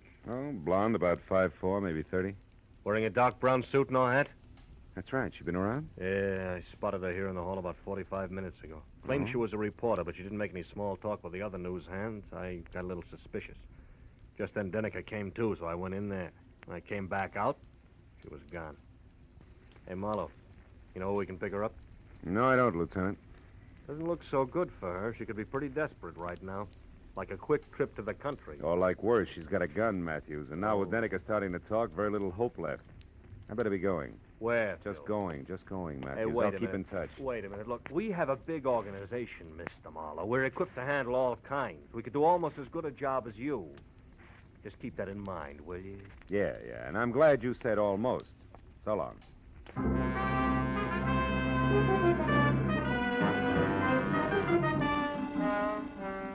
I got back into my car and pointed it toward the Vitello place on Veteran Avenue again. Because I didn't know where else I could possibly pick up Shirley's trail. I felt like an uncomfortable emptiness was in the pit of my stomach. You know, like the guy who stands on a street corner and watches an ambulance intern scrape up a traffic victim. He knows he didn't have anything to do with it, but that knowledge doesn't make him feel any better. Shirley Vitello was headed for trouble, bad trouble. And the pathetic little kid, Betty Cantor, who came into my office and started the whole thing, could get hurt in the process. Well, I parked in front of the place, which from inside, a desk lamp showed a circle of light the size and color of a lemon lifesaver, and the front door was open inches, as though somebody had left in a big hurry. I walked on eggs as far as the door and nudged it. And I saw it. On the table in the far corner of the room, a note propped up against the lamp and nothing else. I started toward it. Don't move. I'm behind you, and I've got a gun. Oh, fine. .32 caliber out of the desk drawer, no doubt. No doubt. Marlowe, why are you mixing into something that's no business of yours? I'm a private detective working for your friend Betty Cantor. She's worried about you, Shirley. Marlowe, what's done is done. Betty can't help me. You can't help me. Nobody can help me. I stole Softman's work, and I sold it to Morris Deneker. I didn't count on a deathbed confession. Why'd you do it? I love my husband, and he needs money to go on with his work. No. Gilbert's in on this with you, huh? Oh, no. No, he isn't. He thought my wages were high, that's all. The note I left there on the table makes that clear. Also, Also what? it says goodbye. I love him, Marlowe. When I'm gone, he'll have enough money to carry on. Keep the studio that means so much to him. And nothing can be taken away from him. I've seen to that, legal-like. Just what do you mean, gone, Shirley? How far is gone? A long way, Marlowe. All the way. Suicide? Oh, no, Shirley, you Marlowe, can't mean let's that. not talk anymore. And don't bother about that phone. It's only Gilbert. How do you know? Well, when I pulled up outside here after I came from the hospital, he was home. I didn't want to speak to him, so I drove on until I came to a phone booth. And then I called here and told him to meet me at the Saffron Bar. It's an old hangout of ours. You wanted to leave a note for him, but didn't want to face him, is that it? Yeah. He'll keep calling on and off for quite a while before he comes back here. I figured it would be better that way. I didn't want him chasing me. The sea air might give the big lug a cold. It always did. Well, Marlowe, it looks like it's about time to put you away for safekeeping. I don't think so, Shirley. I think the phone is about... No! Next time, Marlowe, it'll be more than a vase, but just as fragile. Now, the closet cedar lined and strong. It should hold you long enough. Get in, Marlowe. Go on. Okay. And it is, baby. But first, What? the step you're about to take, Shirley, Yeah, I listen. know all about it. It's a big step, isn't it, Marlowe? We'll save your breath. I wouldn't be any happier in prison or running away, believe me. Not a bit happier. So long, Marlowe.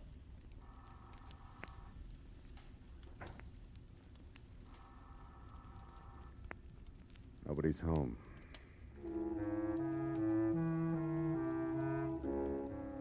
Shirley Vitello was mixed up about a lot of things in life, but that doesn't include closets, because the one she put me in was strong. The lining she called cedar must have been hand-me-down armor plate from a retired battle wagon. So all in all, I was 45 minutes alternately kicking and resting while the insistent telephone marked the 5-minute intervals for me.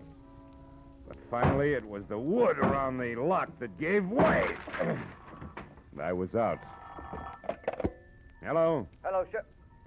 Who's this? Marlowe Vitello, and save your questions till you hear what I have to say. Marlowe, where's my wife? She was supposed to meet me here at the Saffron Bar. I said She's not... save it. Now listen. Your wife's out to kill herself. No, Marlowe, no! Yes, tell me, did you two have a favorite spot out near the ocean? I don't see what I that don't has... care whether you see or not. Did you or didn't you? Yes, the Redondo fishing pier below Santa Monica. Good. Now keep listening, Vitello, and do as I say. Come straight home. But, Marlowe, it's surely... Do as I say, Vitello. Come back here and sit tight with fingers crossed. I'll worry about the pier. Goodbye. Second connection was broken. I picked up the phone again, dialed 116, got through to police emergency operator, and from there to Matthews, who was still at the Citizens Hospital. I told him to pick me up in a squad car and get ready for a fast 10-mile drive to the Redondo fishing pier, where Shirley Vitello was going to kill herself. Then I got outside and waited the 4 longest minutes of my life, until finally Matthews screeched up to a halt. When I piled in, we took off, siren wide open.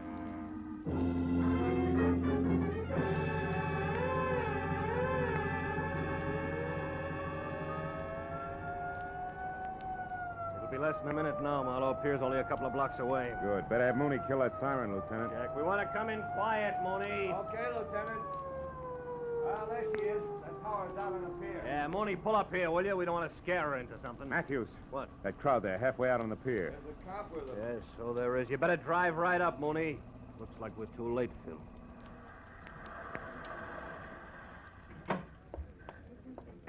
We were too late. At the center of a circle of the morbidly curious who always stand and gape, we found her lying face down on the greasy planks of the pier, dead. She'd shot herself through the heart, and the gun, the same 32 she'd used on me, was lying next to her. 2 bullets gone. I explained the extra shot to Matthews. Uh-huh. Okay, 1 bullet fired up at her place and the other one here. Well, I hope you're satisfied, Marlowe. What do you mean, satisfied? I mean single-handed. You had to leave the cops out of it, didn't you? You had to go up to Veteran Avenue all by your lonesome, didn't you? Now, you wait a minute, Matthews. I was only trying to... nuts. Hey, Mooney, where's the nearest phone? Over there, Lieutenant, across the street, the Triple Eagle Cafe. The patrolman here's already called an ambulance. All right, tell him she can be moved. Come on, Marlowe. I want to turn in a first report on this. Mooney, pick us up at the cafe. Right, Lieutenant.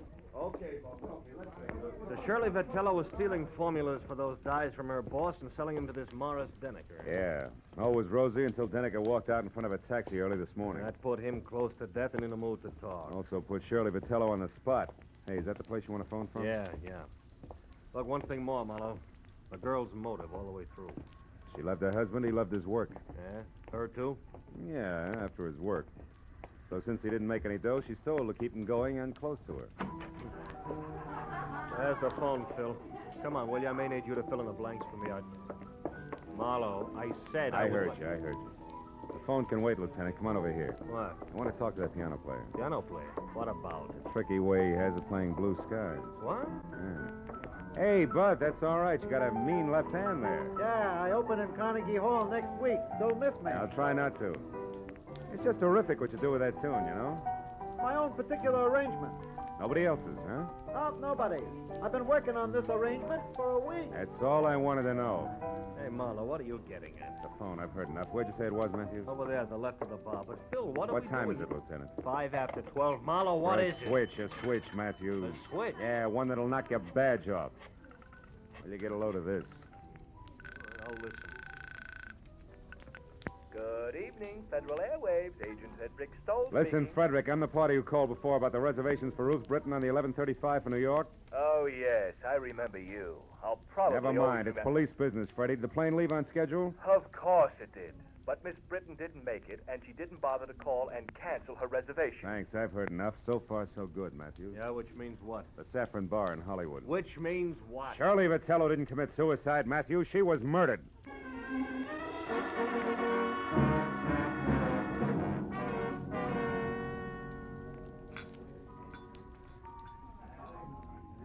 Okay, Phil. Where's your man? Right there. That table against the wall. Oh. Come on, Matthews. Hawaiian music.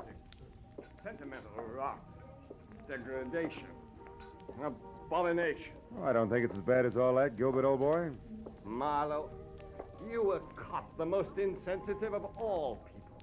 What would you know about music? Just for the record, he's not a cop. My question still stands. What do you know about music? As a matter of fact, not much.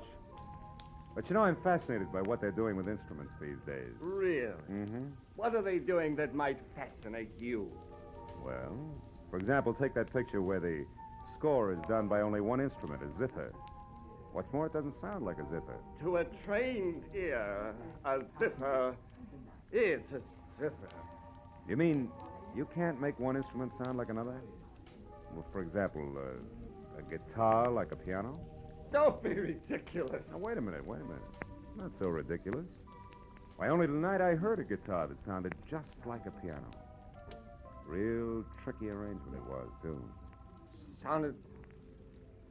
You're joking. Oh, no. Well, you must have heard it, too. It was while we were talking on the telephone. The telephone? I talked to you? Sure you did. You remember?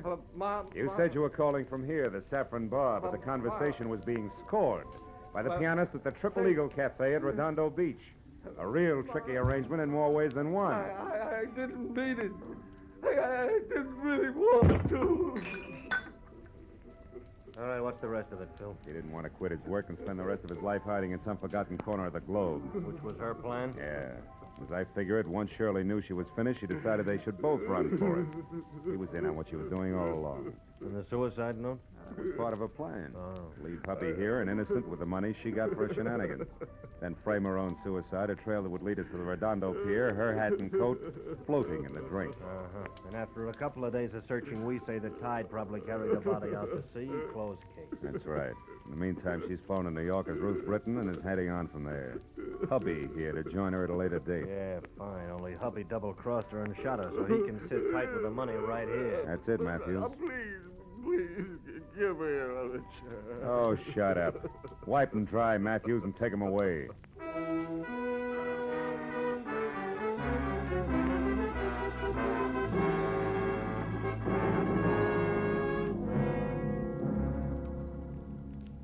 I didn't go along with Matthews.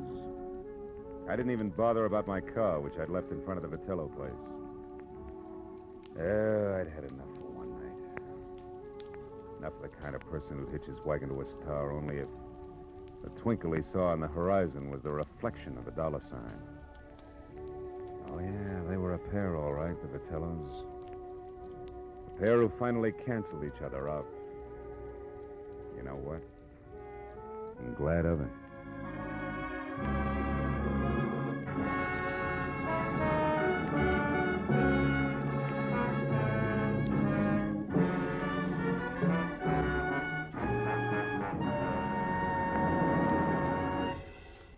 The Adventures of Philip Marlowe, bringing you Raymond Chandler's most famous character, star Gerald Moore, are produced and directed by Norman MacDonald and are written for radio by Robert Mitchell and Gene Levitt. Featured in the cast were Gene Bates, Paul Dubov, Vivi Janis, Edgar Barrier, and Peter Lead. Detective Lieutenant Matthews is played by Larry Dobkin. The special music is composed and conducted by Richard Orant. Be sure and be with us again next week when Philip Marlowe says... This time I tangled with a mad Scotchman, a phony English lord, and a beautiful blonde corpse in a freight house. All because of a butler who walked on his knuckles.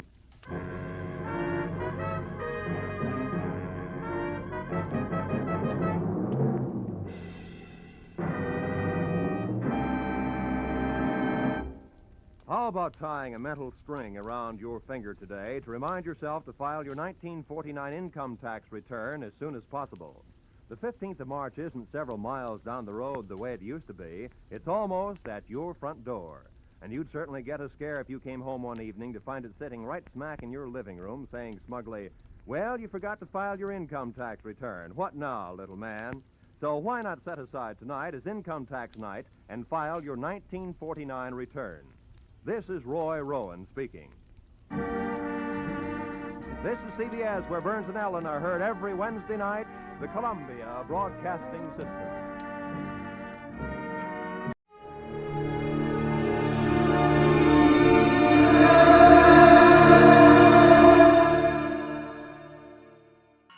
Autolite and its 96,000 dealers present Suspense. Tonight, Autolite brings you Mr. Edward G. Robinson in A Case of Nerves, a suspense play produced and edited by William Spear. Say, Hap, where'd you get that medal? Won it at the carnival last night, Harlow. Shot 10 clay pigeons out of 10. Well, that's real firing, Hap. Sure as an Autolite spark plug. Guess I qualify as an expert, eh, Wilcox? Well, Hap, the clay pigeon field is a bit limited. But take Autolite engineers. You see, they design and build Autolite spark plugs to work as a team with the coil, distributor, and all the other important parts of the ignition system. That means Autolite spark plugs are ignition engineered by experts, and they're world famous for quality and dependability. I guess that's why Autolite spark plugs are unexcelled in quick starting, smooth performance, and gas mileage. Right, and these same Autolite engineers developed the famous Autolite resistor spark plug, one of the greatest advances in spark plug design for automotive use in the past 20 years. So, friends, see your friendly Autolite spark plug dealer tomorrow. Have him replace worn-out spark plugs with ignition-engineered Autolite spark plugs. Whether you choose the resistor type or the regular type, you can't buy a better spark plug for your car because you're always right with Autolite. And now, with a case of nerves and the performance of Edward G. Robinson, Autolite hopes once again to keep you in suspense.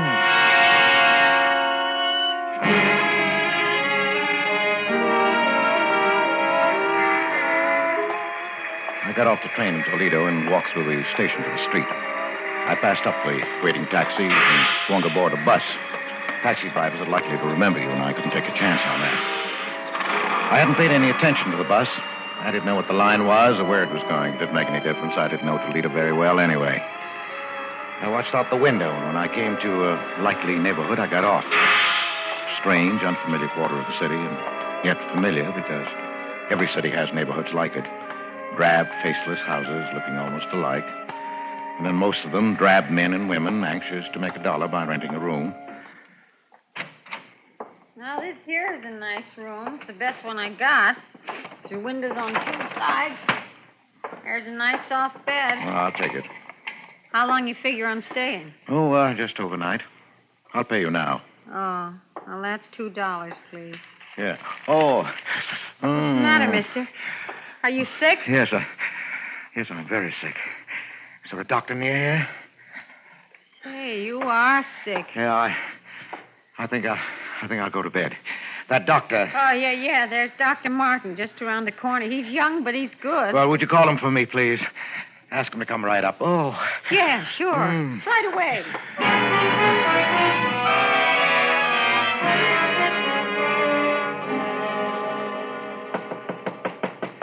Come in. I'm Dr. Martin. You're Mr. My name is Wentworth, Doctor. James Wentworth. Oh, yes. I just got into town. I'm afraid I'm in for my old trouble again. Oh, what's that, Mr. Wentworth? Trigeminal neuralgia. Ah. I had bad attacks before. Just where is the pain? Here. And here. Oh, yes. Now, if you'll... No, don't touch it. It's like a red-hot iron, even the draft of air. I know. Really, you should have that nerve operated. Yes, I'm going to have it down when I get home. Oh, and where's that? Cleveland. Cleveland. I know a lot of men there. Who's your doctor? Dr. Fletcher. Lawrence Fletcher. No, Andrew. Andrew R. Fletcher. I don't recall him. But he's waiting to clear up a heart condition before he operates. Oh, yes, very sound.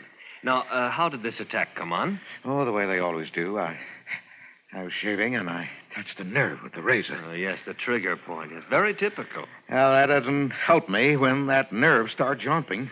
When will you be back in Cleveland? About 3 days. I'll give you a prescription. This is morphine, quarter grain. You've taken it before? Yes, that's the only thing that gives me any relief. Well, then I don't have to tell you about it.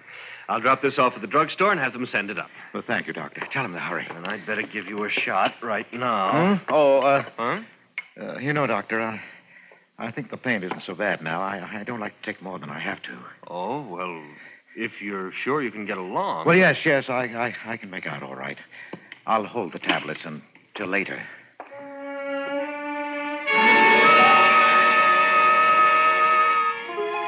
I paid Dr. Martin, young Dr. Martin of Toledo, and he left. I waited for the package to arrive from the drugstore. Then I stayed the night so the landlady wouldn't think it was peculiar. In the morning, I got on the train and went back to Cleveland, to the hospital with the little white tablets in my pocket. The little white tablets with which I would kill Louise.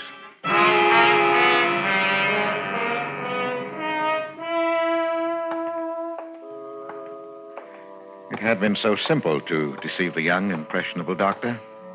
So simple to counterfeit the symptoms that I'd seen Louise react to for 4 years now. It would keep her in bed for 4 years more. Great. For 20. I'd live with the tic douloureux, the painful nerves so long. Too long indeed. Dr. Bantua had to come every day now. The nurse had to be on hand day and night to combat Louise's attacks, to quiet the raging nerve with morphine. Yes, but not for long. In my pocket were the little white tablets that would bring her peace. I went into the hospital kitchen. Oh, hello, Mr. Baker. Oh, hello, Nellie. I'd like to bring Mrs. Baker a milk. Of course. I just give it a touch of the fire to take the chill out. I've missed you. Been away, I hear, Mr. Baker. Yes, I had to go out of town. And you ask me it's a good thing. For you, I mean. You needed a change. The hospital day after day was telling on you. Oh, I don't think so. Yes, it was. I could see. You're a good man, Mr. Baker. Believe me, it's like a saint you're bearing your trials. Not like some others I could mention. Well, isn't the milk ready, Nellie? It is. There we are. Spoonful of sugar. Just the way Mrs. Baker likes it. Well, thank you, Nellie. And give Mrs. Baker my regards. Yes, I'll do that, Nellie. Now, it was just a matter of stepping into an alcove on the way to Louise's room, dropping the white tablets into the warm milk. The sugar would mask the bitter taste. Oh, here. An ideal spot. Mr. Baker. Huh? Oh, nurse. Did I startle you? I didn't mean to. No, of course not. Oh, bringing Mrs. Baker a milk, I see. Well, I'm going up there myself. May I keep you company? Yes, of course. Nurse White walked beside me to Louise's room. My chance for the night was gone. Another night of pain for Louise. I felt the sudden anger of the nurse. And a moment later, I realized how unreasonable it was. It was hard to be angry with anyone so pert, so alive, so beautiful. Even in her severe uniform, she managed to remain feminine, provocative. There was always a flower at her shoulder. Today, it was a sprig of flowering dogwood. And her quiet, unprofessional perfume was an exciting tingle in my nostrils. And then, we were in front of Louise's door. Hello, Mrs. Baker. Look what I brought you.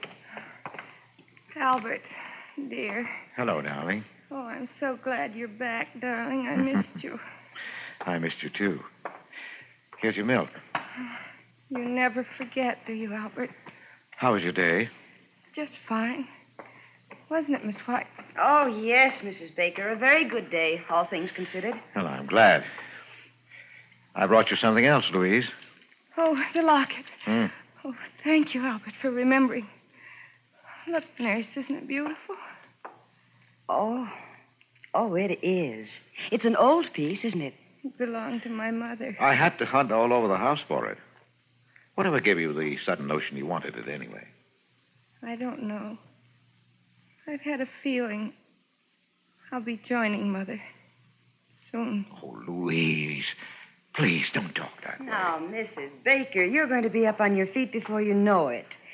And that's almost enough talking tonight, Mr. Baker. No. Mrs. Baker, do you want me to leave a tablet for you? Yes, thank you, dear. Here you are. I hope you don't need to take it. Well, good night. Good night, Miss White. The tablet.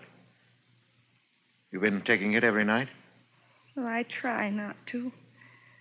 But lately, the pain... Yes, I know. Oh, Albert, dear, you deserve something better than this. Please, dear. Now, your nose to the grindstone to pay for the doctors and nurses. Oh, don't worry. A little handball at the club, and then this room. Yes, but you're going to get better, dear. You must believe the doctor. That's what Pauline says. Pauline? The nurse. Oh, yes, of course. Oh, is she looking out for you all right? She's a dear. And very pretty, don't you think? Pretty? Yes, I suppose so. I hadn't noticed. I used to be pretty. You used to embarrass me sometimes, the way you looked at me. But you're still beautiful, Louise. You'll always be. I'm sorry, dear. I won't talk like that again. You'd better go now, Albert. I'll try to sleep. Yes. Well, good night, dear. I'll see you tomorrow.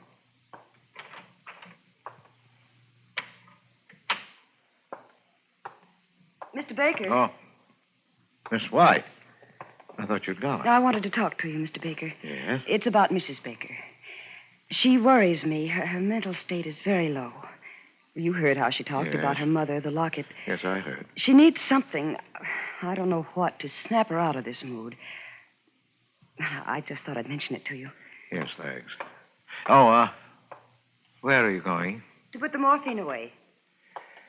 You know, I don't see why Dr. Van Tour doesn't give her more of that stuff. She needs it. Yet you ration it out as though it were poison. Well, it is poison, Mr. Baker. That's why I'm particularly careful about Mrs. Baker. But you don't think she'd actually... Well, usually the ones who talk about it don't do it, Mr. Baker, so I wouldn't worry. Well, good night. Wait a minute. Yes? Miss White. Pauline, isn't it? Why, yes, I didn't think you knew. Well, would you mind, when we were alone, if I called you Pauline? I'd like it. Thanks. Well, you know, this is an awful thing to ask, but, well, you know, it's been pretty lonely for me. Oh, yes, I know. That is, I can guess. Well, would you let me take you to dinner this evening? Why, thank you, Mr. Baker. I'd love it. I'm off duty at 8. Well, I'll pick you up then. And, Pauline. Yes, Mr. Baker. My name's Albert. At 8, then. Albert.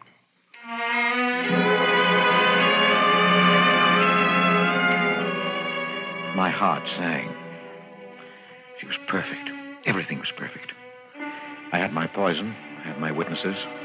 Louise had said just the right things in their presence, talking about her locket, making her veiled hints at suicide. How beautifully everything fell into place. I started toward the lobby door when I heard my name. Oh, Baker. I say, Baker. Oh, Dr. Van Tour. How are you? Oh, fine, fine. Say, I want you to meet someone. This is Dr. Martin of Toledo. I looked at him, at the man who stepped forward to shake hands with me, and my mouth went dry. This was Dr. Martin of Toledo who had given me my murder prescription. The eager, bumptious young man who stood there now looking straight into my eyes and saying, Hello. How's that bad nerve of yours?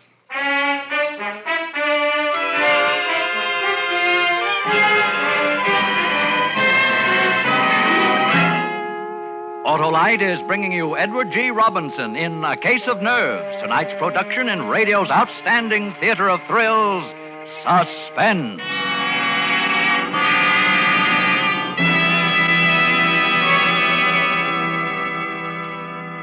Say, Harlow, I had my fortune told at the carnival, too. Oh, that's so. What'd the gypsy see in the crystal ball, huh? Well, he said I would soon consult with an expert about... Ignition-engineered Autolite spark plugs? Yeah. Well, they're built by experts because Autolite engineers are the experts who design and build complete ignition systems used as original factory equipment on many makes of America's finest cars.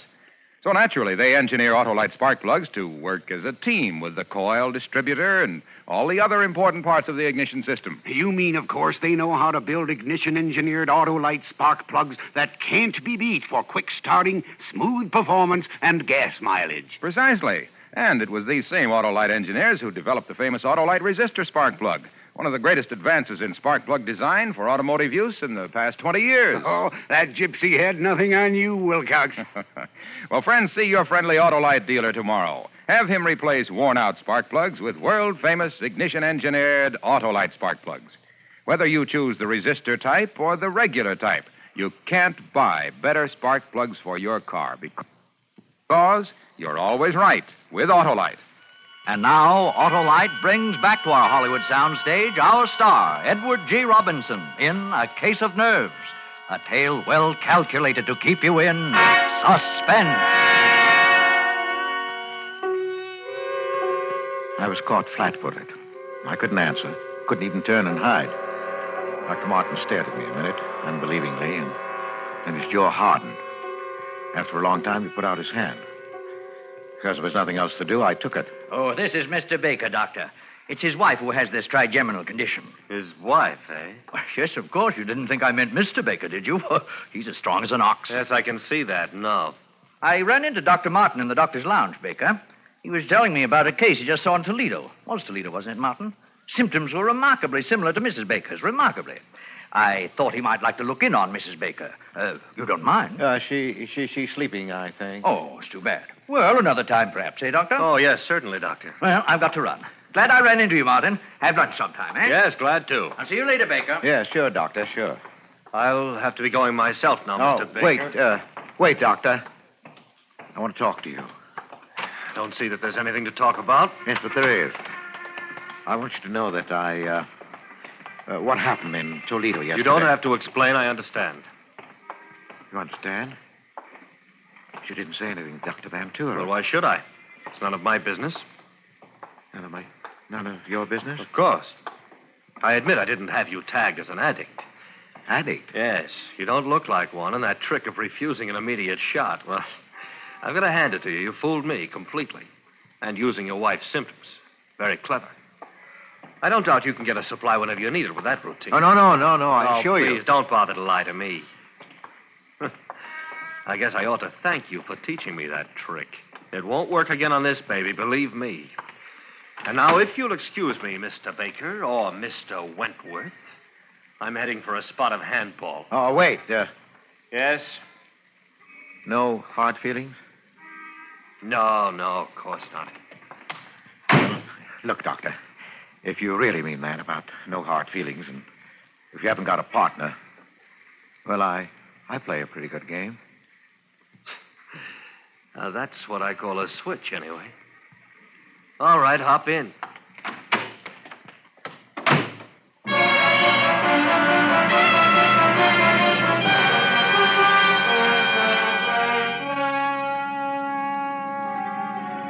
An addict. He took me for an addict, working on any dodge I could to get a supply of dope. Yes, but later, when he heard of Louise's death, he'd remember. I had no idea what I was going to do. I only knew that I couldn't let him go. He drove me over to the athletic club. He wasn't a member, but he held a courtesy card from a Toledo club, and he signed me in as his guest, laughing as James Wentworth.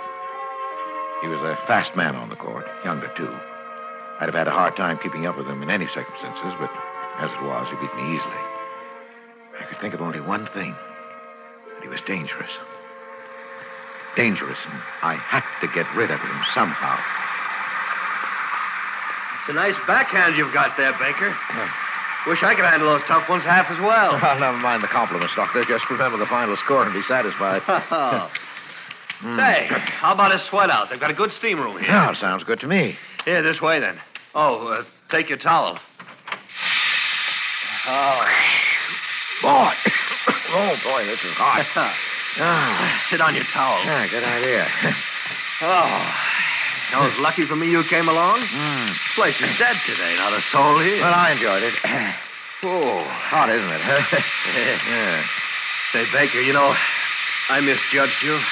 Sorry. Oh, that's all right. Forget it.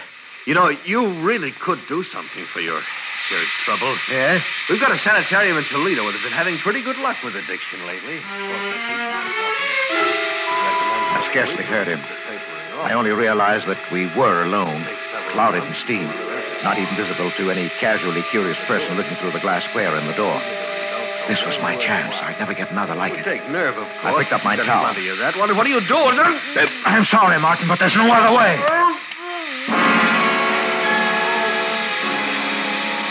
I whipped my towel over his head and got behind him where his flailing arms couldn't reach me. I didn't want to leave any marks on him. With my free hand, I covered his mouth and pinched his nostrils shut through the towel. He fought hard. But in a few minutes, he hung limp in my arms. And after a few minutes more, I knew he was dead.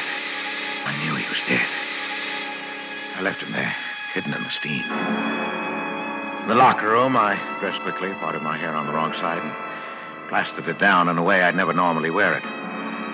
The man at the reception desk barely glanced at me as I passed him. Later, when they found Martin, they'd look for a man named Wentworth. They'd never find him because he didn't exist.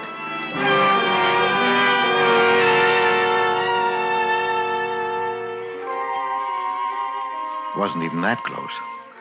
The papers reporting Martin's death put the cause down to heart failure brought on by the shock of exercise in the steam room. They didn't mention a companion. Wasn't important. And I waited anyway. A week. Waited and watched carefully. Because now not only Louisa's future was at stake, but my own and Pauline's.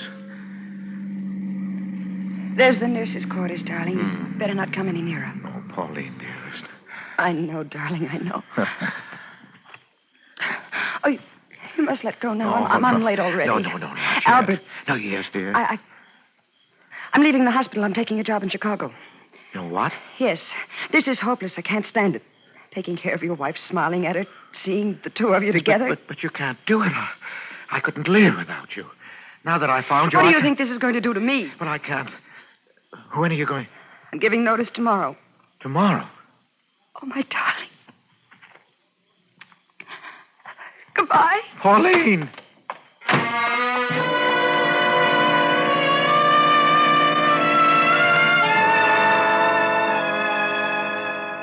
She was gone. She said goodbye. So I knew what you meant. When I saw her again, it would be in the hospital across Louise's bed. She'd be Miss White and I'd be Mr. Baker. No, I couldn't stand that now. Yes, but there was one sure way to hold her. The little white tablets were still in my pocket.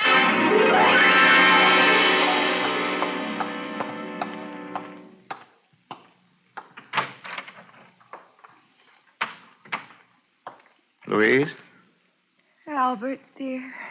I brought you your milk. Oh, thank you, dear. Hold this, will you, please? What's that? Oh, your locket. It's beautiful, isn't it? Who shall I leave it to, I wonder? Miss White. She's a sweet girl. Oh, Louise, now don't talk that way, Louise. You're not going I'd to... like her to have it. I'll take the milk now, Albert.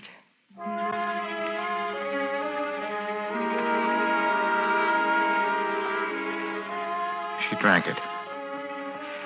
I had to clench my jaws to keep from crying out. She smiled and held out the empty glass to me. And it was over. I went home and talked sleeplessly, waiting for the inevitable. Hello? Yes? Yes? No. No, I'll be right over.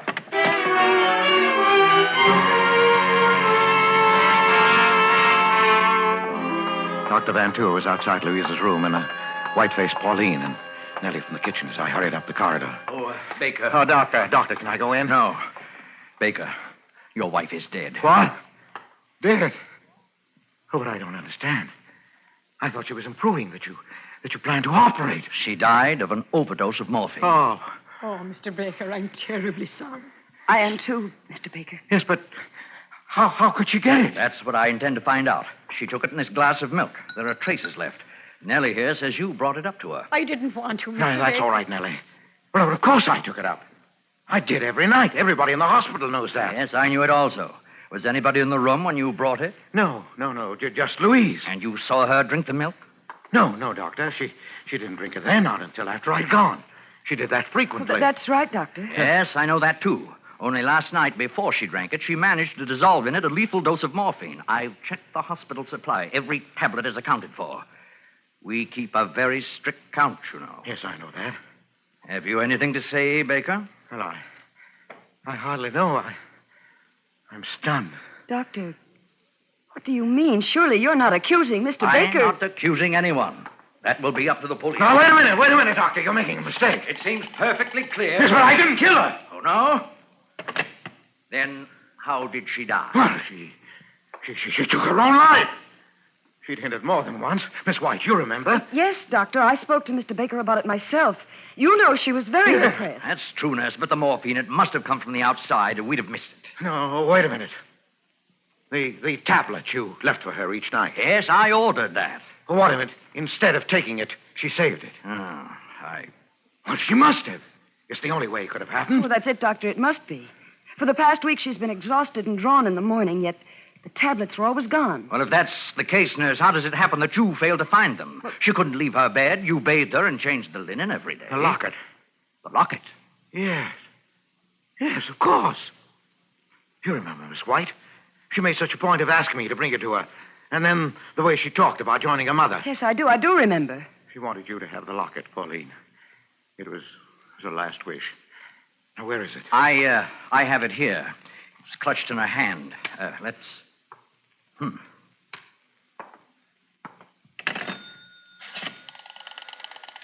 Police headquarters, please. You have to notify them? Yes, I do. Police headquarters, give me homicide. Please. Homicide? Yes, I'll wait. Are you out of your mind? I just got through explaining everything. Yes, you explained everything, including what still puzzled me. You see, Baker, you were right about this locket. Your wife did have a reason for wanting it. Look, I'll open it. You see, it's full. 1, 2, 3, 4, 5, 6, 7 quarter-grain morphine tablets that she saved at the cost of 7 nights of agony. And she would have taken them last night. Only you beat her to it.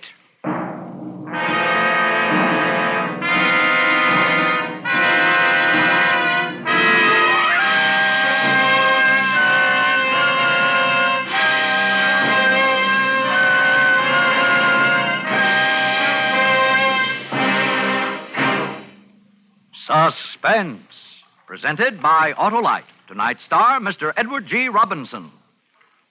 Say, Wilcox, do you know what else the gypsy saw in the crystal ball? Well, Hap, if it was a really big crystal ball, she might have been able to see more than 400 products made by Autolite for cars, trucks, planes, and boats in 28 plants coast to coast. These include complete electrical systems used as original equipment on many makes of America's finest cars. Generators, coils, distributors, voltage regulators, wire and cable, starting motors, electric windshield wipers. All engineered to fit together perfectly, work together perfectly, because they're a perfect team. So, friends, if your Autolite-equipped car needs replacement parts, ask for and insist on Autolite original factory parts at your neighborhood service station, car dealer, garage, or repair shop. Remember, you're always right with Autolite.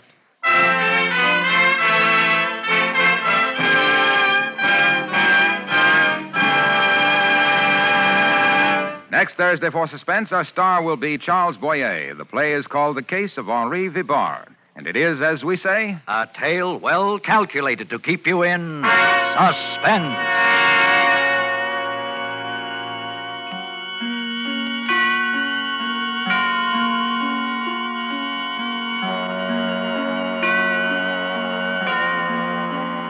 Tonight's suspense play was produced and edited by William Spear and directed by Norman MacDonald. Music for Suspense is composed by Lucian Moraweck and conducted by Lud Bluskin. A Case of Nerves is an original play written for radio by Lawrence Goldman. Edward G. Robinson may soon be seen in My Daughter Joy, an Alexander Korda production for London Films. In the coming weeks, you will hear such stars as Broderick Crawford, Jack Carson, and Kathy and Elliot Lewis. And don't forget, next Thursday, same time, Autolite will present Suspense, starring Charles Boyer.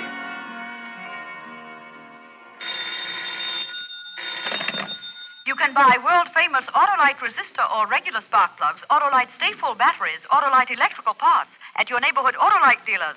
Switch to Autolite. Good night. Autolite, sponsor of Suspense, is proud to acknowledge receipt of the National Safety Council's Public Interest Award for exceptional contribution to highway safety. This is the second consecutive year that Suspense and its sponsors have been so honored. This is CBS, the Columbia Broadcasting System.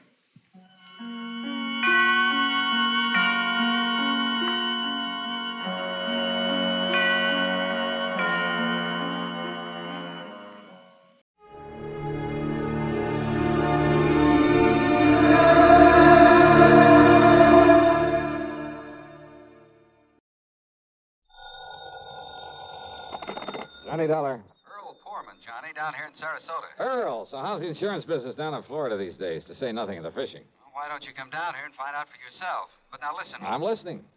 You remember how my home is situated out here on St. Armand's Key? Well, sure, I ought to. I've been there often enough. It's near the end of a long bayou that comes in from Sarasota Bay. Yeah, and the bayou is lined with expensive homes, private docks, and it's full of mullets, sea trout, sheep's head, flounder. So what about it? Johnny, What would you think if I told you I'd sold a man $50,000 worth of straight life insurance? Well, I think you were just doing your normal... Huh? Did you call to talk fishing or business? Listen, will you? Okay. What would I think if you sold a man a $50,000 policy? And? And then, 3 days later, just this morning, as a matter of fact, found his body floating under my dock. Oh.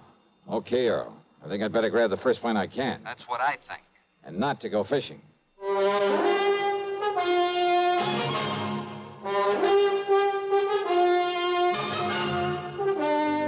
CBS Radio brings you Bob Bailey in the exciting adventures of the man with the action-packed expense account, America's fabulous freelance insurance investigator. Yours truly, Johnny Dollar.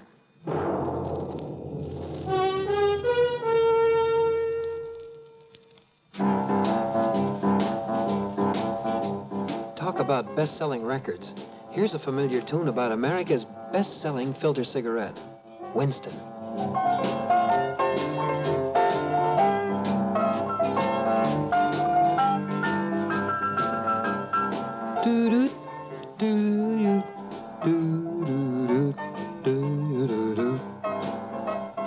Winston gives you real flavor, full, rich tobacco flavor.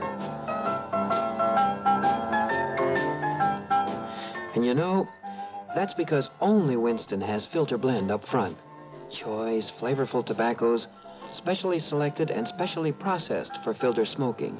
No wonder Winston tastes good, like a cigarette should. Smoke Winston. And now, Act One of yours truly, Johnny Dollar.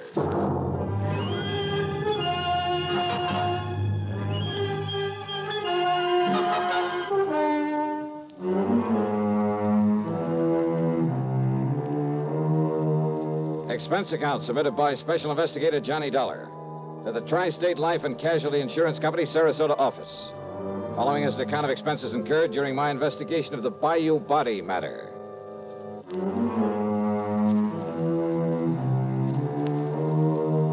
Expense account, item 1, $73.50, plane fare and incidentals, Hartford to Tampa, Florida. There I'd figured on getting a ferry plane to Sarasota, but instead Earl Poorman met me at the international airport with his car.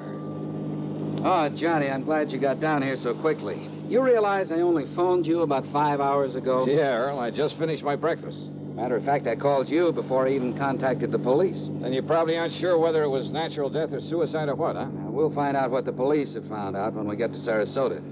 You ask me, though, I think the old man simply went out on his dock this morning, had a heart attack, keeled over, and by the time he floated down to my place, he was dead. Who was he? Well, his name, Johnny, is Ralph P. Carter. He lived in the fourth home up the bayou from mine. That new place that was just being built the last time I was down here? That's the one. He was a man of 64. Used to live in New York, where he had a business of some kind. But he had some heart trouble, so he quit and came down here to live and take it easy. Pretty well to do? Considering the house he put up, the way he and his wife lived, I'd say he was loaded. Matter of fact, I happen to know he was. Fancy car, private dock, Has nice a speedboat. wife, you say? Yes. Uh-huh. How old is she, Earl? About 50. You know what I was thinking, of course. What? Oh, if he'd been married to some much younger gal and having money and some insurance, but you know. Huh? You were thinking his wife had knocked him over to collect on this policy I sold him? Such things have happened, Earl. Well, it didn't this time for several reasons. One. He already owned a couple of other policies issued by some company up north, big ones, totaling over $200,000. 2, both he and his wife have so much in blue chip stock, so much in the bank that, well, that $200,000 won't mean a thing to her. Funny, then, that he should buy $50,000 more from you. Third, Carter's wife never knew about this policy I sold him. Oh? No. Nor is she named as beneficiary of it. Who is? Hold your hat, Johnny. This is right out of the pulp magazines. What do you mean? The beneficiary happens to be a former stripper. Stripper? You mean from burlesque? That's exactly what I mean. Her name is Mitzi Taylor. She lives up in New York. I see. You know the connection, Earl? Well, from what he told me when he bought the policy, well, I guess he'd known her pretty well in the old days, before he and his present wife got married. They were only married about 3 years ago, incidentally. Incidentally, huh? Well, what's that mean? Earl, I got a kind of funny idea cooking in the back of my head. About his wife, I mean. About his wife? Yeah, let's get on down to Sarasota and find out what the police have learned.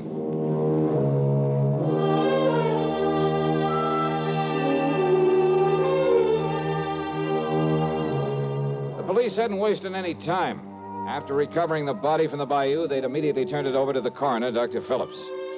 Sergeant Edwards, who was in charge of the case, made us cool our heels until the coroner could finish his preliminary examinations. But why an autopsy, Sergeant? You mean you suspect foul play, something like that? He was alone. He was unattended when he died, Mr. Pullman. That means an autopsy is mandatory. Oh. Hey, tell me this, Sergeant. Do you yourself have any reason to be suspicious of how Mr. Carter may have died? You don't mind, sir. I'd rather wait until Dr. Phillips is through before we talk about it. Which means you did find something suspicious. I didn't say that, sir. Well, you might just as well have. Did you talk to Mrs. Carter? No, sir. What? It happens she isn't home. Then she doesn't know her husband is dead? Looks that way, doesn't it? Oh, come on. Now, wait a minute. Sergeant, that's a pretty evasive answer. Truth is, Mr. Dollar, it was meant to be. Oh, great. Then I can expect a lot of cooperation from this department. All we can possibly give you, sir. When we find out what we have to go on. Yeah. Earl, do you know if Carter had a regular physician? Yeah, Dr. Theo Foote, Johnny. We've checked with him, Mr. Dollar. And? Mr. Carter's heart condition was such that he was ready to go at any moment, and without warning. But if you're suspicious of something else... Have I given you any real reason to be suspicious? Now, look, Sergeant, let's not be... Dr. Phillips. Johnny Dollar. Hiya, Doc. I might have known you'd be called in on this, Johnny. You certainly got down here in a hurry.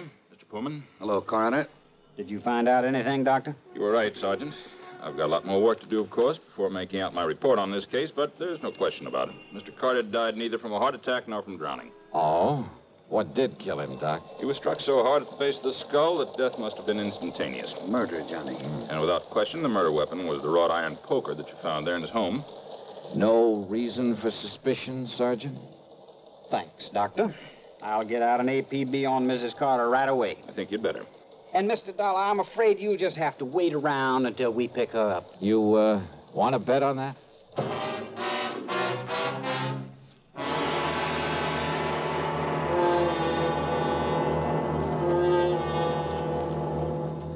Act two of yours truly, Johnny Dollar, in a moment.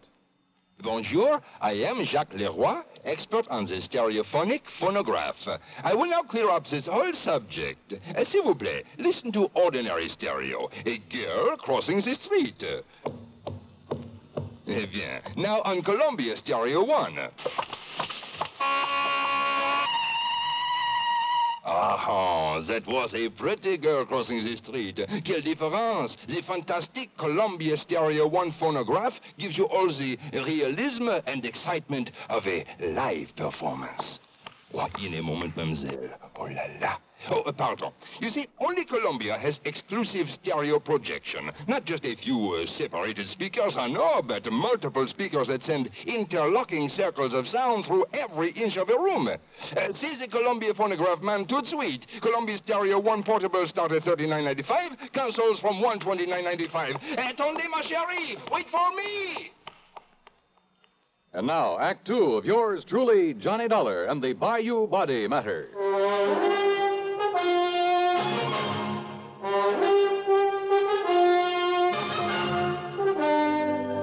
The machinery is in operation, Mr. Dollar, and as soon as we get any word as to the whereabouts of Mrs. Carter, we'll let you know. Yeah, thanks a lot. Earl, just how much did you know about Carter and his wife? Well, you know how it is, Johnny. There was some talk about their not getting along too well, but... I've thoroughly investigated, Mr. Dollar. They fought like cats and dogs. Well, now, I wouldn't go so far as to say that. At times, that is. At times. According to the people next door, they had quite an argument just last night. Oh? At one time, according to these people, she hollered at him, "I could kill you, Ralph. I could kill you." Yeah, well, that's not proof that she did. No? Then why would she say Haven't you ever told somebody you'd like to kill him? Well, saying I'd like to, or saying I could or would are two different things. And look here, sir. If she didn't do it, then why would she hightail it out of town early this morning? All those neighbors reported that she did? Yes, sir. She drove away from their place at approximately the same time as the coroner says he was killed. Well, let's face it, Johnny. The sergeant must be right. She must have done it. No question about it, Mr. Dollar. But why? What could her motive have been? Who knows? Could have been most anything. Now that we know there was friction between them... And what about his money? She stands to be worth an awful lot with him out of the way. And don't you forget for 1 minute she's much younger than he was. Not only that, but she's a nice, healthy, attractive woman, too. And he, with his heart condition, well, he was probably just a millstone around her neck. Makes sense, Johnny. Sure it does. Did you or the coroner find any fingerprints on that poker that was used on him? No, sir. But there was some lint from a pair of cotton gloves on it. All right, then. Johnny. All right. I've seen Mrs. Carter many times. She prides herself on her dress. She can afford to. And I've never seen her outside that house without a hat and without a pair of gloves. And, of course, a lot of people wear gloves when they drive a car. Okay. Now, don't you worry, Mr. Dollar. The APB is out, and every highway north of Bradenton, south of Venice, and east of Arcadia is being watched for her. When we get her, I'll let you know. Yeah, you do that. Come on, Earl, let's have some lunch. Sure. Nothing more we can do here. Reach you at Mr. Pullman's house, I take it. Don't bank on it, Sergeant. So Earl drove me to his home on St. Armand's Key, and by then I was beginning to wish I'd made the trip to Florida solely for purposes of fishing the blue waters of the Gulf with him. But then, after saying hello to his charming wife and having a drink and a good lunch with them, I walked over to the Carter place, 100 yards or so up the bayou. Much to my surprise, there was no policeman there to keep an eye on things in case Mrs. Carter should return. I was even more surprised to find a side door standing wide open. So, needless to say, I walked in and looked around. One of the first things that caught my eye in a den off the living room was a desk. It was locked, but I managed to pry it open without too much difficulty. And there, among other things, kind of half hidden away in a folder, I found some canceled checks, a whole series of them, written twice a year for a period of over 3 years. They were made out to Mitzi Taylor, the ex-Burley Queen. Pretty sizable checks, too, all for the same amount of money. No wonder he'd kept this desk locked. But during one period of time, well, 3 checks that should have been there were missing. It gave me an idea. Out in the living room was another desk, a tambour, obviously Mrs. Carter's. Hidden away in the bottom of one of the drawers of that desk were the 3 missing checks. Huh? I beg your pardon. Mrs. Carter? That's right. Who are you? Johnny Dollar, special investigator for one of your husband's insurance companies. Special investigator? Yeah, here. My credentials. I see. And has my husband sent for you? Your husband? Of course. Where is he? You mind telling me where you've been since early this morning, Mrs. Carter? I don't know why not. I was somewhat upset this morning, and, well, being a woman, I chose to do something a man probably wouldn't understand. I've been at a beauty parlor. Where? Just this side of Bradenton. All right, now, Mrs. And Carter. if this is some kind of inquisition, I had a shampoo, a set, and a manicure. Tell me just one thing. Did you leave this house before or after your husband died? I don't believe Ralph was even up at the time. Ralph, dead. His body was found in the bayou this morning. Or did you know that? Oh, I am shocked, Mr. Dollar. Terribly shocked. I am not sorry. Go on, Mrs. Carter. I married Ralph 3 years ago. It was my second marriage. My first husband, though very wealthy, was I don't know why I'm telling you this. Go on, please. I thought that Ralph, because he was older than I would... Well, I thought that with my money, he'd be content to settle down to the quiet sort of home life I'd owe. Don't you see, it was only for my money that he married me. The only woman he ever cared about, whom he continued to support with my money, was a horrible... See, you've been through my desk. Yes. I'd known about her for some time, Mr. Dollar. But yesterday, when I found those checks in his desk... Would you call them motive for murder, Mrs. Carter? I told him I would divorce him. I told him last night. I'm afraid it was quite a scene, but I... Good heavens. All right, now listen carefully. I want you to answer my questions carefully, regardless of how absurd you may think they are. Well, all right. You always wear gloves, don't you? What? Well, of course. This kind of gloves, like you're wearing now? Only this kind. I have them made for me in France and sent to me on special order. Even when you're working in the garden, say? Of course. I save the old ones for that kind of thing. Any other kind of cotton or wool or domestic leather I'm allergic to. But, Mr. Dollar, I don't understand why... Such a little thing, and yet... What? And yet murder cases have been solved on a whole lot less. Murder? Did you say murder? So you found her for us, Dollar. Oh, Sergeant Edwards. So maybe you private dicks do have some value after all. All right, Mrs. Carter. Yes, Sergeant. I'm arresting you on suspicion of murdering your husband. You what? Now, just a minute, May as young well man. go along with him, Mrs. Carter. Mr. Dollar, But I'm glad you threw that word suspicion in there, Sergeant. What's that? Yeah, it may save you from being sued for a lot of money. Huh? Yeah, for false arrest. Act 3 of yours truly, Johnny Dollar, in a moment. Welcome, recording star Mel Torme. It's terrible trying to sing with a bad cold. So I always take 4-way cold tablets to relieve cold miseries fast. Good idea. Tests of all the leading cold tablets proved 4-way fastest acting. 4-way starts in minutes to relieve muscular pains, headache, reduce fever, calm upset stomach, also overcomes irregularity. When you catch cold, try my way. Take 4-way cold tablets. The fast way to relieve cold distress and feel better quickly. 4-way, only 29 cents. Now, here's a word about another fine product of Grove Laboratories. Had dandruff for years? Now get rid of it in 3 minutes with Fitch Dandruff Remover Shampoo. 3 minutes with Fitch regularly is guaranteed to keep unsightly dandruff away forever. Apply Fitch before wetting hair, rub in 1 minute. Add water, lather 1 minute. Then rinse 1 minute. Every trace of dandruff goes down the drain. 3 minutes with Fitch, embarrassing dandruff's gone. Fitch can also leave hair up to 35% brighter. Get Fitch Dandruff Remover Shampoo today. And now, Act 3 of yours truly, Johnny Dollar. After getting the address of Missy Taylor from him, I persuaded Earl Palmer to drive in a hurry to the airport up at Tampa. Item 2, 6795, plane fare to New York. It was very late by the time I arrived there, but item 3, $6 for a taxi to the neighborhood of Mitzi's apartment. Item 4, 10 cents for a phone call. And then I crossed my fingers.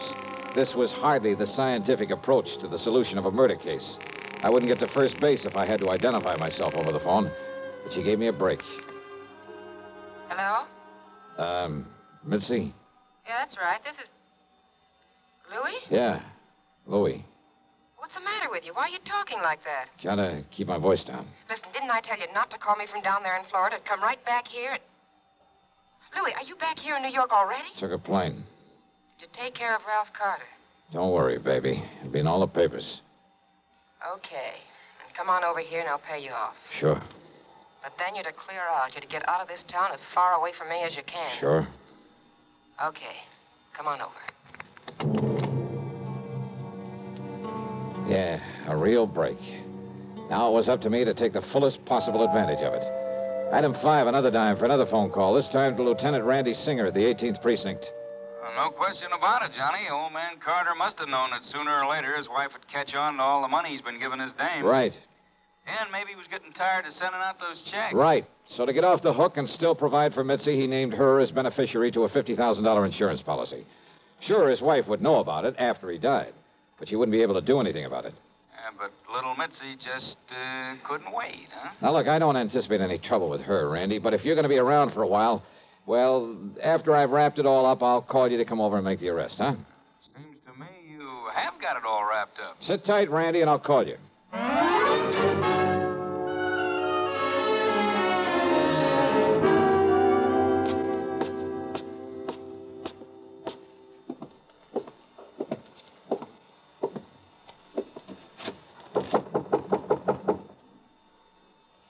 Yeah, who is it? Louis.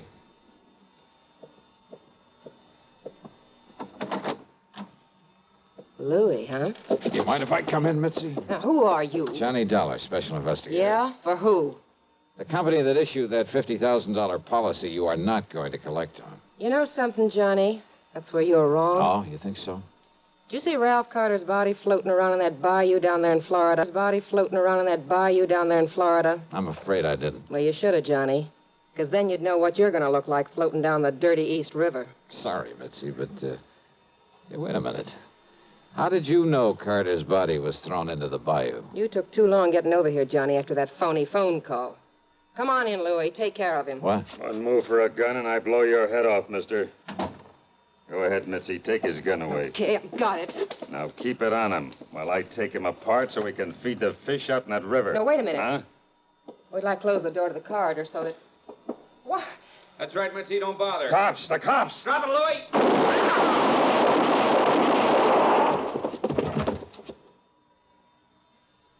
Okay, boys. Take what's left of them out of here. Right, Lieutenant. Maybe you better put some cuffs on the dame. Right. Come on, baby. Hiya, Johnny. Fancy meeting you here. Very funny. And, hey, what happened? I thought you were going to call me back. Oh, stop hamming it up, will you, Randy? But, thanks. Think nothing of it.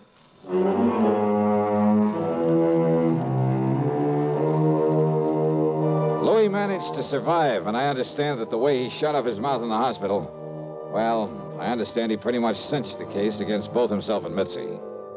So, expense account total, including a big midnight supper for Randy and myself and a train back to Hartford, $168.65.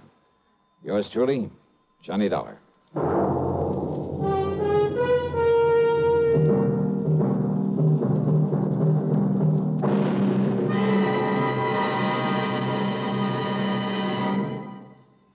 Our star will return in just a moment. This is the cold season. What do medical authorities say about the common cold? Doctors tell us there is no known drug which will cure a cold. There are effective medications for treating complications, accompanying or following a cold. If you've been taking sensible precautions and still have one cold after another, it's best to see your doctor. And here's more good advice. When you have a cold and need a laxative, that's the time to rely on gentle X-Lax. Pleasant-tasting, chocolated X-Lax helps you toward your normal regularity gently overnight.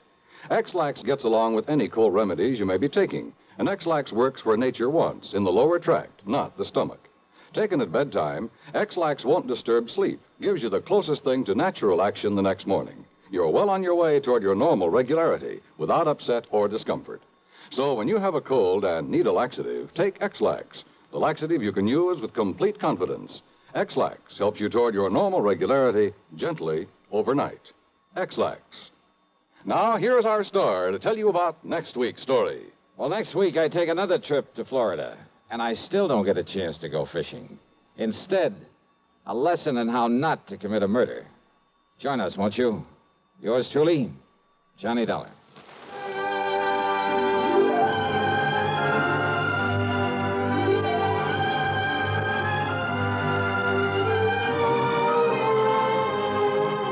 Yours truly, Johnny Dollar, starring Bob Bailey, originates in Hollywood and is written, produced, and directed by Jack Johnstone. Heard in our cast were Virginia Gregg, Lillian Bayef, Vic Perrin, Sam Edwards, Barney Phillips, Herb Bygren, and Frank Gerstle. Be sure to join us next week, same time and station, for another exciting story of yours truly, Johnny Dollar. This is Dan Cubberly speaking.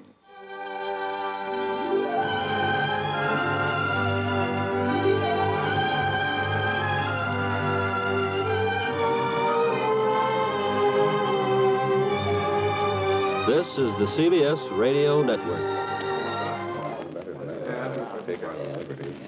Gentlemen, your attention, please. Now, here's the problem. Your pilot is flying a 400,000-pound, 650-mile-per-hour B-52D Stratofortress. Now, with the weather, wind, and bomb load information provided on your test sheet, I want you to figure your estimated time of arrival at point X on the map, 2,109 miles away. Quite a knotty problem, isn't it? But not for the fledgling navigators in U.S. Air Force aviation cadet training. You see, these men have a firm background in astronavigation, electronics, engineering, and allied fields. They are eminently prepared to cope with the most intricate navigational situations. College men between 19 and 26 and a half. Find out today if you can qualify as an Air Force navigator. If so, you're in for a prestige position with a brilliant future. See your local Air Force recruiter today for complete details. WROW, Radio 59. Tonight, the shadows fall across the polished marble floors of the Bay City Trust Company, where fortunes are guarded and secrets are locked behind steel doors. When the dashing Milford Brooks III winds up dead, insurance investigator Johnny Dollar steps into a world of double crosses, mysterious dames, and high-stakes deception. The stakes are high and the clues are few. Will Johnny catch the killer? Let's go back to the day this episode aired and find out what the most important news of the day was. It was December 7, 1948, and that day, President Truman called for a sweeping reorganization of the nation's armed forces, while in Paris, the United Nations General Assembly voted overwhelmingly to adopt the Universal Declaration of Human Rights.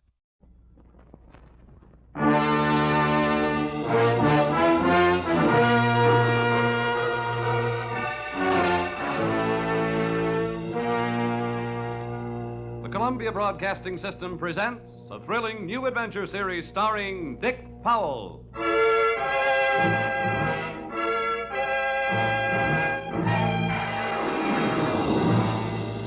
I'm an insurance investigator. My name is Johnny Dollar. What? You heard me, Johnny Dollar, and I can pad an expense account with the best of them.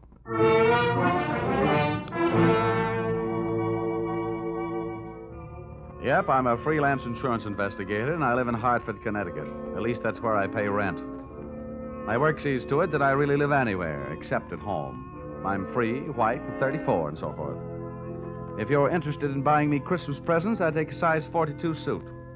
Shirt's 15 and a half collar, sleeve length 33. My hat size is 7 1/8, except when I wind up a successful case.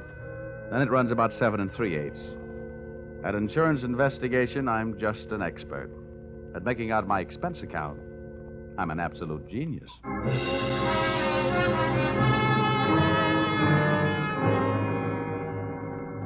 Expense account, submitted by investigator Johnny Dollar to Home Office, East Coast Underwriters, Terminal Building, Hartford, Connecticut. Attention, Austin Farnsworth, General Manager. The following is an accounting of my expenditures in the investigation of Milford Brooks III for your company. Expense account item 1. Cab fare to your office in answer to your original call, 75 cents. Tip to driver, $1. Expense account item 2. Shoe shine, 25 cents. You'll remember I got my shoes scuffed when I unsuspectingly walked into your private office. Milford! No, you must not, my boy. Dollar! Get away from that window. Don't Hey, you. jump. No, you don't. Let go of me. Let go of me, you fool. No. There are better ways of making a big splash in life. Get away. Well, nice try, Sonny. Now pay attention to teacher. I didn't know I had it in me. Oh, goodness gracious, Dollar. Did you have to hit him so hard? I hope you haven't killed him. He isn't too strong, you know. Don't worry. There. Now, Mr. Farnsworth, would you mind telling me on whose head have I the dubious pleasure to be sitting? That, sir, is Milford Brooks III. His policy with this company is in the amount of $2 million. Wow. Yes. And the boy seems bent on committing suicide. Dollar, I want you to stop him. What do you want me to do? Threaten him with death? Anything. The conditions of his policy are such that we would be forced to meet with a claim in the event of his suicide. Oh, I say, Dollar, sitting on his head that way, aren't you in danger of smothering the boy? Smothering him doesn't worry me, but these crew haircuts don't make very comfortable cushions. I'll move down a little. Now, there. Okay. So far, I know this kid is insured for $2 million and that his policy pays off on suicide. What else? 1/2 hour ago, Milford Brooks walked into this office and changed the beneficiary in his policy. Then, sir, he proceeded to demand, not request, mind you, but demand a loan of $500,000. Quite a touch. When I explained to him that there were no provisions for a loan in his policy, he threatened suicide. Which would cost you $2 million. So all we have to do is keep him alive, huh? And he's managed to make that no small problem. His choice of a new beneficiary is downright frightening. One of the most notorious gamblers in the East. His name is Hatcher, Harold Hatcher. Ouch. Oh, do you know him? Sure. That kid's been a post office pinup boy for a lot of years. Well, that's the situation. I'm engaging you to protect Milford Brooks' future. Dollar, I want you to protect the boy. Give him something to live for. You know, an interest in life. An interest in life? Well, then, let's see. I know here. This should help. What's that you got there? Well, it's what's commonly referred to in the more successful of bachelor circles as my little black book. Oh. Well, now, let's see. Ruby? No. Her favorite expression is drop dead. Bernadine? No. She'd be the new beneficiary by midnight. Oh, dear. Now, here. Here's the one, Butter. Say, Farnsworth, would you mind passing me that phone? The one with the long cord? Oh, no. Lie still, Buster. My little friend here is showing signs of life. Here you are. Maybe you should let him breathe a bit more. Don't worry. He'll be all right. Hello. Oh, hello. I want to call New York. Yeah. Hudson, 24292. Dollar, you're not thinking of taking this boy to New York, are you? Well, I'm going there myself. You want me to keep an eye on him, don't you? Now, don't fret, Farnsworth. All is not lost. You do worry me, sitting on his chest that way. Hello? Oh, Butter? This is Johnny. Yeah, I'll be in town tonight. I want to see you. And look, here's what I want you to do. Yes, it's all right to say over the telephone. Yeah, I want you to reserve a table at the hatchery in my name for 10 o'clock tonight. Will you do that? Okay. I'll see you at your apartment in a few hours. But, honey, I can't make it any earlier. I'm sitting up on a sick friend. Okay, goodbye. I'm not sure that I agree with your methods. Huh? Ow! What's the matter? Did he hit you? Hit me? He bit me.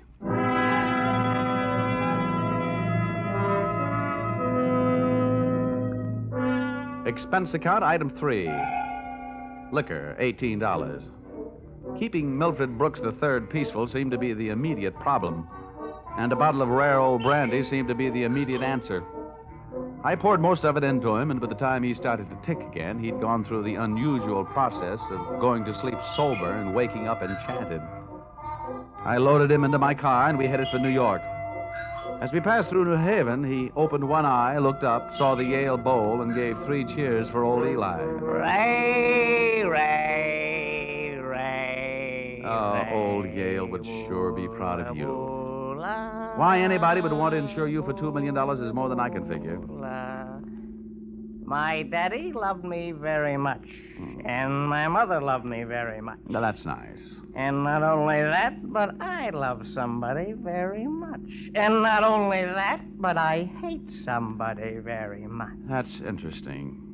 You know something? Next to one other guy, I hate you more than anybody else. Oh, here, lover boy, it's the cocktail hour again. Time for your bottle.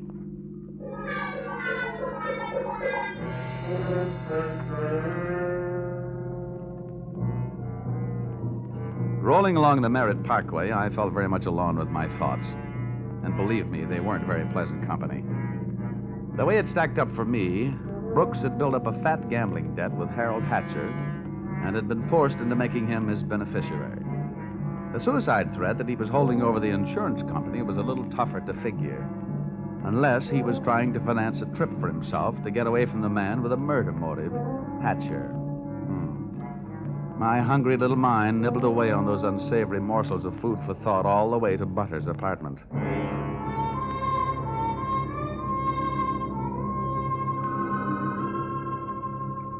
Hey, where are you taking me? I want to go to New York. If you don't behave, Buster, I'll punch your ticket. Johnny, darling, welcome to New York. Well, that's the fastest trip I ever had. Quiet. Well, where did you find this? In a box of Cracker Jack. Let us in, dear. I don't know about you. Some men bring me flowers, some bring me candy. What do you bring me? A boiled owl in a Brooks Brothers suit. Pleased to meet you. Yeah, let's trot him into the bedroom, honey. You'd look more at home in the bathtub. I'll need to pull down the cover. All right. Now, come on, Buster. Lie down. Charm. That kid's liquor sure can hold him. How long have you been playing nursemaid to this bottle baby? Get behind that bar, sweet, and I'll tell you all about it. Sure. Horrible examples don't seem to bother you, do they? If you knew how that guy has been bothering me. What did he do to you? Well, let's just say he put the bite on me. Oh, gosh, the river sure does look pretty tonight. Bourbon and soda? Now, please, anything but brandy. I've been sniffing that second hand all the way from Hartford. Butter, see that big boat out there? Mm-hmm. Oh, I sure would like to be on it.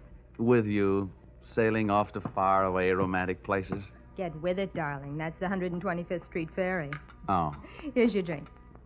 Come on now. Tell Butter all about it. So, friend Bourbon and I proceeded to tell her all about it. It wasn't easy. Everything about her kept flagging down my train of thought. The longer she looked at me, the less I wanted of Milford Brooks III. And And the more I wanted of beautiful butter the first and only. She was a sympathetic listener to my story until I gave her the answer to her first and only question. And where do I fit into all this? Well, baby, I thought you understood. My job is to give this poor misguided boy something to live for. That's you. Well... Now, honey, hold everything. Don't go getting your corn all popped. You misunderstand. I really mean it. I thought if he'd just got to look at you and realize that things like you exist, why, you'd make any man glad to be alive. Oh, come on now, Butter. Melt a little. I wouldn't let anything happen to you. You know that. Did I hurt you? Oh, no, I'm getting used to it. People have been taking pokes at me all day. I'm sorry. That's better. You want some more bourbon? I want some more you. Well, help yourself.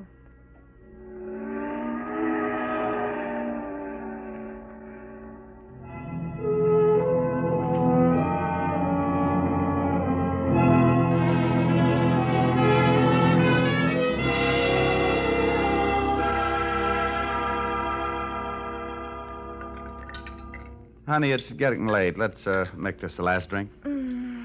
What time is it? Oh, it's 20 to 10. Oh. My reservation at the hatchery is for 10. Here. Thanks. Cigarette? Oh, empty. Some more out in the other room. I'll get them. I'd love to get you on a slow boat to China. Johnny! Oh, coming. He's gone. What? Well, he can't be. But he is. The window's wide open. Oh, the fire escape. What a smart guy I am. Trading 3 drinks of bourbon for $2 million on the hoof. Oh, that's the biggest bar check I ever picked up.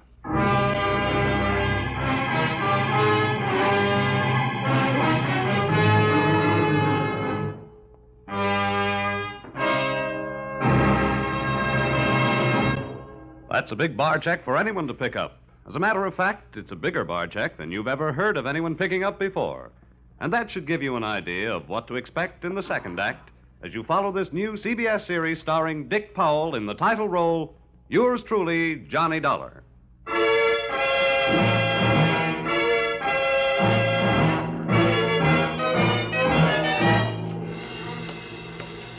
Well, nobody could say I wasn't working fast. I'd only been in town for an hour, and I'd already succeeded in losing Milford Brooks III. I spent another hour of his all-too-short life expectancy unsuccessfully shaking down the neighborhood for him. And then, feeling very much like a bloodhound that had flunked his sniffing exam, I went back to Butter's apartment.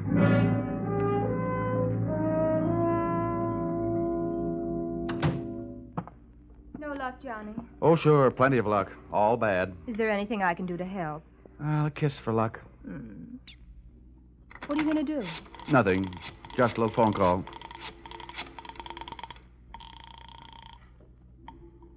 Police headquarters. This is Johnny Dollar. Give me missing persons. Any particular one? Don't be a wise guy. Lieutenant Fisher. Yes, sir. Lieutenant Fisher. Fisher, this is Johnny Dollar. Hello, Dollar. Who'd you lose? One man, my mind, and if I'm not careful, my professional reputation. The guy's name is Brooks, Milford III. Got anything on him? Hold on. All right. Oh, don't look at me like that. It wasn't all my fault. Dollar? Yeah? We haven't found him yet, but we think we know where he is. Huh? The Hudson River. At 11:15 tonight, his top coat, complete with identification, was found taking a ride on the 125th Street ferry. Oh. Anything else? Nothing much. A package of matches was found under the coat, monogram. You don't happen to know anybody whose initials are H.H., do you? H.H.? Yeah. There's always Horace Height.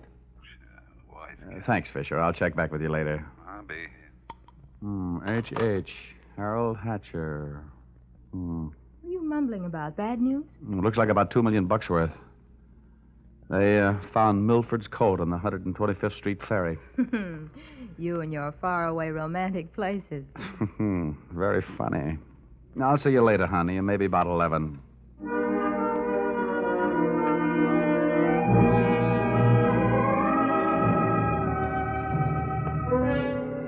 Expense account, item 4. Nightclubs. $28. Harold Hatcher's hatchery was in a cellar under a hotel, but the prices were high enough to rate a penthouse.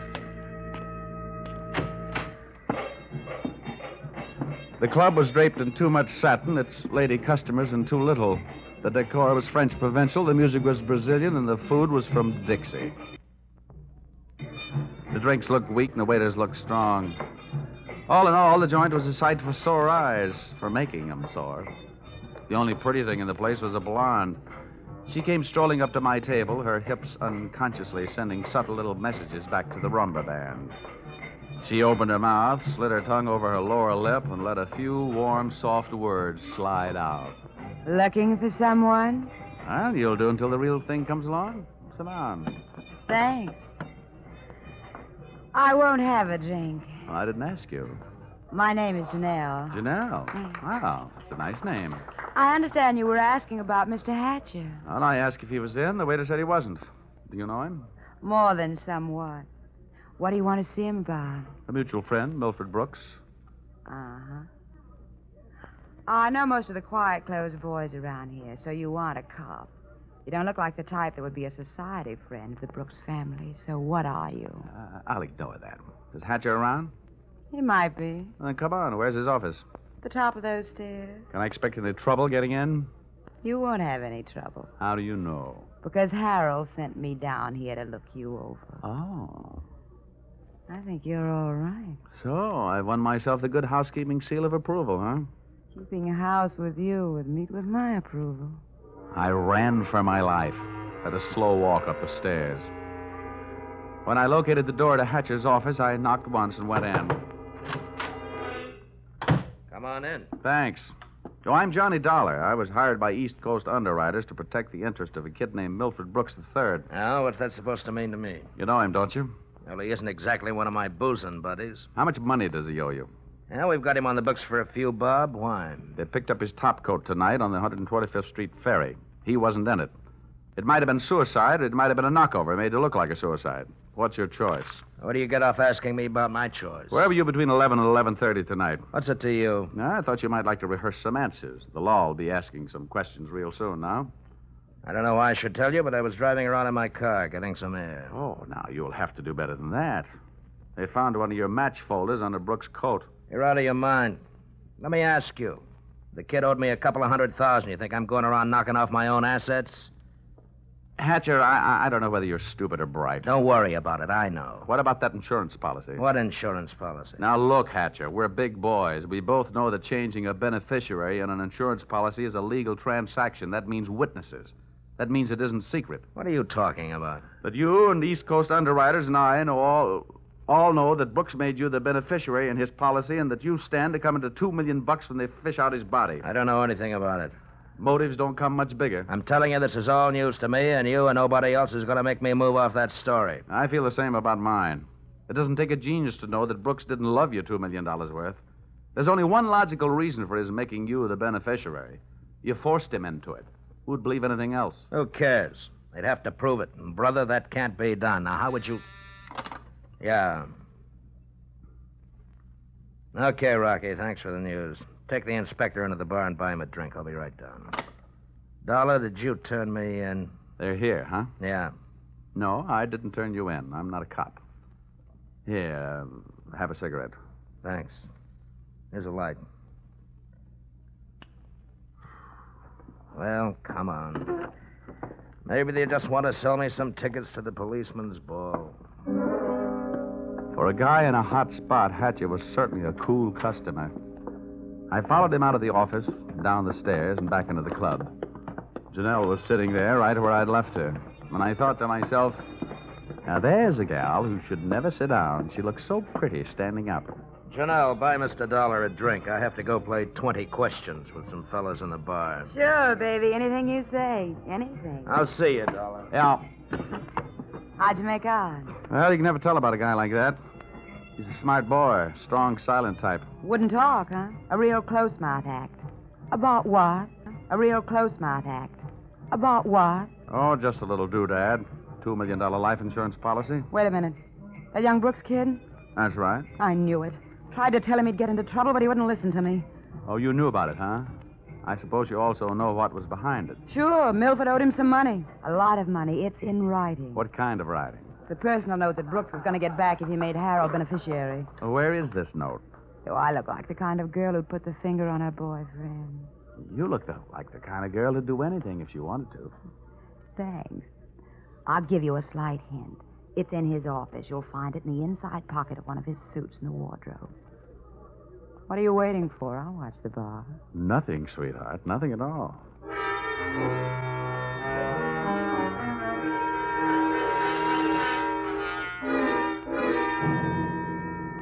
Whatever her reasons, Mr. Harold Hatcher's little female playmate was trying awful hard to send him up on a murder rap. And I was going to try awful hard not to let her down. Back in Hatcher's office, I found myself alone in a room with a telephone. And being a guy who can never resist a free call, I unleashed the magic wonders of the AT&T.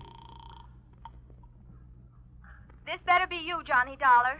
Quiet, Butter. I've only got a few seconds. It seems that's all you ever have for me. Now, if you Oh, look, think that Angel, just another hour.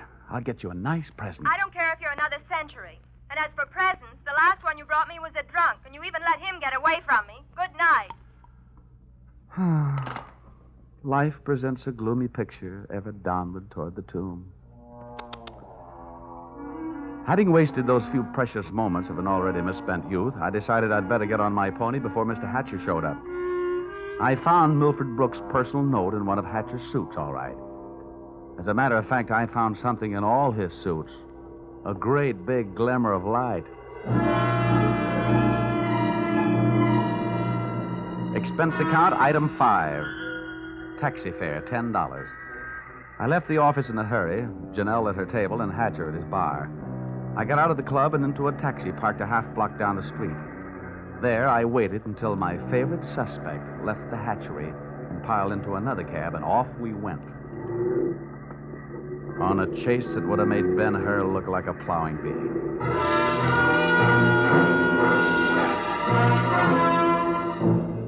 We skittered over to Lexington and headed uptown. At 72nd, the cab turned right and pulled to a stop. My driver was on his toes, and his toes were on his brake.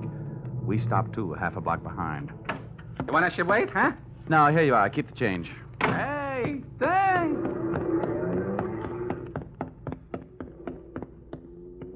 It was a garage that belonged to a residence on the parallel street a block away. The living quarters upstairs were dark enough to look interesting. I indulged in a bit of genteel breaking and entering. Entering that old barn didn't take much breaking. I crept up the stairs. It sounded like they were left over from an old ghost story. And so did the first voice I heard when I stopped halfway up. We've got to be careful, especially about that Johnny Dollar. Are you sure he didn't follow you?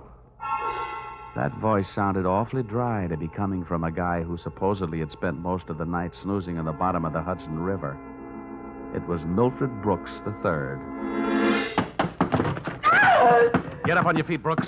Well, now, wait a minute. I started this thing slugging you, and I might as well finish it the same way. Leave him alone, you. Now, pull in the claws, Angel. And sit on his lap. You hard-footed. I'll kill you. Get off of me. Huh?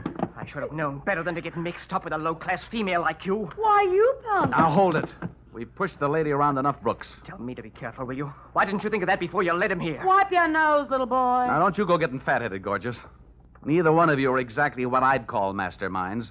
When you planted that match folder on a little boy Blue Blood's topcoat on the ferry boat, you both should have been more careful. You think so? You bet I think so. If I were planning a piece of evidence to incriminate Mr. Harold Hatcher, I would have left a cigarette lighter. I found one in the pocket of every suit he owns back there in his closet in the club. It wasn't hard to figure out that guy never carries a book of matches. What do you want? I'm only interested in one thing. Saving the insurance company $2 million. And, Buster, I think you've done it for me. Dollar, This is insurance fraud. It has been ever since you put on that fake suicide attempt. Trying to extort $500,000 out of the company. Dollar, wait a minute. Ah, come on. We're leaving. You heard him, Dollar. Harold. Hatcher. He said, wait a minute.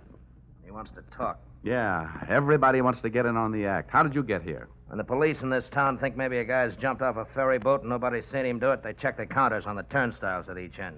In the case of Brooks, as many people got off that boat as got on. Well, it makes sense. They'd hardly hold a guy because somebody lost a topcoat. How did you know we were here? You know me, baby. You never go any place I don't know about. Okay, Brooks, you felt like talking. Now I feel like listening. Get it up. Well, I don't know what you mean. I know what you mean, Hatcher. One, he gave you a big fat $2 million motive for murder. And two, he did his best to make it look like you did murder him with that broken-down match cover plant on the ferry boat. It's just that simple. And you, baby? Harold, please. You put him up to it, didn't you, you cheap little muscler? Trying to get rid of me, will you? No, Harold. Calm down, Hatcher. You don't need any gun around here. They're tame. Well, maybe I'm not. Since so many people have gone to so much trouble to hand me a nice, easy way to make $2 million, maybe I'll just go ahead and make it. I'll show these amateurs how these things are really done. Come on, Brooks. How'd you like to go for a nice, cool, half-a-ferry boat ride? No, Hatcher. No.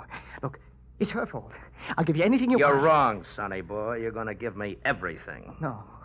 No. You can't. Let me out of here! Brooks bolted for the door. Hatcher snapped a shot at him.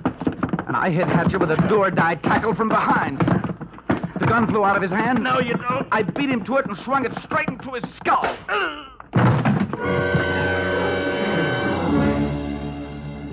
Half the people in the room were lying there bleeding. Brooks from gunshot, Hatcher from gun butt. Janelle and I stood there panting. But believe me, not for each other. We stood that way until the police arrived.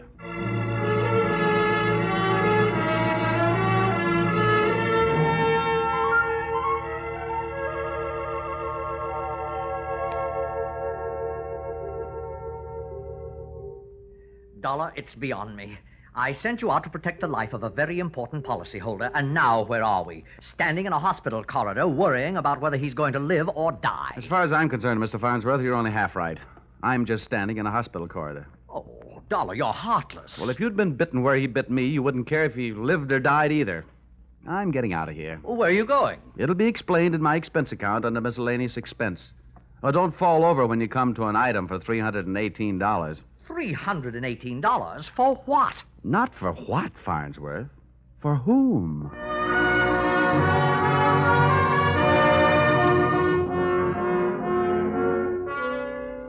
Expense account total. And it all adds up to a little matter of $1,182.23. Which you may say, Mr. Farnsworth, is a lot of money for one man to spend in 2 days. But you must bear in mind that the amount at stake was $2 million. And you know the price of steak these days. It might comfort you to know that I just returned from the hospital. Brooks was strong enough to make a full statement, which you will find enclosed. This in itself should prove sufficient to establish evidence of attempted fraud against your company, allowing you to immediately avoid his policy. It boils down to one sentence, to wit. Brooks and Janelle wanted to get rid of Hatcher so that they could live happily ever after. Knowing those two, they never had a chance. And oh, yes, that that miscellaneous item, the one for $318, it was a bracelet for a certain party who made this special investigation for me very special. Oh, if you want a receipt for this item, I'll send you a lock of her hair. Yours, truly, Johnny Dollar.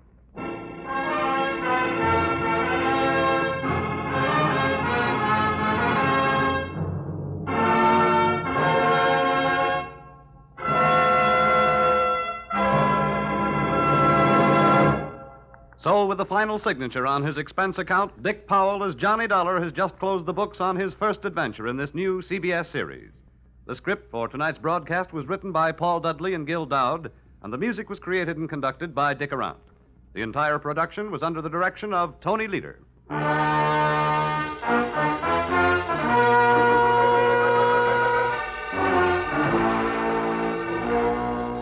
Be sure to tune in again next week when the expense account covers Special Investigation Singapore, another unusual adventure starring Dick Powell in... Yours, truly, Johnny Dollar.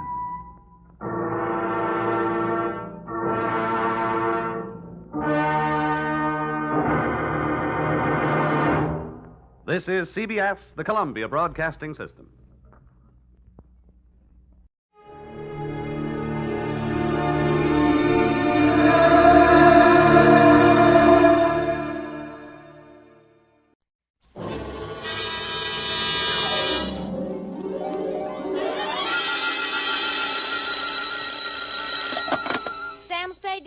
agency. Ahoy! It's me. Just came ashore. From what? A boat? A ship, Effie, a ship. Anything over 400 gross tons is a ship. Anybody knows that. Well, may I inquire what was your port of call? Calcutta.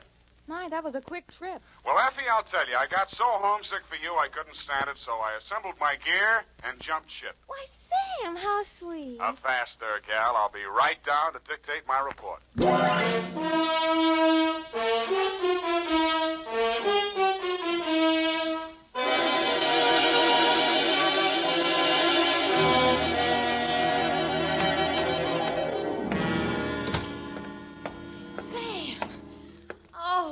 You are alive. Bon voyage, Effie. I've been worried sick. Where have you been? On my way to Calcutta, sweetheart, where the dawn comes up like thunder.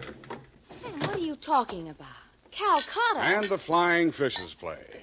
Ready, Effie? Sam, why did you want to go to Calcutta, of all places? I didn't, Effie. I hate Calcutta. I was Shanghai.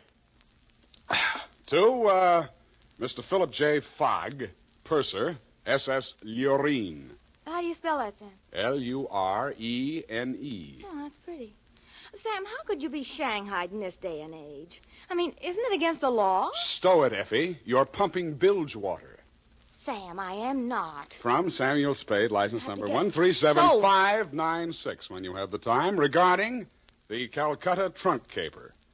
Dear Mr. Fogg, the following report will explain the enclosed voucher, which is a claim against your company for the amount of $500 and no cents. It will also answer any questions you might be asked concerning the recent unpleasantness on board your ship.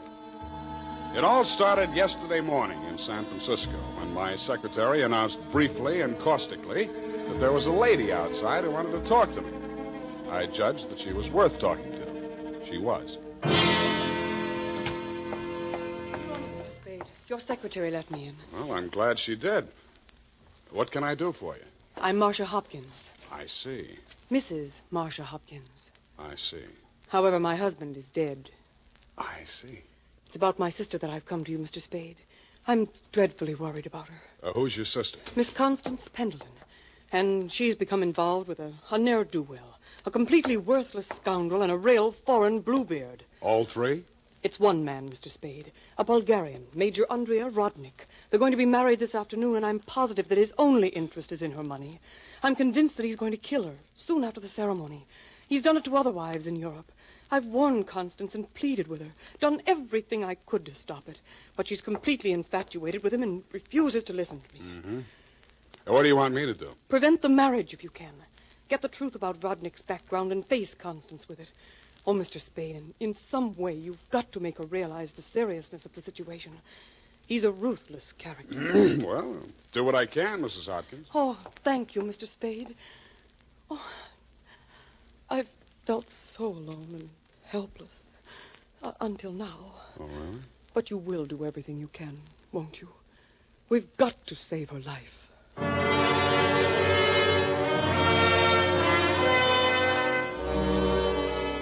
She daubed at her eyes with a stamp-sized handkerchief, patted the red gold hair of the temples nervously, smiled at me bravely, and swayed out. By telephone, I learned that the Vrodnik-Pendleton marriage license had been issued 4 days before, and that on the same day, Constance Pendleton had withdrawn a savings account to the tune of $45,000. I'd always wanted to, so I did it. I called at the Bulgarian consulate. What can I do on you? What do you know about Major Andrea Vrodnik? Ha! Andrea Vrodnik! On him we have hate, great sadness, with shame for the ground that walked under him. Oh? Ha! Andrea Vrodnik! Why is he so popular? On the devil he is driven without horns. 6 women he has killed. 6 times he has insulted the police of Europe by refusing to confess. We have proof of the murders, but never can we prove the proof on him. Yeah, sometimes it goes that way. Ha! Never do we find the bodies of the 6 women. Only their money in the name of Andrea Vrodnik. My pardon. Well, think nothing of it. You're just upset on you. You're interested on him. Why? You go to Europe? No, Vrodnik comes here. Ah, here on San Francisco. He marries again. So I'm told. Ah, Oh, by all the means, you must prevent it. Go to him, brave man. You do the world a service. Make violence on him. Even do you hang for it. Your name will live.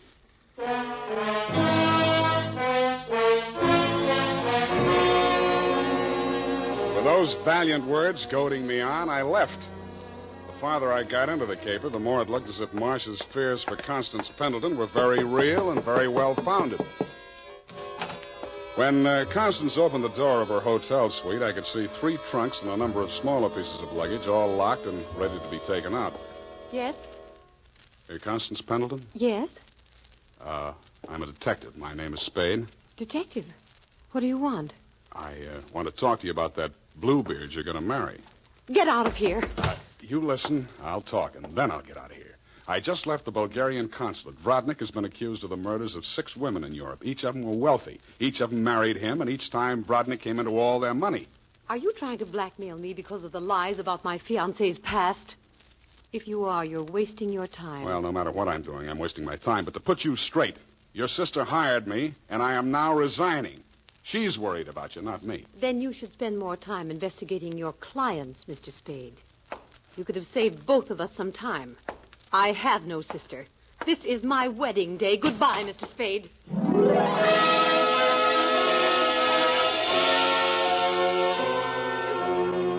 As I left the room, I maintained the stern facial expression I reserve for moments of great shock. But once outside the door, I allowed myself to be carried on the wave of rage and embarrassment for just a minute, and I kicked over 2 potted palms. As I limped down the corridor, I was overtaken by none other than Marcia Hopkins. Did you see her?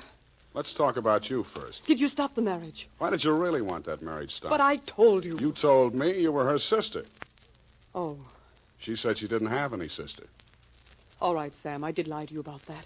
But I'll tell you who I really am. I don't want to know who you are. I don't ever want to know. All I want from you is my honestly earned fee and a brief but permanent goodbye. Oh, no, Sam, please listen to me. We've got to save that girl. I have $500. That's all I have. Would it be enough? What's your real name? Marshal Brodnick. Yes, he's my husband. I've been married to him for 10 years. We've traveled all over Europe, and I never knew where the money was coming from. He left me at times for 2 weeks or a month, and then when he'd come back, there'd be more money. I just realized that that's when he must have been killing those poor women. And I know that's what he's going to do this time. I just can't stand it. You've got to protect her. That should be easy. We'll let him get married and meet him at the door with a bigamy warrant. Then you will see me through this. I might. Oh. In my bag, there's $500. Take it. If we can't stop the marriage, then don't let him out of your sight. Not even for a minute. He's a beast, Sam. A beast.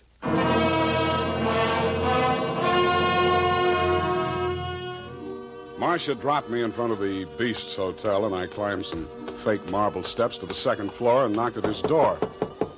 The man who opened it was heavy, handsome in a swarthy, coarse sort of a way, and glowing conceit through 2 eyes, one monocled, one not. You are facing Major Andrei Vrodnik, 1st Bulgarian Horse. What want you? You were facing Saul Fox of the law firm of Fox, Smedley, Van Dusen, and Grip. You overwhelmed yourself. I came here to warn you. If you go through with the marriage to Constance Pendleton, you're going to find yourself tangled with civil law. Warn Andrei Vrodnik, who has personally led more saber charges than you have teeth in your skull. Yes. Who has personally split, slashed, and impaled on his own blade more men than you have fingers and toes. You warn me? What is this talk? You're going to have a bigamy charge slapped on you 5 minutes after you slip her the ring. The warrant signed by Mrs. Marcia Vrodnik. Bigamy? Ha! I laugh. This is not bigamy. Marcia's your wife, isn't she? That bigamy was committed when I married her. I had another wife then.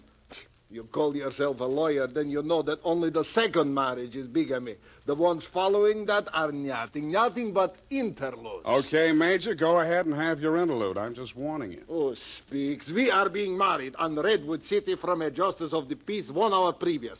Then we are sailing through the SS Lurin at midnight with our honeymoon. Already a droshky waits for the baggage and luggage. Go now before I'm losing my temper. If you're ever in Calcutta, look me up. Da!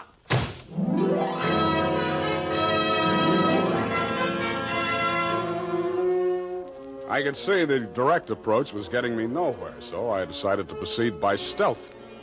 I waited outside the building, and when he left, I tailed him. He made 4 stops. At a second-hand store, a hardware store, a surgical supply house, and an undertaker supply house. At these places, he purchased the following items: an oversized steamer trunk, black with brass fittings, a large ball of rope twine, 2 large lead sash weights, a set of surgical instruments, and at the 4th and final stop, the undertaking supply, he bought 2 items: a 20-foot length of rubber tubing and a pump. He returned to the second-hand store with his other purchases, put them inside the trunk, and ordered it sent up to Constance's hotel immediately, and thereupon it took himself to the same place. Marcia was waiting in the empty lobby when he went in. I crouched behind a pillar, turned up my hearing aid, and listened. Did you get the thing? Yeah. Now listen, my darling. We must work fast. As soon as the trunk arrives, before she has a chance to get to the telephone... Yes, Andre, but please, no cutting in the apartment. As you wish, my darling. Now, you know what you have to do. While I'm getting her into the trunk, you'll change her clothes, put on her traveling dress, the hat with the... What is it? What's the matter? Nothing. Come, we must make haste.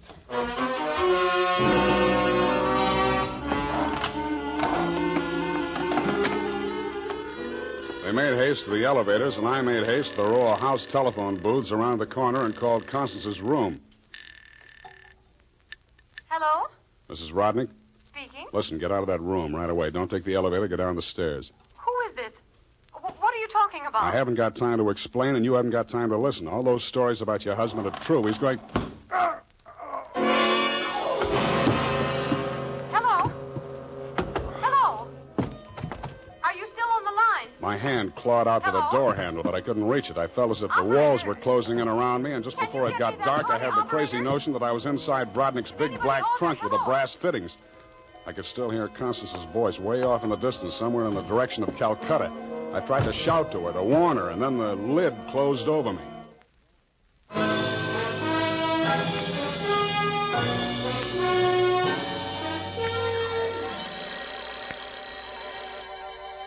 I shook my head trying to get the bells out of it. Then I remembered where I was and what had happened. I was still wedged into the bottom of a phone booth where I'd slumped when Brodnick sapped me. I got out of there somehow and grabbed a taxi for the Embarcadero. The time was 11:55. The SS Lorraine was scheduled to sail at midnight.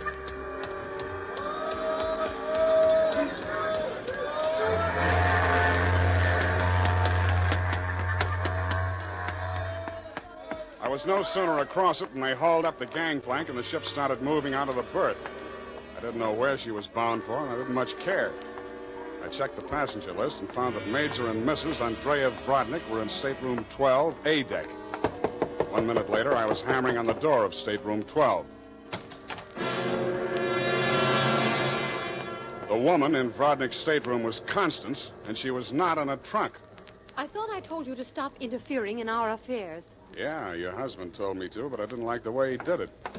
Get out from here. Get out. I see you got your trunk in here where it's handy. Doesn't it make the stateroom kind of crowded? Why don't you give up, Mr. Spade? 2 times already, you are twice a fool.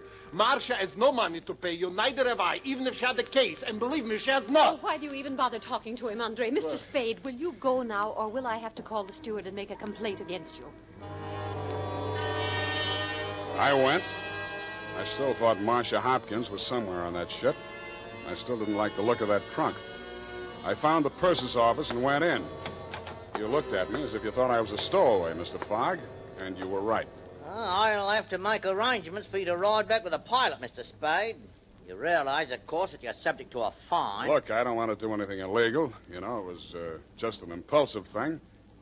Couldn't I book a passage? Oh, there's a matter of your passport. We could arrange a visa and so on in San Pedro. We'll put in there in the morning. Well, that's good enough. How much is the fare?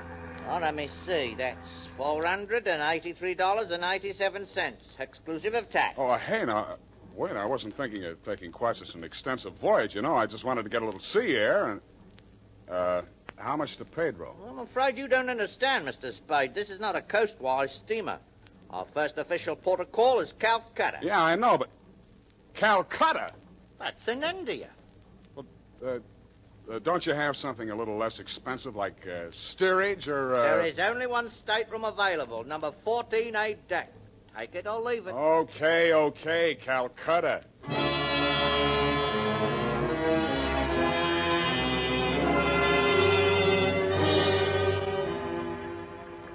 After buying my passage to Calcutta, I had exactly 12 cents left. This I gave to the steward who showed me to my stateroom. He thanked me, kicked me in the shins, and left. Out on deck, a tall, red-nosed old gentleman in knickerbockers and a yachting cap was taking a turn around the deck. With him was a face I'd seen in the morning lineup down at the Hall of Justice a dozen times. He was a hotel thief by profession, name of Norman Gorman. He knew me, too, but he didn't give me a tumble. I fell into step with him. Ah, sea air. Nothing like it, am I right? Yeah, I guess it's okay, but there's so much of it. Bracing, salt spray. Nothing like it. Oh, yes, of course. Hey, Norman, my lad. I hate it. I hate boats. Suppose there was a fire on board. Fire? Oh, ridiculous. This your first voyage to the Orient? Yeah. The inscrutable East. You've made this trip before? Oh, yes, indeed. I've worked this line. Yes, indeed. I make this voyage very often. Business interest out in India. Tea, you know. Runs in my family. Sturgis's Golden Orient in the little yellow package. Ever tried it? No, I never indulged. Huh? Don't drink tea. That's ridiculous. Commodore, I need a drink. I ain't happy. Suppose there was a fire on board here. Well, let's all have a drink. Yeah, suppose there was Shall a we? fire. Come on, I'll shot you to a drink, sir. Not me, Commodore. I just remember this is Fire Prevention Week.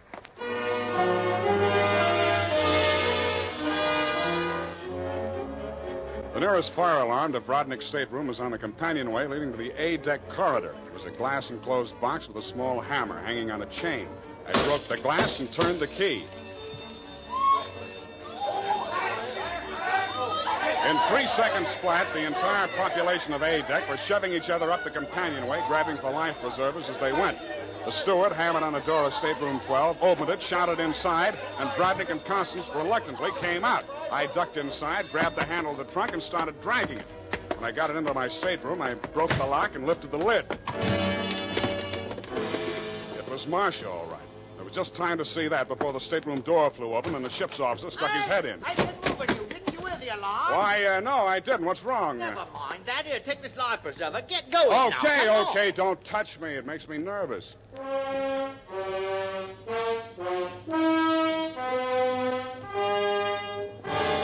"20 minutes later, the captain announced to the mob up on the deck that it was a false alarm, and the passengers drifted back to their cabins. I tried to look casual as I unlocked my stateroom door and walked in.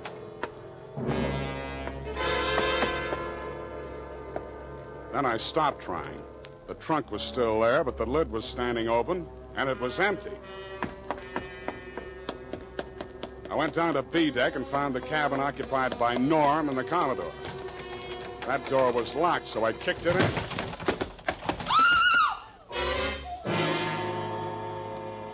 You could still see the marks on her wrists and ankles where the cord had been. It was the girl I had seen in the trunk.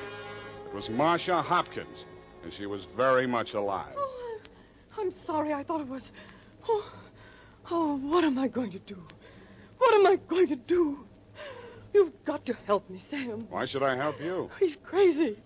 They're both crazy. It all depends on who's in the trunk, doesn't it, Marcia? When it was Constance, you didn't think he was so crazy. Oh, don't you understand? I had to pretend that I'd help him. He was going to kill her right there in the hotel room. I told him it was too dangerous. If anybody looked in the trunk, it would be safer if she was in there alive.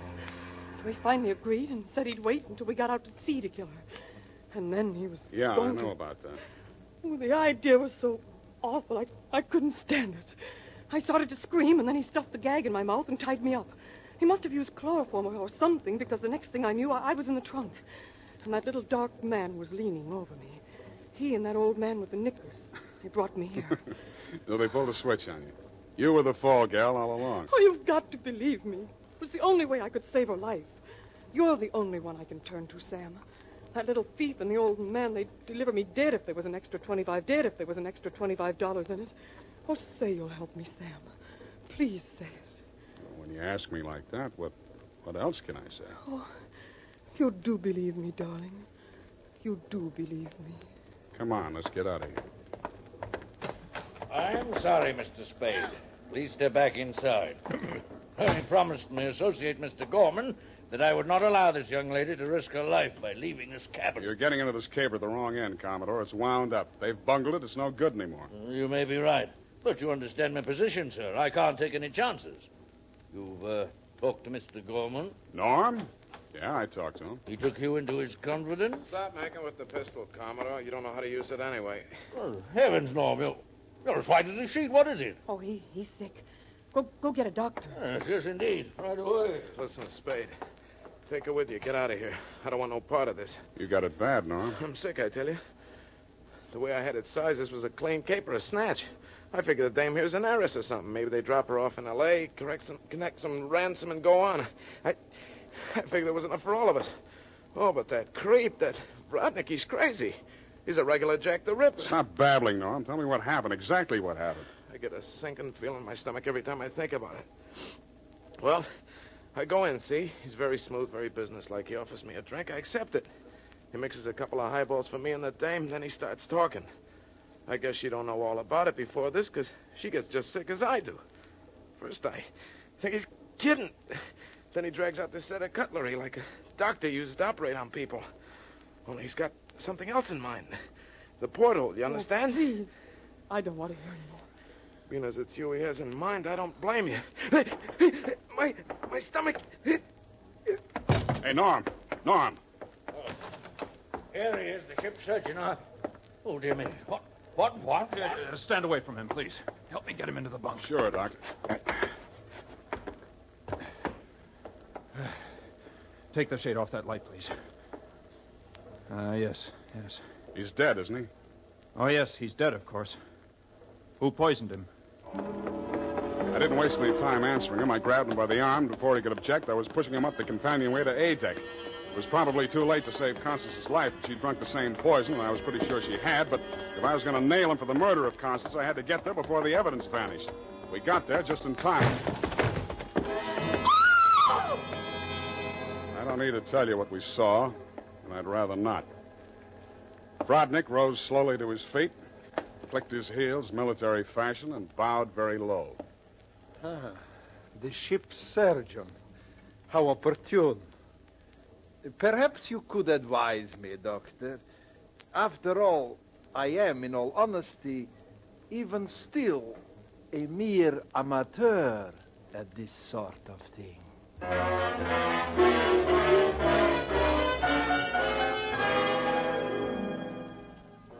After Rodnick had been taken into custody, we took another turn around the deck. It was daylight, and the ship was lying to off San Pedro. This time, the fresh air really felt good, and so did Marcia. It's all over, Sam. Yes, sweetheart, it's all over. But not between us. Say it, Sam. Say it's not all over between us. How can it be? I knew it. I knew you felt the same way. All my life before, it's been like a terrible nightmare. Never really happened. But it did happen, sweetheart. Oh, but you can forget it, darling, can't you? Please forget it. I'd like to, Marcia. I really would. Hold me close, Sam. Never let me go. You're beautiful. Is that all, Sam? Nothing else? Yeah, lots else. That's why I think we better say goodbye right now. Because when I feel like this, I get foolish. And if I get foolish with you, I'm likely to wake up in a trunk someplace.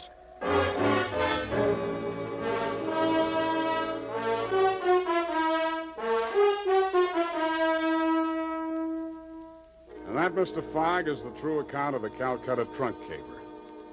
As my voyage was interrupted through no fault of my own, I trust you will advise your company to refund my passage minus the one-way trip to San Pedro.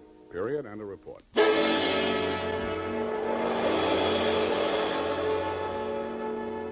Sam Spade is played by Howard.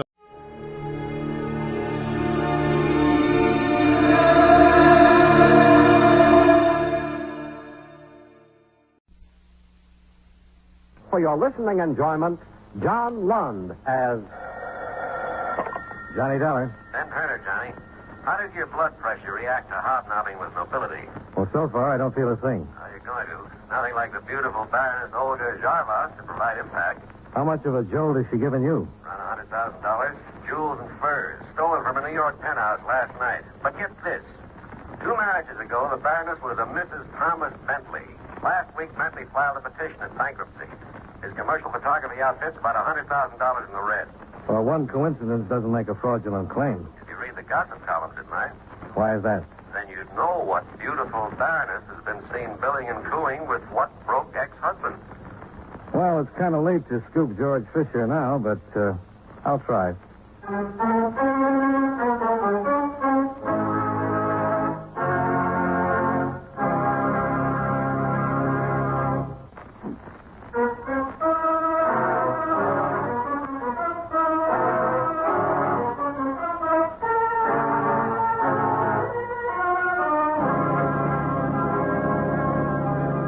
Expense account submitted by Special Investigator Johnny Dolar to Home Office, Eastern Indemnity and Insurance Company, Hartford, Connecticut. The following is an accounting of expenditures during my investigation of the Bilked Baroness matter. Expense account item 1, $6.35. Gas and oil, sandwich, and coffee between Hartford and New York. The penthouse of the Baroness Olga Jarvas lay atop a 35-story granite and glass apartment hotel on the east side. I ran the gauntlet of suspicious doorman, supercilious desk clerk, and snobbish elevator boy, only to find myself in what was destined to be a short-lived interview with the Baroness. I am so terribly sorry, Mr. Dollar, but you have come at a most inopportune time. Oh, that careless maid of mine. It is her day off. I am rushing to attend a cocktail party, and I simply cannot find a thing. Not one thing. It is a most inopportune moment. Well, I wouldn't want to keep you from a cocktail party, Baroness, but there is some information I'd like to have. But I have told everything I know to the police. So why not run along like a dear man and get your information from them, huh? Oh, my gloves. Oh, that stupid maid. Where did she put my gloves? Well, while you're looking, maybe you can tell me when you first noticed the loss? It was when I returned home last night, of course. Just 2, 3 in the morning. I pay no attention to time. The police will know. I called them immediately. Mm-hmm. Anybody with you when you came back home? My dear man, is all this questioning absolutely necessary? After all, I did not steal my own furs and jewels. Now, why do you not go after the criminals who are responsible? Well, some cooperation from you might help me do that. Very well. I will tell you all I know. Early last evening, I had a few friends up for drinks. We left for the theater at approximately 8 o'clock. Afterwards, there was the supper club. Dinner, dancing. I came home. My things were gone. Anyone come up with you? If you must know, yes. Thomas escorted me home. That's Thomas Bentley, your former husband? Yes, of course. Now, you simply must excuse me, Mr. Dollar. I'm terribly late. My friends will never forgive me. You sound more worried about your friends than you do about the robbery. But, of course, the loss of dear friends is irreplaceable. But so far as those trinkets and furs are concerned... Yeah, I know. You're insured.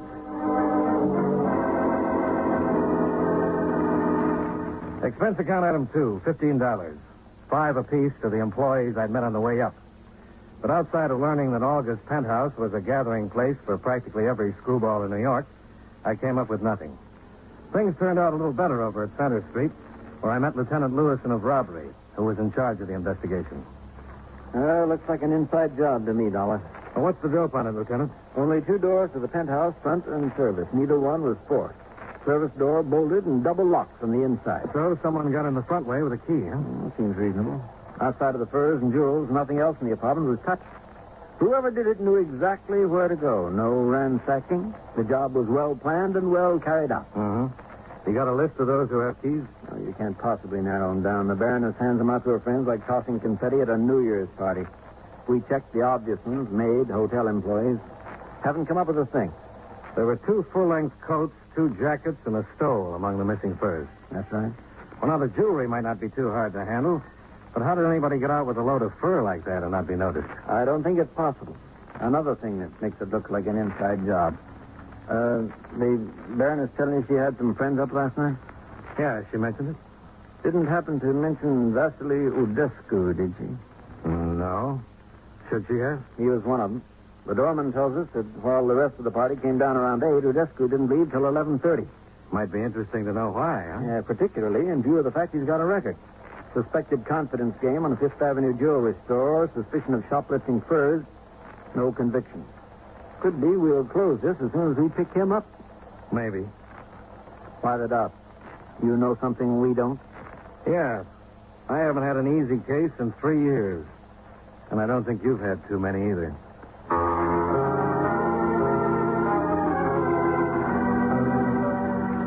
My next stop was East 56th Street in the commercial art studios of Thomas Bentley. Inside the converted brownstone, a lovely blonde in fur parka and ski pants was posing on a big heap of artificial snow under the glare of sweltering lights. All right, move the number 3 spot about a half foot to the left there, Joey. A little more. Oh, yeah, that's it. All right. Now, smile, darling. Make like you were enjoying it. No. I said smile. Try thinking of a nice, cold, extra dry martini at Antoine. That's it. Hold it. Good. Set up for the next shot, boys. Okay, Mr. Bentley. Are you Tom Bentley? Yeah. What can I do for you? My name is Johnny Dolar, insurance investigator. Oh, you want to talk about that stuff of Olga's? That's right. Well, make it some other time, Dollar. I'm pretty busy right now. Yeah, I was wondering. Well, what? How you could be in full operation when you're supposed to be dead broke? Trying to figure some tie-in between the $100,000 of insurance and my bankruptcy petition? Might not be too big a jump. The beautiful Baroness always moves onward and upward, Dollar. You better break that down for me. I was only sucker number 2 on a list of 4 husbands. How could I top number 4? The Baron Jarvas? Legitimate title, bulging with boodle. And he kicked off after 1 year under the strain of keeping up with Olga. Believe me, she hasn't the slightest inclination of getting involved in fraud to help out sucker number 2. Then how come you're making a play for her again? My motives are purely mercenary. All I want from her is a loan of about $20,000 that would hold off the creditors until I get back on my feet. How are you making out? So far, no dice. Well, your place is open. A deal with the creditors. I draw a measly $100 a week until they get paid off, if they ever do. So, that's my story, Dollar. I know from nothing, believe me. Oh, I'm sorry to bother you, Tom, but Joe says they're ready on the next sit-up. Oh, okay, Harley. I'll be right there. I wanted you to take a look at this leopard skin costume for the jungle shot. Oh, what about it? Well, take a look at the way the thing fits. It's ridiculous. Doesn't give me a chance to really expand my chest. I was thinking if I wore some kind of loincloth instead, it would give you the opportunity to shoot all my muscles in place. I'll think about it, Harley. Well, I brought one along with me just in case, Tom. I'll put it on for you. No sense in hiring a 44 chest if you're not going to show it off. And with loincloth, you can show the muscular play of my entire body. Okay, Harley. Tell Joe I'll be in there in a minute. Sure, Tom. And I'll change costumes meanwhile. Model. Good Lord, how do they make him that way? Body of a Hercules and the mind of a second-class ape. Well, I guess we all have our troubles, Mr. Bentley. Thanks for your time. Yeah, sure. It's okay, Dollar. Oh, Dollar. Yeah? Where are you staying in town? At the plaza. Why? No, I understand insurance companies offer rewards for recovery of stolen property. Something like 20%, isn't it? Sometimes, yeah. And no questions asked? Got something in mind, Mr. Bentley? Just wondering.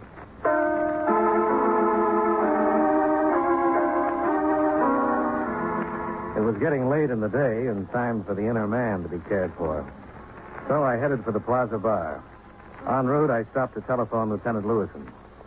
You know, Dollar, this case might not be so tough at that.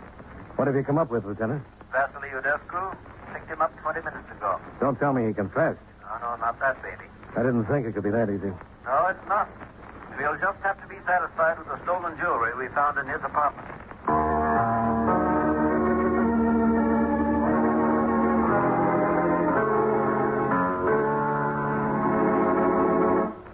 It is an impossibility, a most indignant outrage. Me, Vasily Udescu, being accused like a criminal element. I will sue you before the court for every penny you have. You said that before, Udescu. And I will say it again and again until you have released me. What have you got on him, Lieutenant? Exhibits A and B, Dollar. 1 emerald ring, 1 diamond bracelet. Look familiar? They were covered under August policy, all right. I do not care what is covered by wait. I do not know those things. I do not know how they got into my apartment. And I want to call my attorney. Well, at least I can believe the last part of that. You were at the Baroness's last night, weren't you? And why should I not be? We are the most dear of friends. Well, the rest of the party left for the theater at 8 o'clock. You didn't leave until somewhere around 11:30. 11:30. And this is a criminal act, I presume? No, but it might require a little explanation. Yes, so I had seen the play they were going to do. Why should I be bored all over again?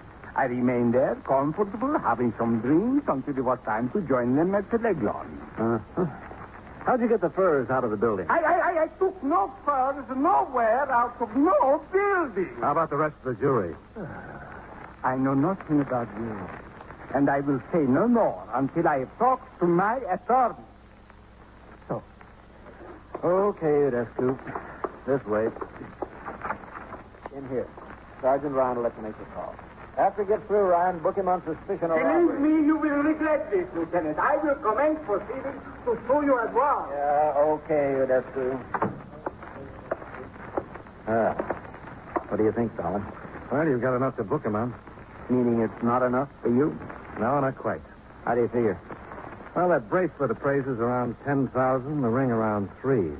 I've still got 87,000 to go.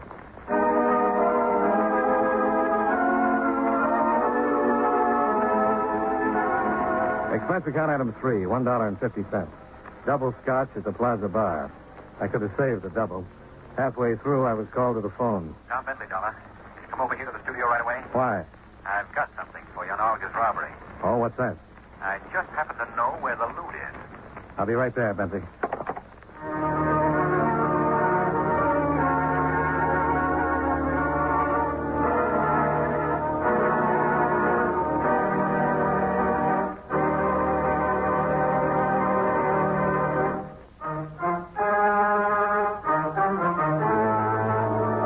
And now, with our star, John Lund, we bring you the second act of Yours Truly, Johnny Dollar.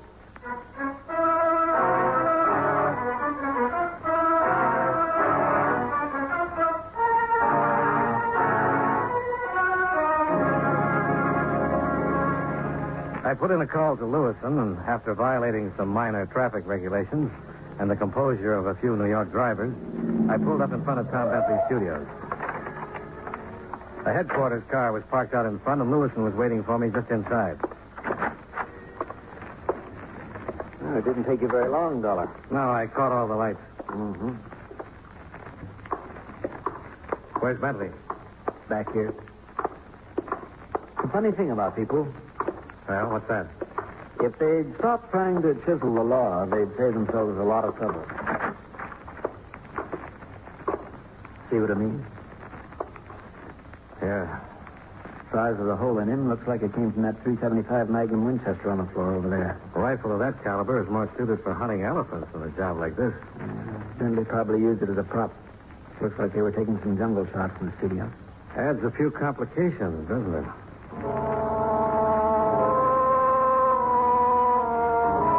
After homicide arrived, Lewison and I went back to headquarters. Baroness Olga Jarbosh was there with a cute blonde by the name of Herta Werner. I recognized Herta as the model Tom Bentley had been using in the snow scenes. The Baroness had as little trouble recognizing the ring and bracelet.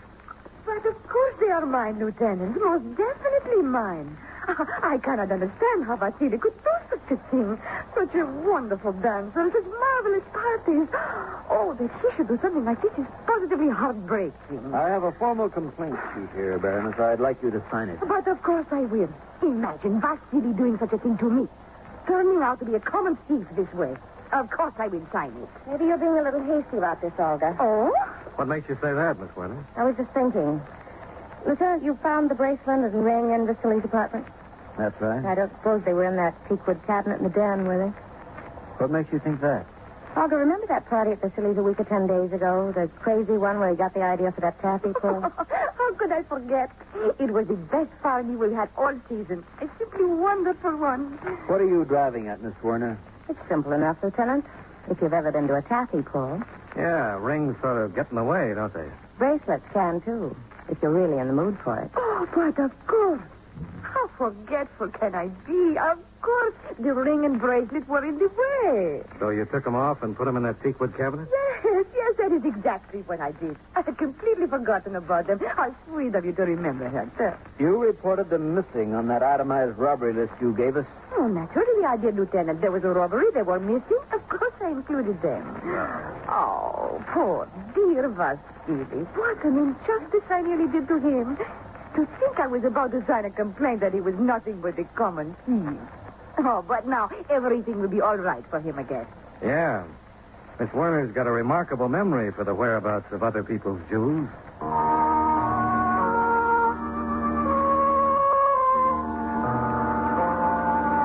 The Baroness signed a statement covering the facts about the ring and the bracelet. It was witnessed with a flourish by her to Werner and more sedately by myself. Then the two of them left. Well, there it is, Dolar. If those two weren't lying, Vasily Udescu is in the clear. Well, even if they were, he couldn't have killed Tom Bentley. Yeah. I wonder if homicide come up with anything. Anything new about the employees at August Building? Their alibis are checking out one by one. Doesn't look like we've... Lewis and robbery. Anything turn up on that Bentley killing on 56th Street? Uh-huh. Yeah, well, keep us posted. No, not much help there. It seems pretty certain the .375 Winchester did the trick. Ballistics will verify in about an hour. No prints on it. So far, no witnesses. Looks like we're right back where we started from.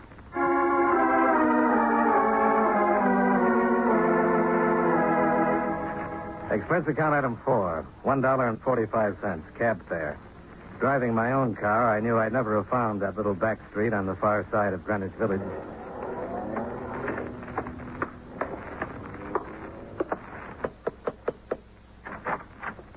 Oh, there, Mr. Dollar. Come in. I've been expecting you. Yeah, I gathered that.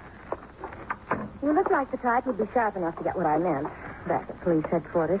Well, the way you underlined your address on that statement and then batted your eyes at me wasn't exactly subtle. It wasn't meant to be. Well, now that that's settled, what do you want to tell me about the robbery? And how much do you want? Not very subtle yourself, are you? You weren't thinking about my personality when you issued that invitation. No, I was thinking about $1,000. You've got expensive ideas. $100,000 loss is even more expensive. Mm-hmm. You know where the stuff is? If I could tell you that, I'd ask for 20%. Well, what can you tell me? Come here into the den, Mr. Dollar. Yeah, sure. I can't show you any etchings, but there's some pretty fine photos hanging on the walls. What do you think of them? Yeah, very nice. But I like my cheesecake on the feminine side. Hey, didn't I see that massive muscle down at Bentley's earlier today? You did. His name's Harley Townsend. Your boyfriend? My husband. Oh, congratulations. Don't bother. He won't be for long. What that big ham has on his mind are his muscles and other people's money. What's he got to do with 1,000 you had on your mind? Plenty. He has a key to August penthouse.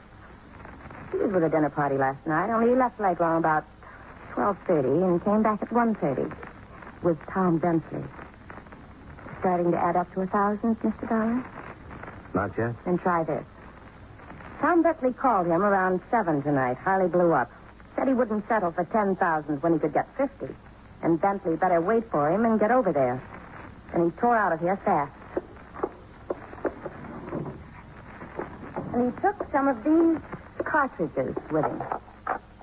Pretty big caliber. So are the rifles of Harley's they were using at the studio. Where's Harley now? I haven't the slightest idea. You're not telling everything you know. Maybe not, but you can't prove it. And I'm not interested in being booked as an accessory. Hmm? Sounds reasonable.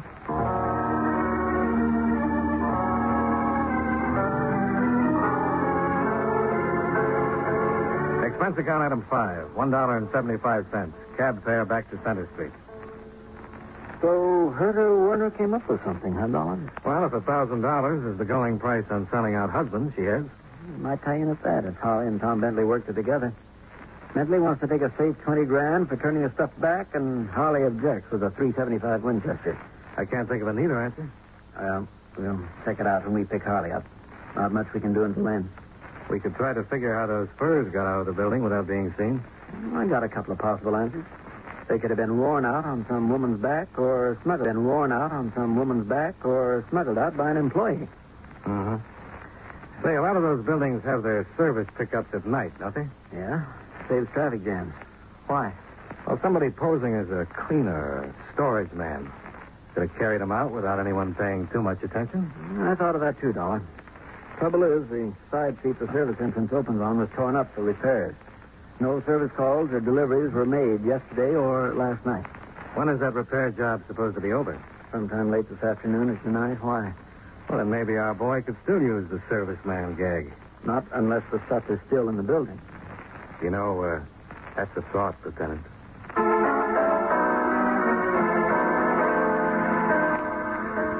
The side street by the Baroness's apartment building might have been under repair yesterday, but there was nothing wrong with it by the time we got there. We went into the service entrance and checked with the night superintendent who was on the door. Yeah, that's right, Lieutenant. Street was fixed about 5 in the afternoon.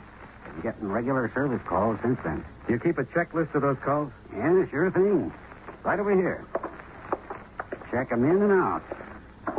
I don't see much sense to it, but we do. Yep, here it is. Anything unusual about any of the tradesmen? Don't know what you call unusual, Lieutenant. A poster came in. 3, 4 florist boys. Always get a lot of them. Some cleaners. Liquor delivered to a couple apartments. Usual run. Anybody take any packages out? Well, I wouldn't know about that particularly. I don't pay much attention.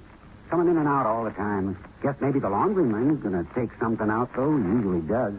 What laundryman is that? New fella. Don't think I ever saw him before. Real big he is. Kind of busting out of uniform. Nice enough fellow, though. Could be Harley. Yeah, it sounds like it. What laundry was he from? I don't think I noticed. Just saw he was a new one. Yeah, if you want to know, why don't you ask him? You know where we can find him? Sure. He only checked in maybe 10 minutes ago.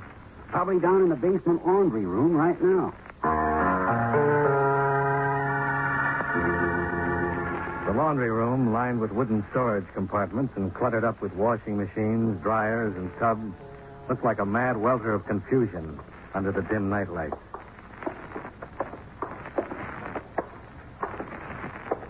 See him, Dollar? No, not yet.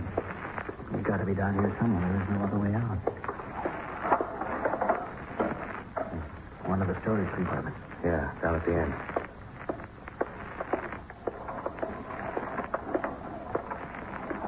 Hey, there he is. It's Harley. Pushing that laundry cart. Yeah. Okay, Harley, stop right there. Police officers. Watch it, Lieutenant. Don't drive, Harley. Stop that gun.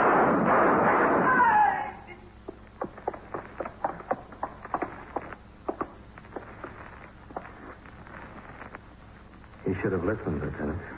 Yeah.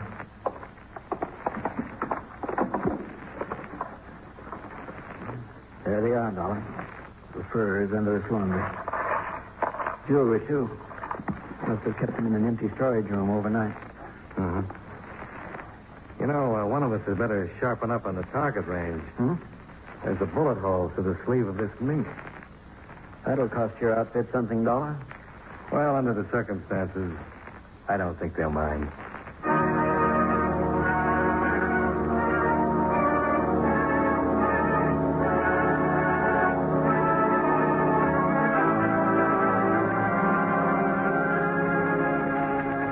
Expense account item 6, $19.30. Hotel bill and miscellaneous. Expense account item 7, $5.10. Gas and oil back to Hartford. Expense account total, $50.45. Yours truly, Johnny Dollar.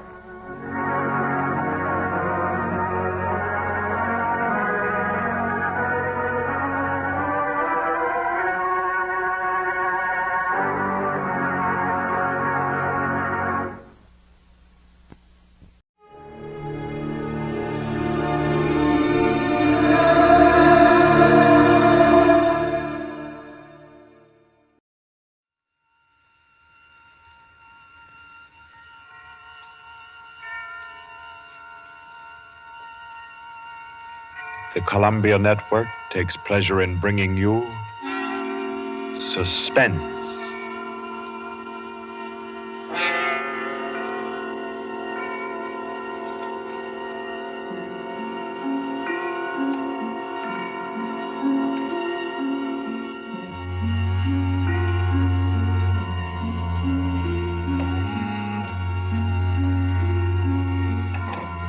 Suspense.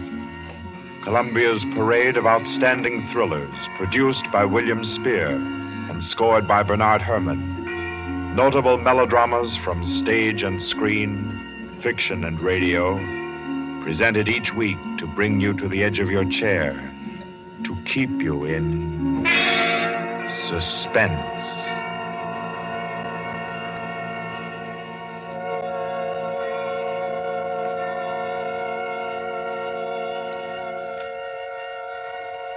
Tonight's story, by the noted American author T.S. Stribling, deals with a crime of murder on an exotic and atmospheric island, with ragged beggars who slept in a Hindu temple and awoke with gold in their pockets and a dead girl lying near them, and with a strange and mystical entrance into the life of hereafter, which was the experience of an American psychologist.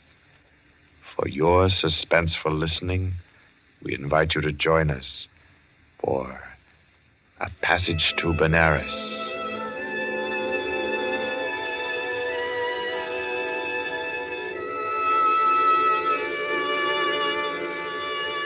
In Porto, Spain, in Trinidad, at 5:30 in the morning, Mr. Henry Poggioli, an American psychologist, stirred uneasily, became conscious of a splitting headache, opened his eyes in bewilderment, and then, with a shock, saw where he was. He got up, arranged his clothing. He tried with his neat psychological mind to recapture his dream, to bottle up again the little smoking wisps that still floated about within his aching head. By 7 o'clock, he had found his way back to the house of Mr. Lowe, his host in Port of Spain. Lowe was already about his coffee, with an interested spoon poised above the morning paper. Ah, there you are. Good morning, Poggioli. I say, you're quiet. Didn't hear you get up at all. Have some breakfast? Oh, thanks. I've been out for a breath of air. What's the news today? Well, the new governor will arrive in Trinidad on the 12th, and, hello. Another native's killed his wife. Tell me, Poggioli, as a psychologist, why do coolies kill their wives? Oh, for various reasons, I imagine. Let's hear some of the facts. Oh, I say, this is a coincidence. Really putting on a show for you, Poggioli, on your first visit to Trinidad. How so? Well, you remember that wedding procession you and I watched last evening down at the Hindu temple? The temple? Oh, of course. The cream-colored little bride with the breastplates and the linked gold coins and the anklets and all the finery. Mm-hmm. And the bridegroom. What'd you say his name was? Budman Lal? Yes. Well, do you know what's happened? Budman Lal is in jail this morning, and his cream-colored little bride is dead with her throat cut. No. Do they think he did it? No doubt of it. That's why he's in jail now. He always seemed like a sensible fellow, too. One of our best patrons. Which only proves my contention, Poggioli. A bridegroom of only 6 or 8 hours killing his wife without any reason at all. Oh, there's usually some reason for murder. Maybe. But I say, old boy, you're missing the point completely. How? Well, suppose you actually had gone and slept in the temple there last night. You wanted to, you know. Remember? And I said, no white man ever stays all night in a coolie temple. You remember? Yes, I remember. You said it simply isn't done. Well, if you had, Poggioli, I say, that would have been a pretty kettle, wouldn't it? Yes. Yes. Well, I'm afraid I'll be mixed up in this. Both Mr. Lal and his uncle Hyradas are clients of mine. Old Hyradas has upwards of $5 million in my bank. Hyradas? Didn't you tell me he built that temple where the murder took place? Yes. It's what the Hindus call a temple and rest house. Hyradas gives rice and tea to any traveler who comes in for the night. It's an Indian custom to help mendicant pilgrims. A rich Indian will build a temple and rest house just as you Americans erect libraries. Ah. What does it say there about the murder, though? Budman Lal, nephew of the famous Mr. Hyradas, was arrested early this morning at his home for the alleged murder of his wife, whom he married yesterday. The body was found at 6 o'clock this morning in the temple where the wedding ceremony took place. The temple attendants gave the alarm. The victim's head was severed completely from her body, and all her jewelry was gone. 5 coolie beggars who were asleep in the temple when the body was discovered were arrested. They all claimed ignorance of the crime, but a search of their persons revealed that each beggar had a piece of the bride's jewelry and a coin from her necklace. Mr. Budman Lal and his wife were seen to enter the temple at about 11 last night for the Hindu rite of purification. Mr. Lal, who is a prominent curio dealer, declines to say anything further. Doesn't tell you very much, does it? Ah, not much. What do you make of those beggars? Oh, that's simple enough. Those devils laid in wait inside the temple until the husband went out and left his wife.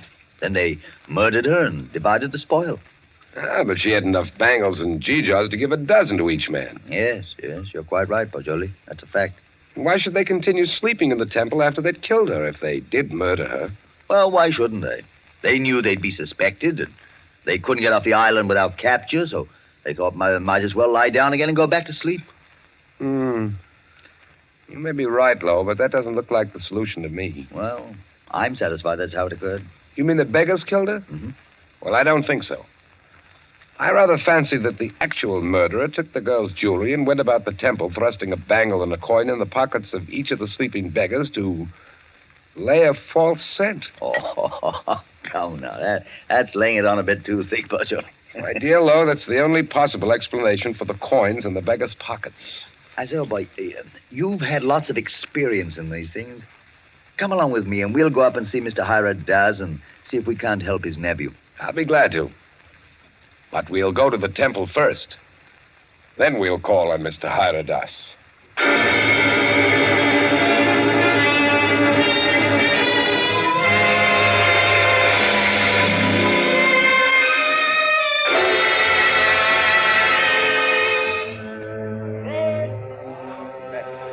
Well, here we are. In spite of the police guard at the door, the temple doesn't look sinister in the daylight. No, it just looks dirty. Let's go in and question the beggars. Excuse me, did any of you fellows hear noises in this temple last night? Oh, much sleep, Sahib. No noise. Policeman punch us wake this morning. Make sit still here. What's your name? Shuda Chan, Sahib. When did you go to sleep last night? When I ate rice and tea, Sahib. Mm-hmm. Do you remember seeing Budman Lal and his wife enter this building last night? Yes, remember, Sahib. Did you see them go out? No, Sahib. No one remember go out. You were all asleep then, huh? All asleep, Sahib. Did you have any dreams during your sleep? Hear any noises? I dream bad dreams, Sahib. Huh? When policeman punched me awake this morning, I think dream is come true. And me, Sahib. Me, too. Me. Did you all have bad dreams? Yes, all have bad dreams. Look here, Pajoli. I don't see where this is getting us. I do think we ought to be getting on to old AFRTS' house. No, I think we can now entirely discard the theory that the beggars murdered the girls. On what grounds? They told you nothing except that they all had bad dreams. That's the reason. They all had wild, fantastic dreams. That suggests that they were given some sort of opiate in their rice or tea last night. It's quite improbable that 5 ignorant coolies would have wit enough to concoct such a piece of evidence as that. That's a fact, but I don't believe a Trinidad court would admit such evidence. We're not looking for legal evidence. We're after some indication of the real criminal. Now I suggest that we get onto the house of AFRTS.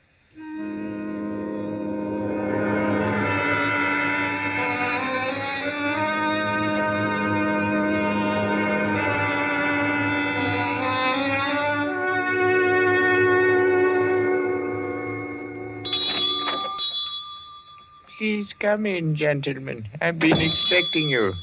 Please be seated. Thank you. Thank you. A most mysterious murder, and the life of my poor nephew will depend upon your exertions, gentlemen. Tell me, what do you think of the beggars that were found in the temple with the bangles and coins?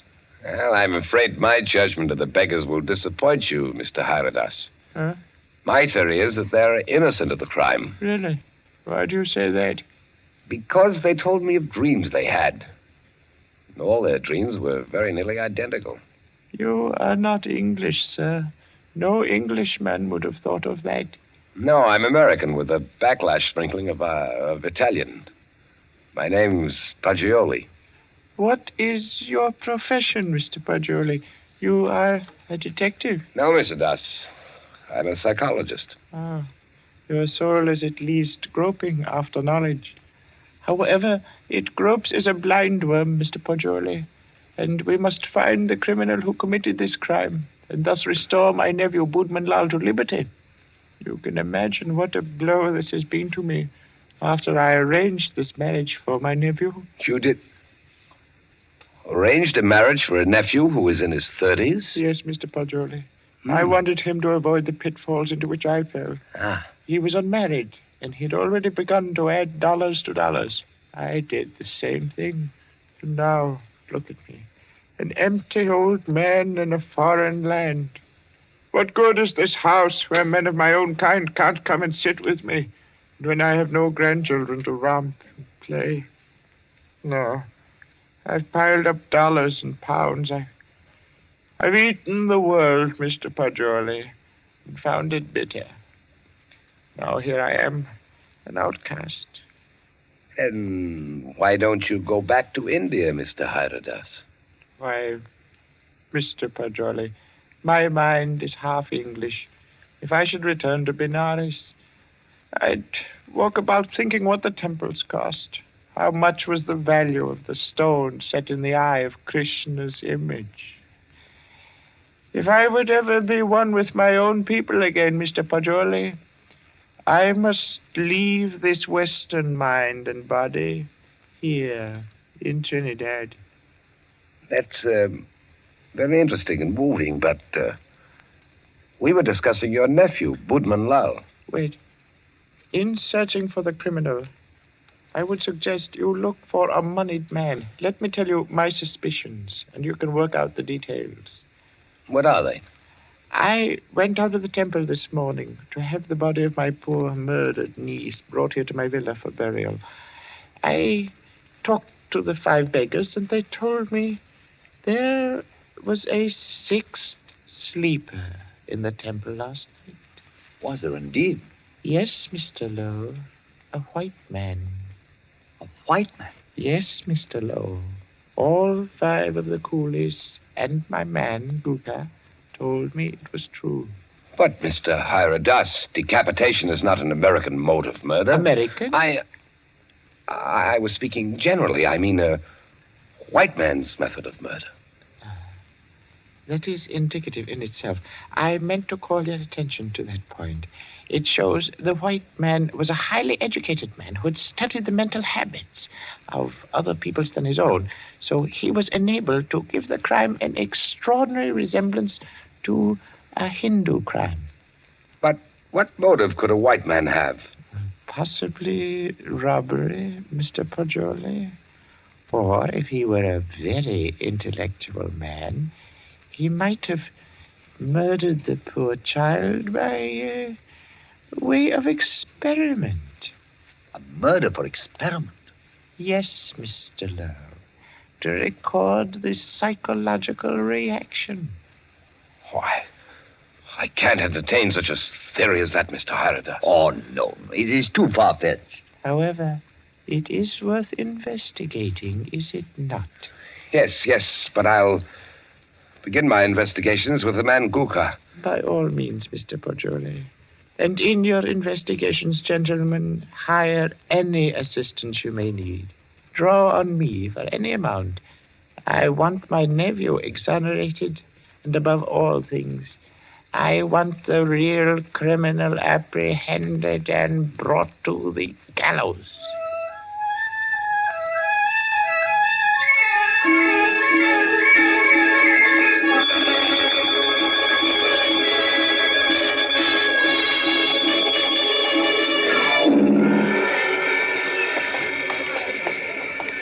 What do you think of that, Paggioli? White man in our temple. Sounds like pure fiction to me, to shield Boodman Lal. You know, these fellows hang together like thieves. Say, it's a jolly good thing we didn't decide to sleep in the temple last night, isn't it? You know, in my opinion, Lowe, the actual criminal is Boodman Lal. Same here. I've thought so ever since I first saw the account in the paper. Somehow these fellows will chop their wives to pieces for no reason at all. Lowe, what do you know about Boodman Lal? Well, he was born here and has always been a figure because of his rich uncle. Lived here all his life? Uh-huh. Except when he was in Oxford for 6 years. Oh, he was an Oxford man, huh? Yes, yes. There you are. That's the trouble. I don't understand. What do you mean, Pajoli? And no doubt he fell in love with some English girl, but when old AFRTS chose a Hindu child for his wife, Budman couldn't refuse marriage. No man's going to quarrel with a $5 million legacy. And then he chose this ghastly method of getting rid of the child bride. I dare say you're right. I feel sure Budman Lal killed the girl. George, I'm getting tired of walking. There's a cab. Let's hop it and ride the rest of the way. Hi, cabby! A cab! I say, Well, aren't you coming? You know, I don't feel that I can conscientiously continue this investigation, trying to clear a person whom I have every reason to believe guilty. But, man, don't leave me like this. At least come as far as police headquarters with me and explain your theory about Guka, the temple keeper, and the rice. Well, I thought I'd go back to your cottage and pack my things. Pack your things? Oh, your boat doesn't sail until Friday. Yes, I know, but there's a daily service to Curacao. It struck me to go there. Oh, now, come. You can't run off like that just when I've stirred up an interesting murder mystery for you to unravel. Why, Pajoli, you ought to appreciate my efforts as a host more than that. Well, all right, then. To the police station. Yes, sir. Halt it. Hurry up. Bye-bye.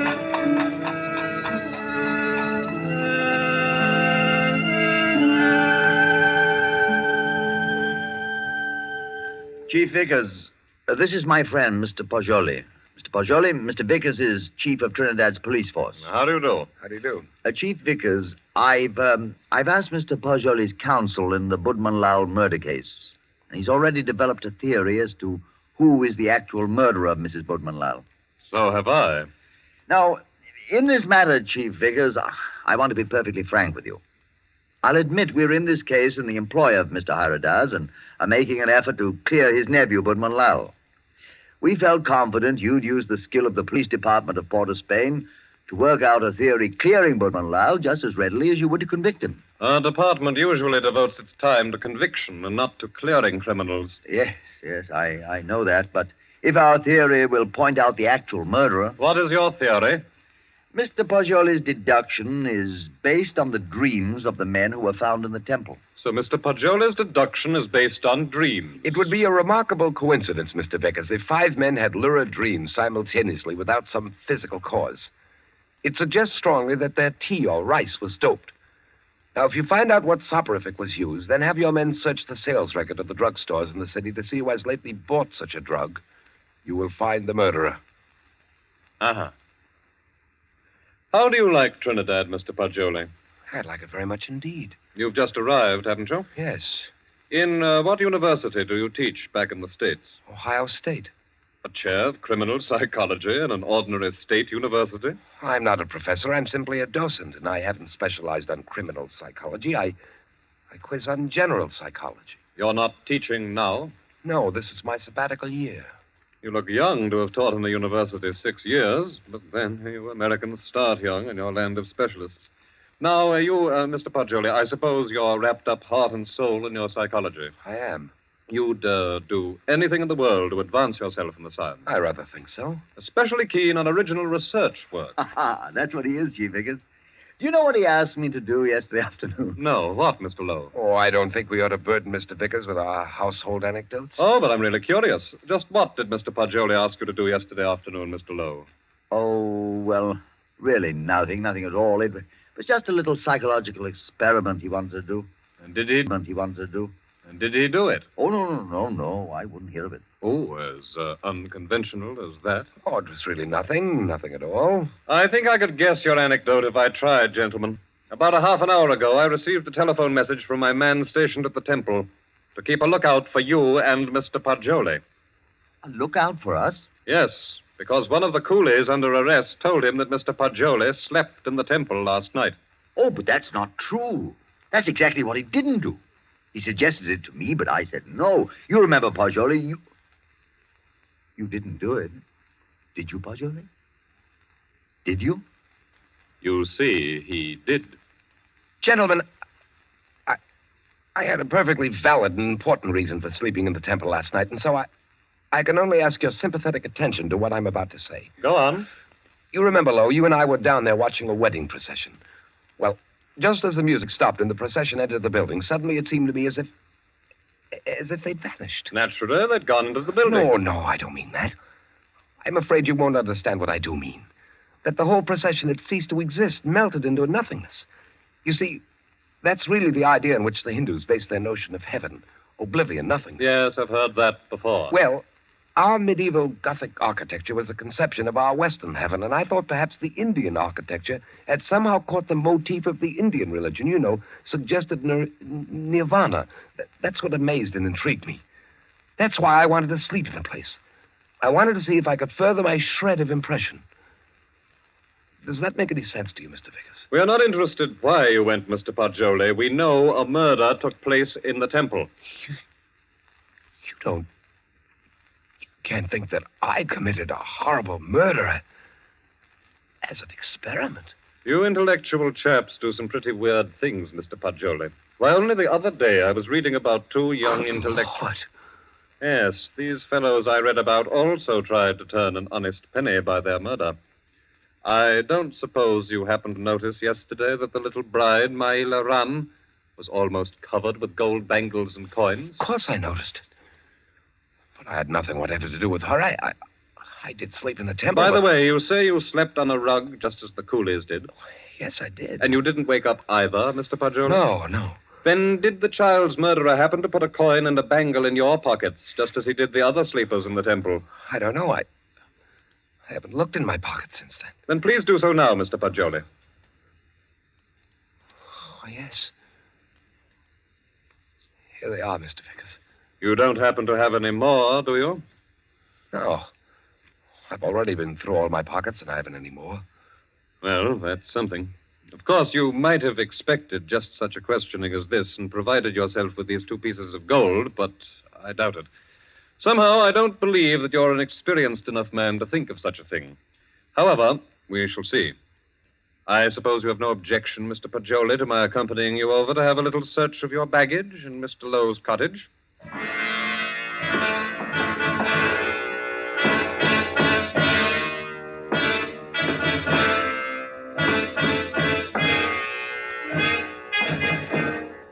Now then, Mr. Poggioli, be so kind as to open your trunk.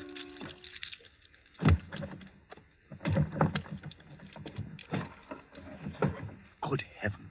Mm-hmm. Just as I thought. A trunk tray full of bangles and coins. I'll say one thing for you, though, Mr. Poggioli. Your nerve almost got you by. But you can't believe that I did it. No. You don't believe I did this, do you? I don't. In your trunk, Poggioli. If I did it, I was sleepwalking. God, to think that it's possible that right here in my own trunk. Well, we might as well start back, I suppose. This is all. I'll go back with you, Poggioli. I'll see you through. Somehow I can't. I won't believe you did it. Thanks. You know, Poggioli, you set out to clear Boatman Lal, and, well, dash it all, it looks as if you have. No, he didn't. Woodman Lal was out of jail at least an hour before you fellows came into police headquarters to see me. Out?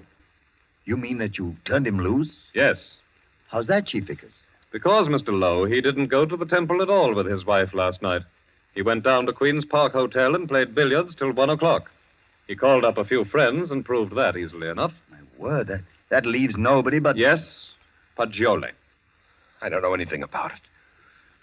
If I did commit the murder, I was asleep. I don't know anything about it. That's all I can say. I don't know anything about it. Perhaps arrest and jail will help restore your memory. Well, we'll see. Come now, Poggioli, old man.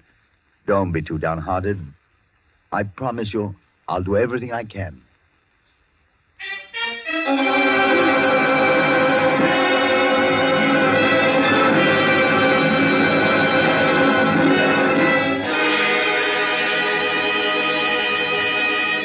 In the case against Henry Poggioli, having been duly tried by a jury of your peers who have been found guilty and by the powers invested in me, I herewith sentence you to be hanged by the neck until you are dead.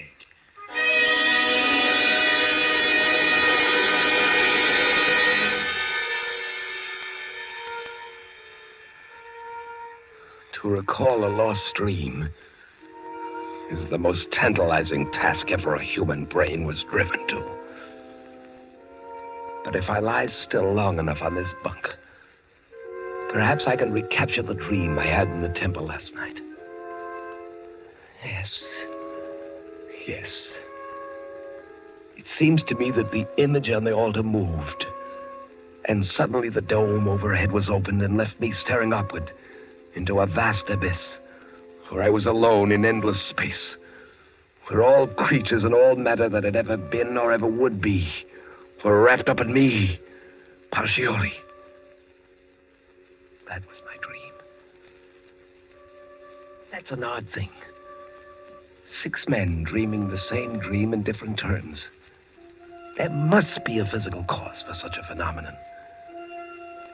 Of course! I've got it! Vickers! Flo! I have it! I've solved it! Get me out of here! I know who killed the girl!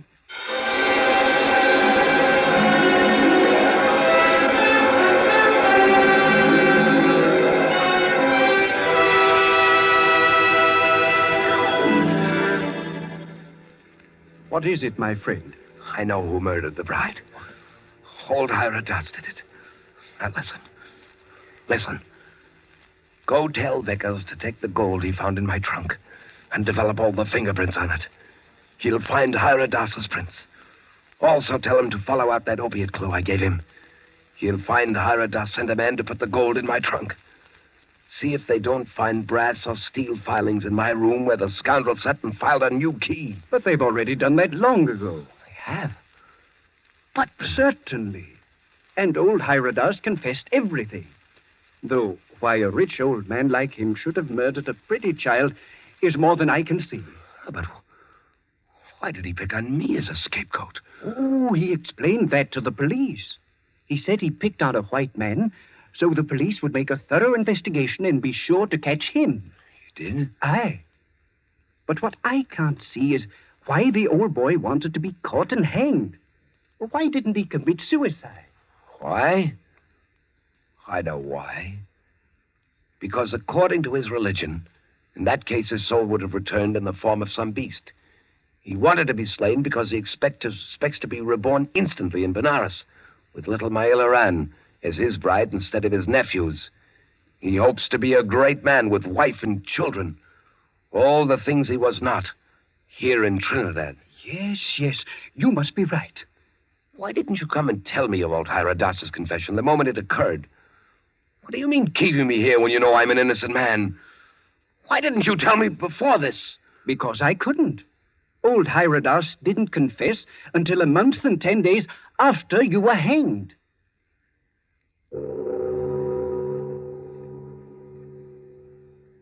So ends A Passage to Benares, T.S. Stribling's tale of mysterious death and death mysterious. This was tonight's story of Suspense. Suspense is produced by William Spear. John Dietz was our guest director this evening. Tonight's radio drama was written by Carol Case and scored by Bernard Herrmann. Paul Stewart was Pagioli, Barry Kroger was Mr. AFRTS, and Horace Brem played Mr. Lowe. Others in the cast were Alan Hewitt and Guy Rep. Next week at this time, Columbia will bring you another selected story from the world's great literature of thrills, another study in suspense. This is Barry Kroger, and this is the Columbia Broadcasting System.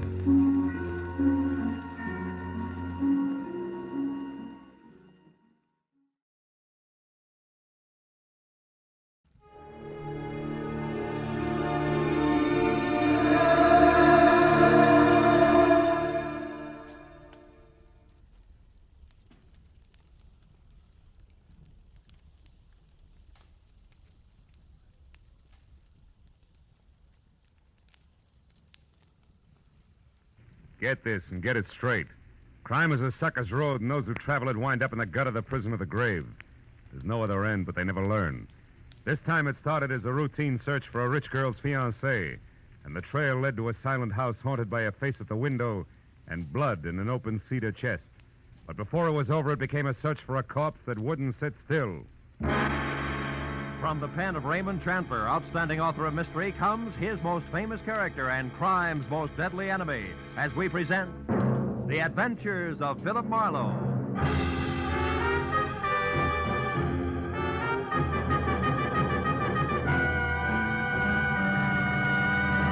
Now, with Gerald Moore, starred as Philip Marlowe, we bring you tonight's exciting story, The Busy Body.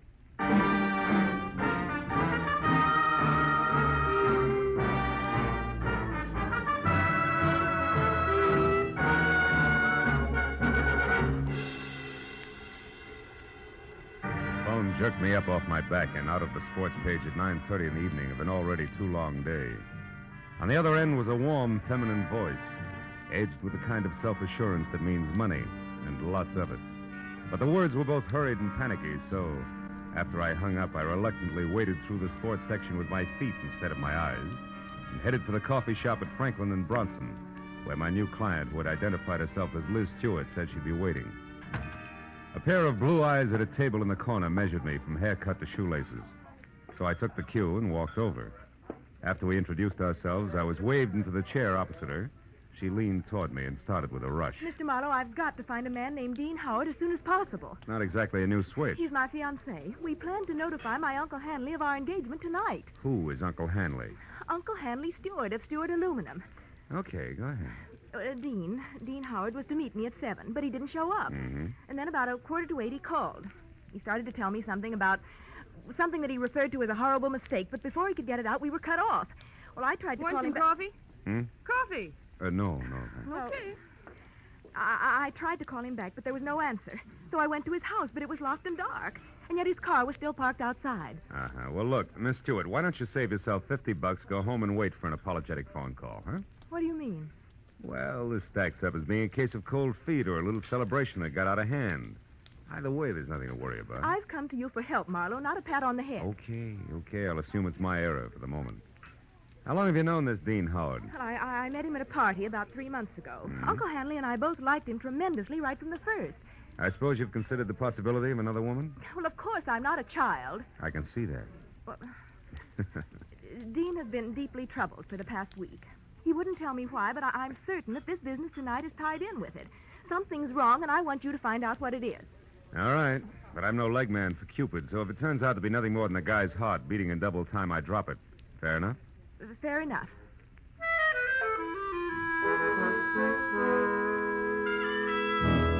She gave me a short list of posh joints she and Dean Howard sometimes visited, and his address, which was 312 Normandy.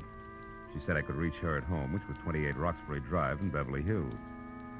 Well, $50 is $50, so after she left, I spent a handful of nickels checking the list by phone and drew a complete blank. So I drove out Los Feliz to Normandy and found the number, 312. As I walked up to the door and leaned on the bell, I got the feeling that I was being watched. There was no answer, so I tried the door. It was locked. I threw a look over my shoulder as I walked around the side of the house and caught a glimpse of a face in a window next door, just before the curtain was dropped back into place. The back door of 312 was locked, too, I found out, as did the face next door, which was watching me again from one of the rear windows. There was one answer to that, so I went out in the street and up the steps of the house next door and knocked, good and loud. What do you want? My name's Marlowe, lady. I'm a detective. You may be able to help me. A detective? Mm-hmm. Well, come right in, Mr. Marlowe. It's about time's all I have to say. I'm Agatha Lambrigger. What's he been up to? Who? Well, you're investigating that bachelor next door, aren't you? Yes. Oh, how'd you know? Stands to reason. I've known all along he's a suspicious character. Yes? Lived there a year now. Comes and goes at all hours. Drives that fancy car out there. Wears fine clothes, but nobody seems to know what he does or where he gets all his money. Well, look, Mrs. And girls. Oh. Well, believe you me, they don't come to clean his house. Never gets cleaned. But they come just the same. Why, only tonight there was one. Some blonde in a white dress. I tell you, I've never Mrs. seen Lambrigger, did the girl go inside? Well, no. But she tried to. The door was locked. And it's Miss Lambrigger. Oh, how stupid of me. Yes. Well, tell me, did you notice Mr. Howard come home tonight? Well, I didn't exactly see him come home. But he was over there all right. And not alone either. Is that so?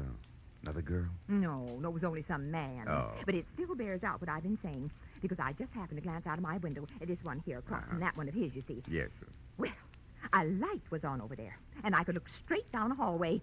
And do you know what? What?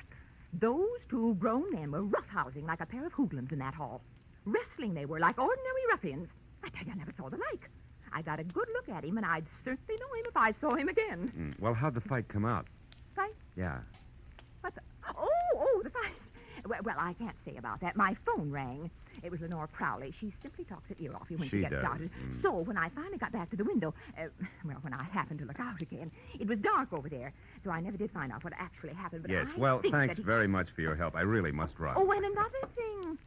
The noise and the drinking that's gone on in that house. Why, you wouldn't believe it. Oh, you're leaving? As soon as possible, yeah. But you still haven't told me what he's up to. Well, I'm not at liberty to do that. Oh, well, that's a shame. Yeah. Well, I'll be here all the time, you know, and I'll certainly keep an eye on that house. Oh, I can't tell you how much I appreciate you're going to all this trouble just for me. Bonsoir, Miss Lambrigger.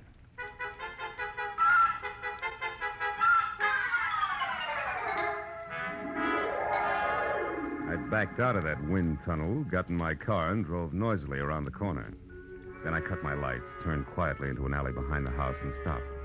Slipped through Howard's back gate and up the side of the house, found a window that could be persuaded, and went in. Yeah, Howard was a lousy housekeeper, and everything that didn't get brushed off in normal traffic was covered with dust. I found my way to the room opposite Agatha Lambrigger's observation window and ran smack into her first lie. Where she said there was a hallway, there was a solid wall, papered with purple roses and hung with 4 dingy pictures in bronze frames, 2 on each side of a big, ugly mirror. There were 2 hallways, but no angle at which either could be seen from her window. Furthermore, there was no sign of a struggle. One hall led to the study, the other to the bedroom, and I checked both. But still, there was no indication of a fight. On my way out, I barked my shin on the nose of a lion carved on the corner of an oversized cedar chest, just as the abrupt sound of someone at the door brought me to a rigid halt. Whoever it was had the patience of an 8-year-old on circus day. So I set myself up as the type who might live in a joint like this and answered. What's the matter with the lights, Howard? Blow a fuse? Or could this be some new economy measure? I like it this way. I don't think I know you. You should, Howard, you should. I called you yesterday about a certain money matter. The name is Leo. Don't go for your gun, Howard. Well, since yours is pointed at my third rib, why should I? Well, like I told you on the phone, my boss is anxious. You're way overdue, Howard. I want that $50,000 the boss loaned you 3 months ago. Have it for me the day after tomorrow. All of it. Without fail. He knows I'm good for my debts. Why all the pressure? Well, maybe he figures your investments aren't so smart. Like maybe you've been blowing too much on that second-rate canary, Carol. Oh, yeah, Carol. I remember. Mm. She's your girl. Well, that's none of my business. See you day after tomorrow about the same time. And if you get a headache from worrying about paying off, just think of the one you'll have if you don't pay. It'll be like 10 times this. Oh! Good night.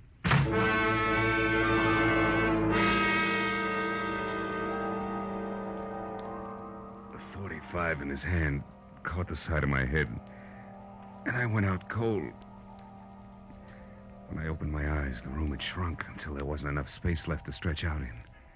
And the climb to my feet, was as easy as roller skating through a log jam. And it wasn't until I found a match and had a light that I knew why. Somebody had moved me from the front door and crammed me into a broom closet like a bag of wet wash. When I got out, I saw that my cubbyhole was off the hall of the bedroom. I listened, but there was no sound in the house, so I started moving. But stopped when I noticed something else. The big cedar chest with carved lions on the corners that had been closed before now was standing open. I struck another match. Inside on the bottom was a thick red puddle of blood. Blew out the match and was in the middle of a mental apology to Liz Stewart when it came.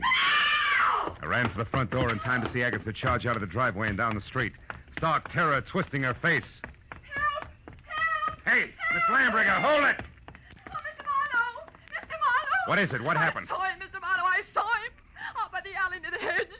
He's dead, Mr. Marlowe. Dead in my backyard. All right. Now take it easy, Agatha. Who was it? He's there now, lying on his back close to the hedge, and he's dead.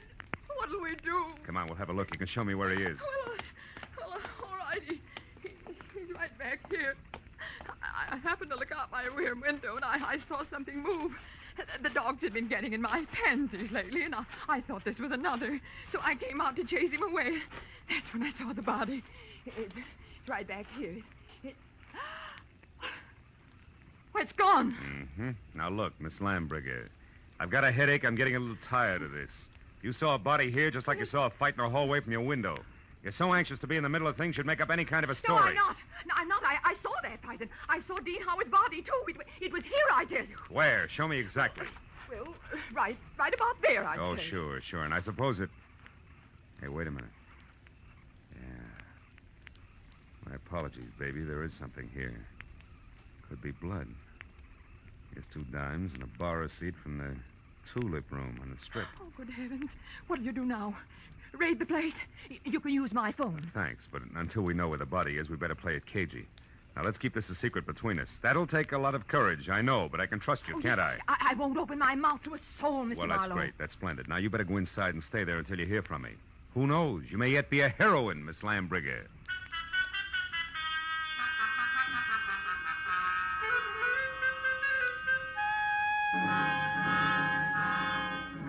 The bar receipt was a long shot.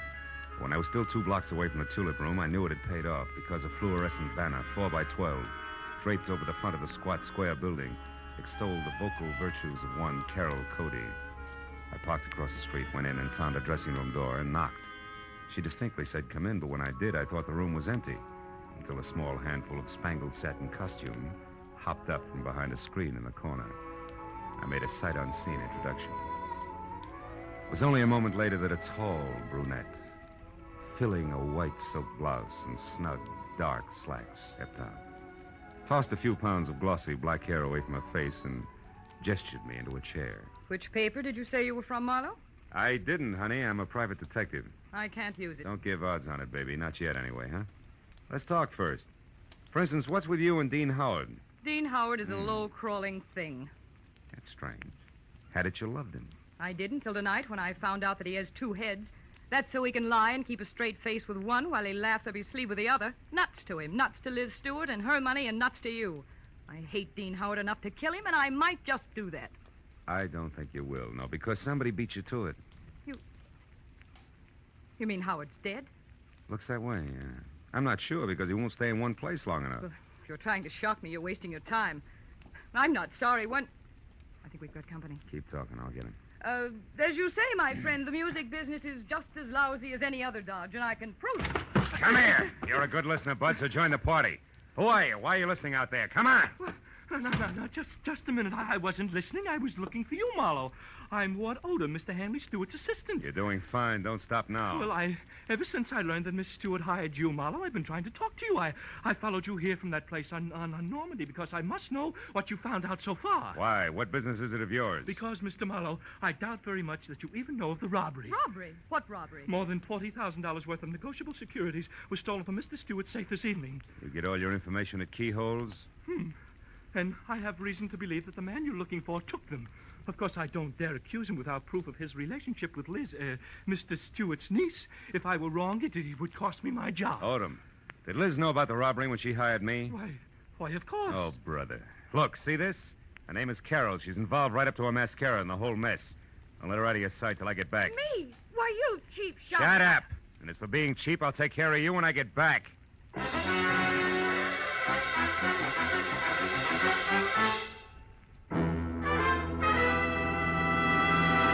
In just a moment, the second act of Philip Marlowe. But first, 3 gentlemen with highly varying but equally effective approaches to dealing with crime entertain you with their deeds of daring on CBS every Sunday. Jethro Dumont, alias the Green Llama, Police Commissioner Bill Grant of Call the Police, and Dashiell Hammett's Sam Spade. These 3 sterling gentlemen all make their appearances tomorrow on most of these same CBS network stations. And now with our star, Gerald Moore, we return to the second act of Philip Marlowe and tonight's story, The Busy Body.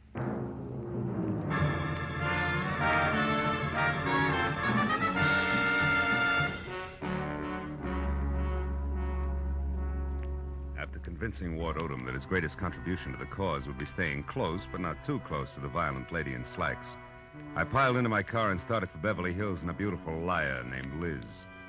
I I didn't stop until I was at number 28 Roxbury Drive, out of my car and walking fast up the semicircle of gravel driveway that led to the carefully antique front door. But then, for two good reasons, I stopped again. The first, a squad car parked ahead of me that said everybody except Marlowe knew all about the bonds Mr. Hanley Stewart could no longer call his own. The second reason, and more important, was my client, Liz Stewart, sneaking out of a side door and hurrying toward a gray coupe. I stepped back into the shadow of a squat palm and waited for her to come abreast of me. Late date, Miss Stewart? What? Marlowe, why, you startled me. Considering everything, it's the least I can do. What do you mean? I don't like clients who lie to me. So if you don't mind, I'll just stroll along with you while you assure me you can explain everything. But I can, Marlowe. Just give me a chance, please. All right. Why didn't you tell me that 40 grand worth of negotiable bonds disappeared from your uncle's safe at the same time as Howard? Oh, because I didn't want you to be prejudiced, to be looking for a thief from the start. If Dean did take those bonds, he had a reason. Like being fond of money? No, like being forced to do what he did. All right, let's say he was forced. What then? Well, then I wanted to help him, to get to him before the police. They'd arrest him in a minute. And you, on the other hand, would get the bonds back to your uncle, convince him it was all a mistake, and talk him out of telling the law, huh? Then with your own dough, you would help Howard out of the spot he was in. Is that it? Yes. But you haven't proved the Dean took the bonds. No, I haven't. Could have been anyone who knew the combination of the library safe. Which includes how many? Aside from Uncle Han and myself, just the family lawyer and Mr. Odom. Yeah, what about Odom? Could he have done it, Liz? No, I don't think so, as much as I dislike him. You see, Marlowe, for years, Odom's been very close to Uncle Han. He's had 1,000 opportunities to steal if he wanted to. Well, like this afternoon, for instance. He had $10,000 worth of the bonds with him today. What was he doing with all that dough? Paying gas bills? He was going to sell them for my uncle. But the transaction fell through, so he brought them back to the house and put them back in the safe. Anyway, Marlowe, I don't think he'd have the courage to steal. I know what you mean. I've already met Mr. Odom. When? Oh, about a half hour ago. In a nightclub called the Tulip Room. Odom thinks Dean is guilty, Liz, but he's afraid to mention it publicly till he knows a little more. What's a nightclub got to do with Dean? Carol Cody. Who? She's Dean's girlfriend. Marlowe, you're crazy. I talked to her, honey. She's a singer there. Told me that she and Howard were more than chummy, but that she gave him the air tonight when she found out about you. And you believe that? Mm-hmm. Now that I've had a little time, I believe even more. Details that she never bothered to mention. Details like Dean Howard and Carol Cody playing you for a sucker. He gains your confidence, then the combination of the safe, and then goodbye. But you see, the end was a switch, Liz. Dean didn't... Dean didn't what? Hmm? What is it, Marlowe? What are you staring at? Back of my car there. That's not gas dripping on the driveway. The color's too red. Liz, stay back. No, Marlowe. I don't want to. I want to... Marlowe! It's Dean. He's dead, Marlowe! Yeah.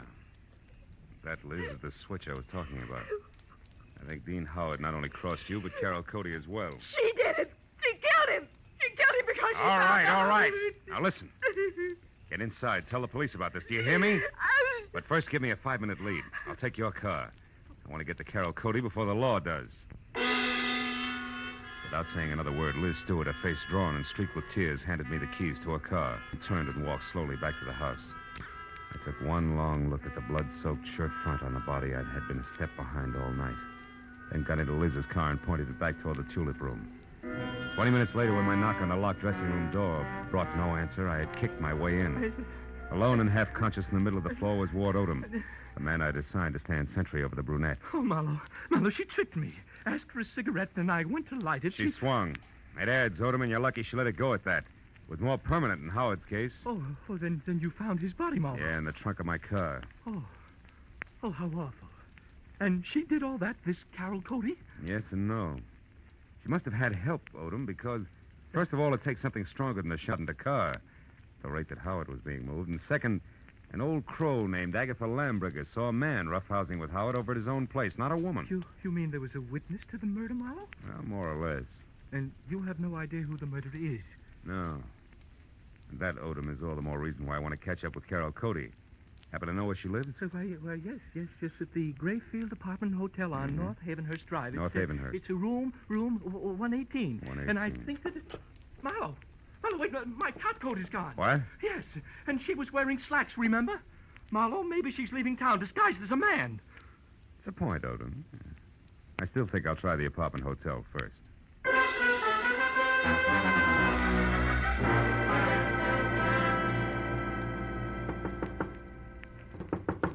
in, the door's open. The bag's over there, boy. Did you get the Marlowe, what are you doing here? Not doubling for a bellhop, so get over there, sit down, and keep your hands in your lap, because if I have to, I'll shoot. What? I don't understand. I'll make it real plain. I think you murdered Dean Howard because he double-crossed you after he emptied Hanley Stewart's safe. And I think you're out of your mind. Which brings us to a position called stalemate, and that in turn makes this a good time to call the cops. I didn't kill Dean. I swear I didn't. Oh, listen to me. What you said about Dean double-crossing me after he stole the bonds is true, but not the way you think it is. Second verse. He didn't want to just cut me out of my share, Marlowe. He wanted to return all the bonds intact. He really fell in love with Liz Stewart and decided to play all-American boy. You mean he decided to call it all off after he'd stolen the bonds? Yes, Marlowe. That was the reason we argued tonight. Well, it's a stronger reason than one I already had for your committing murder. Baby, you wanted that money bad. No, you're wrong. Come back here. Why did you belt Odom and run? And don't bother denying that you did, because I just left him. And he's minus good health and that top coat over there. So if you think I that you... can explain that. I was scared that a confession out of Dean would get me into hot water. And when you showed and then Odom, Just a minute, But Carol. Marlowe, Just a minute, will you? I think I've got the answer. What answer? It's dust, Carol. Dust and what an old gossip swears she saw from her window. Right now, I've got to get over to her place before she ends up looking like the late Mr. Howard. Well, then you believe me, Marlowe, about not killing Dean. I don't know. But since you've been in this cheap swindle from the start, we'll just tuck you into an old-fashioned wardrobe. Just for safekeeping, baby.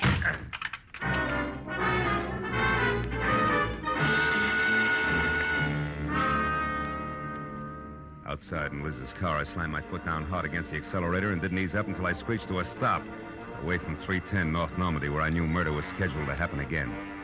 I was next to a pair of half-open French doors through which I could see Agatha Lambricker sitting erect in a straight-back chair. I was happy that I hadn't taken any longer in getting there. I was also happy that the man standing opposite her, gun in hand, the man who had murdered Dean Howard, had his back to me. I got a firm grip on the .38 in my You've been hand. so nosy, Miss Lambricker. And it's too bad that Marlowe had to let me know you've been a witness when I killed Dean Howard. A roughhouse, I think you called it. A roughhouse is what I thought at the time. But when I saw Dean Howard's body out in the alleyway, I knew... You knew I killed him. Everything would have been simple if you hadn't had your nose out a mile. I was going to run over him, and it would have looked like an accident. But I had to move the body after you saw it. Marlowe's car looked good until I could dispose of it. But there's no point telling you all this. You won't be able to gossip about it, Miss Lambricker. I'm sorry. Sorry, but that's the way it has to be. You or me. I vote for you, Odom. Drop your gun before I close the polls for good, real noisy like. Come on, drop it. No, don't shoot. I dropped it. Okay. I'll move to the middle of the room, hands high. Marlowe, I didn't want to do it, but I had to kill him. Because Dean Howard was going to return the bonds he took. Marlowe, and that please would have left listen you in to a me. spot, wouldn't it? Because Howard only stole 30 grand out of that safe. You were taking 10 grand to legitimately sell for your boss. I know what And when you went to I know what return them, you happened. saw there'd been a theft. And you decided to make the most of it and let somebody else take the rap for the whole 40 grand. Keep your eye on Mr. Marlowe. He's Don't worry, a man who shoots another man in the back has no guts. He won't try anything while I'm looking at him. No, Marlowe. I don't have any more guts than it takes to jump behind a woman's skirt. A lady I'd choke to death. If you take one more step. Now lower your gun and listen. All right, let her go, Odom. Sure, let it go. Just as long as you cooperate, Marlowe. Marlowe, don't be a Shut fool. up! Shut up! Don't shoot! He'll kill me anyway. Shoot! No! Shoot! No, don't shoot! Marlowe, don't shoot! Don't shoot!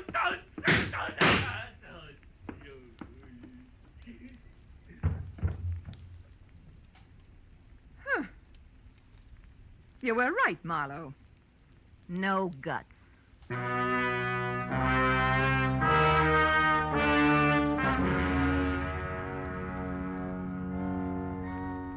It was an ambulance, a half a dozen squad cars, and a police captain included, and 3 long hours of questions and answers in triplicate later, before 310 North Normandy and Environ settled back to being just another quiet house on just another quiet street. With, of course, the exception of Miss Agatha Lambricker, who now would never return to normalcy. And as we sipped hot tea together, and a clock someplace deep in another room struck twice, Now, Philip, so I'm sure I had this she was right. still going strong. Dean Howard owed money, so he and that worthless singer decided that he should get friendly with your wealthy client and then at the propitious moment rob her uncle, correct? Correct, yeah. But what I don't understand is how you knew it was that awful man Odom. Well, there were 2 things, honey. His anxiety to get me to Carol, together with a streak of dust the length of Odom's topcoat sleeve, all added up to a hunch. That, Philip, I don't understand. Well, you got to take them in reverse order. I saw dust on Odom's topcoat sleeve when I was in Carol Cody's apartment. That reminded me of the dust all over Howard's place. Oh, a mess, that house. Yeah, luckily. And the dust was the length of the sleeve, as though somebody had brushed against the wall, coated thick with it. As one would in searching for something, That's right. Now, there's another thing. You saw Howard and another man roughhousing in a hall by looking out of that window there. Mm-hmm. Where, Miss Lambriger, no hall is visible, but where there is a mirror. Oh, then you mean I actually saw a reflection. Yes, darling, you did. Dean Howard hid the bonds behind the mirror. Which tilted so that I saw the reflection of a side hall. That's right. Well, now, Philip, one last question. Why did Odom move the body? Well, if it's the last, I'll answer it. Because he didn't want Howard's death to appear a murder on the night the bonds were stolen. It was better if he died accidentally and wasn't connected with a theft. Oh, I see. Yeah, well, now look, Miss Lamb. Excuse me, I'll only be a minute. Yeah, but Miss Lambriger... Hello? Oh, hello, Judith. Yes, wasn't it thrilling? Miss Lambriger, really, Darling, it all started so innocently. My part, I mean. Well, it was about 7 Miss Lambriger, I have... Philip, I'll be with you in a minute. Oh. Philip, who? Why, the detective, the one I mentioned earlier. A long minute, I'm sure.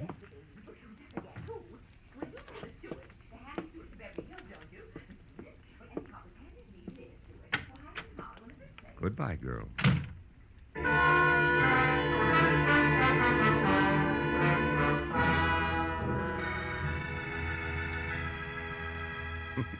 When I got outside, the silence was deafening. And then I remembered that I still had a client up on Roxbury Drive who I had to see. And that there were automobiles to be exchanged, and maybe, if I could find them, some right words to say to a girl who had a very rough night. So I started driving that way, slowly. But 10 minutes later, when I was halfway there, I stopped, turned around, and headed back for 310 North Normandy, and my .38 that I'd forgotten after a handful of policemen had finished examining it. It wasn't until I was at Agatha Lambriger's front door again that I realized something more important. Well, then this Odom, this killer, grabbed me as a shield, Judith, and told Marlowe he had guts enough. Guts was his word, my dear. Yes, well, I could get my gun another day.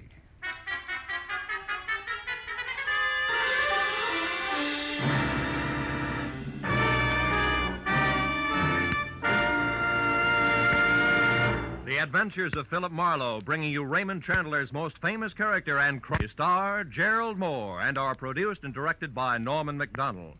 Script is by Mel Donnelly, Robert Mitchell, and Gene Levitt. Featured in the cast were Lois Corbett, Lorette Philbrandt, Lynn Allen, Peter Leeds, and John Stevenson. The special music is by Richard Orant. Be sure and be with us again next week when Philip Marlowe says... It began as the threat of a beating that turned into murder with a brown-eyed blonde, a jovial hippopotamus, and a tough ex-soldier of fortune, all complicating the problem until I got next to the key man.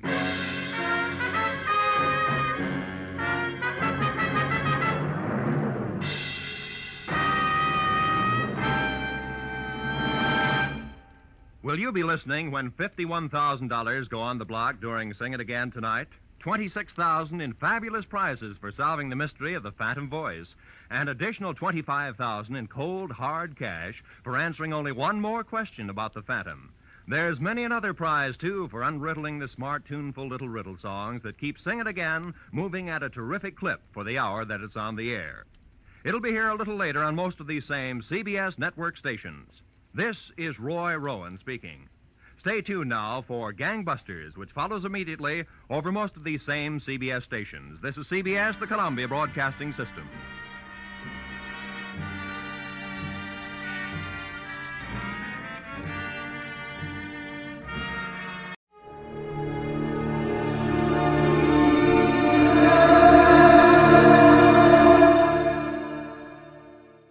The National Broadcasting Company presents The Adventures of Sam Spade, Detective.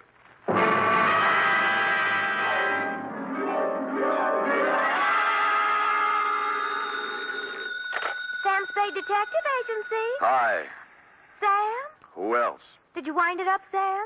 Is it all over? If you're talking about the usual happy ending with the villains dead and buried and the lovers joining hands while the camera does a slow fade, it is not all over, sweetheart. What do you mean, Sam? The villains in this piece are for real, still doing business at the same old stand from one end of the country to the other. Oh, Sam, you sound so grim. Only because I have a grim tale to tell, little one. So warn all within earshot that if they seek bluebirds of happiness, sweetness and light, and love conquers all, to try another detective. Because even now I am on my way with something that might butt into your sleep for the next few days. To wit, my report on the Denny Shane caper.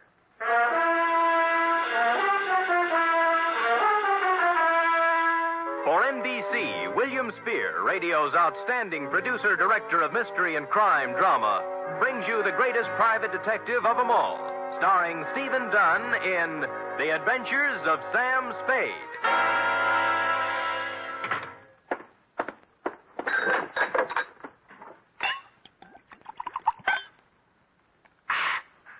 Effie! Sam? Yeah. Oh, I'm sorry, Sam. I didn't hear you come in. Ooh. Oh, tired, Sam? Yeah. You look pale. I guess maybe I'm a little sick, too. Now, Sam, I warned you about heavy lunches when you're on a case. Not that kind of sick, Angel.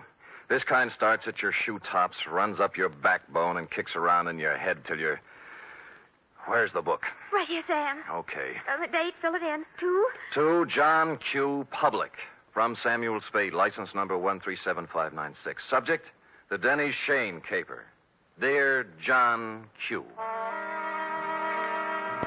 She was sprawled in the corner chair when I got back from lunch. A kid of 16 or so, complete with bobby socks, hair ribbons, and shoulder bag. The kind you see every afternoon in the drugstore near the high school, making jive talk over a soda. But she looked up as I walked in, and the eyes didn't look like jive talk at all. There was trouble in them. You're Mr. Spade? Yep. The detective? Well, according to some people. Fine. I need a detective. You're sure now? Mm-hmm. Positive. What would you be doing with a detective? Your ad in the classified section said you find people. Well, sometimes. They're not too badly lost, that is. Who do you want to find? Did you ever hear of Denny Shane? You don't really want to find Denny Shane, do you? Why not? Well, most people want to lose him. Then you do know him. I'm glad. Here's $20. Now, wait a minute. Hold it, honey. Don't get anxious. What's the matter? Don't you want to be paid for this? Not if I don't do it. What do you mean? Let's talk about you. What's your name? Mary Johnson. Does it make any difference? Mm-hmm. Mary Johnson. Where do you live, Mary? Well, I've never been in San Francisco before. I just got in yesterday. Staying with a friend out in the marina. My home's in Denver. Denver, Colorado. 2028 14th Street. Okay. Here you are. You want to sign the contract? Oh, all right. Where do I sign? On the line here. Oh. No. The right name. Sally Joan Michaels. How did you know that? Next time you use an alias, leave the identification bracelet home. Oh. Don't tell people you're fresh out of Denver when your coat label says it's fresh out of Ruse Brothers, San Francisco. Now, let's try it again, huh? What about Denny Shane? Well, I want to find him, that's all. Well, that's a lot. Why? I'd rather not say. Well, in that case, Sally, I recommend another detective. You'll find there's an ad in the classified section just below mine. You mean you won't do it? Sally, if I may get pontifical for just a moment, Denny Shane is not the kind of character I would pick out for a kid like you. He has a reputation for booking horses, which is illegal, and welching his bets, which is worse. He is associated at one time or another with almost everyone in the files of the Kefauver Committee. And as for the girls he runs around Stop with... it, will you? Oh, so that's it. No, that isn't it. I've never seen Denny Shane in my life. If we do find him, you'll have to point him out to me. Really? He's been good to me. You see, all my life he's been good to me. Mm-hmm. And you've never seen him? No. Denny Shane is my brother, Mr. Spade. My mother died when I was born. I was adopted, but Denny went to an orphanage, and I guess he sort of ran wild after he got out. Yeah. What do you mean he's been good to you? Sent me money on birthdays and Christmases, sometimes in between. He always said if I needed help to tell him, but I never knew where to find him. We need help right now, Mr. Spade. My stepmother has to have an operation, and I know Denny will give me the money if I can find him. Why did you tell me all those black lies? I was afraid you'd call my folks. They'd be horrified if they found out Oh. This is the truth now. Girl Scouts honor. Yes, Mr. Spade. Okay, you run home and study your algebra, and I'll look up Shane in court. No, I've got to talk to Denny myself. You're sure you want to come along? Oh, yes. Okay, but I'm going to have to leave you outside while I talk to his friends. Let's go.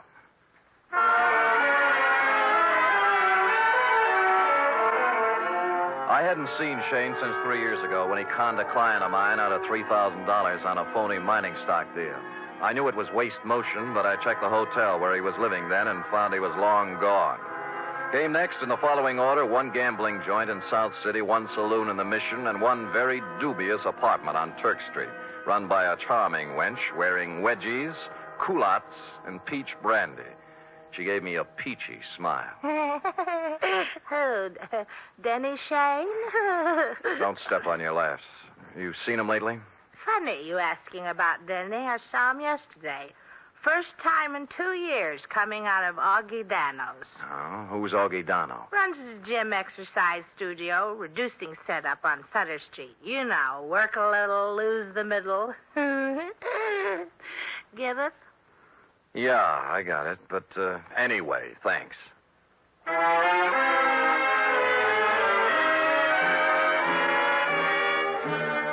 So we took off for Augie Dano's. We've been together 2.5 hours so far and exchanged maybe 2.5 sentences. She just sit quietly in her corner of the cab with her hands folded on her lap, looking straight ahead. Sally. Hey. Oh, What's the matter, honey? nothing. Oh, now, come on. You can tell your Uncle Sammy something's eating you. Now, what is it? I told you.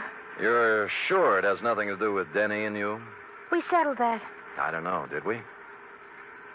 You know, I got an ache in my bad knee. Is that good? Nope. I only get it when things are going sour on me. Well, here's Augie Dano's. Come on, you can go in, too. This place looks respectable for a change. The gold lettering on the door said Augustine Dano, Masseur, Scientific Reducing. And inside was an expensive-looking reception room with birch paneling, potted palms, and antique leather chairs, into one of which I stored Sally while I made bold to enter a door at the rear marked private. Oh, now, there. Look what you made me do. I am sorry. Oh, dear me, you should be. My best perfume all over the... I'm sorry. I didn't mean to slam the door, lady. The draft. This is a private office, sir. There is a button outside clearly marked ring and wait. That I did not see, and once again, I am so sorry about spilling the perfume. Oh, my. Toujours, my regret. TV. Hmm? $12 an ounce. Oh, well, I regret TV, too. Now, look, how about announcing me to the professor? But now, if you mean Mr. Dano, he's quite busy with another... Miss Rudnick, if the envelopes are ready, Oh, who's this? You've got me. My name's Spade. Spade? Spade. The detective? Yeah, Detective? Oh, what... Just a minute, Miss Rudnick. Would you have your nerve barging in like that? I thought you were a client. All right, Miss Rudnick. All right, here. Well, 4 bits. Now, buy yourself another quart. well, I never. This I can believe. Well, what do you want, Spade? I'm looking for Denny Shane. Someone saw him walk out of here yesterday. Shane? That's right. Well, what's the matter? Some trouble or something? No, his kid sister's trying to look him up. Oh. That's funny. What? Well, that someone saw him coming out of here. I'd never heard of the guy. Of course, we got people in here all the time, salesmen, agents, friends of clients, But no Shane. Not that I know of. What's he look like? Oh, about my height, blue eyes, pale complexion, too thin to be coming here as a customer. Well, I wish I could help you, pal, but like I say, so many people come in and out of here, Sure. Thanks anyway. Bye. Bye. Any luck? No, never heard of him. Come on. Too bad. Where to now? Oh, there are a couple of more places. After you. Cab's gone. Well, I told him not to wait. I thought we might have something to eat across the street. I'm not hungry, thanks. Look, you better call your parents. No, don't. I told him I was spending the night with a girlfriend so they wouldn't worry. That's another big black lie. Look, I'm tired of playing this way. I want it off. I told you. You're eating your heart out over something, and it's not Mama's operation. Now, it's something bigger, and it hurts worse. And don't tell me any different because it's written all over your face. Please. Please don't ask me any more, please. Ah, skip it. Where's the cab? Don't take me home. That's just where you're going, honey. Well, What's the matter? look, coming up the street. Is that... Yeah, Denny Shane. You're sure? Of course I'm sure. I've got to be positive. I'll prove it to you. Denny? See? Yes. Denny, come here a minute. Oh, Sam Spade, isn't it? Yeah. Well, you recognize the kid? No. She's your little sister. Sister? What are you talking about? I haven't...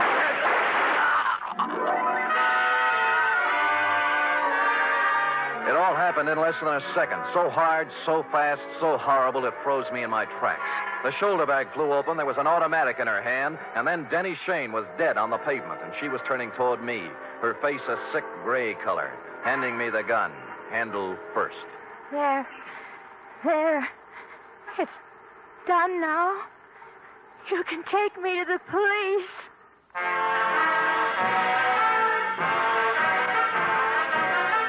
You are listening to the weekly adventure of radio's most famous detective, Sam Spade.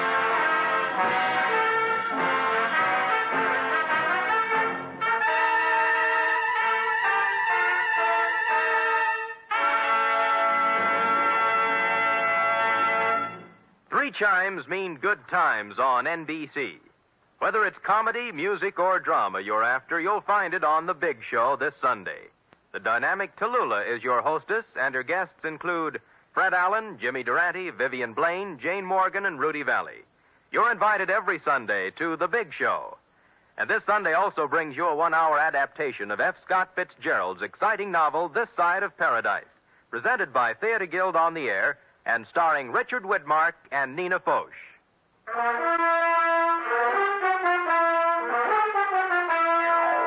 And now back to the Denny Shane caper, tonight's adventure with Sam Spade.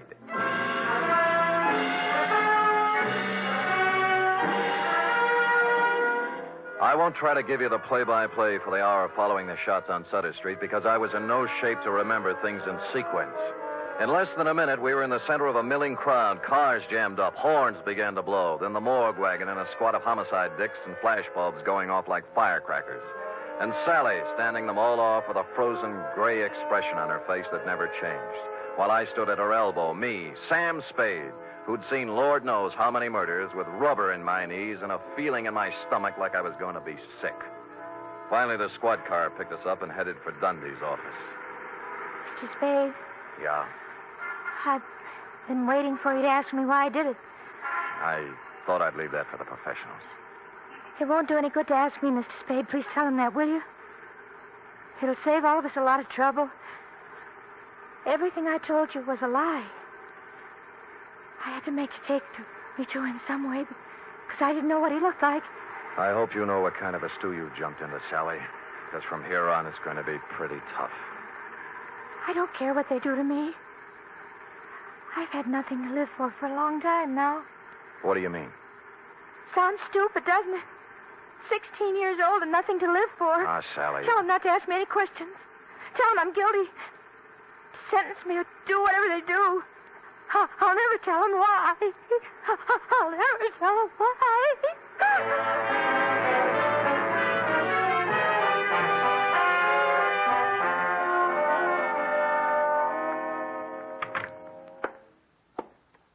Give me a cigarette, Sam. Yeah. Why did I have to grow up to be a homicide, Dick? No dice, Lieutenant? No dice. It's her old man's gun. Hooked it out of his drawer this morning before she left for school. I still think she's mixed up with Shane somewhere. Dundee, believe me, that's one thing I can guarantee. She didn't know Shane from Hopalong Cassidy. Well, I'm only falling back on the standard answer to this kind of a clam bake, Sam. This is not a standard clam bake. You're telling me.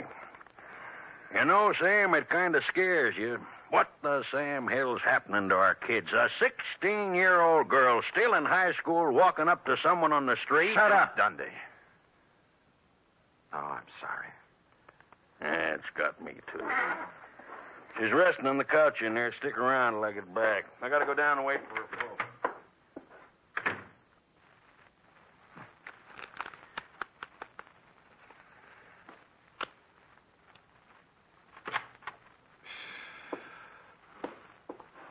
Oh, excuse me. I saw the lieutenant go out, and Come on in, sit down. I'm a friend of Sally's. Do you think I could talk to her for a minute? Well, I don't think she feels like talking. Look, I got to, mister. I got to talk to her. What's your name?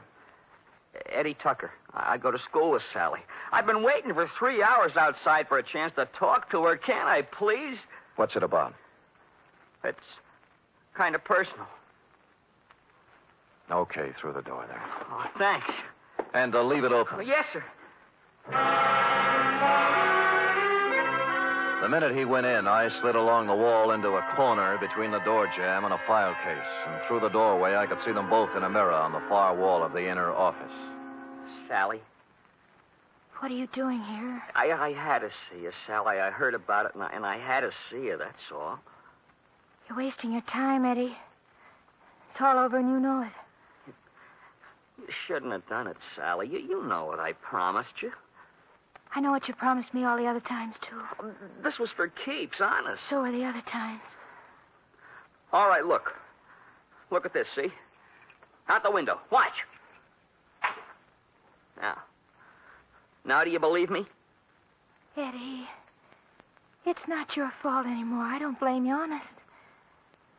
All those promises... I'll keep this one, Sally. Honest, I will. No. You're a zombie, Eddie. You know what a zombie is? Someone who moves and walks around, but who's dead inside. Go away. Now. Go away. He got up slowly and walked past me out the door, rosy-cheeked, 17, with a tired, old man look in his eyes. A few minutes later, the matron came by, and I left her with Sally. The window in Dundee's office opened onto a second-floor roof below, and directly beneath it, I picked up what Eddie had tossed out. A set of car keys in a leather case, plus a third one that looked like it belonged to a school locker with the number 339 on it. And written in ink on the leather inside, like a memo, was Denny Shane, 778 Turk Street, apartment 4.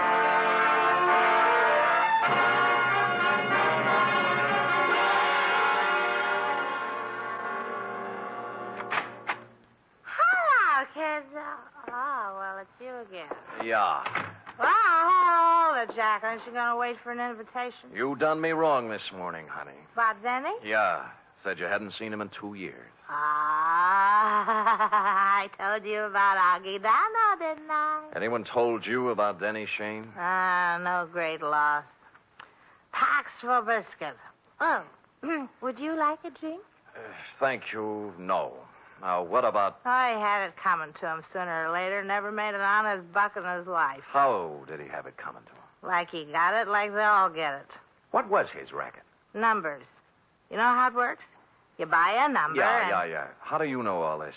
Curiosity. Intellectual curiosity. I want to know things. All the time I want to know things. Follow? So one day, when Denny leaves his suit to be cleaned and I find a book in his pocket, I ask the questions. What book? His numbers book, stupid. What's that? Oh, you know, with the names and numbers of all his customers. You wouldn't know where it is, would you? Oh, perhaps. Oh, yes. How does $5 look? Bourbon is awful high. Yeah, you probably drink it straight. 10. Better. Come on. I think it's in his top drawer. Let me see now. Hi. There you are. Fellow black book. See? All the names, all the numbers. All the the names, all the numbers, and one other feature. It was divided into sections, labeled Galileo, Balboa, Lowell, George Washington, and a couple of more fellows who passed on long before the numbers racket was invented. Under each was a list of names. Eddie Tucker's was on the page headed Thomas Jefferson, and after it was number 339-7th Street. At this point, several bells rang. The odd key in Eddie's case didn't belong to a locker. It went with a box in the main post office on 7th Street. Hey, now look, fella. It's 11 o'clock Yeah, at my night. name's Spade Clerk. Look. See? The license. I don't care about the license. The rules and regulations of the United States Postal Service. I know, through rain and sleet and snow and hail. But there's been a murder, you see. Murder? Yeah. Oh, well, in that case, I suppose we Great. Where's the mail for the boxes? on the table over there, but it isn't distributed. If you'll wait a shake. I'll wait a shake. It took more than a shake, but we got to it just before midnight. A scented envelope it was, addressed simply to Eddie Tucker, box 339. And in it was the answer to everything. The tired old man eyes on the kid Eddie, the zombie. And Sally, who figured her life was over at 16 because Eddie was through. But who had sent it to him was something else again. Just a plain white envelope, the kind you get for a nickel a pack in the dime store. I looked at it a little closer, wondering what manner of stationer would deem it fitting to sprinkle perfume on the kind of envelope most people mail their bills in. And finally, a possible explanation took shape in my mind. You don't have to hit Spade on the head with a baseball bat. Any large-sized mallet will do. Now, just a minute, Spade. I deserve an explanation. You'll get it, Augie. I'm in bed asleep. What do you get off buzzing my bell this time of night? Patience. But look. You're alone? Yeah. Good. Well, what are you taking your coat off for? Just relax, Augie. Yeah, there's the coat. Tie. And now the shoulder holster. Shoulder holster? There we are. Wait a minute now.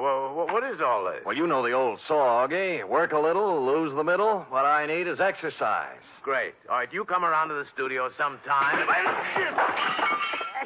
Hey, what's the matter with you? Are you crazy? Yeah, get up. I want to try it with the right hand. Look, Spade, They got ground rules over at headquarters now, Augie. No white lights, no rubber hoses, but they don't apply to private dicks. Get up! Listen, if you're looking for trouble, The right's even better. Okay, up you go now. Come on! Up against the wall. Now. Hey, let go of me, Spade. Let's talk, huh? Talk? Yeah, about Denny Shane, about the kids he smeared with his filthy hands. High school kids from Balboa High and Lowell and George Washington. Good kids, straight kids. I don't know nothing about Your outside man, wasn't it? Your roper. Turning up in drugstores and jive joints with those dirty little packets of heroin he passed out as headache powders. No, I don't know nothing. So he got him hooked hard, huh? Hey, off. There was no more, and then they got a mailbox number and a key. Then they raised money any way they could. I got nothing to do with it. My studio. Yeah, your studio's a front. Does the dame down there know what's in those envelopes she mails every day, or does she think they're statements? Come on, talk, Donald. Talk!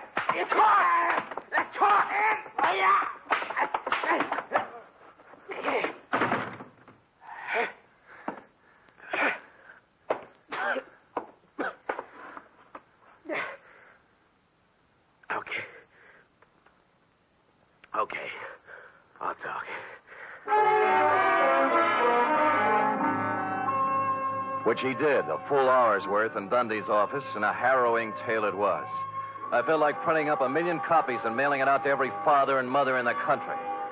They'd taken him downstairs when I happened to glance out of Dundee's window. And down on the second floor roof, a point of light was moving back and forth slowly from one end to the other.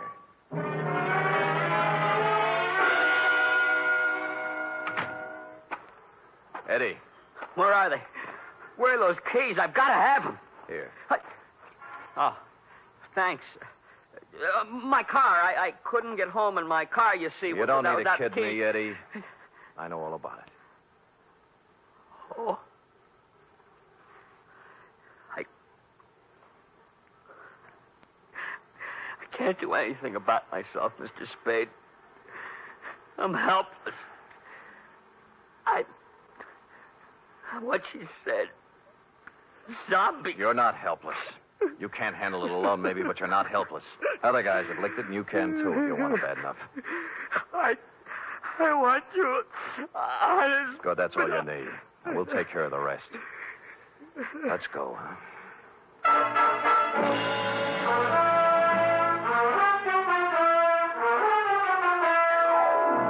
Like I said, this one doesn't have bluebirds at the end. Not yet, anyway. The bold fact is that Sally Joan Michaels is facing the juvenile version of a murder rap.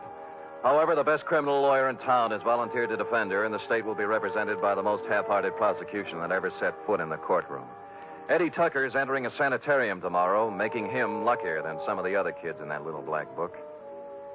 What about yours, John Q?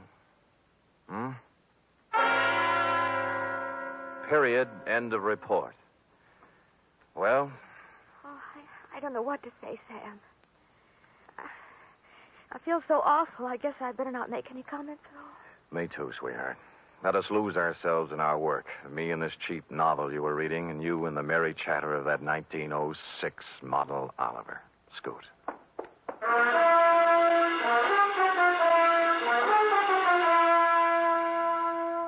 Three chimes mean good times on NBC. This Sunday, there's fun for you with two delightful families, the Blandings and the Harrises. Mr. and Mrs. Blanding stars Cary Grant and Betsy Drake as the troubled but proud owners of the famous Dream House. And the Phil Harris Alice Faye Show brings you Phil and Alice, plus Brother William, darling child Julius, and the ever-present Frankie Remley.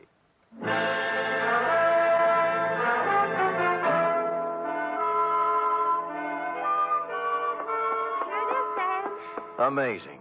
Oh, not really, Sam. There's nothing amazing. Don't sell yourself short now. Well, I'm just a plain garden variety secretary, Sam. Look at that. Immaculate. Not a mistake. Oh, Sam. And in 26 seconds flat, in just the time it took that man to read a short announcement, you type out 5 copies of a 28-page report. In my book, that is amazing. All right, I admit it, Sam. I'm amazing. Good, good. And another thing. What's that? I'm hungry. Oh. And tonight is sauerbraten night at Schroeder's, and Max Nishi's letting girls in now. Cherub, as you may have gathered, I didn't collect a fee off this one. Oh, but Sam, I still have $10 you gave me last week to cover my back salary from 6 weeks before that, so we will... Schroeder's it is, yes. Let me go home and put on my other shirt. And I'll get my sauerbraten hat. Good night, Sam. Good night, sweetheart. She is amazing.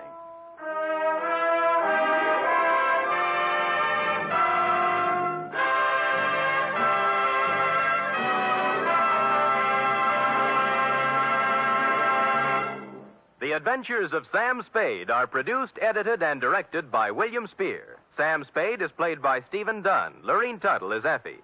Also in the cast were Kathy Lewis, Paul Frees, Kathleen Freeman, Lou Merrill, Bill Tracy, and Jerry Hausner. Script for tonight's adventure by Harold Swanton. Musical scoring by Lud Gluskin, conducted by Robert Armbruster.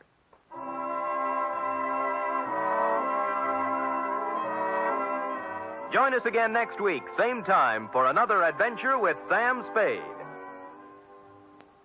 You can help in the fight to conquer cancer. Strike back at cancer by joining the 1951 Cancer Crusade of the American Cancer Society. Help science help you. Give generously to your local unit by mailing your contribution to Cancer, care of your local post office. Cancer is a major problem, and the fight against it deserves major support. Laugh with the magnificent Montague and Duffy's Tavern each Friday on NBC.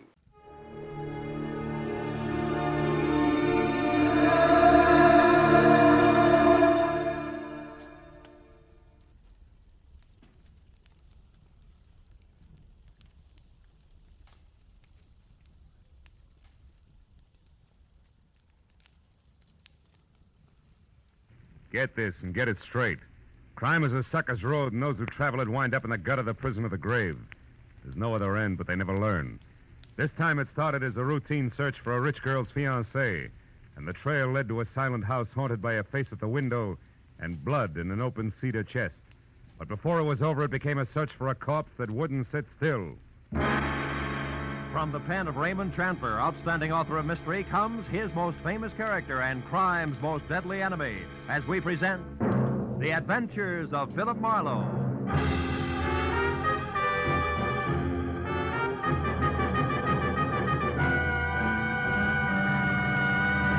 Now, with Gerald Moore starred as Philip Marlowe, we bring you tonight's exciting story, The Busy Body.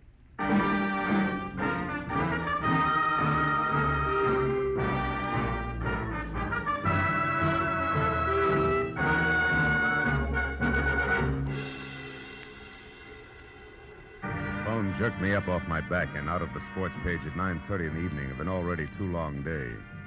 On the other end was a warm, feminine voice, edged with the kind of self-assurance that means money, and lots of it. But the words were both hurried and panicky, so after I hung up, I reluctantly waded through the sports section with my feet instead of my eyes and headed for the coffee shop at Franklin and Bronson, where my new client, who had identified herself as Liz Stewart, said she'd be waiting. A pair of blue eyes at a table in the corner measured me from haircut to shoelaces, so I took the cue and walked over. After we introduced ourselves, I was waved into the chair opposite her. She leaned toward me and started with a rush. Mr. Marlowe, I've got to find a man named Dean Howard as soon as possible. Not exactly a new switch. He's my fiancé. We plan to notify my Uncle Hanley of our engagement tonight. Who is Uncle Hanley? Uncle Hanley Stewart of Stewart Aluminum.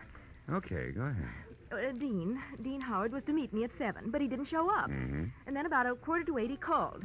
He started to tell me something that he referred to as a horrible mistake, but before he could get it out, we were cut off.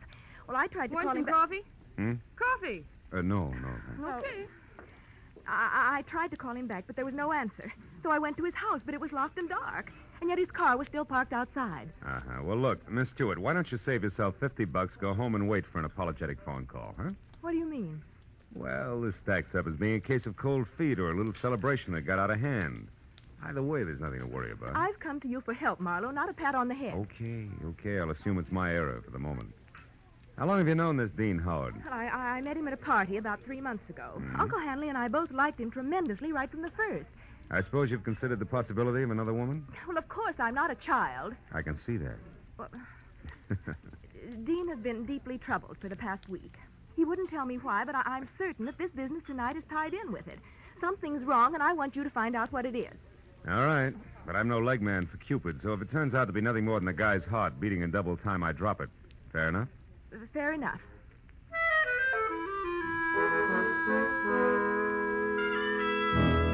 She gave me a short list of posh joints she and Dean Howard sometimes visited, and his address, which was 312 Normandy.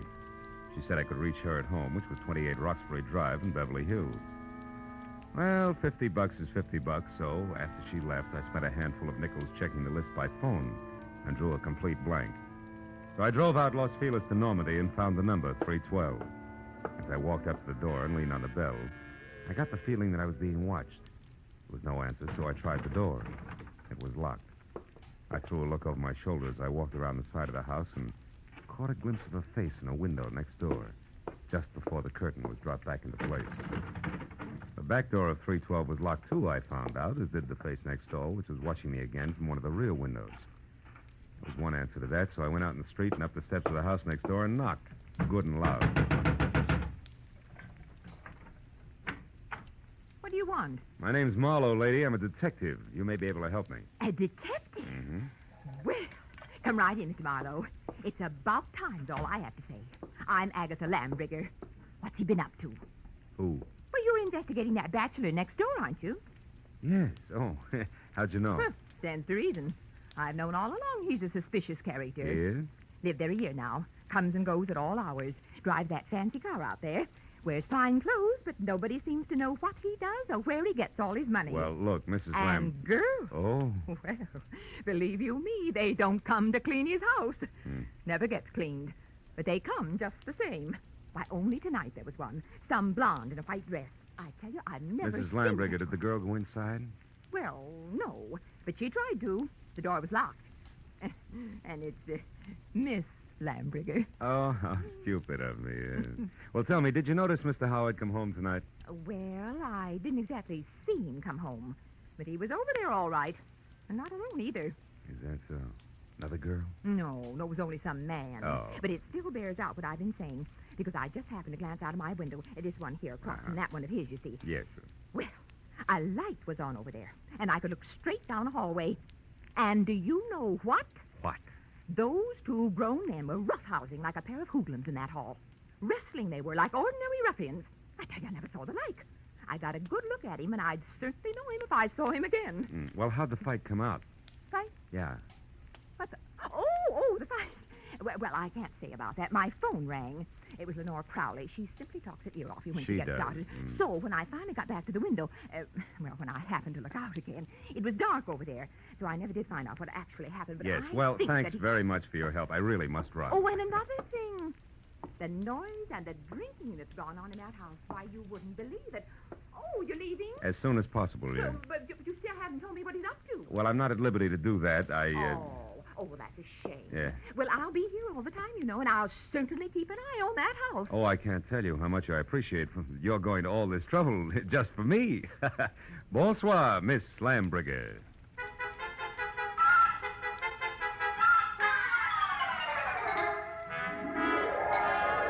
I backed out of that wind tunnel, got in my car, and drove noisily around the corner. Then I cut my lights, turned quietly into an alley behind the house, and stopped. Slipped through Howard's back gate and up the side of the house, found a window that could be persuaded, and went in.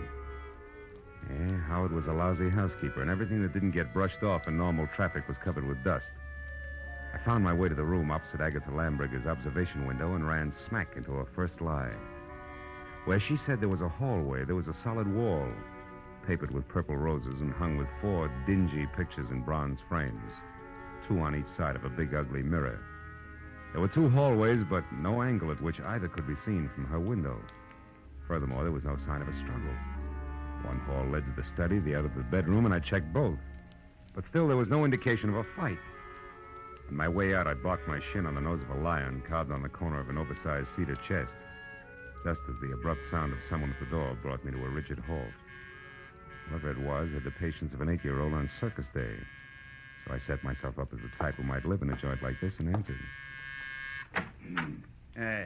What's the matter with the lights, Howard? Blow a fuse? Or could this be some new economy measure? I like it this way.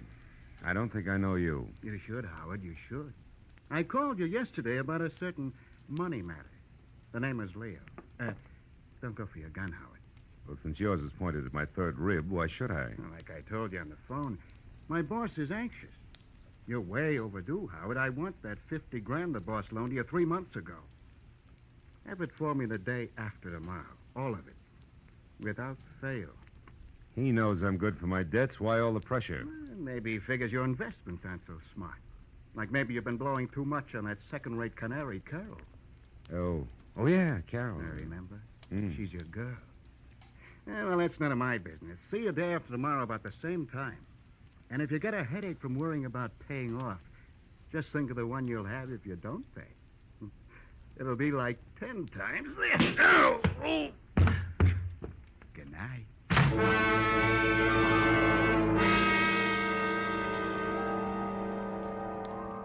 The .45 in his hand caught the side of my head, and I went out cold. When I opened my eyes, the room had shrunk until there wasn't enough space left to stretch out in. And the climb to my feet, was as